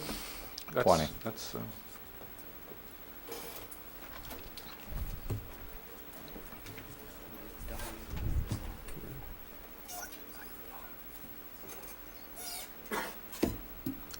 What's next? Height. Height. You want to work on height? I'd suggest you make a motion related to height on buildings adjacent to public streets. To what? Public streets. I mean, I can live with the beach and tennis club. I don't see any problem with height on internal buildings. Yeah, and I don't think any of us have an issue related to that. Well, then the motion would be related to buildings 1 and 5. 1 and 5. I think they ought to conform to the community plan. I can find no justification. There have been alternatives presented by people in the community, architects in the community, that have indicated there are other places to put parking. The argument about it has to be this tall because of P1 and P2, I just don't feel that that's sufficient justification. Can I suggest a slight modification? Certainly. That we not grant a modification of the height limitation, and that for the purposes of measuring the height of this building, that the top of curb on Jameson be level 0. Okay. Level 0 of the two-story habitable area, Yeah, finish first floor. finished first floor, Right. which would allow for still, 35 feet. no, 35 feet for that part of the building. Right. They can build exactly the same building if they want to. They just have to push it down. and you argue for this because that's the real visual impact? Mhm. Yep. Yeah, I like that as well. Okay, I'll go with that. Go with- Okay, same.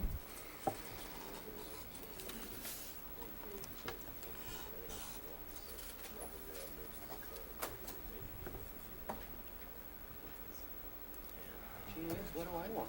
We're getting so much. What was that? We addressed it. Yep. Claire, I don't know if you want to address any of the discussion we had on Building 44 in addition to the setback issue. Well, earlier in the day, what I was going to recommend is that I think the project should comply with our encroachment policies, that a sidewalk and signage should be added to the outside of the sound wall. Stop right there. Is that a motion? That's it, yeah. I can go along with that. Sidewalk outside the sound wall on Jameson, connecting into the project area. They agreed to that. We're all in agreement on that one. Yeah, and what that would do is it would cause there to be, but from the curb to the sound wall, there would cause that to be 10 feet. That's what the encroachment policies call for. You just need an additional 10 feet there, and then, that's what that would be. I want to address the spirit behind grading. I don't have a specific motion except to acknowledge that if you drop the height of the main building, it seems to me like there is less, and particularly if you go to one-level parking, there is less grading required. And just as a philosophical approach, I would like to see no net import to this project. I think there's been too much conversation about grading to gain height, to have views, and that's not supported by our architectural policies in the community. So as an encouragement, I'd like to encourage the design people to reduce the amount of grading. And I think it's possible if they change the parking arrangement. Mr. Chair, Commissioner Overall, I want to include, I want to call out for another look at grading as it impacts water flow around it, flooding, neighbor impacts. I think Caruso team has I think they've demonstrated that a less convoluted surface is a better hotel. The ADA issue is major. He just mentioned. No, I completely agree with that. So I don't. So do I. I think the grading is fine myself. Well, I don't know if it's fine, but they've got to have that flexibility to accomplish what they want. And we have to be able to allow them to have import. But I am concerned about the water flow around it. If you build it up too much, I'm not sure we've looked at that impact. But that's coming up later in CEQA. So I'd like to be flexible about this until we see a problem. Yeah, I mean, that's fine with me. I mean, I think by doing what we just did with the height, that's going to impact the grading, and I certainly am not going to try to sit here and tell anybody how this lot should be graded, because that's so complex, it's so much a trade-off between the cutting that's being proposed to lower buildings on one end and bring them up at that end, and I also am not going to go with no fill, because if they need 1,000 cubic yards of fill to fill in the hole, well, fine, that's what they need to do it. So I don't think that we here, at least you guys, and it would take me a lot longer to figure out a grading plan that worked to be able to make any conditions like that. I don't want to do that. I want to clarify. I was not making a condition. I was making a suggestion that it would be desirable to comply with our regulations, which is to minimize the amount of grading. And so I think to the extent that he can justify the grading that needs to be done to level out the site, I'm not opposed to that. I would encourage them to try and arrive at a plan that doesn't require nearly as much import of fill as they have currently. I think we can go right to the watershed protection policies. There's two of them. HWPP1 says plans for development shall minimize cut and fill operations. Plans requiring excessive cutting and filling may be denied if it's determined that the development could be carried out with less alteration of natural terrain. And then HWPP2 is all development should be designed to fit the site topography, soils, and any other existing conditions and then it goes on and on and on and on. But, so, yeah, it should be kept to the absolute minimum and still have the design work and the ADA ramps work and the parking work and all of that. Well, I'm still comfortable with the grading plan, to give them a site that's relatively flat, Yeah. similar to what they have now. And, those policies are in effect. I can't see changing any, I can't come up with a motion or a modification of the conditions right now.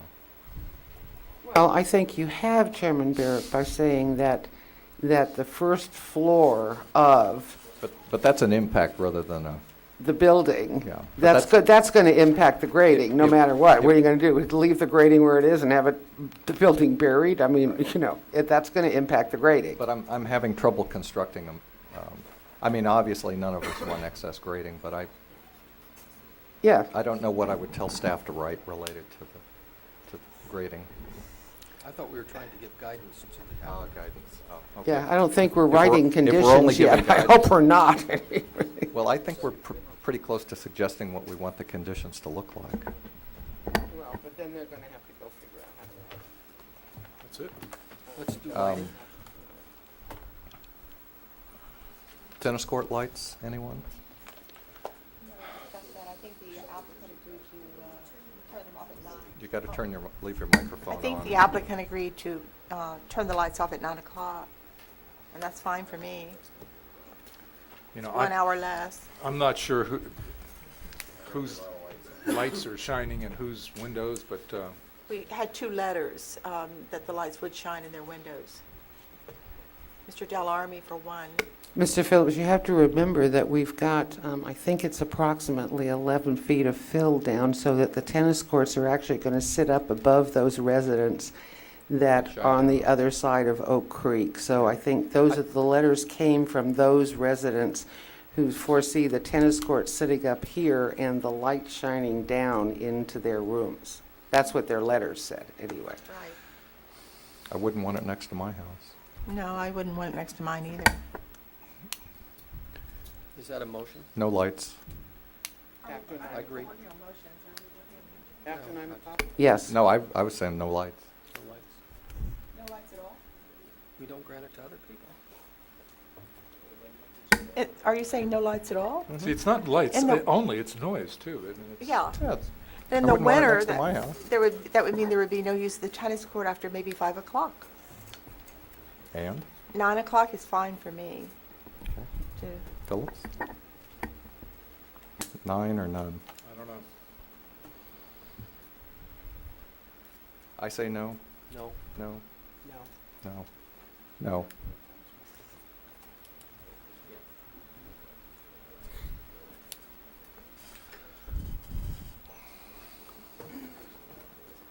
Any suggestions on building 44? Or do you just I thought we figure- We did. just dealt with, I That's thought two we just levels moved and it into, out of Oh, the setback. Okay. We did. And that addresses enough of what you were. Well, but yes, given Mr. Overall's pointing out to me that I didn't get to redesign the project myself. Oh, okay, all right. Do we need any, just of staff, what's the condition related to the well, or lack? Mr. Chair, the applicant included in their project description the fact that they would not be using Meaning an they- on-site well. They'd So- have to come back Yes, for, yes, and I think our intention would be to make it explicit in the findings that that was a matter of substantial public controversy, so that if it occurred 20 years from now, and it's still. I won't be here in 20 years from now. I understand, That others would know. right, thank you.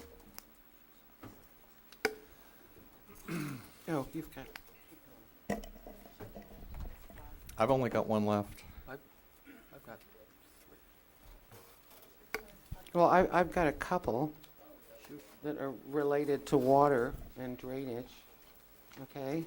I think I would like to see a condition that all rainwater and roof runoff be directed and used in some sort of reclamation system for the use of landscape water on the project. You know, cistern type? Whatever, I don't know, I mean, Landscape there's all kinds of systems out there where you can collect rainwater and reclaim it and put it back on the ground. How would you phrase that condition again? All rain, water, and roof runoff to be directed into a reclamation system for use as landscape water on the property. How about best efforts or something? Best efforts, I mean- whatever you want to say, I don't, I mean, I can't see making them put a secondary storm drain system for roof runoff. I mean, Hey, listen, my son in New Zealand just put in a $15,000 septic system that's good for 40 years that filters all of his effluent water and gives him clean water that can be used for landscape purposes. $15,000, the systems are available.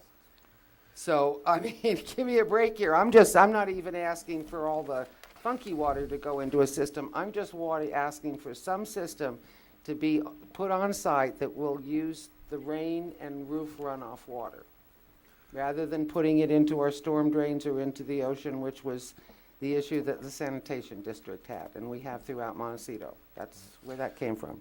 Okay. Could we expand that at your pleasure to, it seems to me, just to back up, there hasn't been any mention of an attempt at green issues. I don't know. This is my slight attempt. Yeah, I mean, is there more that we should do as planning commissioners to nudge that forward? Is there a solar panel somewhere that would fit? I don't know. Is that out of our? For myself, I think that that's a personal lifestyle choice, and I'm really. Not a community impact choice?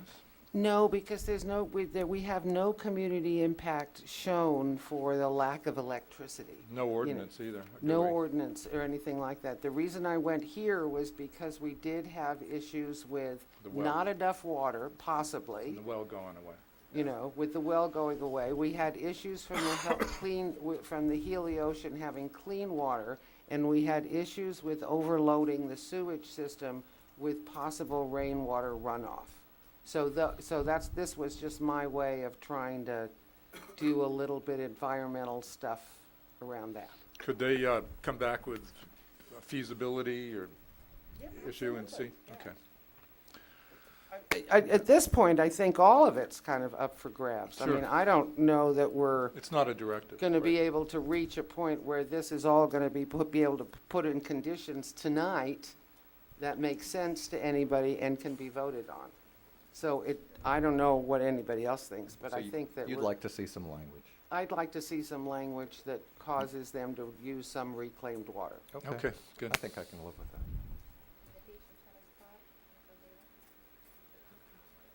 Bob, I'd like to, before we address that, because it's related to it, Okay. I'd like to address. You gotta leave your line. Jack, you on? I think I'm on. Yeah. I'd like to address what are, to me, the twin issues of traffic and parking. I am not persuaded by the testimony that I've heard today that we have an adequate analysis of the traffic impacts. I'm not persuaded, in spite of Mr. Caruso's representations about the adequacy of his staffing. There have just been too many five-star hotels that have been contacted that indicate his staffing levels are way off. And I'll give you an example. I was in Los Angeles last Thursday night. I was staying at a 3-star hotel, not a 5-star hotel, a 3-star hotel. It was within 8 rooms of the same size as what Mr. Caruso is proposing. They have 40 housekeepers. He has 10. I don't believe the numbers that Mr. Caruso has presented to us can run a 5-star hotel and deliver the kind of service that 5-star indicates. So I'm concerned about employees arriving in the morning, the impact on traffic, the impact on parking, and I think we need considerable more, I at least require considerable more convincing that the numbers that we're dealing with have anything related to the reality of the operation of this hotel. So I don't have a motion to make. If I had to make one, I would say we ought to stick with the initial parking requirement, but I'm willing to waive that, subject to additional input. We may end up requiring it, but I just don't feel we have adequate information on traffic.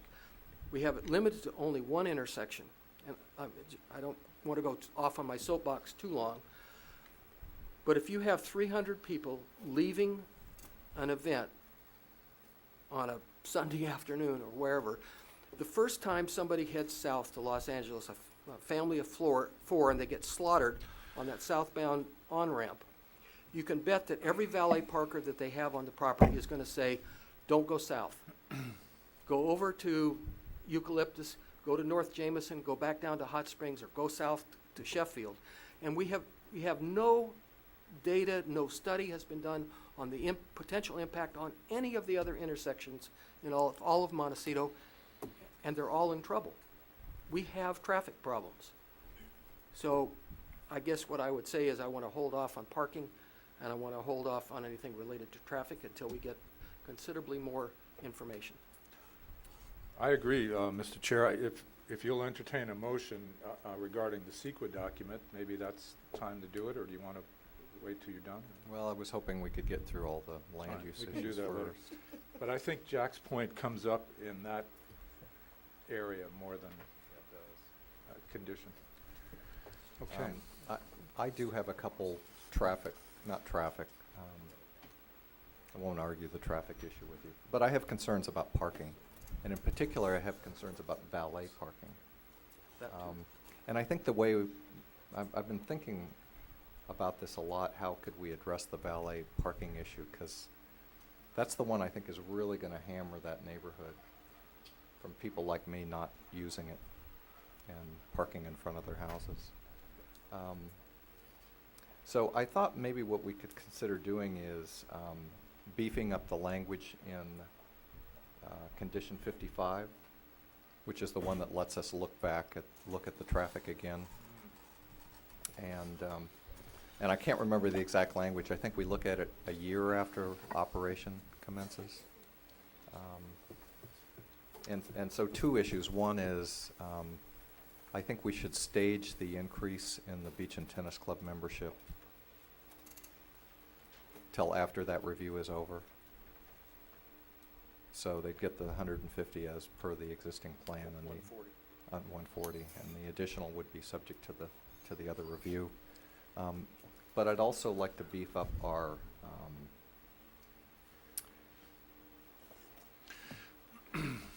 solutions, our potential mitigations to include if we determine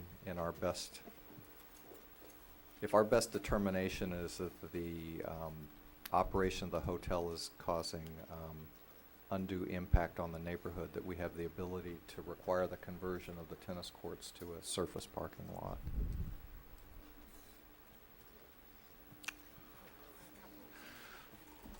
Mr. Chair, I like that solution. Would you, I can tell council doesn't like it already. well, he doesn't get the vote. That's good. Well, we might as well hear why. Let me just say one thing first. Would you feel better? I mean, here's my theory. We need a solution, and I think having we need something. What do we do after we've determined that people are not using the valet lot? They're parking all over the neighborhood. Can't this be analyzed? Would you feel better if a study was done, which I'm going to call for in the CEQA discussion, to look at parking again? Would we feel better if more studies were done, or a different kind of study, looking at Jack's issue, looking at the... I'd love to study it. I asked the question of both traffic people, and nobody had seen any data on valet parking and its I mean, impacts. it may be that we'd be satisfied. I just know And where this is allows- going. I like your review. It allows them to build their plan, and it just gives us a way to enforce it.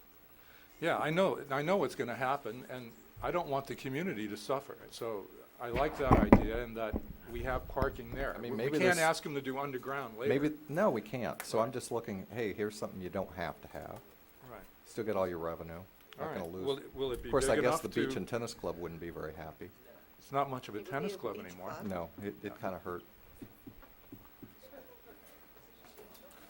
Chair Barrett. Well, but what, oh, Let me just. There may be other Let me room. just voice the thought.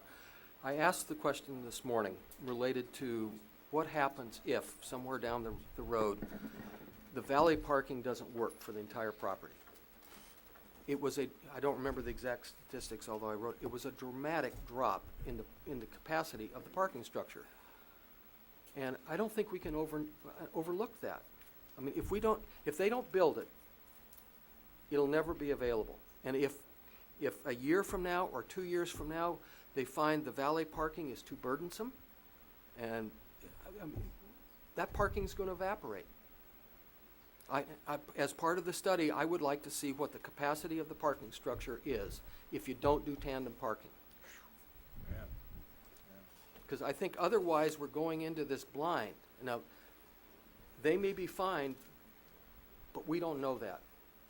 And we don't have the data on valet parking to say how it's going to work. So I think we need to know, before we make a decision on the amount of parking that we require, I think we need to have a spectrum of information that we don't have present today. Well, let's do it in the sequel context. Maybe. Well, maybe we don't have, I just threw it out as I like as a way to get at it, but maybe it's not the right one. well, I would like to hear. I would like to beef up the language in 55 to give us something other than, God, we wish we hadn't done Yeah. this. Yeah. And that is probably possible, but the language that you suggested is too vague. That we couldn't, there's no enforcement capabilities. Nobody would know what an undue That those impact overflow is. spaces become permanent? No, the undue impact. Once there's an undue impact, then the overflow goes to the tennis court. Then we'd have to, Well, no, we're gonna have a hearing, right? At the end of a year of operation or 2 years or whatever it is, and we're gonna analyze whether it's working or not. And when we find that it's not working, no, you'll need some parameter to identify when it's not working. can't be in our judgment. We have no judgment. Is that what you're Well, trying to tell us? Mr. Chair, I think what Ms. Slutsky It is won't be us saying is anyway, that it'll you be have to somebody set, else. you have to set a I'll be run out of clear- town on a rail by the time this You have to thing's set a over. clear standard as to when you would trigger additional requirements. You can't just say, well, if we don't think it's working in our Well, maybe the assessment. direction is just to, let's add some language that tries to give us some flexibility to make something other than we wish we hadn't done If it. they're submitting reports to you, the applicant is submitting reports, for example, and 5 months out of 6, they don't have the parking capacity, or I'm they're... not worried about capacity. Oh. I'm worried about people not using the capacity. That, How's that? I'm worried about that the lot has 100 empty spaces, but people are parked all over the neighborhood. Well, what would that have to do Oh, to with the save the tennis court? $15 or whatever Yeah, it because is? they don't want to pay, or they don't want to give the valet their keys, or, I think it could be worse than that. I think it'd be worse than that, too. I'm convinced there's enough parking spaces. You are. I am. I'm convinced there's enough spaces. I'm not Well- convinced they'll be used. Mr. Chair, one of the things that I found my piece of paper is that, and I don't know whether this fits in here, but I would like to suggest, as we did with the Westmont project, that all employees and beach club members be issued parking decals, so that at least as we're trying to monitor the neighborhoods, however that works, we could at least get at employees and beach club members who are not parking where you're indicating you want them to park. But the employees are home, so they will park there. I know, but if they have a decal, well, who says, I don't know that, though. And I think that's what Mr. Barrick is saying. They may not necessarily go to valet parking.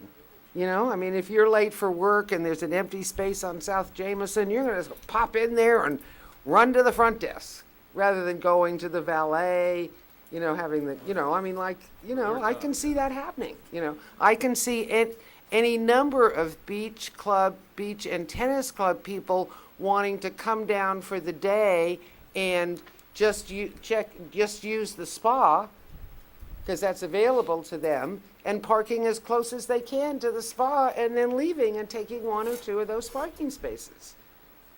And at least with a decal put in place, you'd be able to walk those streets and go, okay, these are these are, nobody that's connected to the hotel is here. But then Yeah. what do we do? Yeah. But what do we do then? Well, I don't know, but I think that's what we're working, and I think that we have found from past projects that this is one of the most difficult issues that we ever deal with is parking and traffic. I mean, we spent hours on the Westmont project and hours on the Coral Casino and hours on the Music Academy dealing with how do we park and how do we deal with the traffic. Well, And I think Mr. Barrick is, and Mr. Overall is totally accurate that we're not quite there yet. You know, we don't quite know, you know.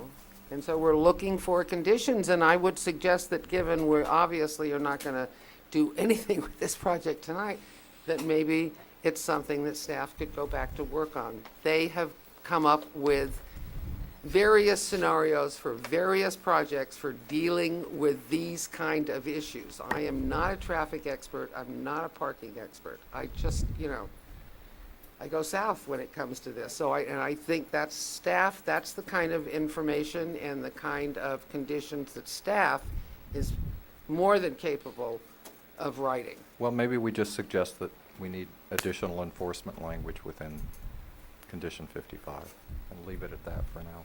Or more parking. There's a lot of stuff on the table here, so. But you know, I think this hotel does very well without Montecito Beach and Tennis Club folks. And, you know, it'd be a shame if that's where we ended up, that only hotel guests can stay there because there's no room for I anyone hate to else. take it away. Well, I do. I can't see going there. It's a great asset. Yeah. Could you all be on your mics when you speak, please?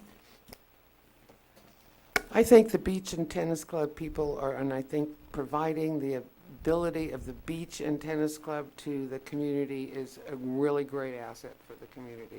Right. And I it totally- fits right I into totally side, agree. it fits Miss- right inside the, you know, which I happen to bring with me, the goals and objectives of Director Mr. Black. Caruso Chair. and his team. We have to do something, because our court reporter is, I think, dying. I think So- we're almost done, aren't we? You wanna take Oh, a we five- Maybe got just a Sequa. can we just Sequa. take like a 5-minute break? Okay, 5 And minute. let her shake her hands Okay. without having to go back to. You're doing great, court reporter. You're doing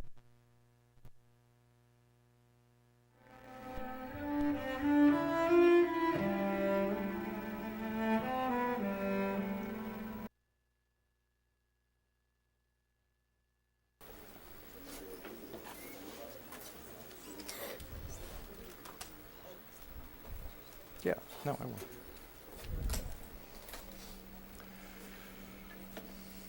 Commissioners, anybody else have anything else they want to deal with other than the CEQA issues? No.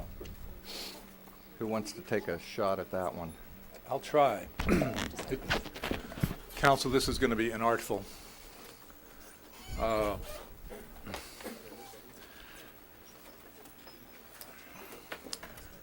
Let's see, how would I set this up?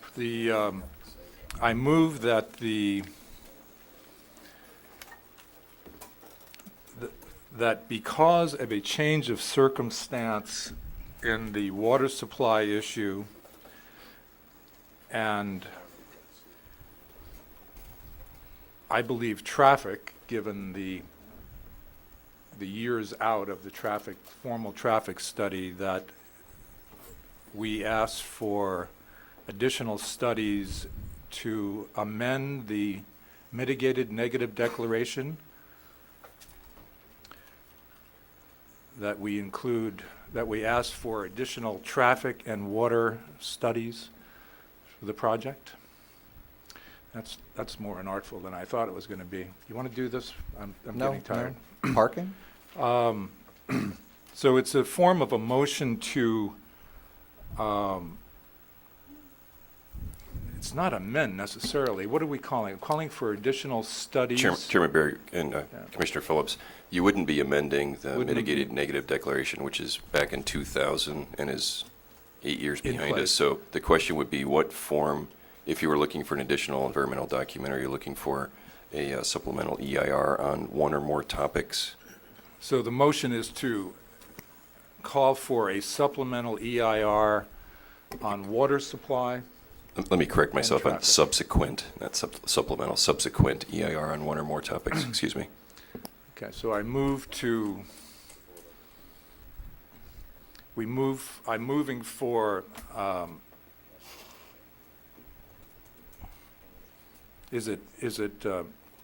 sorry, I'm tired. Can you say that again? Subsequent.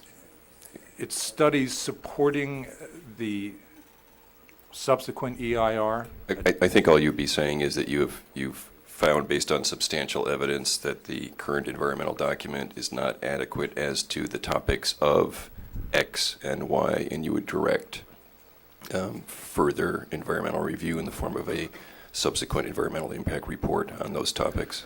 And it would be water, traffic circulation, and parking.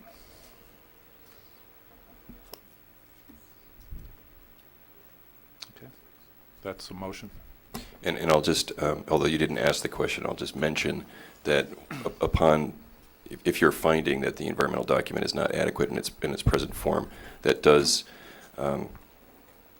just for symmetry, you would not be providing a project approval at the same time you'd be directing further environmental review. If you direct further environmental review, you're saying that the project is not currently ready to be approved. Yes. And Okay. I do? Second. No, I'm assuming this is a straw vote, not a, or is this, are we making motions here? If it's not at the appropriate time, a straw vote works for me, but Well, it's a good topic. I think we should discuss it, but let's make this a tentative motion, how about, just so we can see Sure. where everybody is, so Mhm. because it seems like if we take that action, we're done. we're 'Cause- done. Yeah, we're done, because there's no sense in having staff go and write conditions on all this other stuff we've done. We're done. Well, not that they would disregard the last prior 2 hours. No? Or else then we Well, I don't know vote what on they this do now. with it, other than, Do we wait until a new design until we get to the CEQA issue, or, I mean, we still have this issue. Director Black? Mr. Chair, I think you should address your level of comfort or discomfort with the EIR. Otherwise, you're sending us off to, the applicant off to redesign their project, and we come back and then you And it's not going to happen. address this issue. Right. So one way or the other, it needs to be, we need to know where the commission's at Okay. on the And adequacy of the document. I'd offer also that it would be, provide the applicant with the ability to, while spending time on one track, to be pursuing the other track. Mhm. You know, I understand the concern. I personally feel like I'm not convinced that doing an EIR or supplemental will give me any more information than I have today. Well, I don't know if that's true or not. We don't know that, but, I'm, yeah. I mean, I feel like I have enough information to make a decision on this project and move it forward personally. I think we have such a huge obligation for the community to measure impacts. What we do with it is another thing, but we have an the whole reason for CEQA is a recognition of the pressure a community faces when a great project comes to town and everyone gets excited about it. CEQA said, at least look at impacts. I don't think there's substantial evidence that there's been sufficient traffic analysis. And the water issue is all new information. I think it's important that we know what that is. What we do with it's another thing. But I don't want to, I'm not going to support calling for a new EIR. I think is not in the interest of the community at all. No, I don't either, and Let's make it better.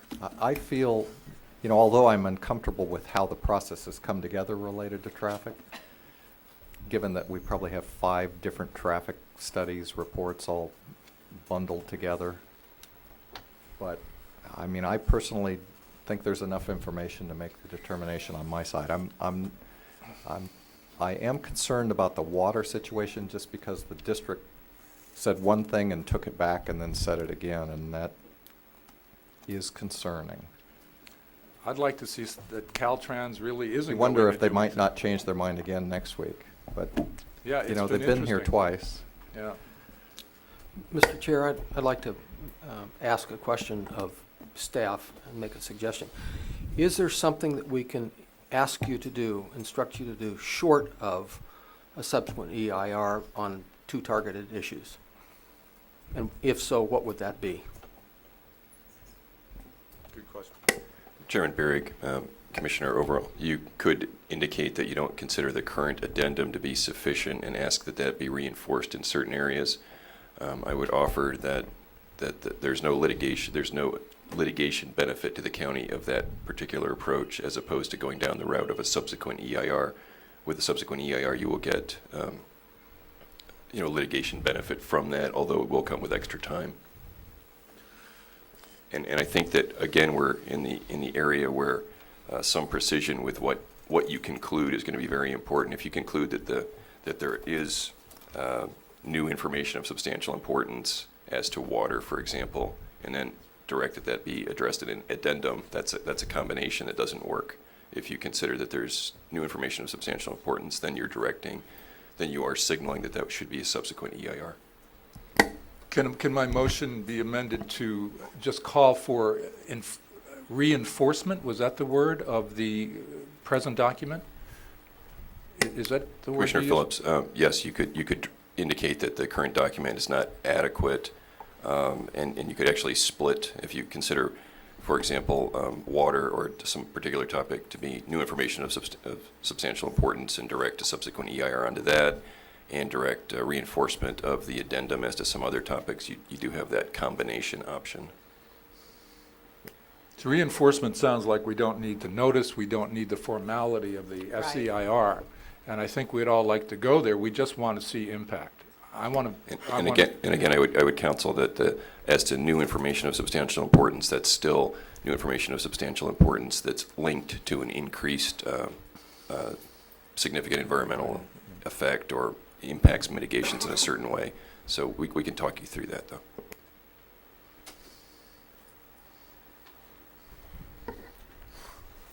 Michael, as far as it relates to the traffic end of it, my concern remains that we have inadequate information related to the impacts of additional employees. If we could get staff to study that issue, I'd like to know what happens if they end up with 50 more employees, or 100, or 150 more employees. What is that going to do? Do we pass the threshold of impact?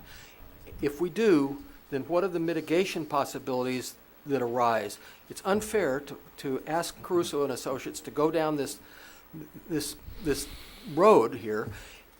If something comes up, somebody's going to be looking at them to mitigate it, and we haven't looked at any of those things.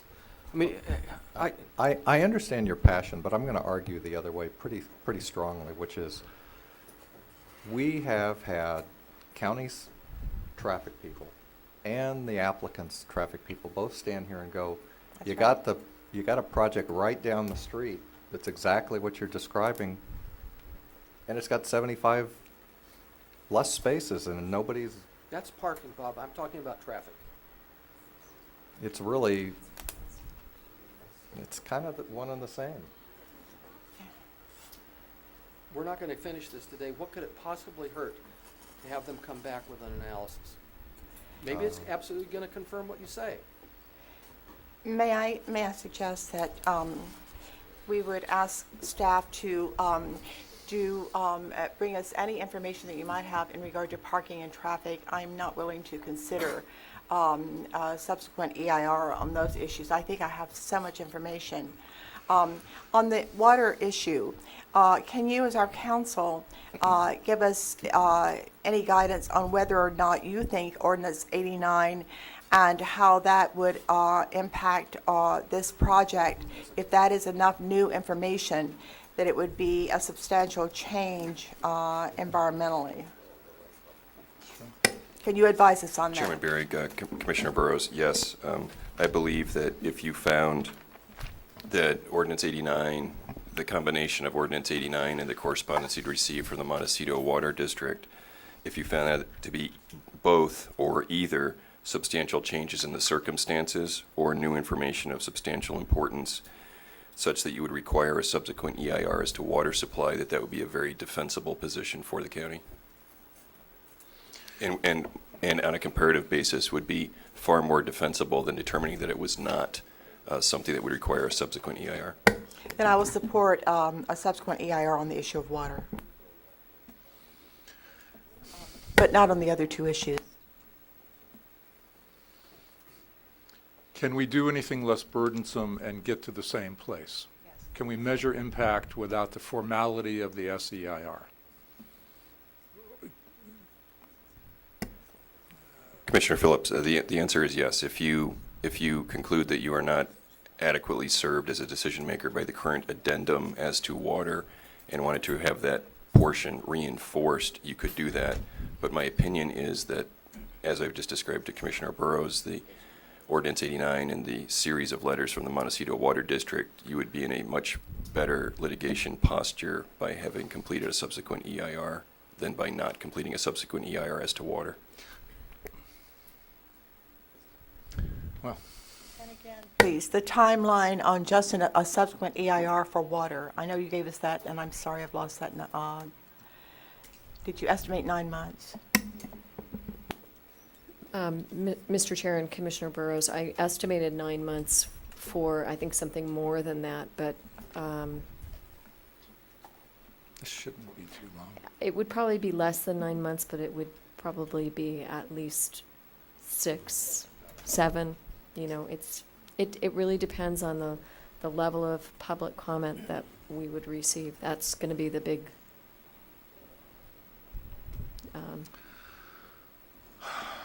driver.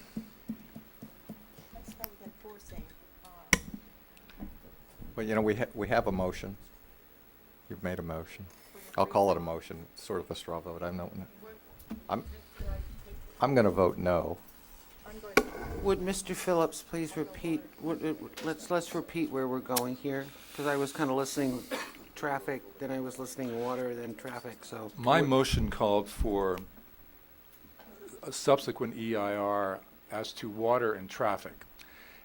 I'd like to take that off the table. I don't know if I can, Mr. Chair, after a second, but if I can, I'd like to. I just want more information and the least burdensome, the least time-consuming approach. I think we need more information on traffic. Caltrans has to tell us they're not going to take Jameson away and those parking spaces, and they're not going to pull the bridge out and whatever. I mean, they've got to tell us this. I think it's probably true. I can't imagine why it would take all that long. And then I think I can certify it. But as it is now, it's going to be difficult. So I'd like to change the motion and ask for additional information. Council's telling us we're vulnerable on the water issue unless we do an SEIR, and we're going to get reversed in court, I think. That's what he's telling us. I understand. So we can ignore that, or we can make believe it isn't going to happen, or we can get an SEIR on water and maybe just beef up the traffic a little, and I can live with that. Can we just separate, Mr. Chairman, could we just separate the two issues for the purpose of straw voting here? Which two issues? Sure. Traffic and water. I mean, we've got two issues here, and we're collapsing them, so it's kind of difficult to, you know, at this late hour for my think little brain to sort this out. We can do whatever we want to. I'm not convinced I need more information or will learn. I don't think I need more information.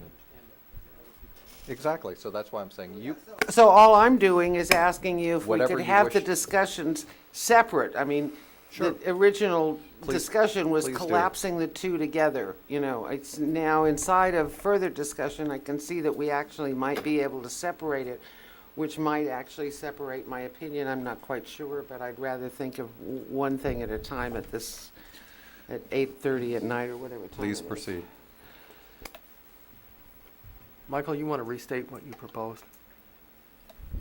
If you can remember that far back? Yeah, it's just, you know. All right, let's do it in two steps. I think, I just can't see, I think we need an SEIR on water, or we're going to lose this document, and it's going to have to be done from the beginning. No one wants that, I don't think. We've got 99% of it. If we can do it without an SEIR and survive, you know, let's try it. Maybe that's what we should do. Let the court worry about it. I don't know. The water story keeps changing. We've got to nail it down. We have to know what it is. Yeah, no, I completely agree with you, you know, and I mean, and there's, you know, the thing that we don't know about I mean, one of the things that didn't even come up today is that, you know, there are other wells that belong to the Montecito Water District that are right across the freeway. They've got a couple down at Sheffield, you know, that didn't even come up today, is are they going to then start pumping those wells to deliver water? I don't know that. I don't know that, because it's very nebulous at this point where any additional water needs are going to come from, whether they get paid for or not. I mean, paid for, where they're going to come from. You know? We don't even know the water in the community. We're supposed to start there. I understand. We don't even have that. I understand. So I But we would, have- I would go along with your suggestion that we do an supplemental or the addendum, whatever, what do you want to call it? The term would be subsequent EIR as to water. Subsequent. Okay, subsequent. As to what? And I'll leave it at that. If there is a redesign, it'll impact traffic, and maybe we can look at it later. I'll limit my motion to water. That's fine with me. Any other discussion? I know this question's been asked, and forgive me, but I've lost the answer. Is there a way to get us information on water and the potential environmental impacts, and help us determine if this is a significant change that is short of the subsequent EIR? Can we request a written opinion from County Council on that issue? Chairman Barrick, Commissioner Burrows, I could provide you with a written opinion, but my written opinion would be very similar to what I've just told you, and that is that the combination of the new ordinance and the chain of differing letters from the Montecito Water District, all memorializing a negative delta in the supply-demand for the district, would leave the county at risk if you determine not to do a subsequent EIR as to water. You could direct staff to reinforce the current addendum as to water, look at all the information in that, and then make a decision downstream as to whether that did or did not rise to the level of changed circumstances or new information of substantial importance. But my thought is that you'd really just be spending time to get to the same exact position that you're in right now. I don't think new information will change that. Mr. Gazzoni, could I ask a question? Given that there's an approved project that can be built today, I mean, they can go out and build this thing. Not this exact one, but one that's very similar. So they can go build it. So why can't they build the modified one?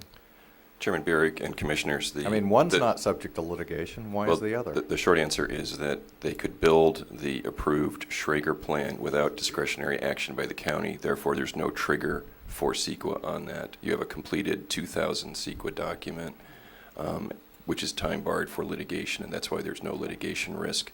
But if you're looking at a modification to that project with a new discretionary action by the county, that's a new CEQA opening. That's why there's a difference. So just that in of itself, whether they use more water, less water, the bottom line is, we don't know. It's an estimate. Is that what triggers it? Again, let me back up and say that the there is no discretionary action by the county. If the applicant was decided to build the approved Schrager project today with no changes, with no discretionary action by the county, there's no trigger to initiate CEQA, therefore no risk of CEQA litigation. But the minute you have a discretionary action by the county on modifying the original project, then you do have the trigger for CEQA, which is where we're at today. I hear the language, I hear your discussion about CEQA, and I understand it may trigger it, but again, wouldn't the litigation obviously you can litigate anything, but wouldn't they simply look back and go, same number of rooms, same this, same that, they've agreed to operate within the framework of the historical use, and end of story? Chairman Bering, I think although that might be a persuasive fact for the reviewing court in determining whether it was new information of substantial importance, the critical point is that you would be there is a trigger to get you into court by the discretionary action of approving a modification to the originally approved project. Okay. I have a question as to process. If we should choose to go ahead with the subsequent EIR on water, and then that's completed, then we reconsider this project, incorporating the changes or the conditions or whatever that we made during this hearing, consider that EIR and move forward. Commissioner Burrows, Please. Mr. Chair and Commissioner Burrows, that's correct. That would be the process. We've got a motion. I think we have a second on the water issue. Well, I'm just trying to, I got the wooden stake in my hand, and let's just move this thing forward one way or the other. So you guys are going to have to decide. I've already told you how I'm going to vote, so if you want to vote the issue, let's vote it. Okay, let's go. I call the motion. This is a motion now, right? Related to the water. Motion for, Only on water. it's an SEIR, right? Just making sure I understand what we're doing. Yep. I don't see the other one anywhere I around. thought you seconded it. Jack I think, but, Jack seconded. No. No, I Second think first. Mr. Barrick seconded it. Okay. I seconded it. You seconded. I seconded it. Okay, fine. Motion second. Why don't you call the roll on this one? Commissioner Gosdenker, Yes. Commissioner Overall, Commissioner Burrows, Commissioner Phillips, Yes. Chairman Bierig. No. Okay. I don't know if we need any more motions after that one. Mr. Chair, I think perhaps there are two things that you should think about. The first is, I think you should give Mr. Caruso an opportunity to address the Absolutely. commission. And the second is, you need to make a motion to continue the project, refer it back to staff, something more Mhm. than just the motion you made, and adjourn. Mr. And I'd Chair? suggest in that order. Mr. Chair, is it the sense of the commission that traffic should be not discussed? Should we ask for a reinforcement outside of the SEIR process? No? If you No. want to make another motion on the traffic one? I will review any additional information on that subject, but I won't approve EIR, a supplemental EIR on either traffic or parking. Okay, I'd like to move that we, it's not No. a motion, is it? That we have motion. reinforced data motion. on traffic. Thank you. And I said specifically, from one person's perspective, what I'd like to see in the analysis, which is basically take into account the potential increase in the number of employees. Motion didn't get seconded. Second. It can be in either form at your pleasure. It's a, it's a motion. Okay. Then I'll second it if it's, that is, we'll have Somebody's additional going to have to tell information. me me- what we're doing. Mr. Chair, I think the motion was to do additional analysis, but not in the context of an SEIR. Yes. To reinforce the addendum. Thank you. Okay. Yes. Motion and second to provide, for staff to provide additional analysis related to traffic before we hear this matter again. All in favor say aye, opposed no. Aye. Aye. Okay. Mr. Caruso, I think it's your turn. Okay. Well, I appreciate all the time. I know you've had a long 2 days, and I must admit I did not expect this result, so I'm probably at a little bit lost for words. And obviously very disappointed. We have worked very, very hard to put a project together. And I thought, at least, it was pretty remarkable that we had every homeowners association in the area, including the Montecito Association, endorsing us, including county staff supporting our findings, and, you know, the dozens of studies that we've done. To your point, Mr. Chairman, there are 3 traffic studies on this project. But nonetheless, we've come up short. I certainly respect your authority. I certainly respect your ability to make a decision any way you want. But with the last vote, putting aside the tweaking on the project, with the last vote, what you basically have voted on is that the underlying documentation on the project is not adequate. So what we need to do is we need to retrench and figure out how we move forward. But effectively, you've denied the project because it goes to the underlying entitlements and the documentation and the environmental documentation. So to preserve some value on this land and preserve options, and for us to be able to go back and sort of look at this site with a clean slate, I would prefer that you just deny the project so we know where we don't have a project effectively. And have the project denial, then our team can regroup. We certainly hear you loud and clear the direction on the setbacks, the heights along Jameson, and all those kind of things. And then we need to go back and see if there's a project that makes sense. The difference here, with all due respect, and I know that many of the hearings that you go through are for homes, this is a commercial venture. And there are metrics and hurdles in order to make this work. By losing keys and square footage, building heights, to say, you know, we can move the building and replace it, really not that easy. We tried to do a lot of things that we couldn't do. The underground parking, very expensive move. The curb line issue, I certainly understand your goal in that, but you can't build the underground parking because of the water table. So there's just a lot for us to digest.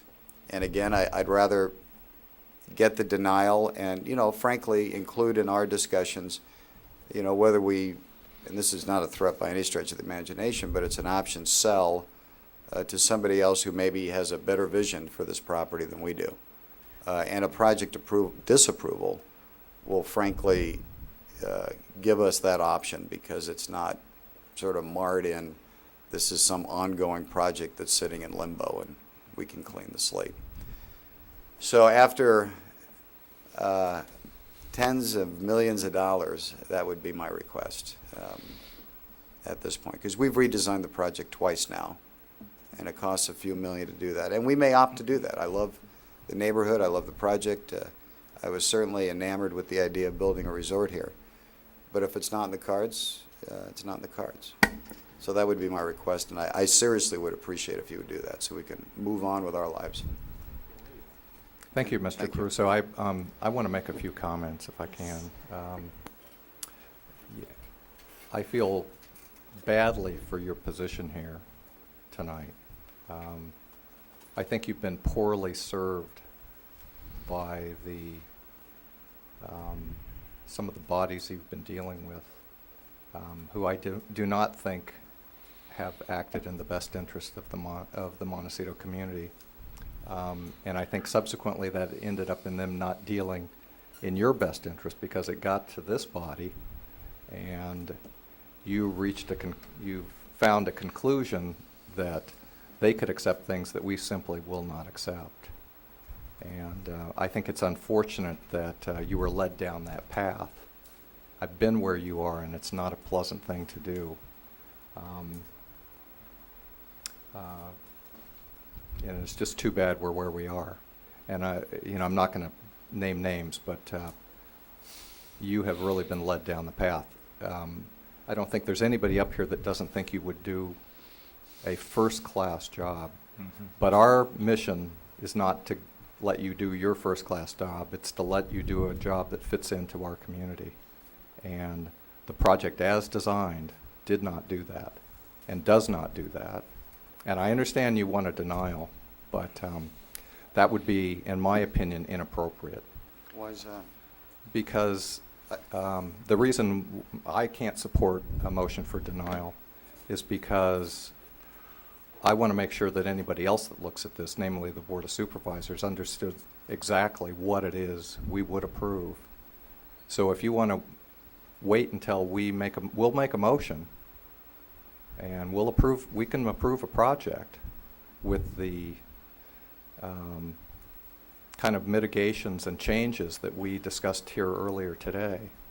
And that's really where I hoped we could get to, was to get a project that you could appeal and address whether we had done an adequate job in what we want, in the changes we want to make, and whether those are appropriate.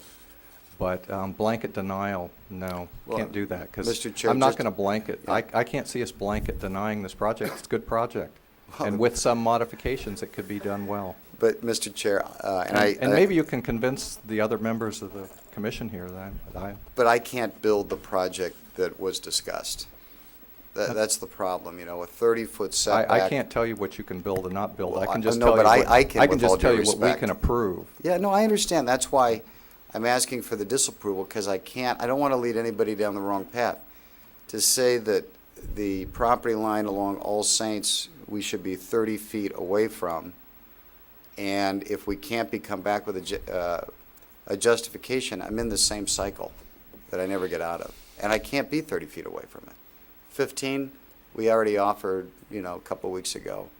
But, so there's all those things that happen. If you want to approve it, I don't really understand the process. So if you want to approve it subject to those conditions, that's also subject to an SEIR for water.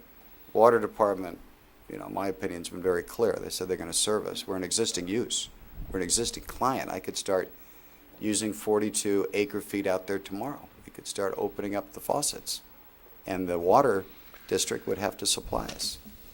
I think, as I understand it, based on the vote we took on the SEIR, we cannot approve this project. So what am I left with? Then you have to deny. That's what I'm saying. You took a vote saying my underlying environmental you've got me stuck, and I can't be stuck financially. You've got to at least do me that favor. I either have to dispose of the land, or I have to figure out what to do. And I'd rather have the opportunity, if I want to dispose of it, I've got my own financial concerns that are real, and I can't get stuck in limbo here. And let somebody else with a clean slate, this project's denied, don't even try it. With a clean slate, figure out something else for the property. That's why I need the denial. I need to have an end. Appreciate your position. Thank you. May I? Mr. Caruso, I want to thank you for everything that you brought to our community. I think that A lot of guys in suits. no, I think that you did the community a great service in your outreach. I don't think we've had any project here where the applicant was so forthcoming and did so much outreach, and we appreciate that. There was a great sense of democracy in Montecito at that time. I do want to, what I hope you will do, and I can't, your financial situation, we have a date of maybe 6 months, and I think you can appreciate, I hope you can appreciate why we had to do the supplemental EIR on the water. Our council, as he laid it out for us, the impact of 89 and the letters that came subsequent to that, in my opinion, left us no option on that. I hope that you will redesign. I think your properties are beautiful, and I would love to have you here. Yeah, I appreciate that. On the water issue, just for the record, we have a will serve letter.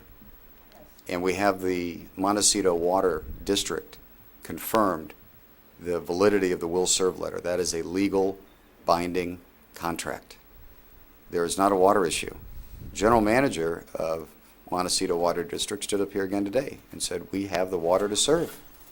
I don't know what could have been more clear, especially with a will serve letter. But I don't want to debate. Again, I would just ask, let me out. You know, it's sort of let me go and let somebody else take this thing on. But staff has been unbelievable, and I want to say publicly, you have an incredible, smart, hardworking staff that has been incredible. And they have put their heart and soul into this. And as Matt said, they've kept our feet to the fire. Many times I was very frustrated. Diane will tell you. I called and I was upset, but they are smart. They are very protective of this community, very protective of you, very respectful of the laws and the rules and the regulations, and they did an unbelievable job, and I am very grateful to staff for this. But again, I ask that you let us go on this, and I have never thought in my life I would ask for a denial of a project, but that's where we're at, and we need to have that for our lenders, and in order to put the property up for sale and whatever else we need to do with the property.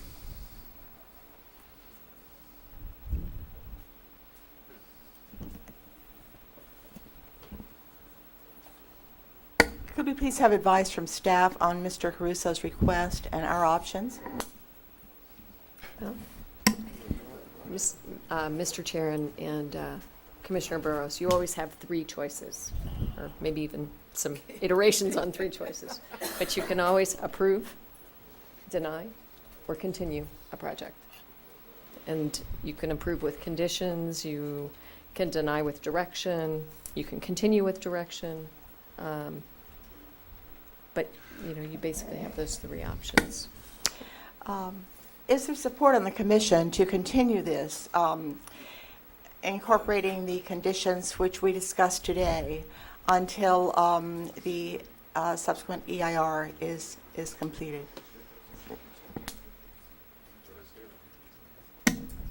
There is here. Was that a motion? Yes. You have to, she asked what. I think that no, we do have support, and I will make that as a motion. So would you? Mr. Chair. Would you say what your motion is, please? The motion is to continue this, this hearing on the Caruso project with the conditions that we have discussed here today until the subsequent EIR is completed. We have a motion. Is there a second? Mr. Chair, we're not participating in that. Yeah. We're not doing the study. Mr. Chair, that was the point I guess I wanted to make is if you take an action with an action to continue with specific direction with an applicant who's saying they're not going to participate, they're not going to draw new plans, and they're not going to do this, I'm not sure that's going to serve anybody very well either. Well, I mean, Mr. Chair, it's been a long day. I mean, you would think one would want to think about this a little bit.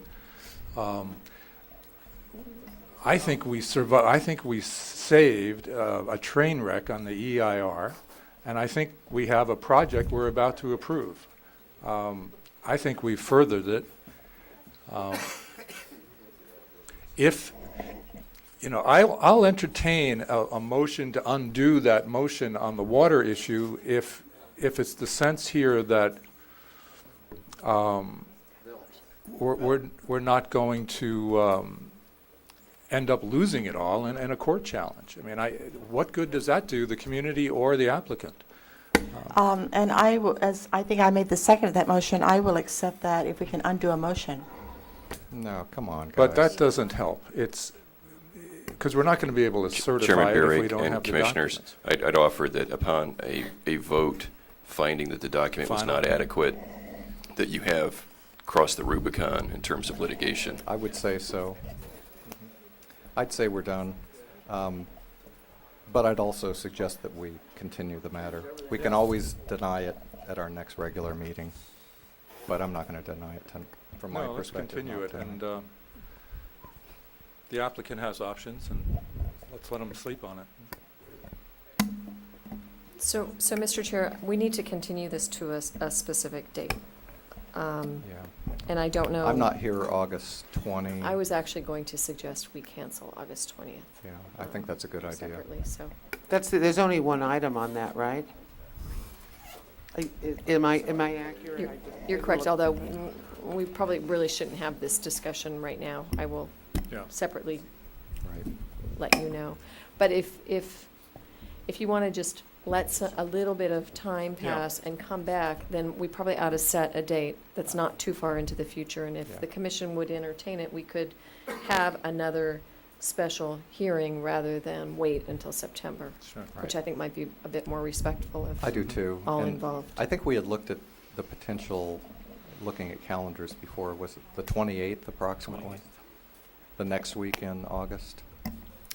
Mr. Chair, you had asked me to just look to see what might be available that week. Mhm. And August 20, it's a It was a Thursday. Thursday. The 28th is an available date. And I guess I would ask if you want us to, staff, to at least have available for your commission findings for denial. If you even want us to go that far. It seems to me the appropriate thing is to let everybody sleep on it for a couple days, decide whether they want to continue forward, but I'm not going to ask you to do that, no. Yeah. We have a motion for continuance. Is there a second? Motion for continuance, and we'll schedule our, To August 28th. to August 28th. Special hearing. Public hearing is closed. Right. All in favor, say aye. So, Opposed, Mr. no? Chair, just so it's extremely clear what everybody's expectations are. Well, I Do was- you expect us to come back with nothing? No, I expect you to come back with our agenda, and on this, apparently, at this point, nothing. Okay. I mean, in terms of analysis. In or- terms of okay. analysis, Okay. nothing. And otherwise, do we want to try to hear the items that would have been heard at our meeting of We may the- be able to arrange for that. Right. And I'll otherwise, we need a motion for, otherwise, I guess we're adjourned. Okay. Thanks. Thank you.